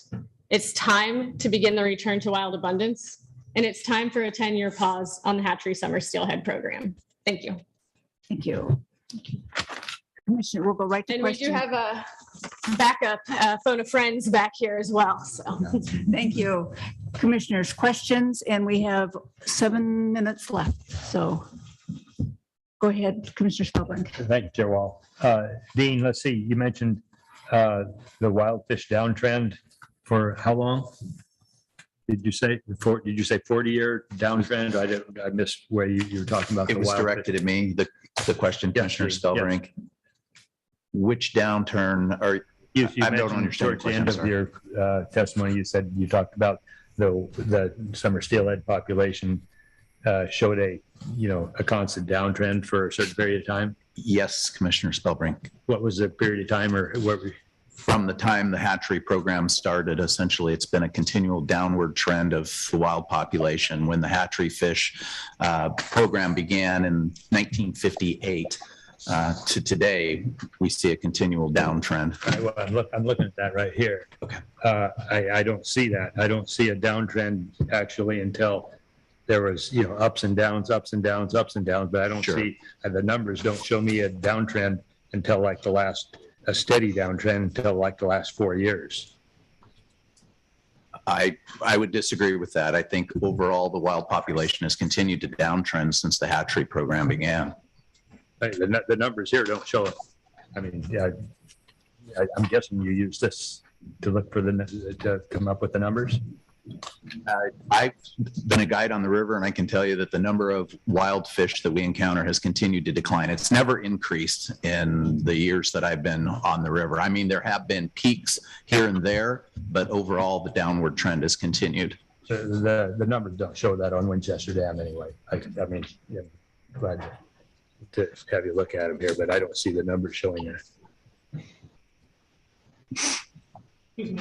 Commissioners, Chair Wall, Commissioners, I would like to introduce myself. My name is Gary Marston. I'm the Science Advisor with Trout Unlimited's Wild Steelhead. I come from a... So hold on. You need to use a microphone so we have it for the record. Otherwise this conversation never occurred. Hi, my name's Gary Marston. I'm the Science Advisor with Trout Unlimited's Wild Steelhead Initiative, and I come from a career with Washington Department of Fish and Wildlife's Hatchery Evaluation Assessment Team. One of the things that this abundance data is not accounting for is main stem harvest below Winchester Dam. So that is an important thing to take into account with a decline in the wild steelhead abundance. The decline I don't see in the chart, you mean? They're not allowed to catch wild If you look at the trend from the peak point there, it certainly is a decline since that point. The abundance peaked out and then has been declining since that. I didn't do the averages, but before 1958, when there was no hatchery program, the high count I see is 5,100 fish. It bounces between 1,600, 2,700, 4,400, 33. And the counts. I wish I would have gone through it, but I see a lot bigger counts than that after the program started. I believe what you may be interpreting is John presented on this productivity slide here, and in particular, the productivity of the population declined since the start of the hatchery program. Pretty steep decline for the first 2 generations of the hatchery program, and then it has fluctuated since that point. But that's kind of what I'm interpreting the question as, but I could be incorrect. I just don't see it in the numbers at Winchester Dam of wild fish. I just don't see it. Anyway, we can go on. Other questions? Can you put the regression data back up there really quickly? Okay, I just want to look at this for a second while someone else. You might want to show them the Chilcote one too. Okay. Can you just talk a little bit about what you're regressing against here? What are the variables that you're regressing against? Yeah, so we just basically took the data that McGee had provided, and so what we regressed was the proportion of hatchery fish against the recruits per spawner for the wild population. And typically, if I had time to do this, I would have H-class data, and you could run this through a stock recruit model and account for density dependent effects of wild fish first, and then see if there are subsequent effects that are explained, in the residuals by something like this. Right. But it is interesting. That's why I relied mostly on Chilcote to make a claim about, what I think is strong evidence, because that work hasn't been refuted yet. But the interesting part of this to me, when I look at the hatchery proportion, is that I would agree that some of that is likely due to competition with wild fish, right? There was a period from about 1969 or 70 to about 1982 where the run kind of increased, right? And I would expect to see some density dependent signals from that. So I would guess that some of this is explained, but that's why we relied mostly on the Chilcote to make the claim. The The one other issue that makes it really hard here, again, that I go back to is because we don't know how many of these fish that are unclipped are actually hatchery origin, maybe second, third, fourth generation back crossed. It's really hard to get a sense. But the one interesting thing is I tend to see the strongest stock recruit, reductions in terms of recruits per spawner when populations get up to their capacity level that we expect it to be. And if you look at that period from 1969 through 1980, it seemed to maybe get up to that 4,000 fish 3 years out of those years, maybe. So in other words, most of the years the population was below this level that we would presume there to be really high density dependent levels, because often when we set an escapement goal or a threshold for abundance that we want to recover, that's at a level that's kind of at that asymptote of the stock recruit, where we assume that you're going to probably get a 1-to-1 replacement back. So it doesn't explain everything. I just wanted to highlight the uncertainty that if you extend the period of record back, there does appear to me much more of a relationship than what you saw with just the 1990 to 2011 data. Right. So you're normalizing the data a little bit here to get to that. Okay. Yeah, and to be fair, all of this is littered with the same uncertainty in that, ODFW and McGee too, they just assume constant age structure, which we know is really, not like Steelhead, but it was all I had to deal with. Now, if I had a couple months to go over this, I could use the Rogue and another river to the north and we could model it all. But yeah, I had about 10 days. So really like regression. So I'll just. Yeah, well, that's awesome. Me too. Thank you, Commissioner Khalil. We have 32 seconds. So I think that there isn't time for another question. And so I think we need to stop there. And thank you very much. And to you all and to the next panel and to staff for allowing this kind of thing to happen. So thank you for doing all of this. And we'll stop there and ask the next to get to this point. We'll ask the next panel. And I think the next panel is on screen. It's the Oregon Anglers Association, and the names that I have down are Lyle Curtis, Joe Watkins, Dr. Richard Stroud, James Pex, and Leonard Krug. Also Tom Reinrich, who will be in the room. Did I say it wrong? Sorry. Yeah, I'll stick with thank you. I'll stick with Tom. So are you introducing it and then introducing? I am not introducing it. We have the president of the Oregon Anglers will introduce. Then we have the clock set for 20 minutes, the same story as before, and we'll let you go ahead and introduce the panel. Sound check. Can you hear me? We can hear you, Len. Yeah. Thank you, Chair Wall, Director Melcher, and Commissioners. My name is Leonard Krug. I live in Brookings, Oregon, and I'm the president of the Oregon Anglers Alliance. The Oregon Anglers Alliance is comprised of well over 65,000 members and is the largest angler advocacy group in the state. We have a science review panel with us today that are second to none in their institutional knowledge and practical experience. To begin with, I'd like to introduce our first panelist. He's a fifth-generation Oregonian and lifelong angler. He served as a third-generation fish culturist for the state of Oregon. His grandfather and his father worked at Oregon hatcheries, where he was raised and lived on site. Helping with hatching and rearing chores were a part of his upbringing. His experience with internal policy combined with the Umpqua Basin lends much credit to his opinion. He is a retired 32-year veteran of ODFW and is here today because he cares deeply about the future of our fisheries. From Sutherland, Oregon, please help me welcome Mr. Lyle Curtis.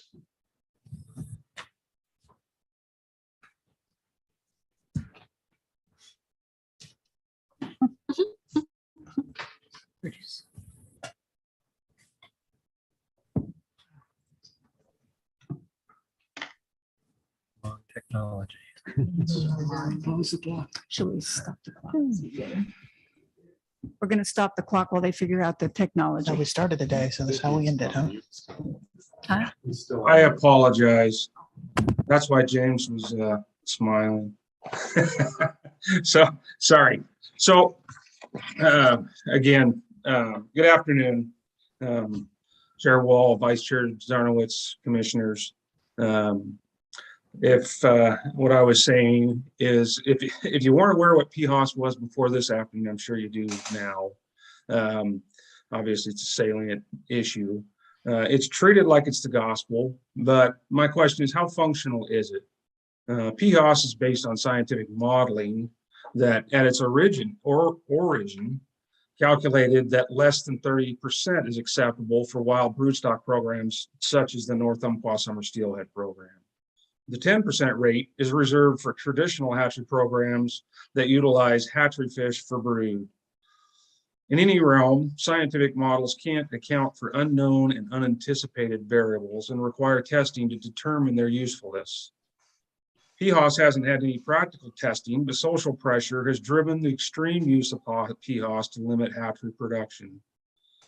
The comprehensive analysis just completed by ODFW clearly demonstrates that for the North Umpqua Summer Steelhead, hatchery fish are not a limiting factor. In this case, PHOS is shown to be functionally irrelevant. Over the last 3 decades, 33 harvest opportunities in the Umpqua Basin have been reduced or eliminated, yet wild populations have not replaced the lost opportunity as modeling predicted. This has damaged sport and commercial fisheries as well as businesses. Many families and individuals from all walks of life who felt management decisions were not inclusive of their desires became disenfranchised and have chosen other forms of recreation. Their spot on the riverbank's now empty. Our angler diversity has been reduced and the brilliance of our cultural tapestry has been dimmed. I would ask that you please consider the common sense and science-backed option 2. I know it hasn't been presented today, but that is the one that asks for or presents that we would use the Rock Creek trap to remove summer steelhead. And by doing so, that would bring the basin PHOS into compliance. Please consider that. Thank you. Our next science panelist served the state of Oregon as a fish culturist for over 30 years. Now, he doesn't go out of his way to talk to folks, but when he speaks, people listen. I know that you'll find that he has the knowledge and a deep understanding to be able to teach people about the natural world. By listening to him, I've learned that it takes much more than a printed degree to be good at understanding fish. It takes a genuine passion and a personal commitment to dedication that can only come from knowing oneself. So at this time, I am honored to introduce from Nehalem, Oregon, Mr. Joe Watkins.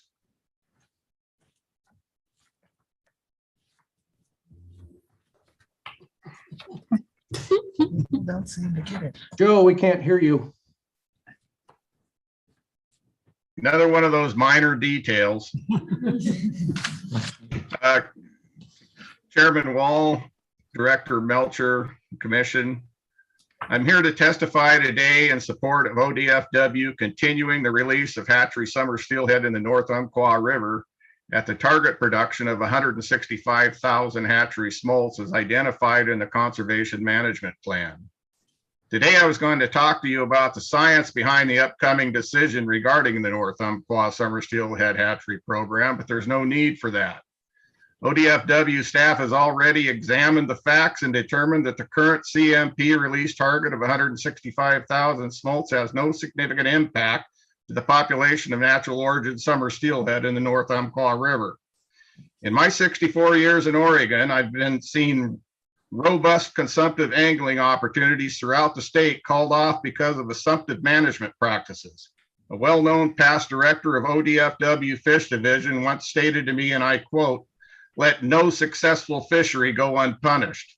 He sarcastically made this statement while we were conversing about the large number of salmon and steelhead fisheries that have been either greatly reduced or eliminated altogether in the state of Oregon and how special interest groups leverage the agency to do so. He then went on to say he should have never given in.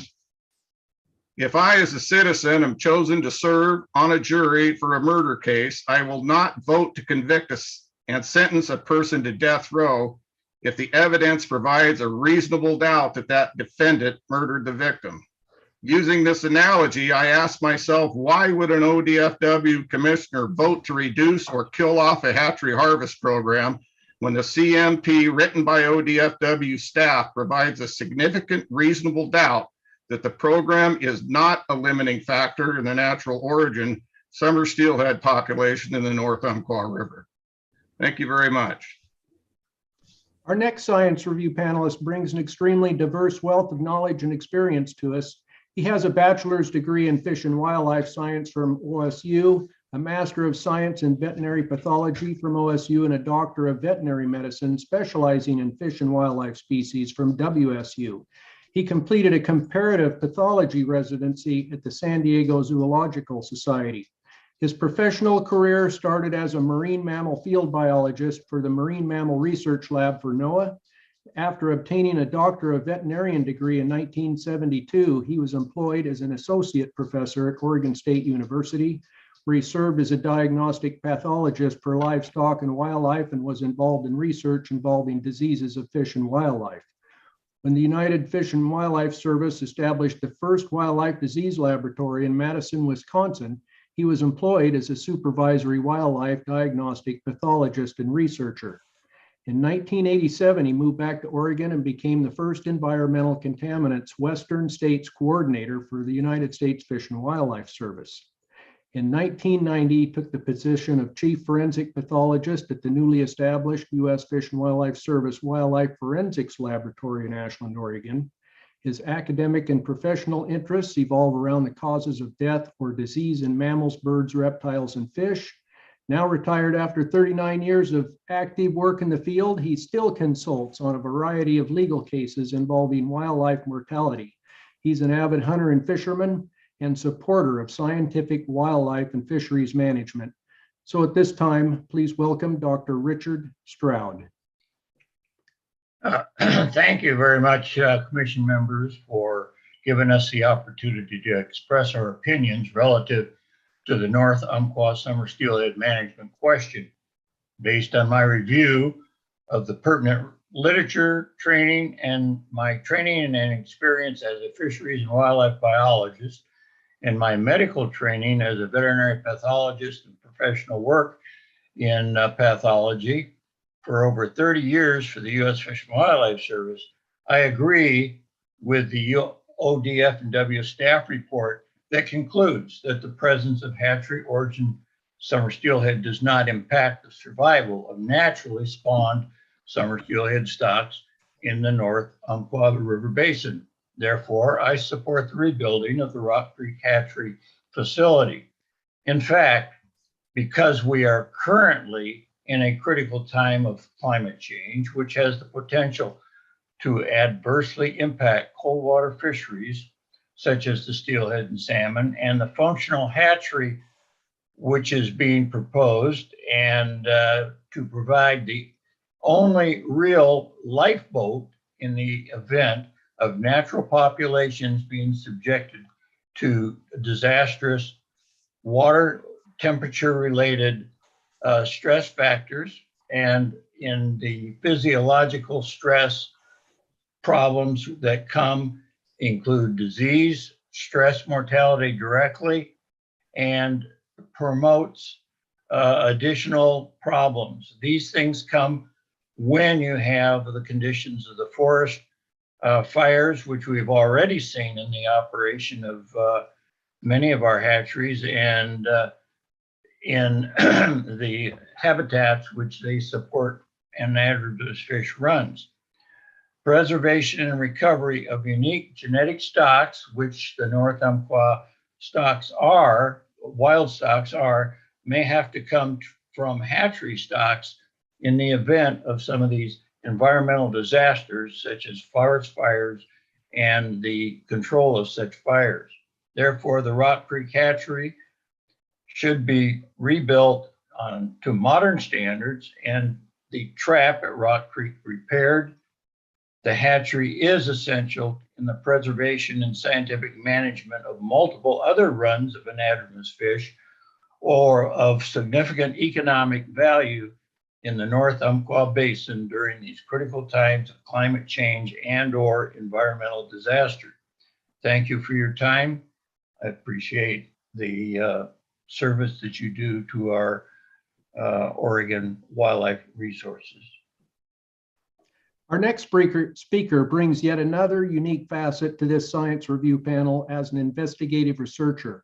After earning a Master's of Science degree from Southern Oregon State University, He went on to work as a forensic scientist for over 40 years. He's been honored with the prestigious Emeritus Status Award from the American Board of Criminalistics and member of the American Academy of Forensic Sciences. He is retired from his career as crime lab director for the Oregon State Police. He has published several papers on forensic science that include genetics research. He is also a freelance writer with a lifelong passion for our fisheries. You've probably seen his articles in the Salmon Trout Steelheader magazine. And finally, if you're watching late night reruns of Unsolved Mysteries, Forensic Files, or 2020, there are episodes of fascinating investigative research, and the star is none other than our own science review panelist, Mr. James Pex. From Coos Bay, Oregon, Mr. James Pex. Good afternoon, Commission Chair Wall and honored commissioners. Over 20 years ago, I began volunteering at the Morgan Creek and the West Fork Millicoma hatcheries. Having piqued my interest, I studied publications regarding hatcheries and natural spawning fish from all over the Northwest. I'm here today as a native Oregonian with a passion for understanding issues with our rivers, our fish, and for their survival. The more I read about the hatchery issues, the more concern I have for the validity of some of the older studies that were done. Some studies fail to list obvious alternative conclusions, such as ocean conditions, drought, or spatial spawning distances. That's just to mention a few. Authors were often clear in the introduction where they wanted to go and selectively picked facts to get themselves there. In short, all hatchery fish were bad. New studies have offered more comprehensive review of the hatchery v. wild argument. These studies support the value of hatchery fish. They found that some old perceived problems were lacking merit and at times found very little difference between hatchery and wild fish.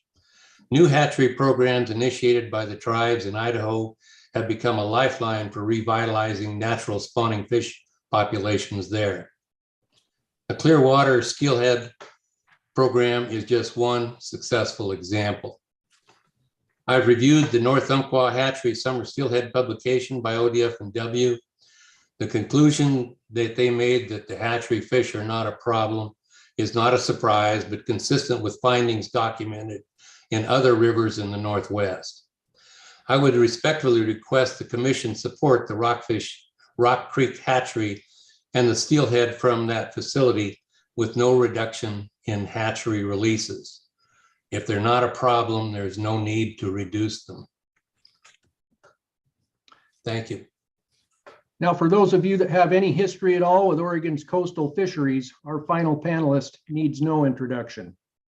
He began with a degree in fishery science from OSU. In 1977, he was one of the first scientific observers to live on the Russian trawl fleet after the United States initiated the 200-mile conservation zone. At that time, he was hired by the University of Washington College of Fisheries and the National Marine Fisheries Service. In 1979, he worked on ODFW's coastal Falls Chinook ecology and the Rogue research projects. He served as a step biologist with ODFW for 36 years. And as you will see, this experience has refined his gift for reaching out and connecting with people of all ages. He was an instructor at Southwestern Oregon Community College and Portland State University for 35 years, during which time he received many prestigious awards, including the 1992 Stream Enhancement Award from Governor Barbara Roberts, the 2006 Best Partnership Award from Governor Ted Kulongoski. Plus, he is the primary visionist responsible for the creation and operation of the Morgan Creek Hatchery and the restoration of the Coos River Basin. He is widely recognized for educating thousands of children in the subject of fisheries. Consequently, in 2015, he received the Coos County Educator of the Year Award. And finally, the highest honor that the Oregon State Legislature has ever bestowed, the House Committee Resolution Award. So from Salem, Oregon, Mr. Thomas Rumreich. Chair Wall, Hey, Tom, Vice- sorry, Yep. you have about 3.5 minutes on the Okay. clock, but we'll let you go over Okay. just like we All did right, in the great. last Thank one you. if you want to, but otherwise, then that takes away from the question. Thank you, Director Melcher. Anyway, Chair Wall, Vice Director Zonowitz, Director Melcher, Commission members. The North Umpqua summer steelhead are magnificent fish, and I halfway expected a amen or preacher brother from the folks behind me. But thank you. I appreciate that. Anyway, as you know, it's only one of 4 summer steelhead populations in Oregon, and the polarized issue before you is great. And I like what Sarah had to say and what Sean had to say from the standpoint is that people care. And that's what we're here today about, is to talk about how we can go ahead and perpetuate these magnificent fish. And we want to make sure that present and future generations of Oregonians have the opportunity to see and witness these fish. It's just the issue of how we get to that protection. And looking at and reviewing the department's status report on the summer steelhead is that they've concluded that summer steelhead hatchery program doesn't compromise the vitality of the naturally produced fish in that watershed. As you've already heard, there are other measures that can be enacted to go ahead and making sure that those fish have additional protection. Certainly the trap at Rock Creek that we've talked about. And as Sean said, there is a risk management threshold concern as far as doing that. The absolute delineation from the coastal multi-species plan said, operate that trap. That will actually reduce PHOS. Preventing steelhead from accessing up the upper reaches of Steamboat Creek is also another opportunity to go ahead and do some real enhancing as far as in protection of those summer steelhead by just preventing winter steelhead from accessing that incredible habitat above those falls on Steamboat. The North Umpqua steelhead population, as you've heard, is already at an all-time low. Record low ocean productivity, climate change, and certainly insult to injury is the Archie Creek fire. As you know, the Rock Creek Hatchery, which I know is not on the table today as far as discussion goes, is and has been an invaluable tool of maintaining a viable population of summer steelhead in that river. And as you know, that hatchery has been severely impacted by the fire. I find it interesting, though, is that Rock Ed, the educational facility there, is the only structure that's still standing. And in my opinion, that should be the cornerstone by which we rebuild that entire program up there, rebuild the hatchery, rebuild the watershed as far as addressing the impacts of the fire, and also rebuilding the population. When the Tillamook Forest Fire, as I drove here today, I was reminiscent of the fire that the Tillamook burned. And when I was a child, it was moonscaped. And I know that many of my colleagues, we got to go out and plant trees in the Tillamook burn area as children. And even though we probably didn't do really much with that, I'm sure we didn't. It was really the resiliency of the forest. To see that today is amazing. We have an opportunity right now on the North Umpqua. We can go ahead and restore that watershed, and I'm encouraged by the $1 million that have already been spent in restoring that burned watershed, particularly in Rock Creek, to restore the Rock Creek hatchery. And I know that's not on the table today again, and also rebuild the summer steelhead populations. I believe, though, that we need to go ahead and focus our efforts on things that are tangible. And to me, as a long-term educator and as a long-term step biologist, is I believe that the children that have the opportunity to participate in not only the reconstruction of Rock Creek, perhaps even the trapping and removal of steelhead from Rock Creek, the hatchery fish, and certainly the restoration of that watershed are all invaluable. And similar to the Tillamook burn, we have an opportunity here. The opportunity to involve those children in what I term as a legacy. And a legacy, the synonym of a legacy is a gift.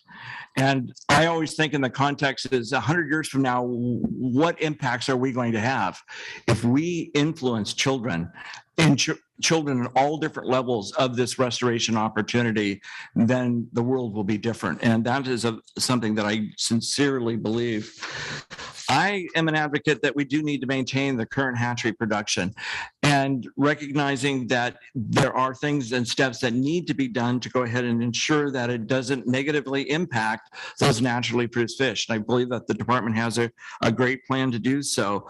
However, I think that the opportunity to have children have that tactile opportunity, if you will, to mug a hatchery fish and to basically handle one, to be part of that restoration is so invaluable. It is something that we all have, in my opinion, need to be in concert with to see that as a goal and maintain this and build, as I said again, a legacy. Thank you very much. Thank you. Commissioners, questions for any of the panelists online or to Tom? Commissioner Laphart. Okay, thank you. Good afternoon, Tom. Good afternoon. Just a quick question. I was involved in the development of the coastal multi-species plan, and it was approved in 2014. Both panelists have said it's the guiding document for a lot of Oregon right now. And so that's the document that we look for. On page 174, it says, and I quote, ODFW will make efforts to remove returning hatchery summer steelhead at Rock Creek Hatchery Trap to prevent them from spawning in the wild.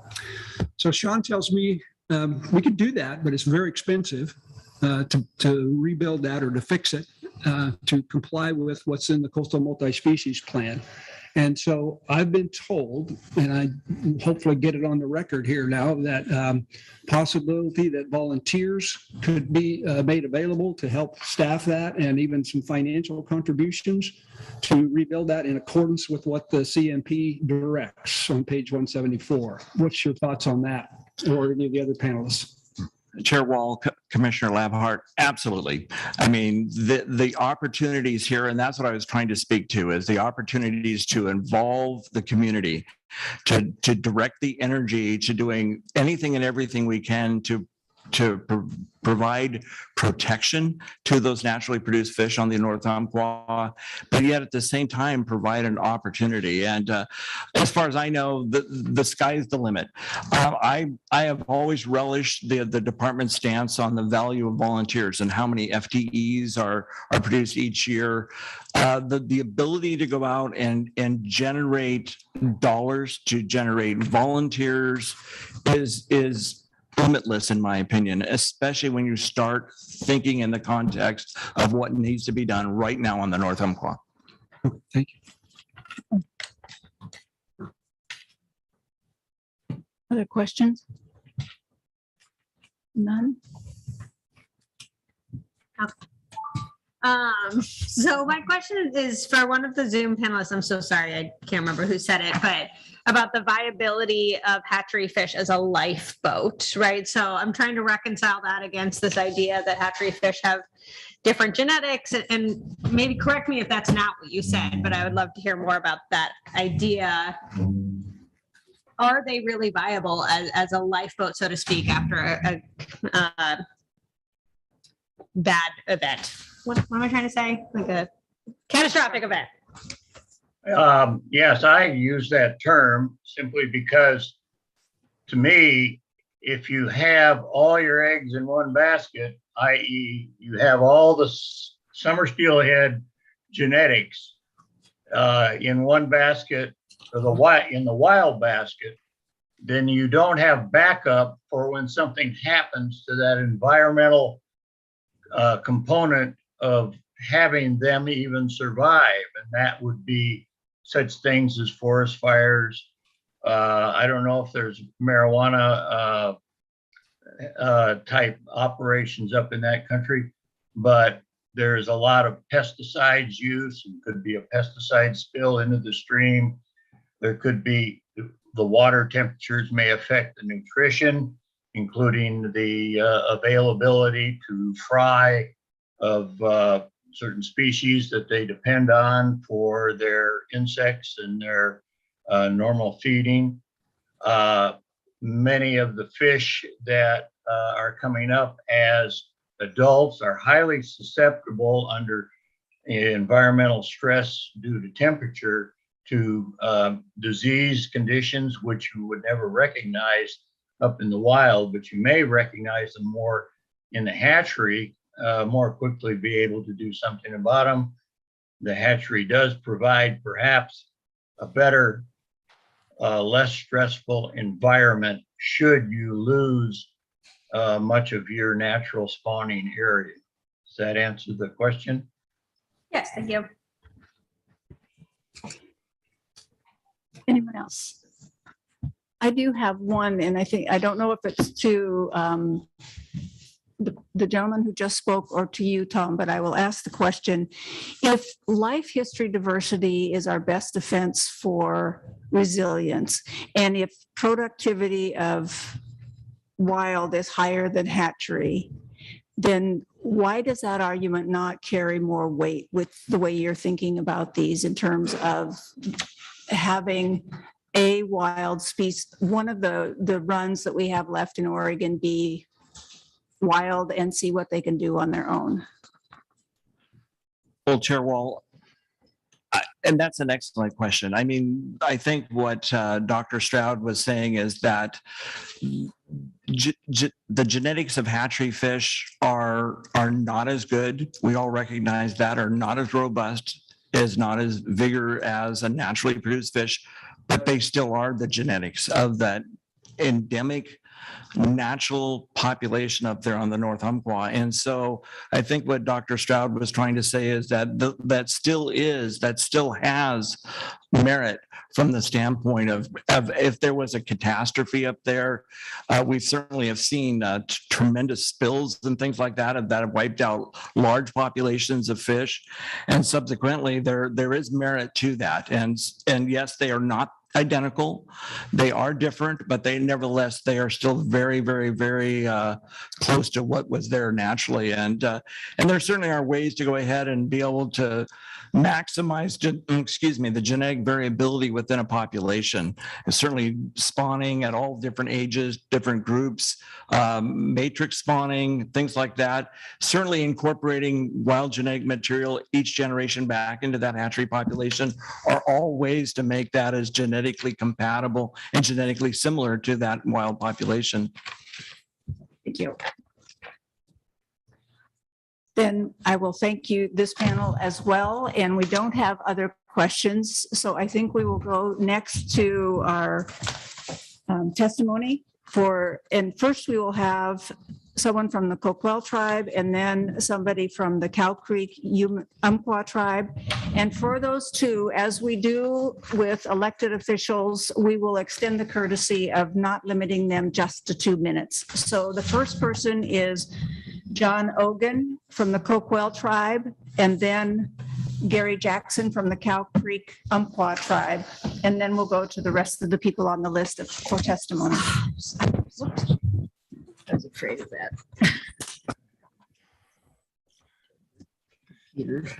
Chair Wall, Commissioners, Director Melcher, are you able to hear me? It's John Ogan.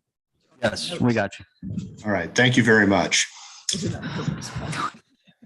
Chair Wall, Commissioners, Director Melcher, thank you for the opportunity to address you on this very important issue this afternoon. You've had a long day and it's not letting up for you so far. We want to thank you from the Coquel tribe for your diligence and your obvious careful thought that you're given to this matter. It's evident from the questions you've asked and how carefully and how much time you're putting into this afternoon. So again, my name is John Ogan. I've been working with the Coquel tribe. Just a small bit about me because this is about the tribe. I have a degree in fisheries from Oregon State University. I worked for a brief time with the department. I earned a law degree at Lewis and Clark in Portland, focused with a certificate of natural resources environmental law. And I've been working on behalf of tribes for nearly 27 years in the state of Oregon, really triangulating between the science, the policy, and the law on challenging issues such as this. I really also want to acknowledge Dr. Clements and Sarah Gregory from the ODFW staff for the time that they took to come out and meet with the Coquel tribe, tribal council, technical staff, and other leadership to present the 2022 North Umpqua Hatchery Assessment back on April 7th. It was an excellent presentation. I also want the Commission Director Melcher to know that following along today on the Zoom for quite some time throughout all of this exhibit and this presentation, we have Coquel Tribal Council members, including Chair Brenda Mead, as well as executive leadership. So they're with us, at least virtually today for the conversation. Again, appreciating what Sarah did when she presented up on the slide during the staff presentation, the picture and the excerpt from the letter that the Coquel Indian tribe sent, joined by the Confederated tribes of the Coos, Lower Umpqua, Siuslaw Indians, and the Siletz tribe. These are three federally recognized tribes that enjoy a government-to-government relationship with the state of Oregon and the Oregon Department of Fish and Wildlife. You know, I'll pause and I'll look at Kurt for a moment because I can see him. It's not often when three federally recognized tribes join together in the way that they did on this issue with the letter that was presented to you. It's, I would submit, very, very infrequent when you as a commission and you as the director, Kurt, you know, get to see those multiple tribal letterheads across one letter, having those three tribes, all unique, choose to use the same words signed by three chairs. I hope the commission takes note.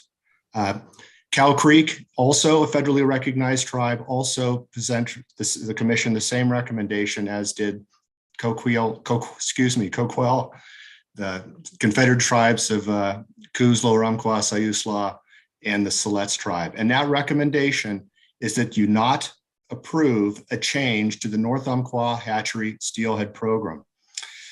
The Coquille tribe arrived at that recommendation after a careful study of the 2022 assessment. Dr. Clements, Sarah, other staff came and walked through that with us. We had a great session, question and answer. We went back after that session and studied the assessment. We talked among ourselves, and then we reached out to the other tribes to hear what their views were. How did they evaluate the assessment? The result was the letter, and again, the recommendation that you do not change the hatchery program. The bottom line is that your own staff expert analysis reviewed this and said that there is no indication, yes, this is a quote, there is no indication that hatchery summer steelhead program has negatively affected the naturally produced summer steelhead.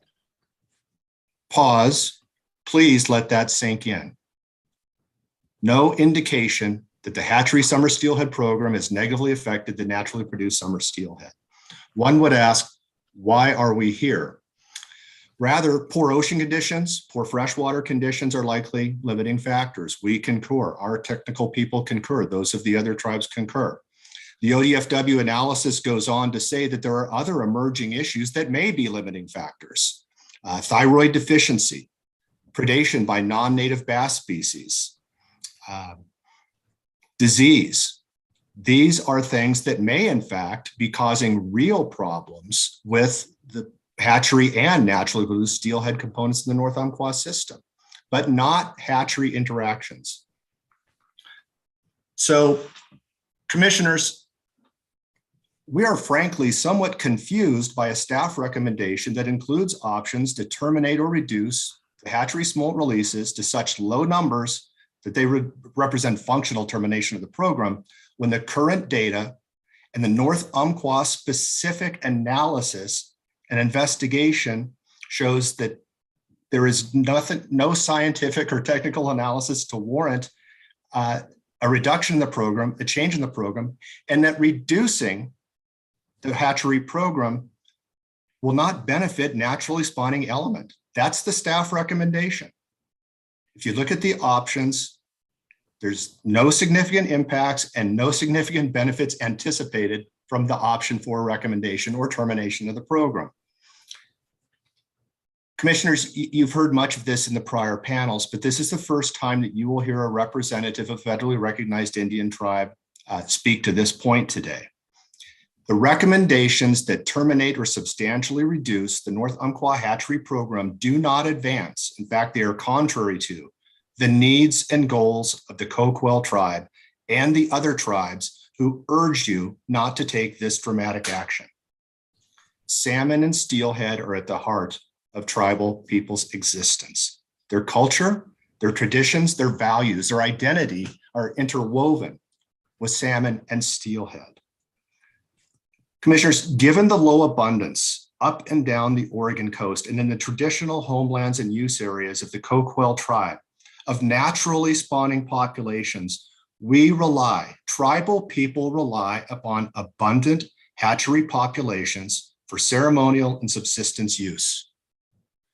If we start to shut down things like the North Umpqua hatchery program, We are taking away fish that the Coquille tribal people need and use and currently access for ceremonial and subsistence uses. So ceremonial uses, perhaps some of the commissioners have been honored to be with some of the tribes in some of their traditional ceremonies celebrating the existence and the return of salmonids. I want to speak about subsistence. Subsistence means putting traditional first foods in their freezer and feeding themselves and their families with salmon and steelhead and deer and elk, the things that they have lived on since time immemorial. Subsistence also means securing fish, steelhead, salmon, and sharing with elders in the community, sharing with families that are experiencing food scarcity. Ceremonial and subsistence use and access to abundant, harvestable hatchery populations is critically important. We at Coquille Tribe, and I don't want to speak for the others, but I do believe they feel this way, and I do believe they're going to have some representatives testify. As much as we appreciate the hard work of Dr. Clements and Sarah Gregory and the options they've presented, as much as we appreciate the work that the commission today is putting into studying this, none of the options that you have been presented, except for don't make changes, in our view, have taken into account at all what I just spoke to, tribal needs and values. When you look at, and I know you have, the staff summary that precedes the options, there isn't anything expressed in that staff summary about the consultations and the need that the federally recognized tribes have to continue to access steelhead from the North Umpqua and salmon and steelhead from other hatcheries up and down the coast. That is a glaring omission. We're going to work together with you over time to ensure that future staff reports do specifically call out what is the view of the tribal sovereigns. We're not stakeholders, we're not interest groups, we're not a constituent. We have a government-to-government relationship as sovereigns, and there are unique needs and perspectives that the commission ought to have called out for them. As I say, I don't want to beat up Dr. Sean and Sarah too bad, but this is a change that will be coming in the future, we hope. Commission, just another couple of minutes, perhaps. So the staff has presented you excellent science and technical analysis, and you're fortunate that you have North Umpqua specific data and analysis to rely upon, not generally applicable studies from across the state, across the Northwest, Canada, other portions of the country. You have North Umpqua specific data and technical analysis, and it's great. So now it's your job. You set the policy. This is the policy-making body. And we had submit that there are policy positions embedded in the options to terminate or substantially reduce the steelhead program that the Coquille tribe cannot support. And we urge you not to put into motion. For example, embedded in the options that would terminate or substantially reduce the hatch releases, there is a policy position that is a failure to give due weight to the recommendations of 4 sovereign tribes who have worked together, studied this hard, and urged you not to do it. There's a policy position embedded in all options that would terminate or substantially reduce that discounts the need of the tribes to have hatchery fish in abundance for their ceremonial and subsistence needs. We urge you not to adopt any option that would put that policy or become the policy of the commission. The options to terminate or reduce a policy also embedded, it's a policy of fear, quite frankly. It's a policy of an unwillingness to accept any theoretical risk to the naturally spawning population, even when the actual risk assessments should give you confidence. If the commission supports winding down programs with any PHOS exceedances, and that's what you're being asked to do, it's a theoretical PHOS exceedance, I submit, because I have a fair amount of information about this, you will soon be winding down all or most of the hatchery programs up and down the Oregon coast and across the Columbia River Basin.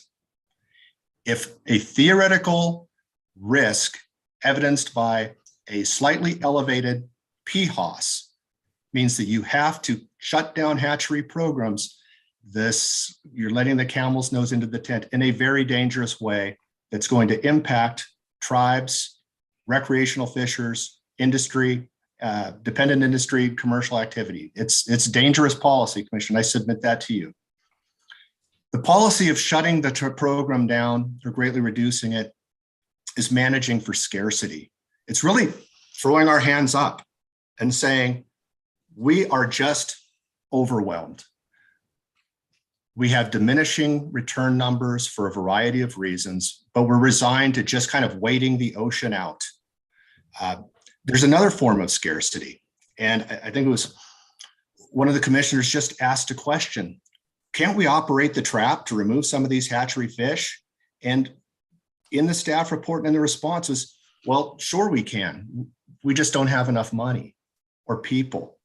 So is that the policy? We're going to manage for scarce resources, both the fish resource and the funding resource? The Coquille tribe is here to ask you not to adopt an option that has implied or explicit policies like I just described. And I could go on, but I won't. Please look at the letter that the Coquille tribe provided you, because we are offering a different paradigm. The Coquille tribe, the other tribes joining with us, want to help. We are bringing up staff. We are bringing financial resources to the problem. We should be talking about how do we get staffing? How do we get funding to operate that trap at Winchester? Something talked about today. Can the tribes want to come forward and help? How do we get the Rock Creek trap working? Dr. Clements says it's working now. We just need people and money. Well, Coquille is stepping forward. Chair Meade, the chair of the tribe, texted me during the conversation, said, let's go look at that thing. We want to come help. We should be working together to remove the non-native fish that are predating on the hatchery and the wild population, like we're working with ODFW in the Coquille River last year and this year. We don't need to manage for scarcity. We don't have to throw our hands up. We're asking you not to. There's a different option. Coquille is asking you to not make a decision today that would terminate the program, reduce it substantially, and not pause it for 10 years. My final comment, if Chair Meade were the one presenting testimony, she would say this: the Coquille people don't have 10 years to pause their cultural revitalization. Due to horrific federal Indian policy, they were terminated as a people and restored only in 1989. They're in the heart of their cultural restoration, and reconnecting with fish and wildlife is at the heart of it. Her 5-year-old grandson has been told he can't salmon fish or steelhead fish on the Coquille River for another 10 years. She won't permit it. We can't pause 10 years. The Coquille tribe will not pause cultural revitalization for another 10 years to see if the theoretical risk of PHOS is real when we've seen the assessment that says it's not. We thank you for your time. We urge you to reject all options that would terminate or reduce this. At the very least, if there's any thought of doing this, we would ask, as the other tribes have, you make no decision today and engage in further government-to-government consultation with the Coquille tribe and the other tribes. That request has been made in writing by 4 tribes, and that's in your packet. Thank you, Commission. Thank you, John. The next person up is. Could I please, Chair Wall, with respect? Yes. If we are going to have testimony that goes on as long as our panels did, I realize it's elected officials, but I really think I know I need a break in terms of being able to move about, use the restroom, etc. So could we please come to some kind of compromise with that? Yes, here's what I was about to ask of Gary Jackson, is that we are not going to, and we'll see if this works. And what we can do is take a break as soon as we finish the tribal members and the elected official. And what I was going to ask Mr. Jackson is, we won't cut you off at 2 minutes. We hope you will make sure that you don't go on extra long. We've had a lot of people that have been here all day long. And so if you can keep it as concise as possible, that would be very helpful. So go ahead, if that works for you. Whoops, guess it does. I'm getting real close to being. Mr. Jackson, if you could go ahead from the Cow Creek Umpqua tribe, and then we have Representative David Brock Smith, and then we will take a break and go through the rest of the people who are here to testify. Okay, can you hear me okay? Yes. Okay. I'd like to thank Chair Wall, Director Melcher, and the rest of the commissioners for allowing this time here today. I'm Gary Jackson. I'm a citizen of the Cow Creek Band of the Umpqua Tribe of Indians. I'm also the vice chairman of that tribe, and I am a tribal elder. I was born and raised in the Umpqua Basin and still live there, as does most of my extended family and many of our tribal members. The Umpqua Basin is home of the Cow Creek. Salmon and steelhead have been important to the members of the Cow Creek tribe since time immemorial. The Cow Creeks are very supportive of healthy fish runs in the Umpqua Basin and throughout the tribe's ancestral territory. Summer steelhead, as well as all native fish, are considered a culturally significant species to the tribe, and we wish to see these fish populations remain viable, strong, and growing for the next 7 generations of our tribal people and beyond. In regards to the hatchery program, the summer steelhead program on the North Umpqua, Cow Creek has reviewed ODFW's 2022 assessment of naturally produced summer steelhead in the Umpqua Basin. In addition, staff and tribal board of director members attended the public meetings in person and via webinar regarding the future of the hatchery summer steelhead program. Based on the assessment, the tribe supports no changes to the future current hatchery summer steelhead program, which includes the continuation of releasing at least, and I've heard anywhere from 70,000 to excess of 100,000 fish per year. The tribe looks forward to having a consultation meeting with ODFW to engage in meaningful conversation about fisheries co-managed into the future. And on the North Umpqua, but the entire Umpqua Basin. And I would ask that Cow Creek be involved in any path going forward. Thank you. Thank you, sir, for being brief and for your comments. Representative David Brock Smith.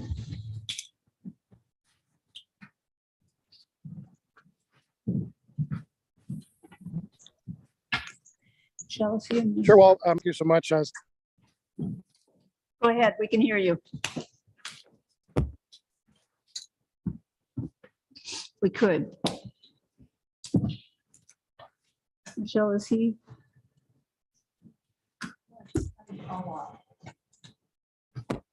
Connection issue. Representative Brock Smith. I think he dropped. He dropped, yeah. We will take a 5-minute, what? Is he back? 5-minute break and we'll come back and do the other people. And there are 7 people besides David Brock Smith who would like to testify.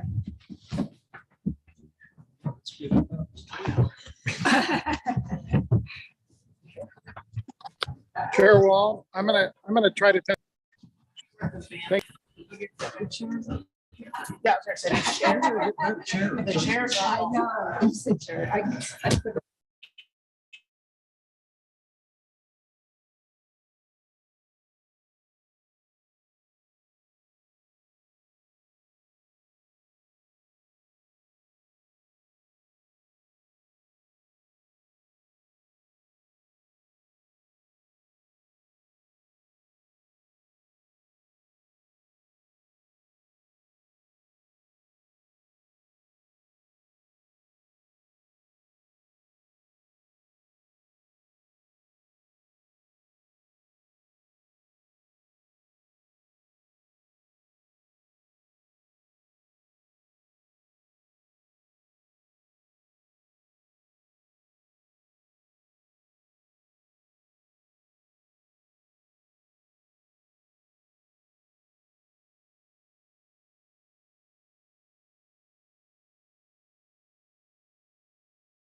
and get started again.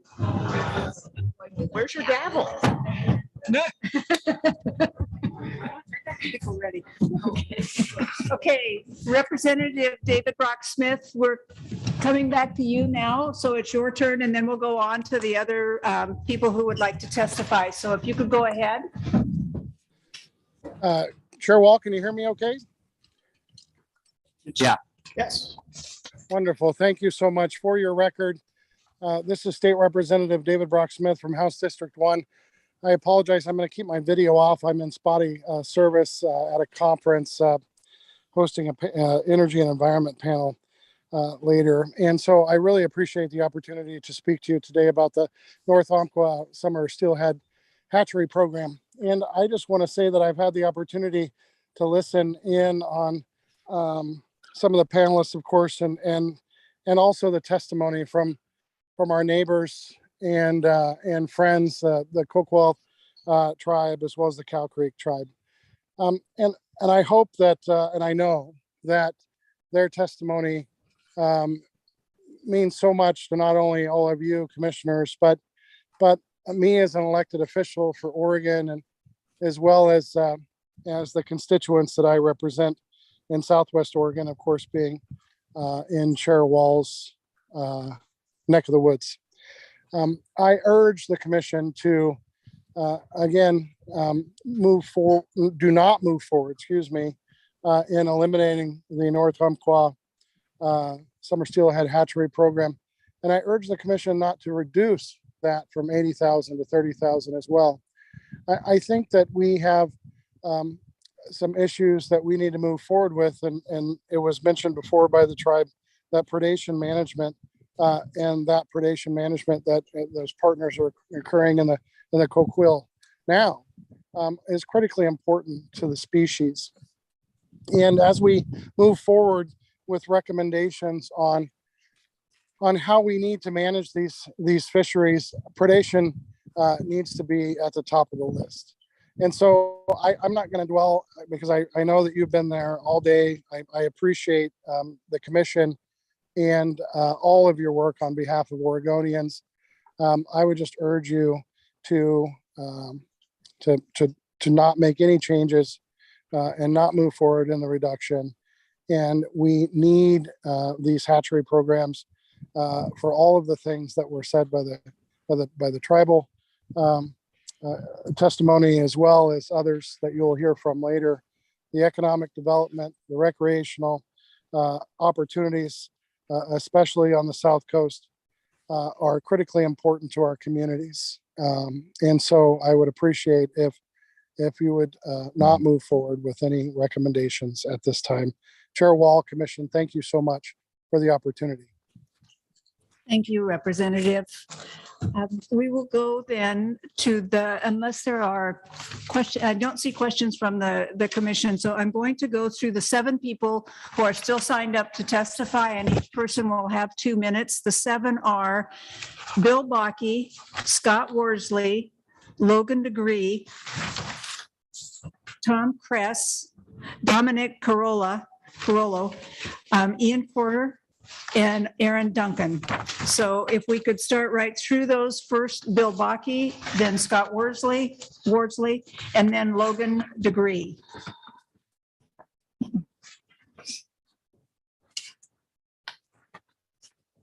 Bill?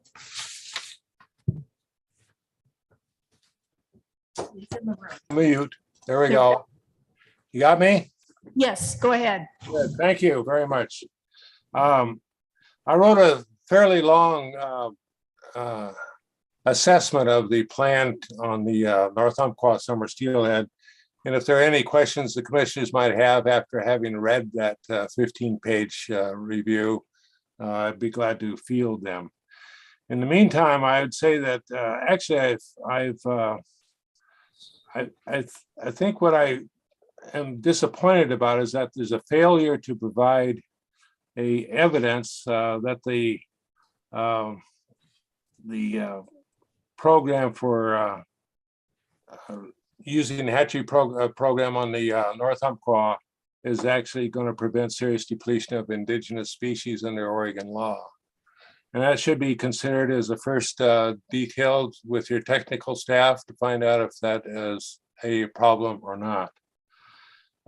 Ignoring scientific research conducted by ODFW biologists and international sources shows that wild salmon and steelhead reproductive success and survival is compromised by hybridization with hatchery fish.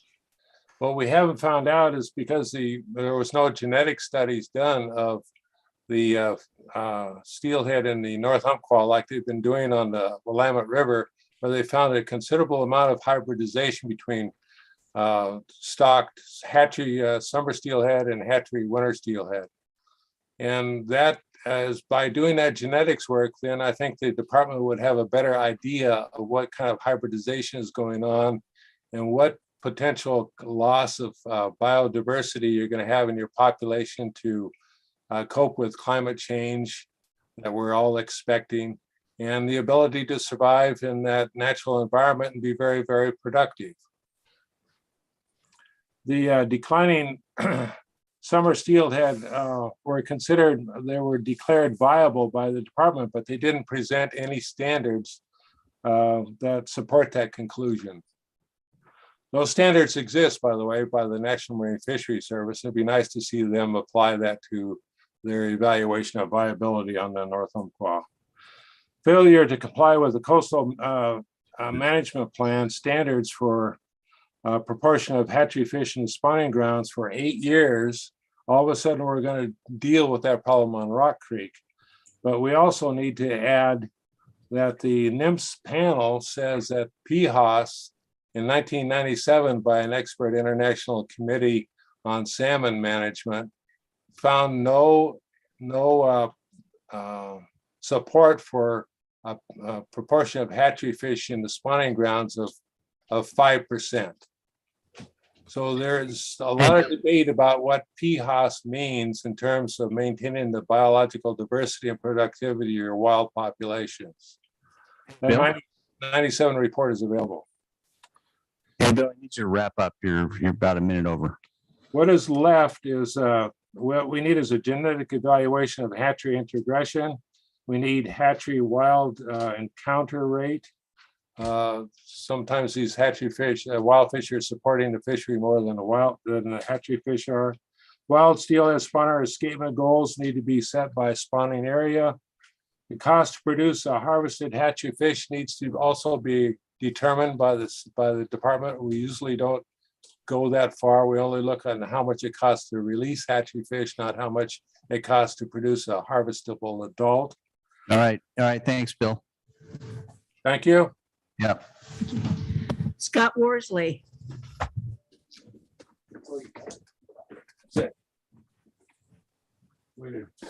Scott? Can you guys hear me?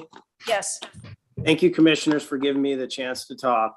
My name's Scott Worsley. I grew up on the North Fork right below Winchester Dam, and I've been guiding for over 20 years. I'm one of the 3 people that started the petition to save our hatchery program, and it has right now 3,200 people plus that have signed this petition. The overwhelming percent of people that fish on this system do not in any way want to see the hatchery fish taken away from us. And after watching this report for the last couple hours, it's very clear that the ODFW's own biological assessment says that the hatchery has no impact. And if option two seems really good, because if we run the trap and create 0 PHOS by running the trap efficiently, end of story. I mean, I think the decision is incredibly easy.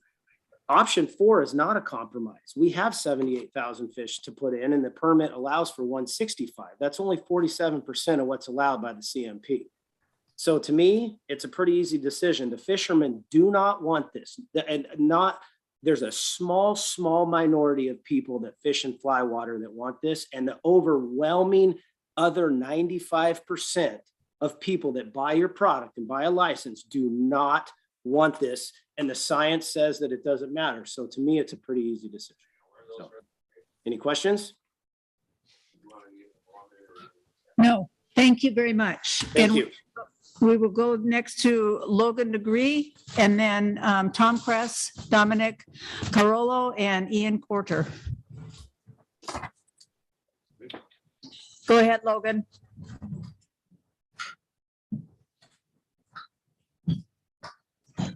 Okay, can you guys hear me?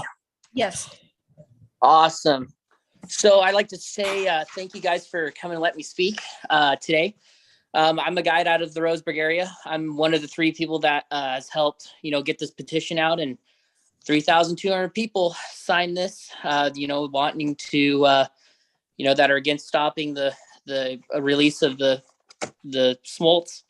After watching the webinar studies, it clearly stated that hatchery fish had no impact on wild fish. The low numbers of returning adult summer steelhead, both hatchery and wild, were from poor ocean conditions. Hatcheries and broodstock are super important to sustain fisheries for generations to enjoy. This river has plenty of habitat and spawning grounds for wild and hatchery fish to coexist. Hatcheries are wrongly being vilified as the enemy, and they are not at all a problem to hindering wild fish. That option 2 is, to stop that PHOS is probably the best option that we have. I like to credit John. There's a bigger issue on this than just the fishery. Another problem that would arise is the local economy would take a hit on it. A lot of us guides are full-time and fish between 60 to 90 days a season, weather permitting. 120 to 180 people per guide. The count of local and out-of-town guides that use the Umpqua system, we have estimated 50 guides. So that's 6,000 to 9,000 total people that come and visit Roseburg, Glide, and communities surrounding. Those hotels, restaurants, and stores benefit from this tourism. I just want to say thank you for taking the time to listen to me, and the 3,200 people that want to keep this hatchery program going. And that's it. Thanks again, guys. Appreciate it. Thank you, Logan. We'll go to Tom Kress. Thank you, Chair Wall, members of the commission, and Director Melcher for allowing me time to speak today about an issue that's very dear to Douglas County. I'm sorry, can you hear me there? Yes. Okay. My name is Tom Kress, and I'm a Douglas County Commissioner. The reason I wanted to become a county commissioner is solely because I think Douglas County is the greatest place on earth, and I wanted to do whatever I could to keep it that way. It has been great to my family, and it was time to give back. I would like to have a frank conversation with you. I'm sure you're aware that the Umpqua River Basin is completely within the borders of Douglas County. I've lived and fished these waters my entire life. To say I'm passionate about our fishery is an understatement. For the past 20 years, I have owned, operated, and made my living by outfitting sportsmen enjoying the Umpqua River. My sporting goods store, past and most importantly, its future, is completely dependent on the harvestable fish opportunities that drive fishermen participation. The opportunities I have had are not what my father had, but are far greater than what my children can now experience. I realize some of this is just too many people and too little resources, but yet there has been so many decisions made on a day like today that have impacted those opportunities. By my count, some 25 decisions, and to what end? The Umpqua is a shadow of what once was, and the harvestable fish levels for anglers, local food banks, tribal subsistence, and stream enrichment is once again being considered for further degradation. Beyond the recreational aspect, the economic impacts is not to be taken lightly. During strong returns, this entire basin realizes an almost frenzied level of economic activity from motels, restaurants, tackle shops, and guides. Harvestable fish returns are vital to many of the communities along the river. Douglas County strongly, and I want to say this again, strongly supports option 2 as a step in the right direction to reverse this continuing downward spiral of good intentions, but misguided steps. Here in Douglas County, we have and should have and continue to have a long-time partnership with ODFW, the tribes, volunteers, and communities, and we can work together and enhance both wild and hatchery returns in the Umpqua. Investment in the North Umpqua Summer Steelhead Hatchery Program at the 165,000 smolt level will result in harvestable fish that benefit all. Douglas County is committed to providing funds, staff, and equipment to help match ODFW's need for repairs at Rock Creek fish intake right now. Together, We can stop this trend of managing down and explore collaboration and a can-do attitude. Thank you for your time and consideration. Thank you, Commissioner Kress. And I'm sorry, I didn't recognize that you were an elected official when I went through the lists. I'm just a concerned citizen today. Well, thanks for letting us off the hook that easily. The next person is Dominic Carollo, also from Roseburg, and then Ian Porter. Dominic? Thank you. Chair Wall, Vice Chair Zarnowitz, and Commissioners, can you hear me okay? Yes. Yes. Yes. Okay, my name is Dominic Carollo. I'm the managing attorney of Carollo Law Group, which is a small law firm based in Roseburg, specializing in natural resource and environmental law. For years, my firm has served as special counsel to Douglas County on a variety of natural resource issues, including supporting ODFW's efforts to recover and delist coastal coho from the Endangered Species Act. For this meeting, I submitted a joint comment letter to the Commission on April 19th from Douglas County, the Umpqua Fishery Enhancement Derby, and the Oregon Anglers Alliance. And in those comments, they opposed any reduction or suspension of the Hatchery Summer Steelhead program on the North Umpqua River. I want to emphasize that the alternative options of eliminating or reducing the smolt release to 30,000 fish would all result in the actual or functional elimination of the Hatchery Summer Steelhead fishery, which we believe would be inconsistent both with the best available science and with Oregon law. So I'd like to touch briefly just on these 2 points, recognizing that we have a limited amount of time. First, very briefly, we think that many of the concerns expressed about hatchery and wild fish intermixing are not supported by the best available science. It's important to recognize that this hyper-focus on PHOS comes from the CMP, which was adopted in 2014. And since 2014, a lot of new and substantial science has emerged that at the very least questions the efficacy of relying on PHOS to drive management decisions. You'll hear more from Mr. Corder on this issue in a report that we submitted with our comments. But at the very least, the PHOS targets and the CMP need to be reevaluated and formally assessed before the Commission considers making modifications to smolt release levels. Importantly, the CMP states that the PHOS thresholds themselves would be periodically assessed, and that has not happened yet as part of this rushed process. And I want to emphasize for a minute that the robust report we provided with our comments from Ian Corder and Dave Loomis. Mr. Corder is a widely credited and highly respected fisheries scientist, and Mr. Loomis is a retired ODFW biologist who's the one that performed the North Umpqua telemetry study that underlies some of ODFW's 2022 assessment. So if you haven't looked at that scientific report, I'd urge you to do so. Now, on the legal side, we think changing the smolt release levels of this meeting would be inconsistent with Oregon law because it would violate legally enforceable plans, rules, and statutes. I'm not going to go into all the arguments presented in the comment letter, but very briefly, I want to state 2 things. First, the Commission's Division 500 rules provide that hatchery fish programs are to be managed in accordance with Figure 13 and Table 13 of the CMP, which themselves specify a release of 165,000 summer steelhead smolts. Consequently, the Commission were to adopt options 1, 3, or 4 in ODFW's staff report, which would eliminate or modify the smolt release in a manner inconsistent with Table 13.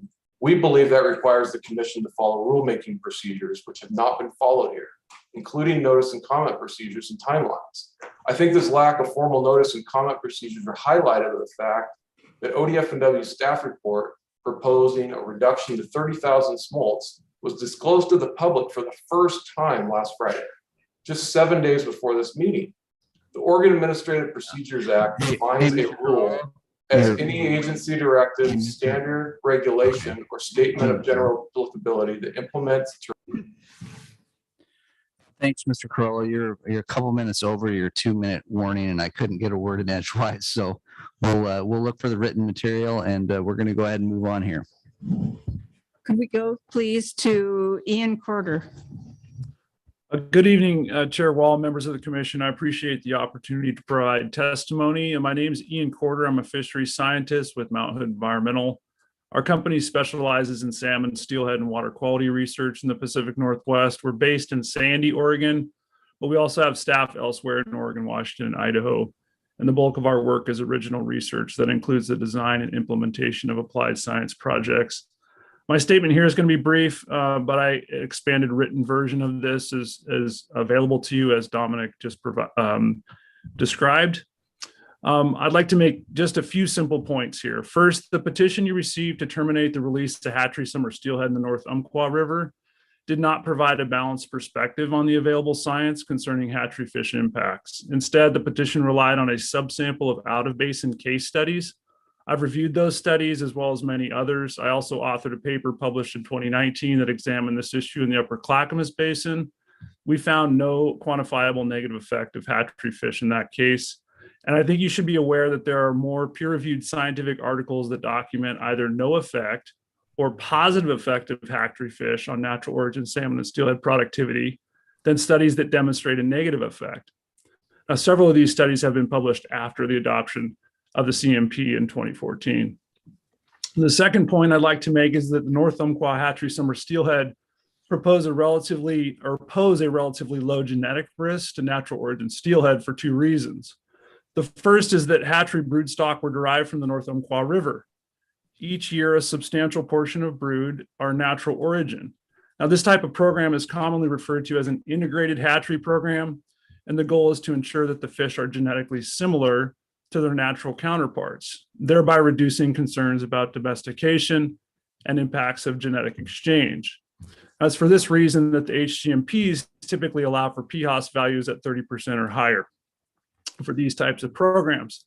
The second reason that hatchery steelhead pose a low risk in this case is that there's spatial separation in spawning between hatchery and natural origin fish, with the natural origin fish favoring Steamboat Creek and the hatchery origin fish returning to Rock Creek.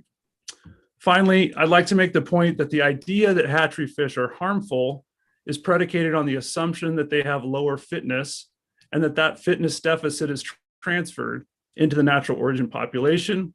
And this conclusion assumes PHOS serves as a valid proxy for negative effects on population viability. There is, in my opinion, a growing awareness within the scientific community that this assumption may not be accurate.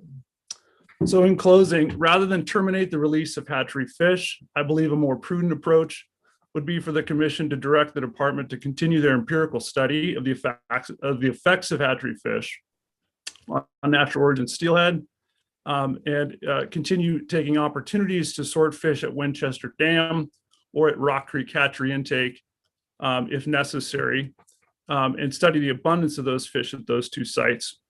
And you could cull hatchery fish at those sites if needed. Thank you. Thank you. Last speaker is Aaron Duncan. And if you could go ahead and if you're able to stay within 2 minutes, that would be great right now.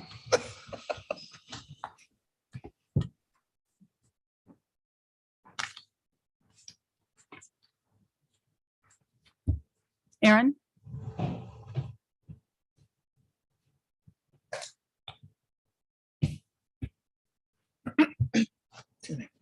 While we're waiting for him, why don't we have staff come back, Sarah and Sean, if you would come back up so that we can go to questions next.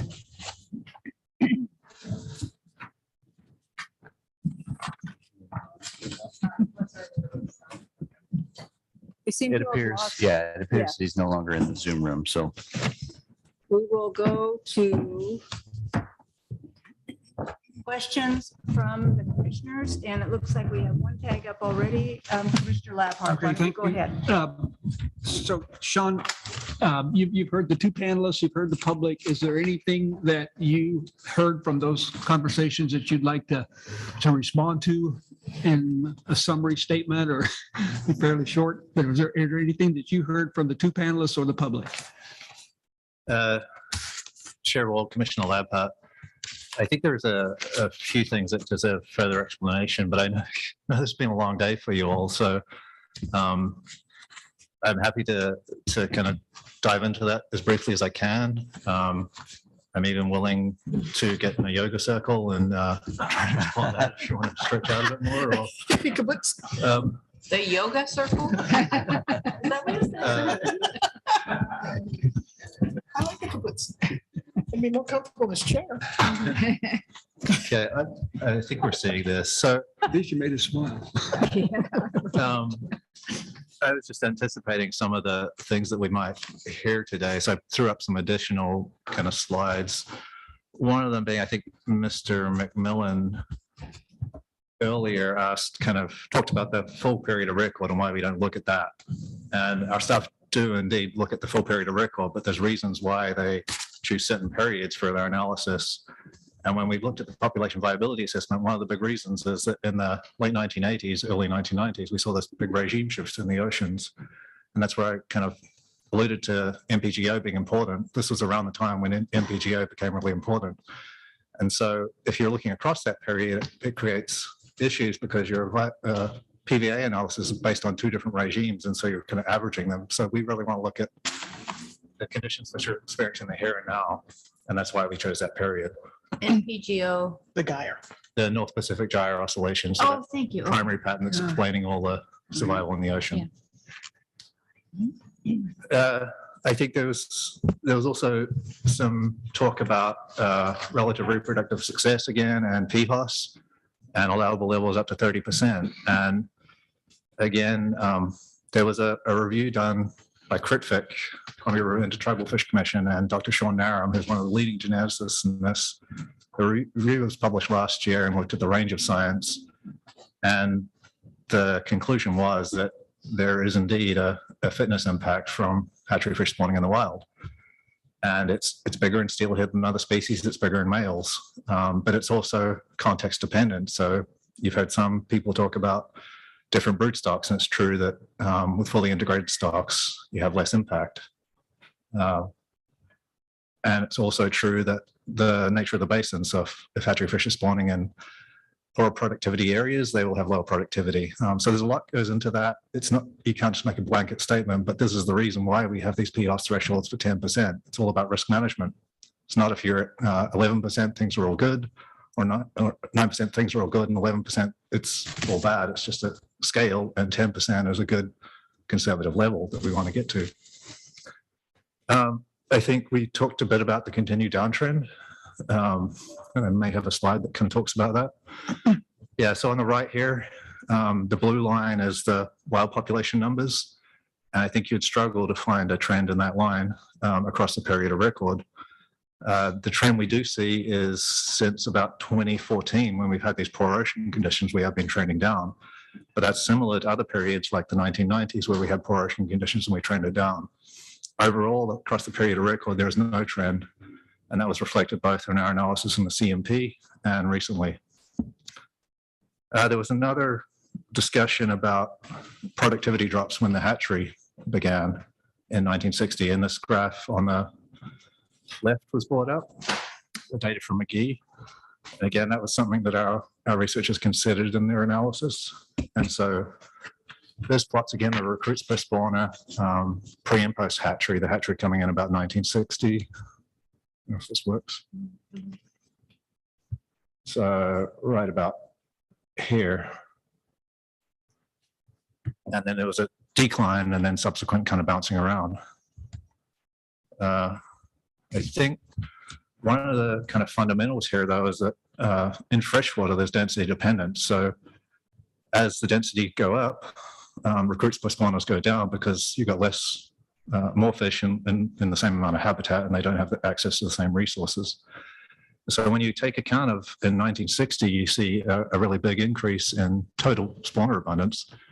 It's entirely illogical that you're going to get a decrease in recruits per spawner.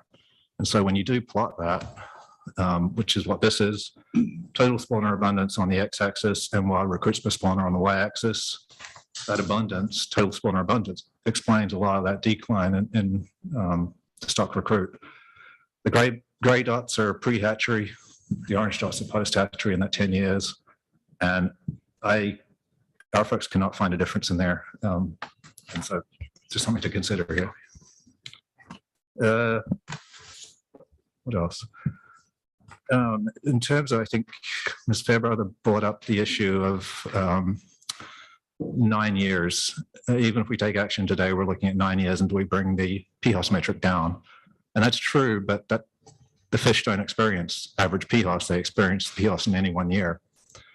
And so next year, when we're going to have very few hatchery fish coming back, the wild fish are not going to experience any great degree of integration because there's no hatchery fish there. So that is what the wild fish will actually experience, even though our PHOS metric will be something less than 17%. So I think we have to look at what the fish are experiencing in the year they're there, not our average PHOS, which was intended to be a guide to get us to where we want to go. Commissioner Cleo, you asked about a lifeboat, whether hatcheries are a lifeboat.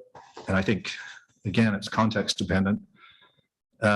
Acknowledging that there are these potential fitness declines, we want to be managing them appropriately to the point where you might flip a switch and say, okay, there's not enough wild fish there now to sustain that population, and you may use the hatchery as a conservation program. I don't think we're there yet, but it is true that under some circumstances, having that reservoir of genetic material can be helpful. For example, in the Willamette, we're using hatchery fish to reintroduce above the high head dams. In Northeast Oregon, ODFW, the tribes, WFW, have used hatchery fish to reintroduce in areas where wild fish were extirpated. The thing there is that you do it for a certain period of time and then you stop it, because as long as you continue putting hatchery fish in there and they interbreed, you're not rebuilding that productivity. If you put them in for a while, stop that supplementation and let them readapt, then that's what we're trying to achieve. So it's never one or the other. It's just, it's all context dependent and balance here, and that's what we're trying to achieve. And I think I'll just stop there and take any questions. Thank you, Sean. Other questions that people would like to ask?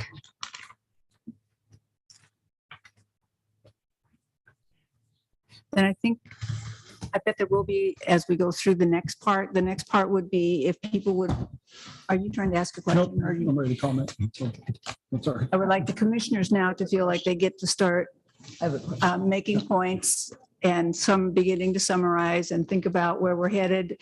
Vice Chair Zarnowitz has a question. So when I read the assessment, PBA, it was mentioned, is based on current conditions. And I know then you went on to try to evaluate what the potential was on climatic conditions and try to integrate that to the PBA. But at one point in the document, I remember a statement that PBA really can't predict the future because it's based on current conditions. So, but in the conclusion, there was a statement that the PBA did basically give you confidence that the wild steelhead would continue as they have been. And so I'm wondering, that seems contradictory based on what was in the main part of the document versus the conclusions. So can you address that? Chair Wall, Commissioners, Vice Chair Zarnowitz, I can't recall the exact language in that. I know that when our researchers put that together, there's one researcher that's talking about the PVA. He kind of carried that out and wrote the conclusions. Then there's others that are looking at the climate assessment, and then there's someone trying to integrate it together. And hopefully it was clear from our presentation today that the PVA indicates that the population has the resilience to rebound if conditions allow. It's done that in the past, it can do it again. And it has been a good predictor of future performance when we had a kind of a stationary environment, which we no longer have. Given that we have this non-stationary environment, we look at the climate change assessment and say, what are conditions going to be like? And what do we know about how those kind of conditions influence productivity previously? And we have some pretty good indicators of that. And so that's where we try and put those two together and say, in the near term, it's still got that resilience to rebound. And here's what's happening in the ocean. Here's what's happening in freshwater. We do expect some rebounds in the near term. Long term, it's going to continue trending down. And unless we can get improvements in freshwater productivity, there's a point where there may be significant challenges. So it's not saying everything good. It's saying there's the ability to be better than it is now, but it's going to take some work. But I think the other thing that's important here is that we're talking about things that we can do to fix that. And our analysis showed pretty clearly that the hatchery program, we couldn't find any impact of that. And so if you're looking to turn that around, we're trying to address the things that will turn it around. And this is really about risk management.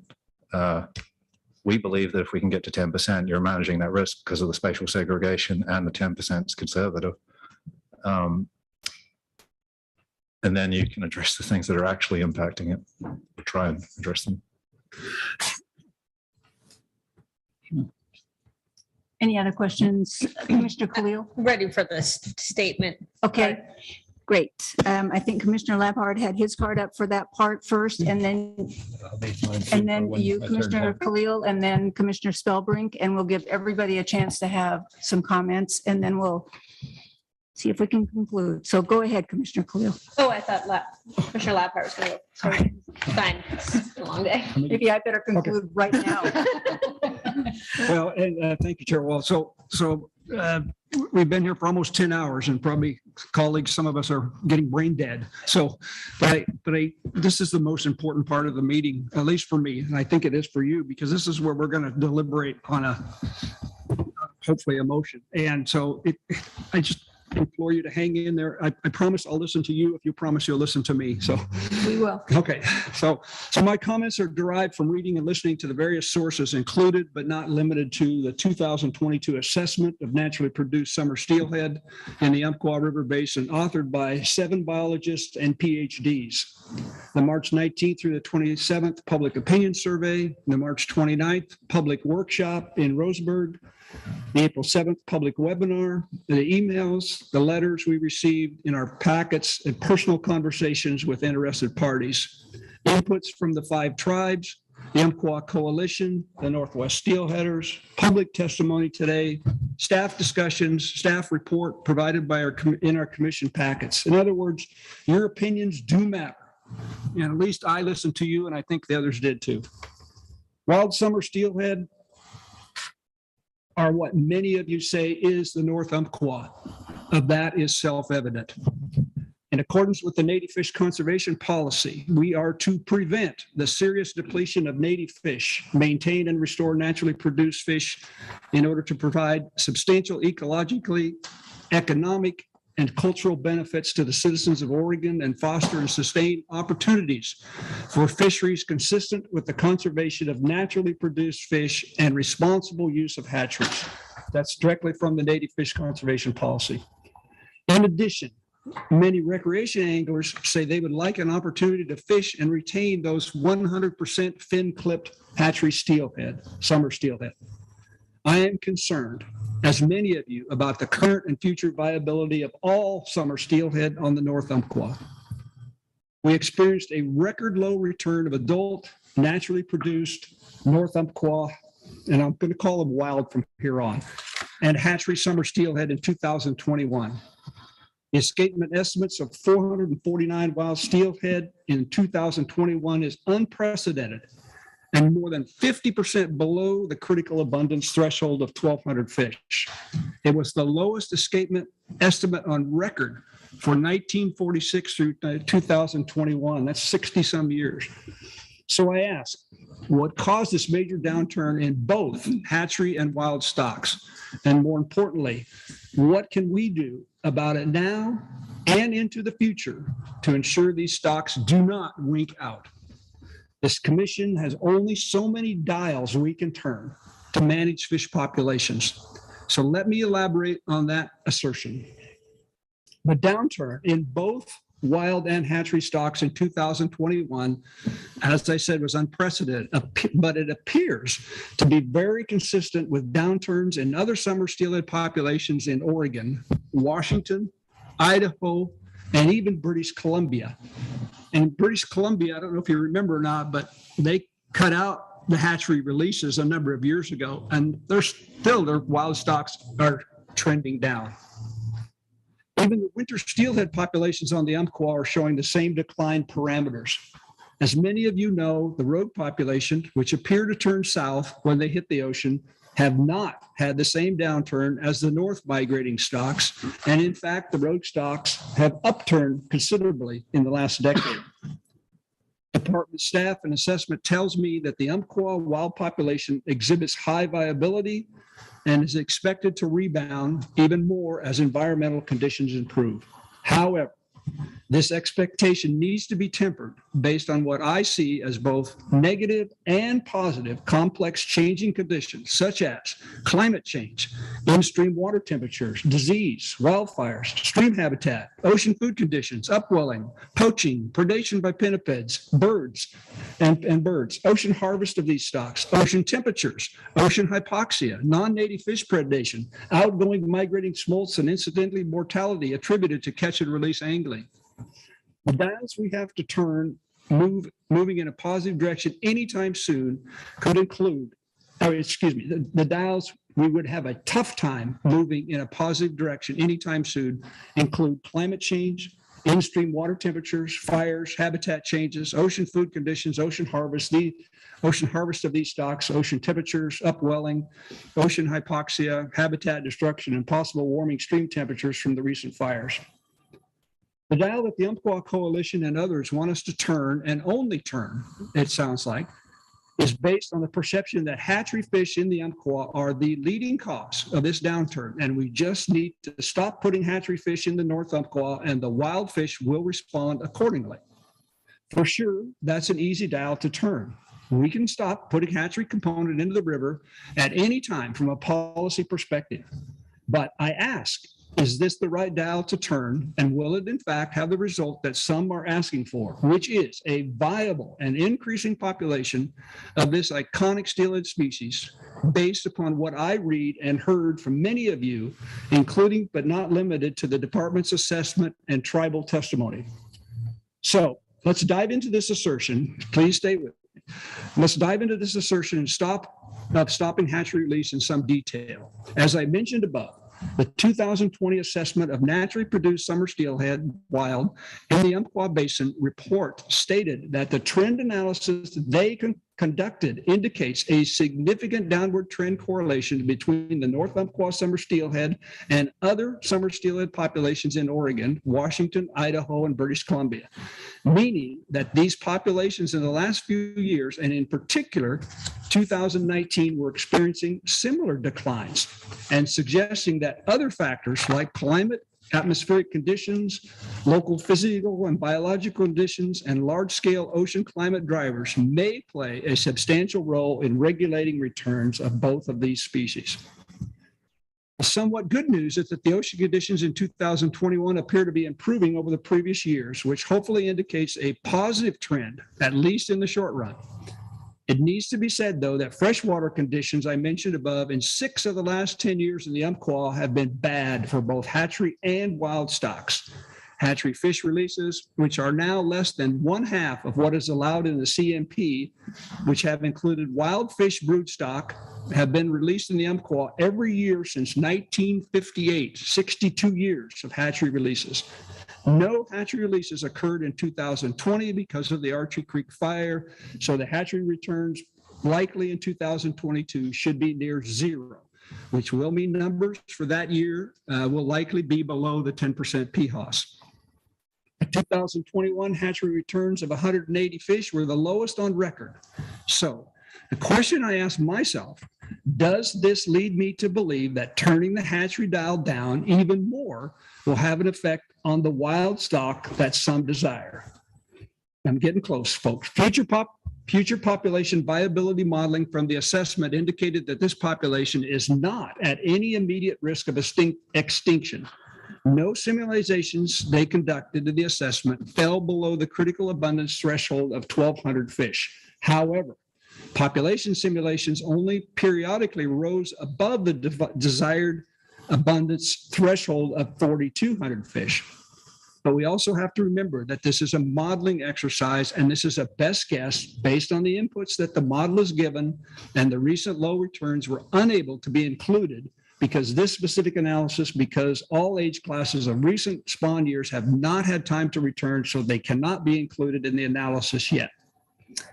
The 7 assessment authors, and again, those were biologists and PhDs, indicate the primary cause of the downturn, in their opinion, is low ocean survival due to poor marine conditions. The North Pacific gyre oscillation that Sean talked about index recently declined to its lowest level observed in the last 70 years. The NPGO is an indicator of a climate pattern that substantially influences ocean conditions and strongly correlates with steelhead recruitment, according to the 7 authors. The authors go on to say the secondary cause is poor freshwater conditions that impacted survival during multiple years of juvenile outmigration, and likely during 2021 when adults were returning to spawn. The water temperatures on the mainstream Umpqua and North Umpqua rivers were particularly poor in 2021 when adults were returning to spawn, which the authors say may have led to in-river pre-spawn mortality or, in fact, re-entry back into the ocean. Additional potential causes in the assessment are non-native fish predation and outmigrants, disease, and as staff mentioned, thiamine deficiency. We have already turned the dial on the non-native fish predation and allowed a higher harvest of non-native fish in the lower river for both smallmouth and striped bass. The authors indicated fishing mortality and predation by pinnipeds and aviation predators does not appear to be a significant factor. The 7 assessment authors indicate that the hatchery summer steelhead program has not negatively affected the naturally produced summer steelhead, although there are more hatchery fish in the natural spawning grounds than the management and threshold currently allow, and I'll get to that in a minute. Another potential dial relates to the incidental mortality attributed to catch and release angling. The authors indicate this is likely low at 2% or less, so I would not consider turning that dial. As we know, current regulations of no retention of wild steelhead in portions of the Umpqua system are in place now, and the department has put in place temporary angling closures due to periods of low returns, poor conditions, high water temperatures that minimize angling-related mortality on the wild fish. Another potential dial for us could turn is predation by pinnipeds or birds, but authors indicate this also does not appear to be a factor, where they would recommend action to reduce the numbers of pinnipeds or birds in the lower estuary. So what about turn the dial on hatchery releases, you ask? The 7 authors indicate that the summer steelhead hatchery program does not appear to negatively impact natural production. They say the following, and it's quoted here: hatchery smolt releases have no clear relationship with recruitment of naturally produced steelhead based on a potential interaction at the smolt stage, and a marginally significant positive relationship with recruitment of naturally produced summer steelhead based on potential interaction at the adult stage. Model simulations indicate that the extinction risk of naturally produced summer steelhead is not affected by the hatchery program size or the relative reproductive success of hatchery fish. Hatchery fish proportions to the wild are near zero in Steamboat Creek subbasin, preferred spawning subbasin for over half of the wild spawners. The most recent weighted basin PHOS estimate is 17%, which is the 9-year average that Sean talked about. The weighted PHOS estimate is higher than plus or minus or less than 10% target in the coastal multi-species plan, which is the one that was approved by the commission in 2014 and the one that we're supposed to be following. Analysis indicates that reducing the 2022 hatchery smolt releases or removing hatchery fish at Rock Creek Hatchery into the upper Rock Creek should, according to Sean, when I talked to him about this, should result in below target 10% PHOS. So let me repeat that. By removing the hatchery fish at Rock Creek Hatchery and not allowing the majority of them to go upstream, we would be able to meet PHOS at 10% because that's where most of the hatchery fish go. It is also important to me that, and I hope this commission, that we recognize and give considerable consideration to the input provided by the 5 recognized tribes and our government-to-government relationship that we have with them. The Cow Creek Band of the Umpqua Tribal Chair Dan Courtney summarized in his written input the following sentence, quote, "The tribe supports no changes to the current hatchery summer steelhead program and would like to continue to engage in meaningful conversations about fishery in the future," unquote. the Confederated Tribes of the Coos, Lower Umpqua, and Siuslaw, the Confederated Tribes of Siuslaw, excuse me, and of the Siuslaw, Siletz, sorry, and the Coquille Indian tribe submitted one tribal unity letter, and I will quote their summary, quote, "We unite here in a commitment of working with ODFW to change our flight plan toward the policy and financial support for successful hatchery programs that provide harvest opportunities for tribal and non-tribal fisheries, using best science techniques, state-of-the-art systems, minimizing risks to natural salmon and steelhead populations. Our tribe cannot support terminating or reducing the North Umpqua Summer Steelhead Program. We must pursue a shared vision, a new vision of abundant harvestable summer steelhead in the North Umpqua, as well as steelhead and salmon in the Coquille, Siletz, Coos, and all of Oregon's coastal streams now and into the future," unquote. I understand. We also have a letter from the Grand Ronde Tribe too, and we just got that today, but I'm not going to go into that. So that says something similar to that. So in a general area. So given all that, I would offer turning 5 dials that we have the opportunity to turn to hopefully make a meaningful positive change in wild steelhead in the Umpqua Basin while allowing for continued recreation, retention, and harvest of hatchery summer steelhead. It is very important to me that we get our POS levels back into compliance with the CMP for this basin. It is my hope that we as fellow commissioners consider these recommendations and that they will put in place a temporary 3-year test period and evaluate the success or failure after that 3-year test period. As part of adaptive management allowed for in rule, I propose the following. And it's continue the current permanent no retention of wild fish and terminal gear restriction. 2, continue the temporary angling closures during low returns or poor conditions such as high water temperatures.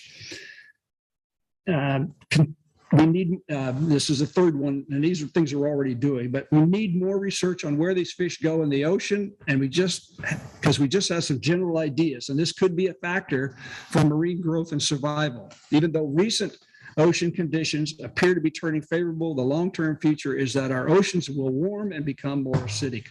I suggest we ask the Hatchery Research Center to put more emphasis on steelhead, smolt out migration, predation, ocean migration patterns, disease prevalence, thiamine deficiencies, and recreation impacts on fish holding in the upper reaches.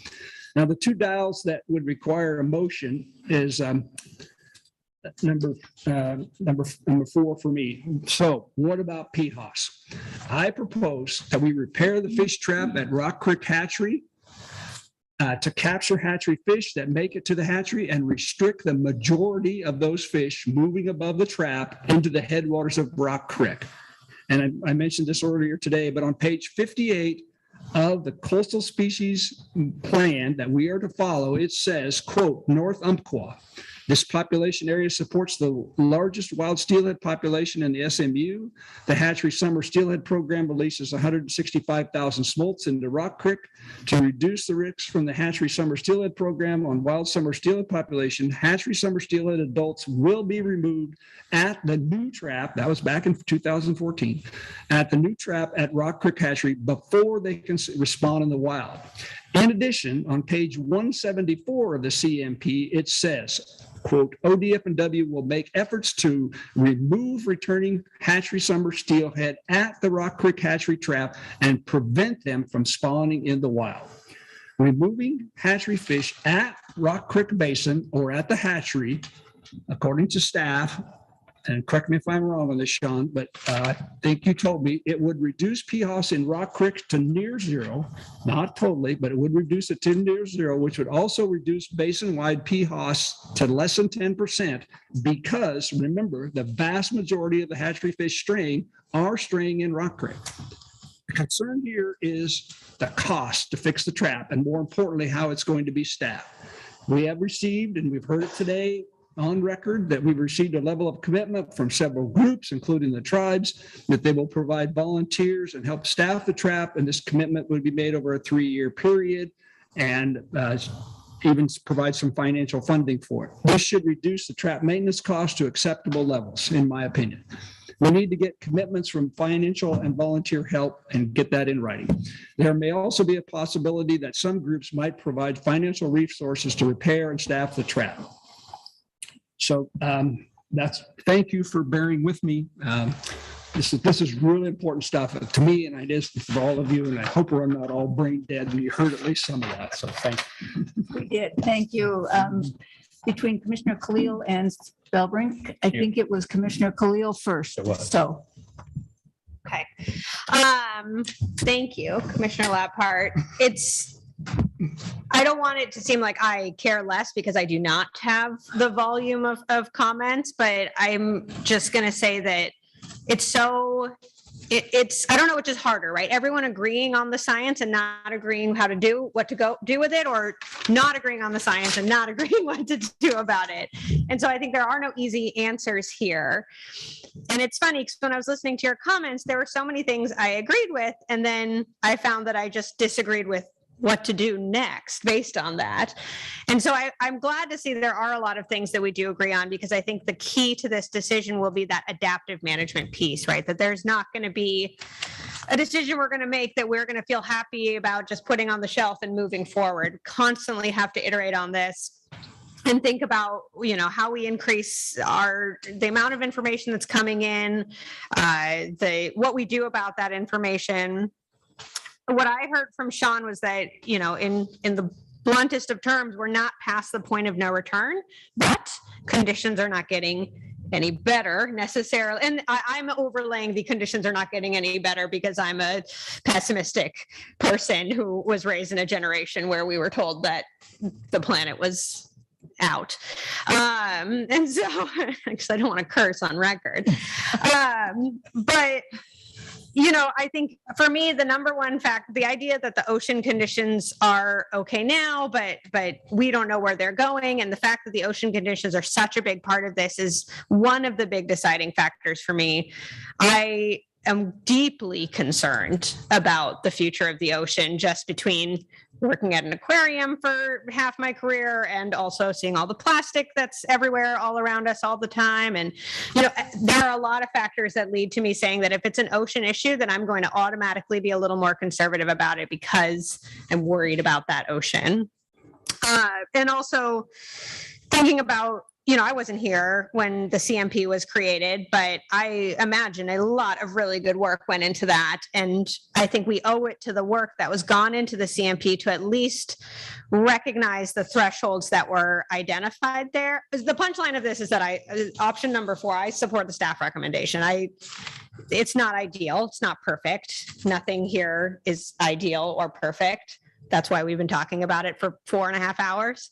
But I do think that it strikes a balance for me between honoring what has been done, recognizing the need to adapt moving forward, and noticing that what we've been doing so far has not been working necessarily. And so we have to do something about it. And so I'll just close in saying that I didn't realize until after I joined the commission that I would be that risk averse, but it turns out I am pretty risk averse when it comes to a lot of these issues.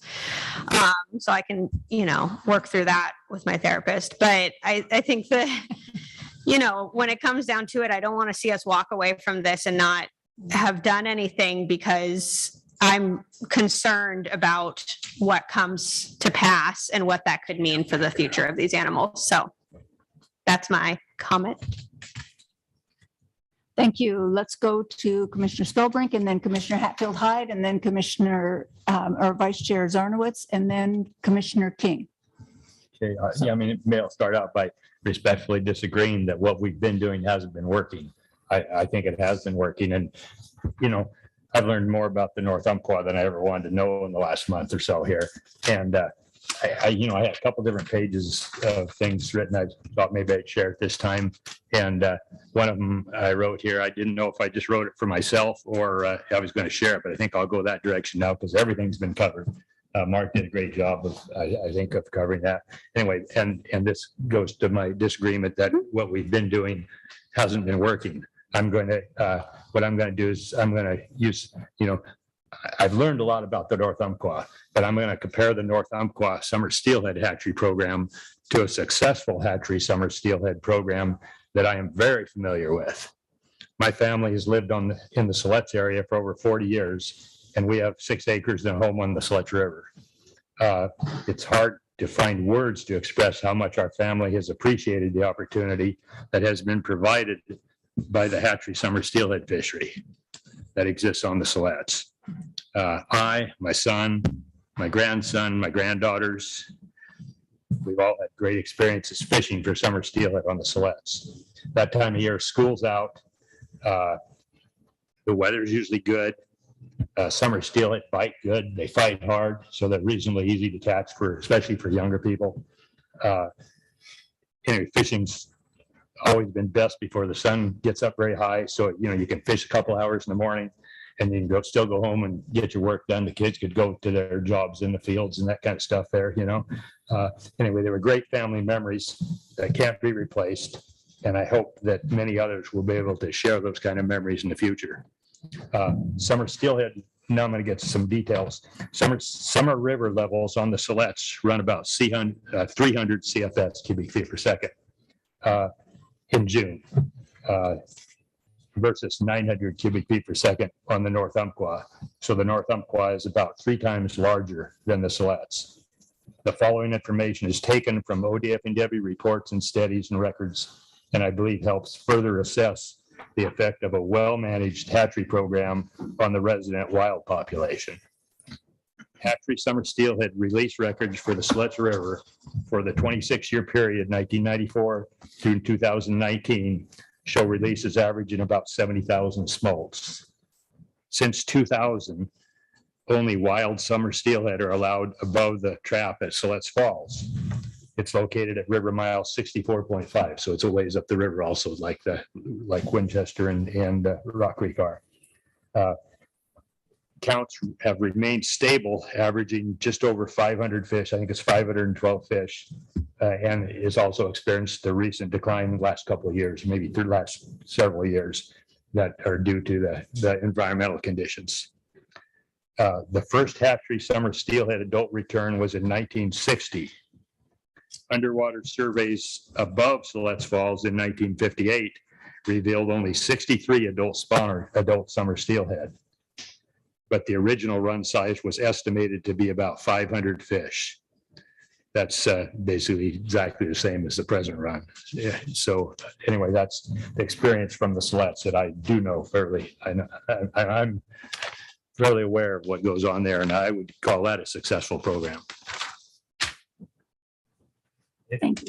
Anyway, I guess I'm pushing option 2 also. I mean, increase hatchery fish removal efforts at Rock Creek, removal of sufficient hatchery origin summer steelhead to attain POS of less than 10% within the Rock Creek subbasin would achieve a basin-wide POS of approximately 10%.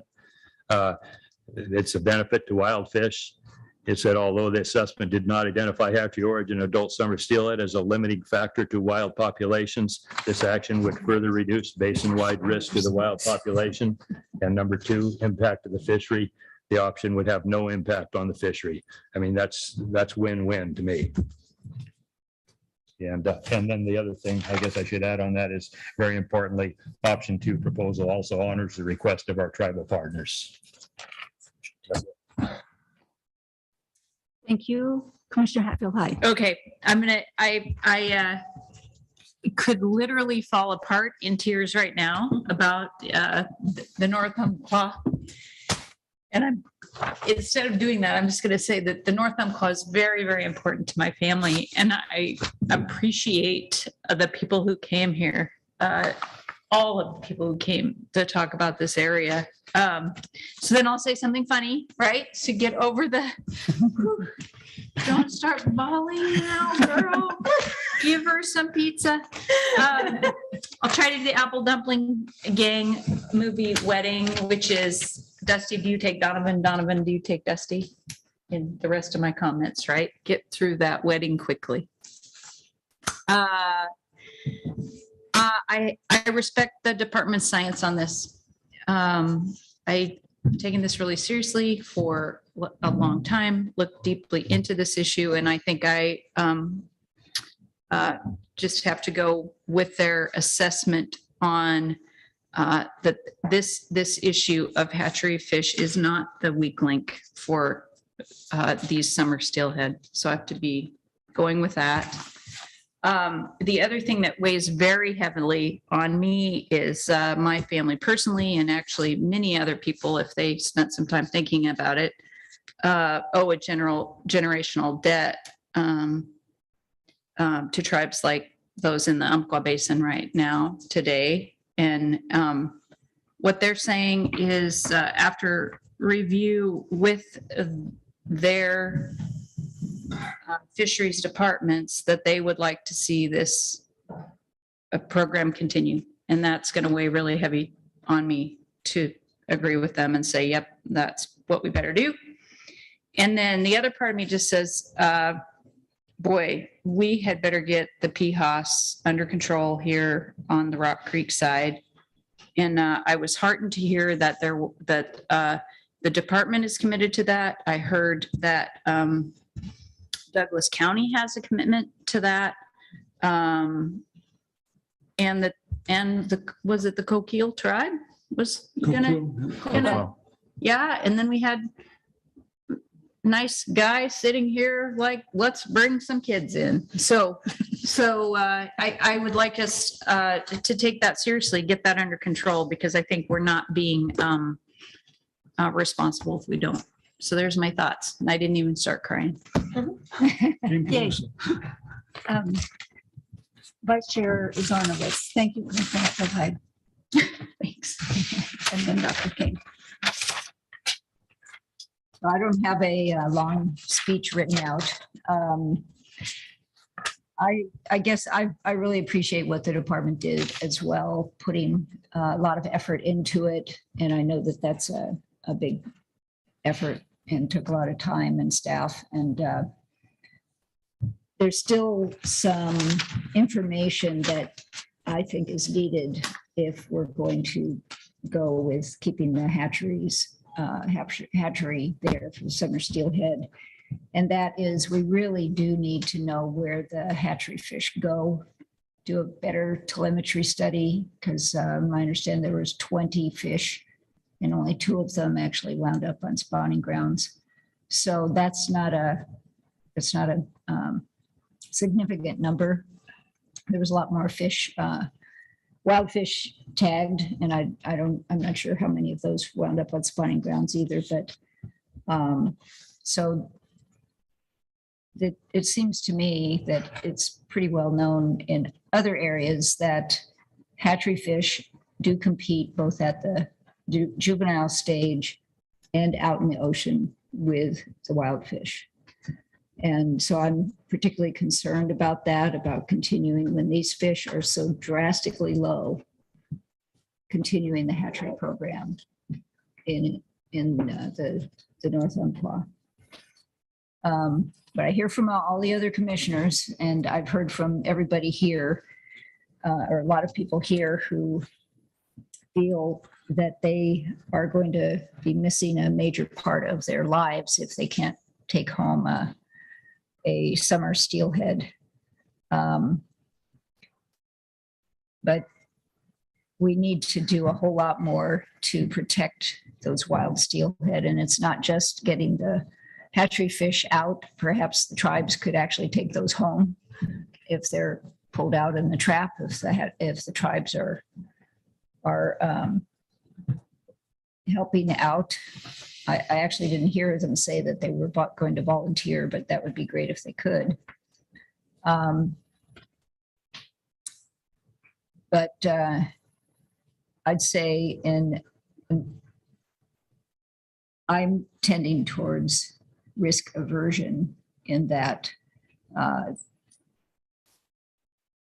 the risk of not protecting these wild fish further is significant based on what's happening in the oceans and the dramatic changes to the freshwater habitat that is going to be very hard to bring back. It's not going to happen in a year or two to bring it back to what it was before. That'll take decades probably. And it might wind up being a savanna in the long run. So I guess that's my 2 cents at this point. Thank you. I think that people are underestimating themselves if they think these comments are 2 cents worth, because this is pretty tremendous. So Commissioner King. Thank you, Chair Wall. I have actually a quick question. Like with this that we're potentially voting on today, is this literally a one-off about just this particular group of hatchery fish, or is this something ongoing? Because I think that will determine a lot of what I say about, the tribes volunteering and Douglas County giving money, and like what does this mean? Does this mean literally for this stock of fish? And then we're going to have to revisit the issue for all the other things we're talking about?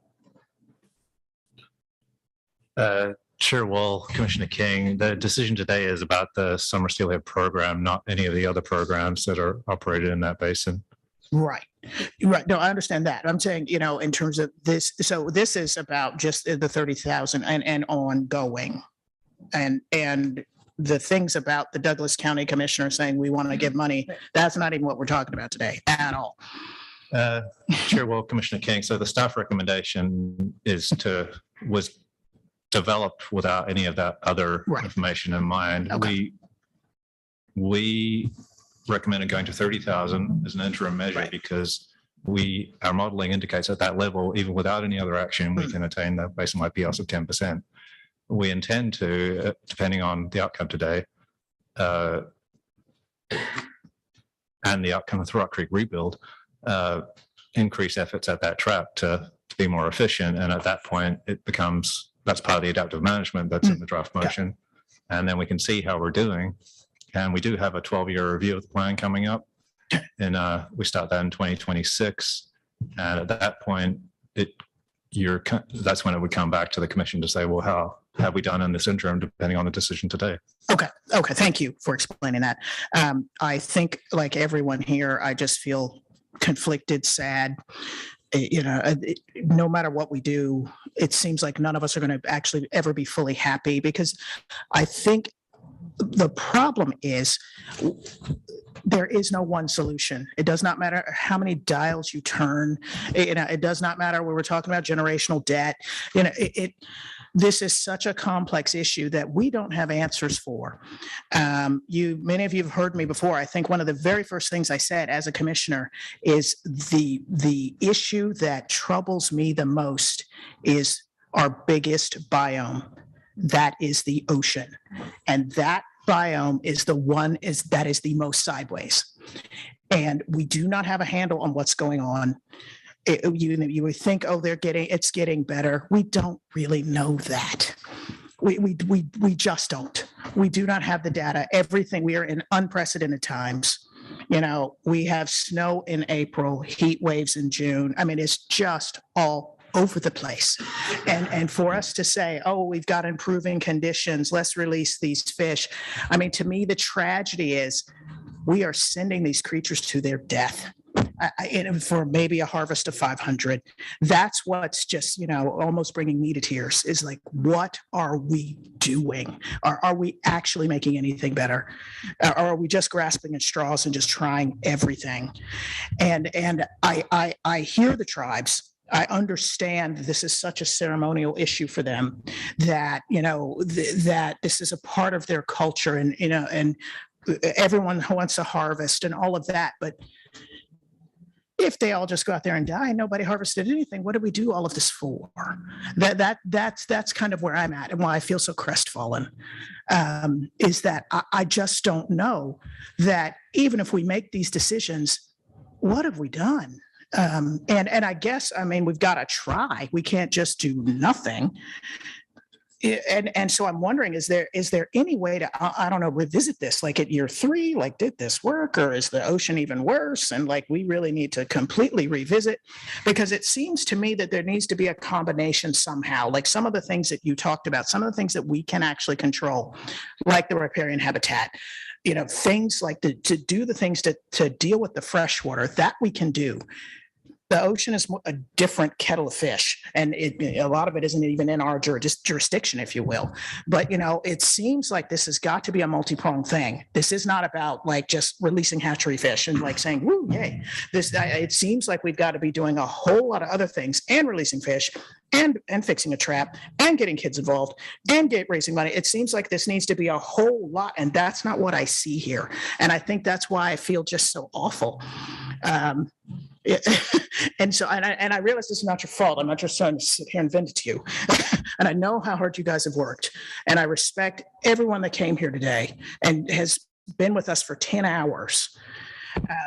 But I just really wish there was somehow we could just keep our finger on this and check it and make sure. And as we've already sort of watched this fishery collapse, I'm just really so worried about the next measurement. Like, is it going to be worse? No matter what we do. So that's where I'm at. At this stage, it's almost like, what do I vote on? They're all awful. That's just kind of how I'm feeling. So really, I appreciate everyone's comments.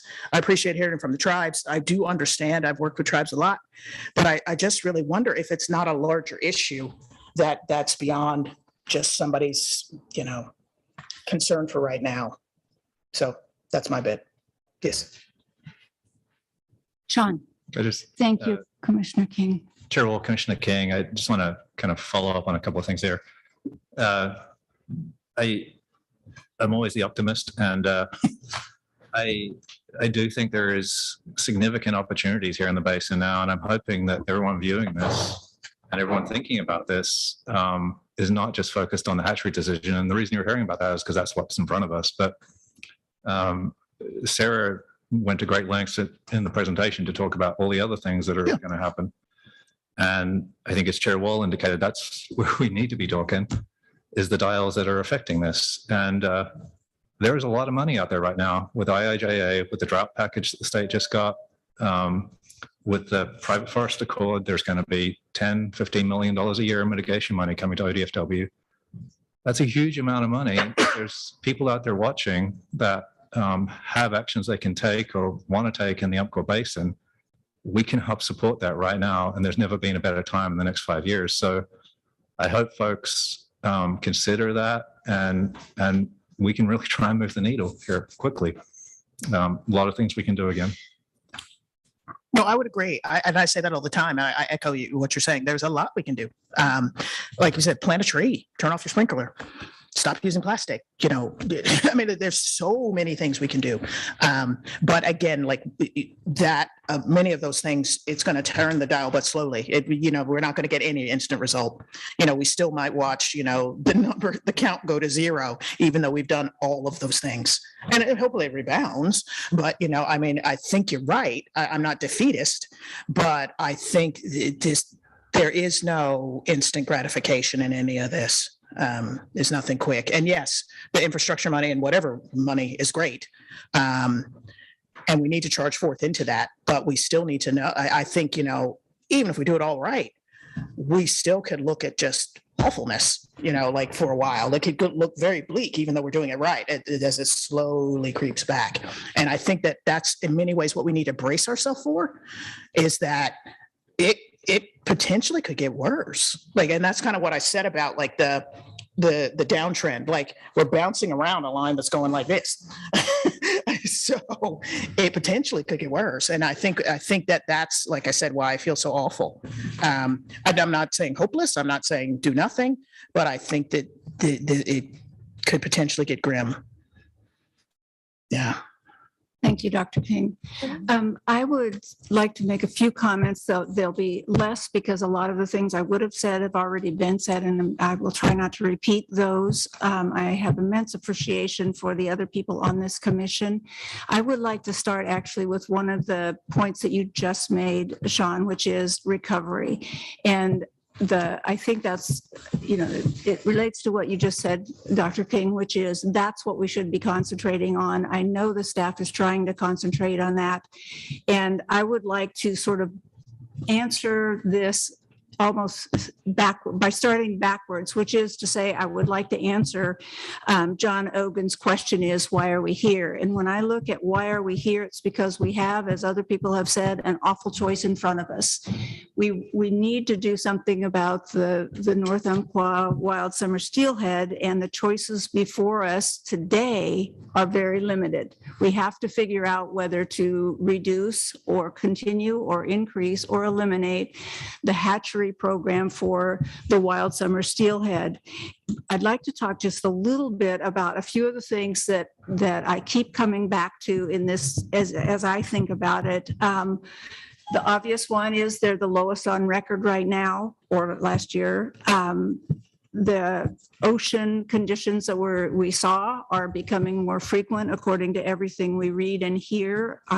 They are cycles, but it is becoming more frequent that we get the downturns. The freshwater conditions are clearly severe. The metrics in PHOS, we could argue that forever. It's the metric we have. We've had it for a couple decades. We've been looking at it. We're significantly above it. There are things we could probably do to reduce it, and I hope that we will be all over those things. When I come down to my summary of how I'm thinking about this, is looking at the risk, and this is a risk thing. What do we do to reduce the risk to this population that is in serious condition? And before I say just a couple last points, I do want to mention one thing, and I think this is an important thing to say, and I haven't heard other people say it, and that is we're a hatchery state. We're going to continue to be a hatchery state. This, in my mind, is not a hatchery, no hatchery issue.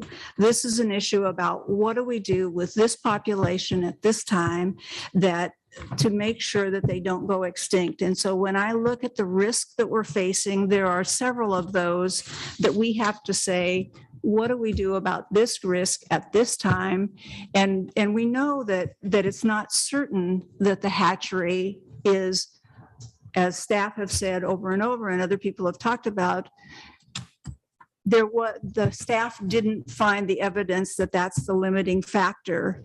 There is, though, great uncertainty in that. We have for decades managed these hatchery programs to make sure that the risk is controlled, that the risk to wild fish is controlled. And we've set our metric, the trigger is 10% PHOS, because we have looked at it and thought there were impacts from hatchery.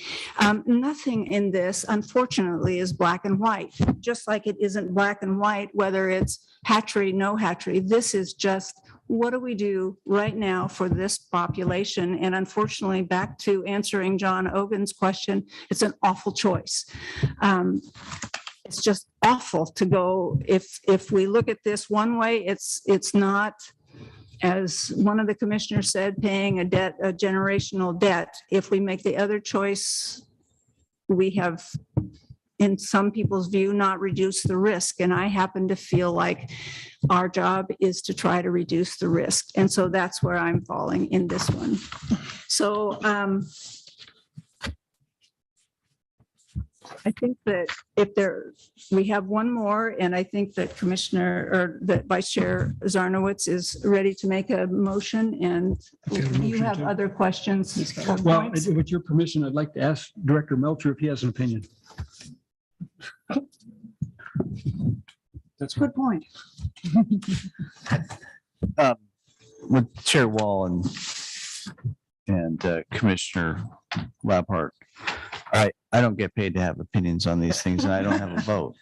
I think there are some points to make just before you all do vote. And I think maybe the most important, and I know it's been made, but I just think I need to reiterate that point, is that as Commissioner King talked about, expressed an interest in wanting to have some continued evaluation of this as we move forward. I feel like I would be remiss if I didn't mention that if there's no release, there really won't be anything to evaluate, at least in regard to the hatchery wild issue in the North Umpqua, because we had no releases basically last year due to the fire. I might have my facts slightly wrong here, but and so if we have no release this year, essentially that is, for all practical purposes, I guess I would say that is the end of the program. You could call it a pause and you could restart the program later, but restarting it later would mean going into the wild population and mining the wild fish for broodstock to restart a hatchery program. And I just don't see that as, we certainly would not recommend that at these low population levels. We want the wild fish doing what wild fish do. So I do think it's important to point that out. Other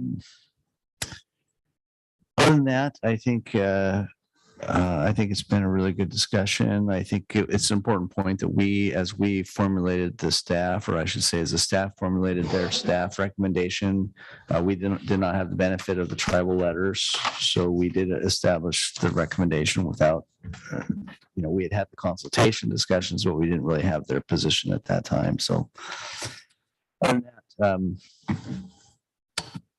I don't have a strong opinion and I don't get a vote. So it comes down to you 7. Question. Yeah, I'll start with a motion, which let's see what happens. So I move to direct the department to not release summer steelhead hatchery smolts in 2022 and consistent with OAR 635, 500, 6775, 6C. I move to direct the department to eliminate the Rock Creek summer steelhead hatchery program. I'll second it.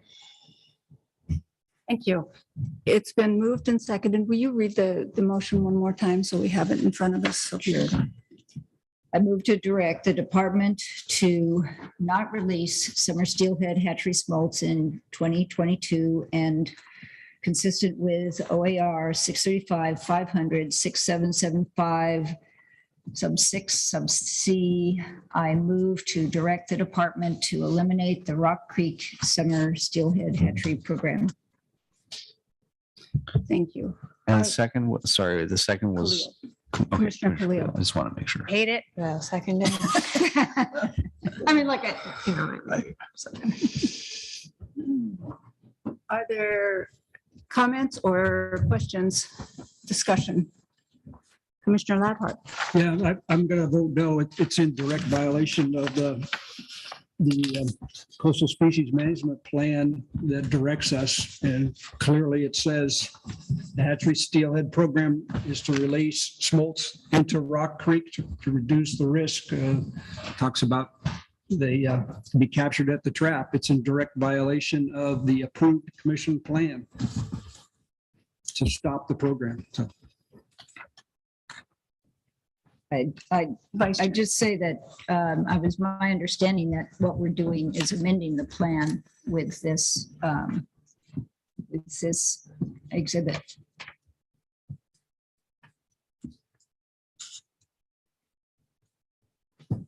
Other comments, questions?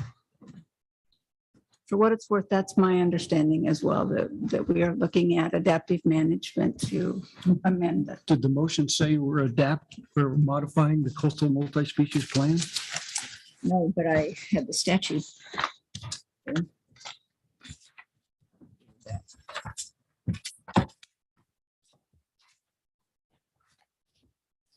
Have that.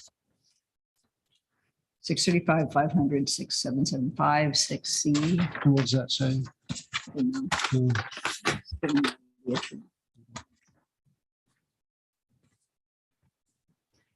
I don't, if we have to say that, I can say, I could add that in. Do I need to say we're amending the plan? I thought that's what this whole meeting was about. I would not, Commissioner Sarnath, I would not recommend that you you are not amending the plan, you are implementing the rule.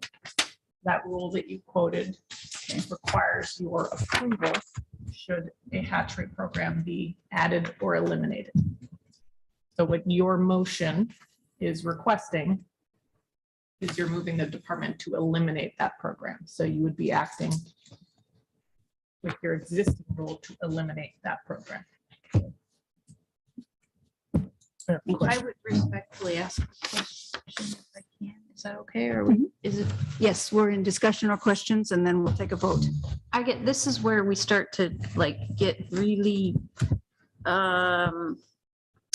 so if the wild population continues to decline to nothing and we've ended the hatchery program, are we going to be in that position of trying to mine the wild, tiny existing left population to try to put it on life support again for to have any resemblance of summer steelhead again in the north? I guess that's a question for Sean. Is that the kind of, where would this play out? How would this play out? Let's say it continues in this and we've dumped the hatch. What was the term you used for it? You had a term for it earlier. Catastrophic collapse. Yeah. So, well, I don't know. I don't remember anything. Yeah. Okay. Chair Wall, Commissioner Hyde. That's a really tough question to answer because there's so many factors that would play into a decision to start a conservation hatchery program or switch what is currently a harvest program to a conservation program. We'd have to understand what the bottlenecks were and whether that hatchery program could address those bottlenecks. There are locations, if the natural population dropped below the quasi-extinction threshold for several years, we might consider a conservation program where we would take those fish in because the risk, the potential benefit outweighs the risk to the wild fish for the mining. But that would be a case-by-case decision. In other cases, if the wild population is extirpated, then we would have to have a process to determine whether we want to have a reintroduction and we want to understand if the limiting factors are being addressed. So in a number of places like in Northeast Oregon and in Willamette and in Chum, we have started those reintroductions using hatchery programs from outer basin stocks. But you only do that when the local population is extirpated. So it's Okay. really a case-by-case basis. Okay. And no simple answer, sorry. Okay. Thank you. I want to clarify something you just said. That seems important. Difference between a conservation program and a hatchery program. Go on. What is the difference between a conservation program and a hatchery program in this sense? I think that's where I was getting stuck on the lifeboat thing. Like, is this the, like, is this the population? You know, like a lifeboat's that is a huge calling and there's a lot of genetic assessment, like what is the difference? Sure. Well, Commissioner Khalil, there can be several differences. So ideally, your conservation program would start using the local genetics, which the current program already has those integrated into it, and try and maintain as much of those as possible. And in the while things are happening, and sorry, I'm getting a little off track here, but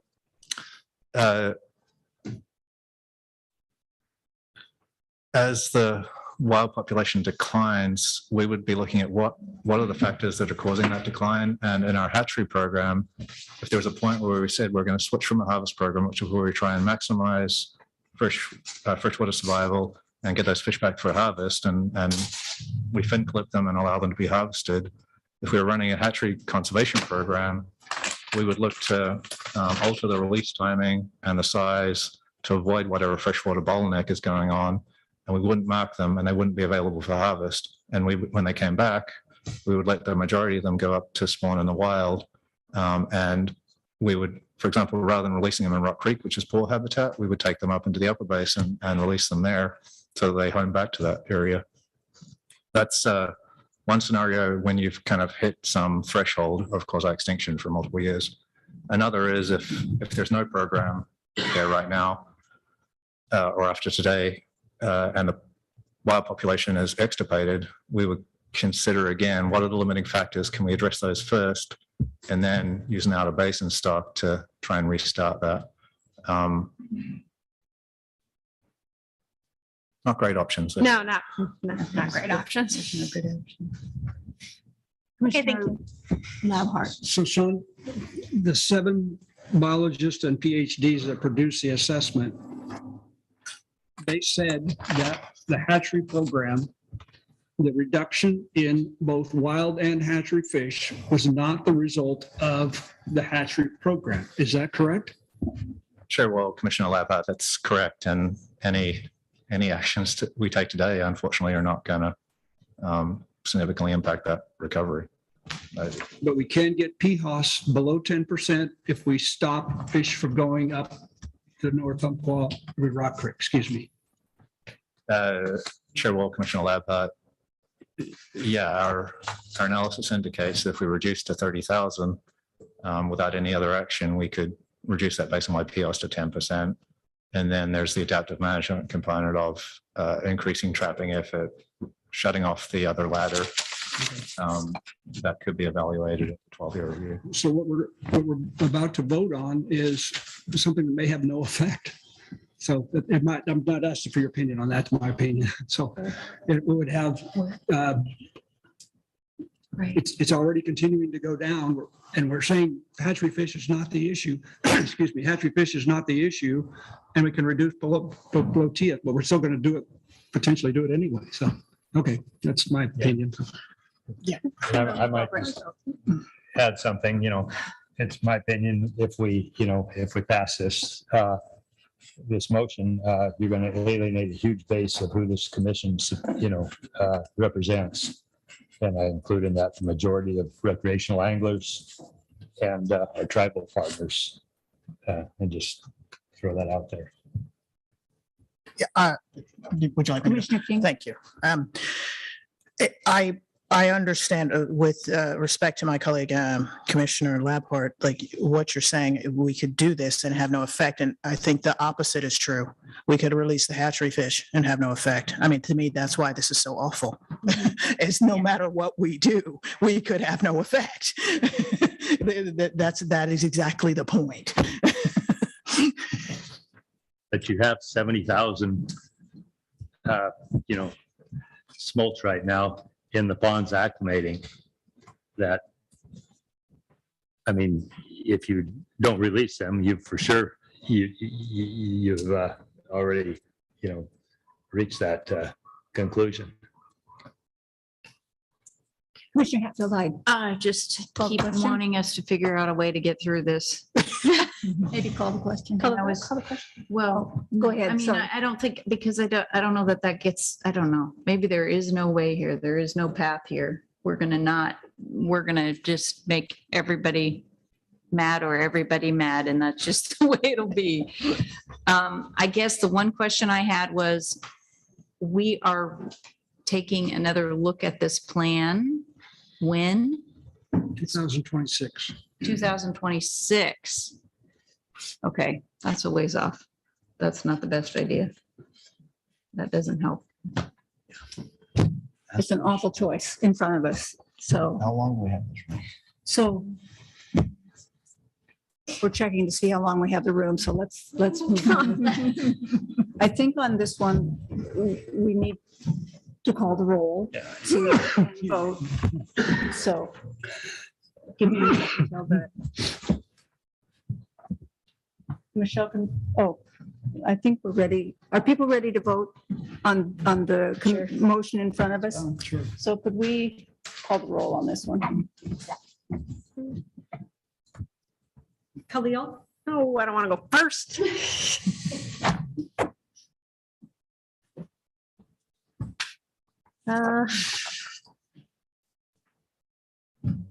Yes.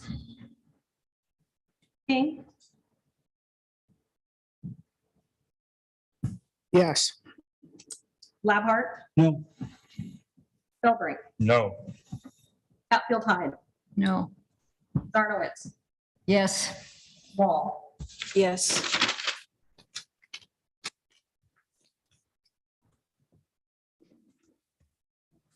Motion carries 4-3.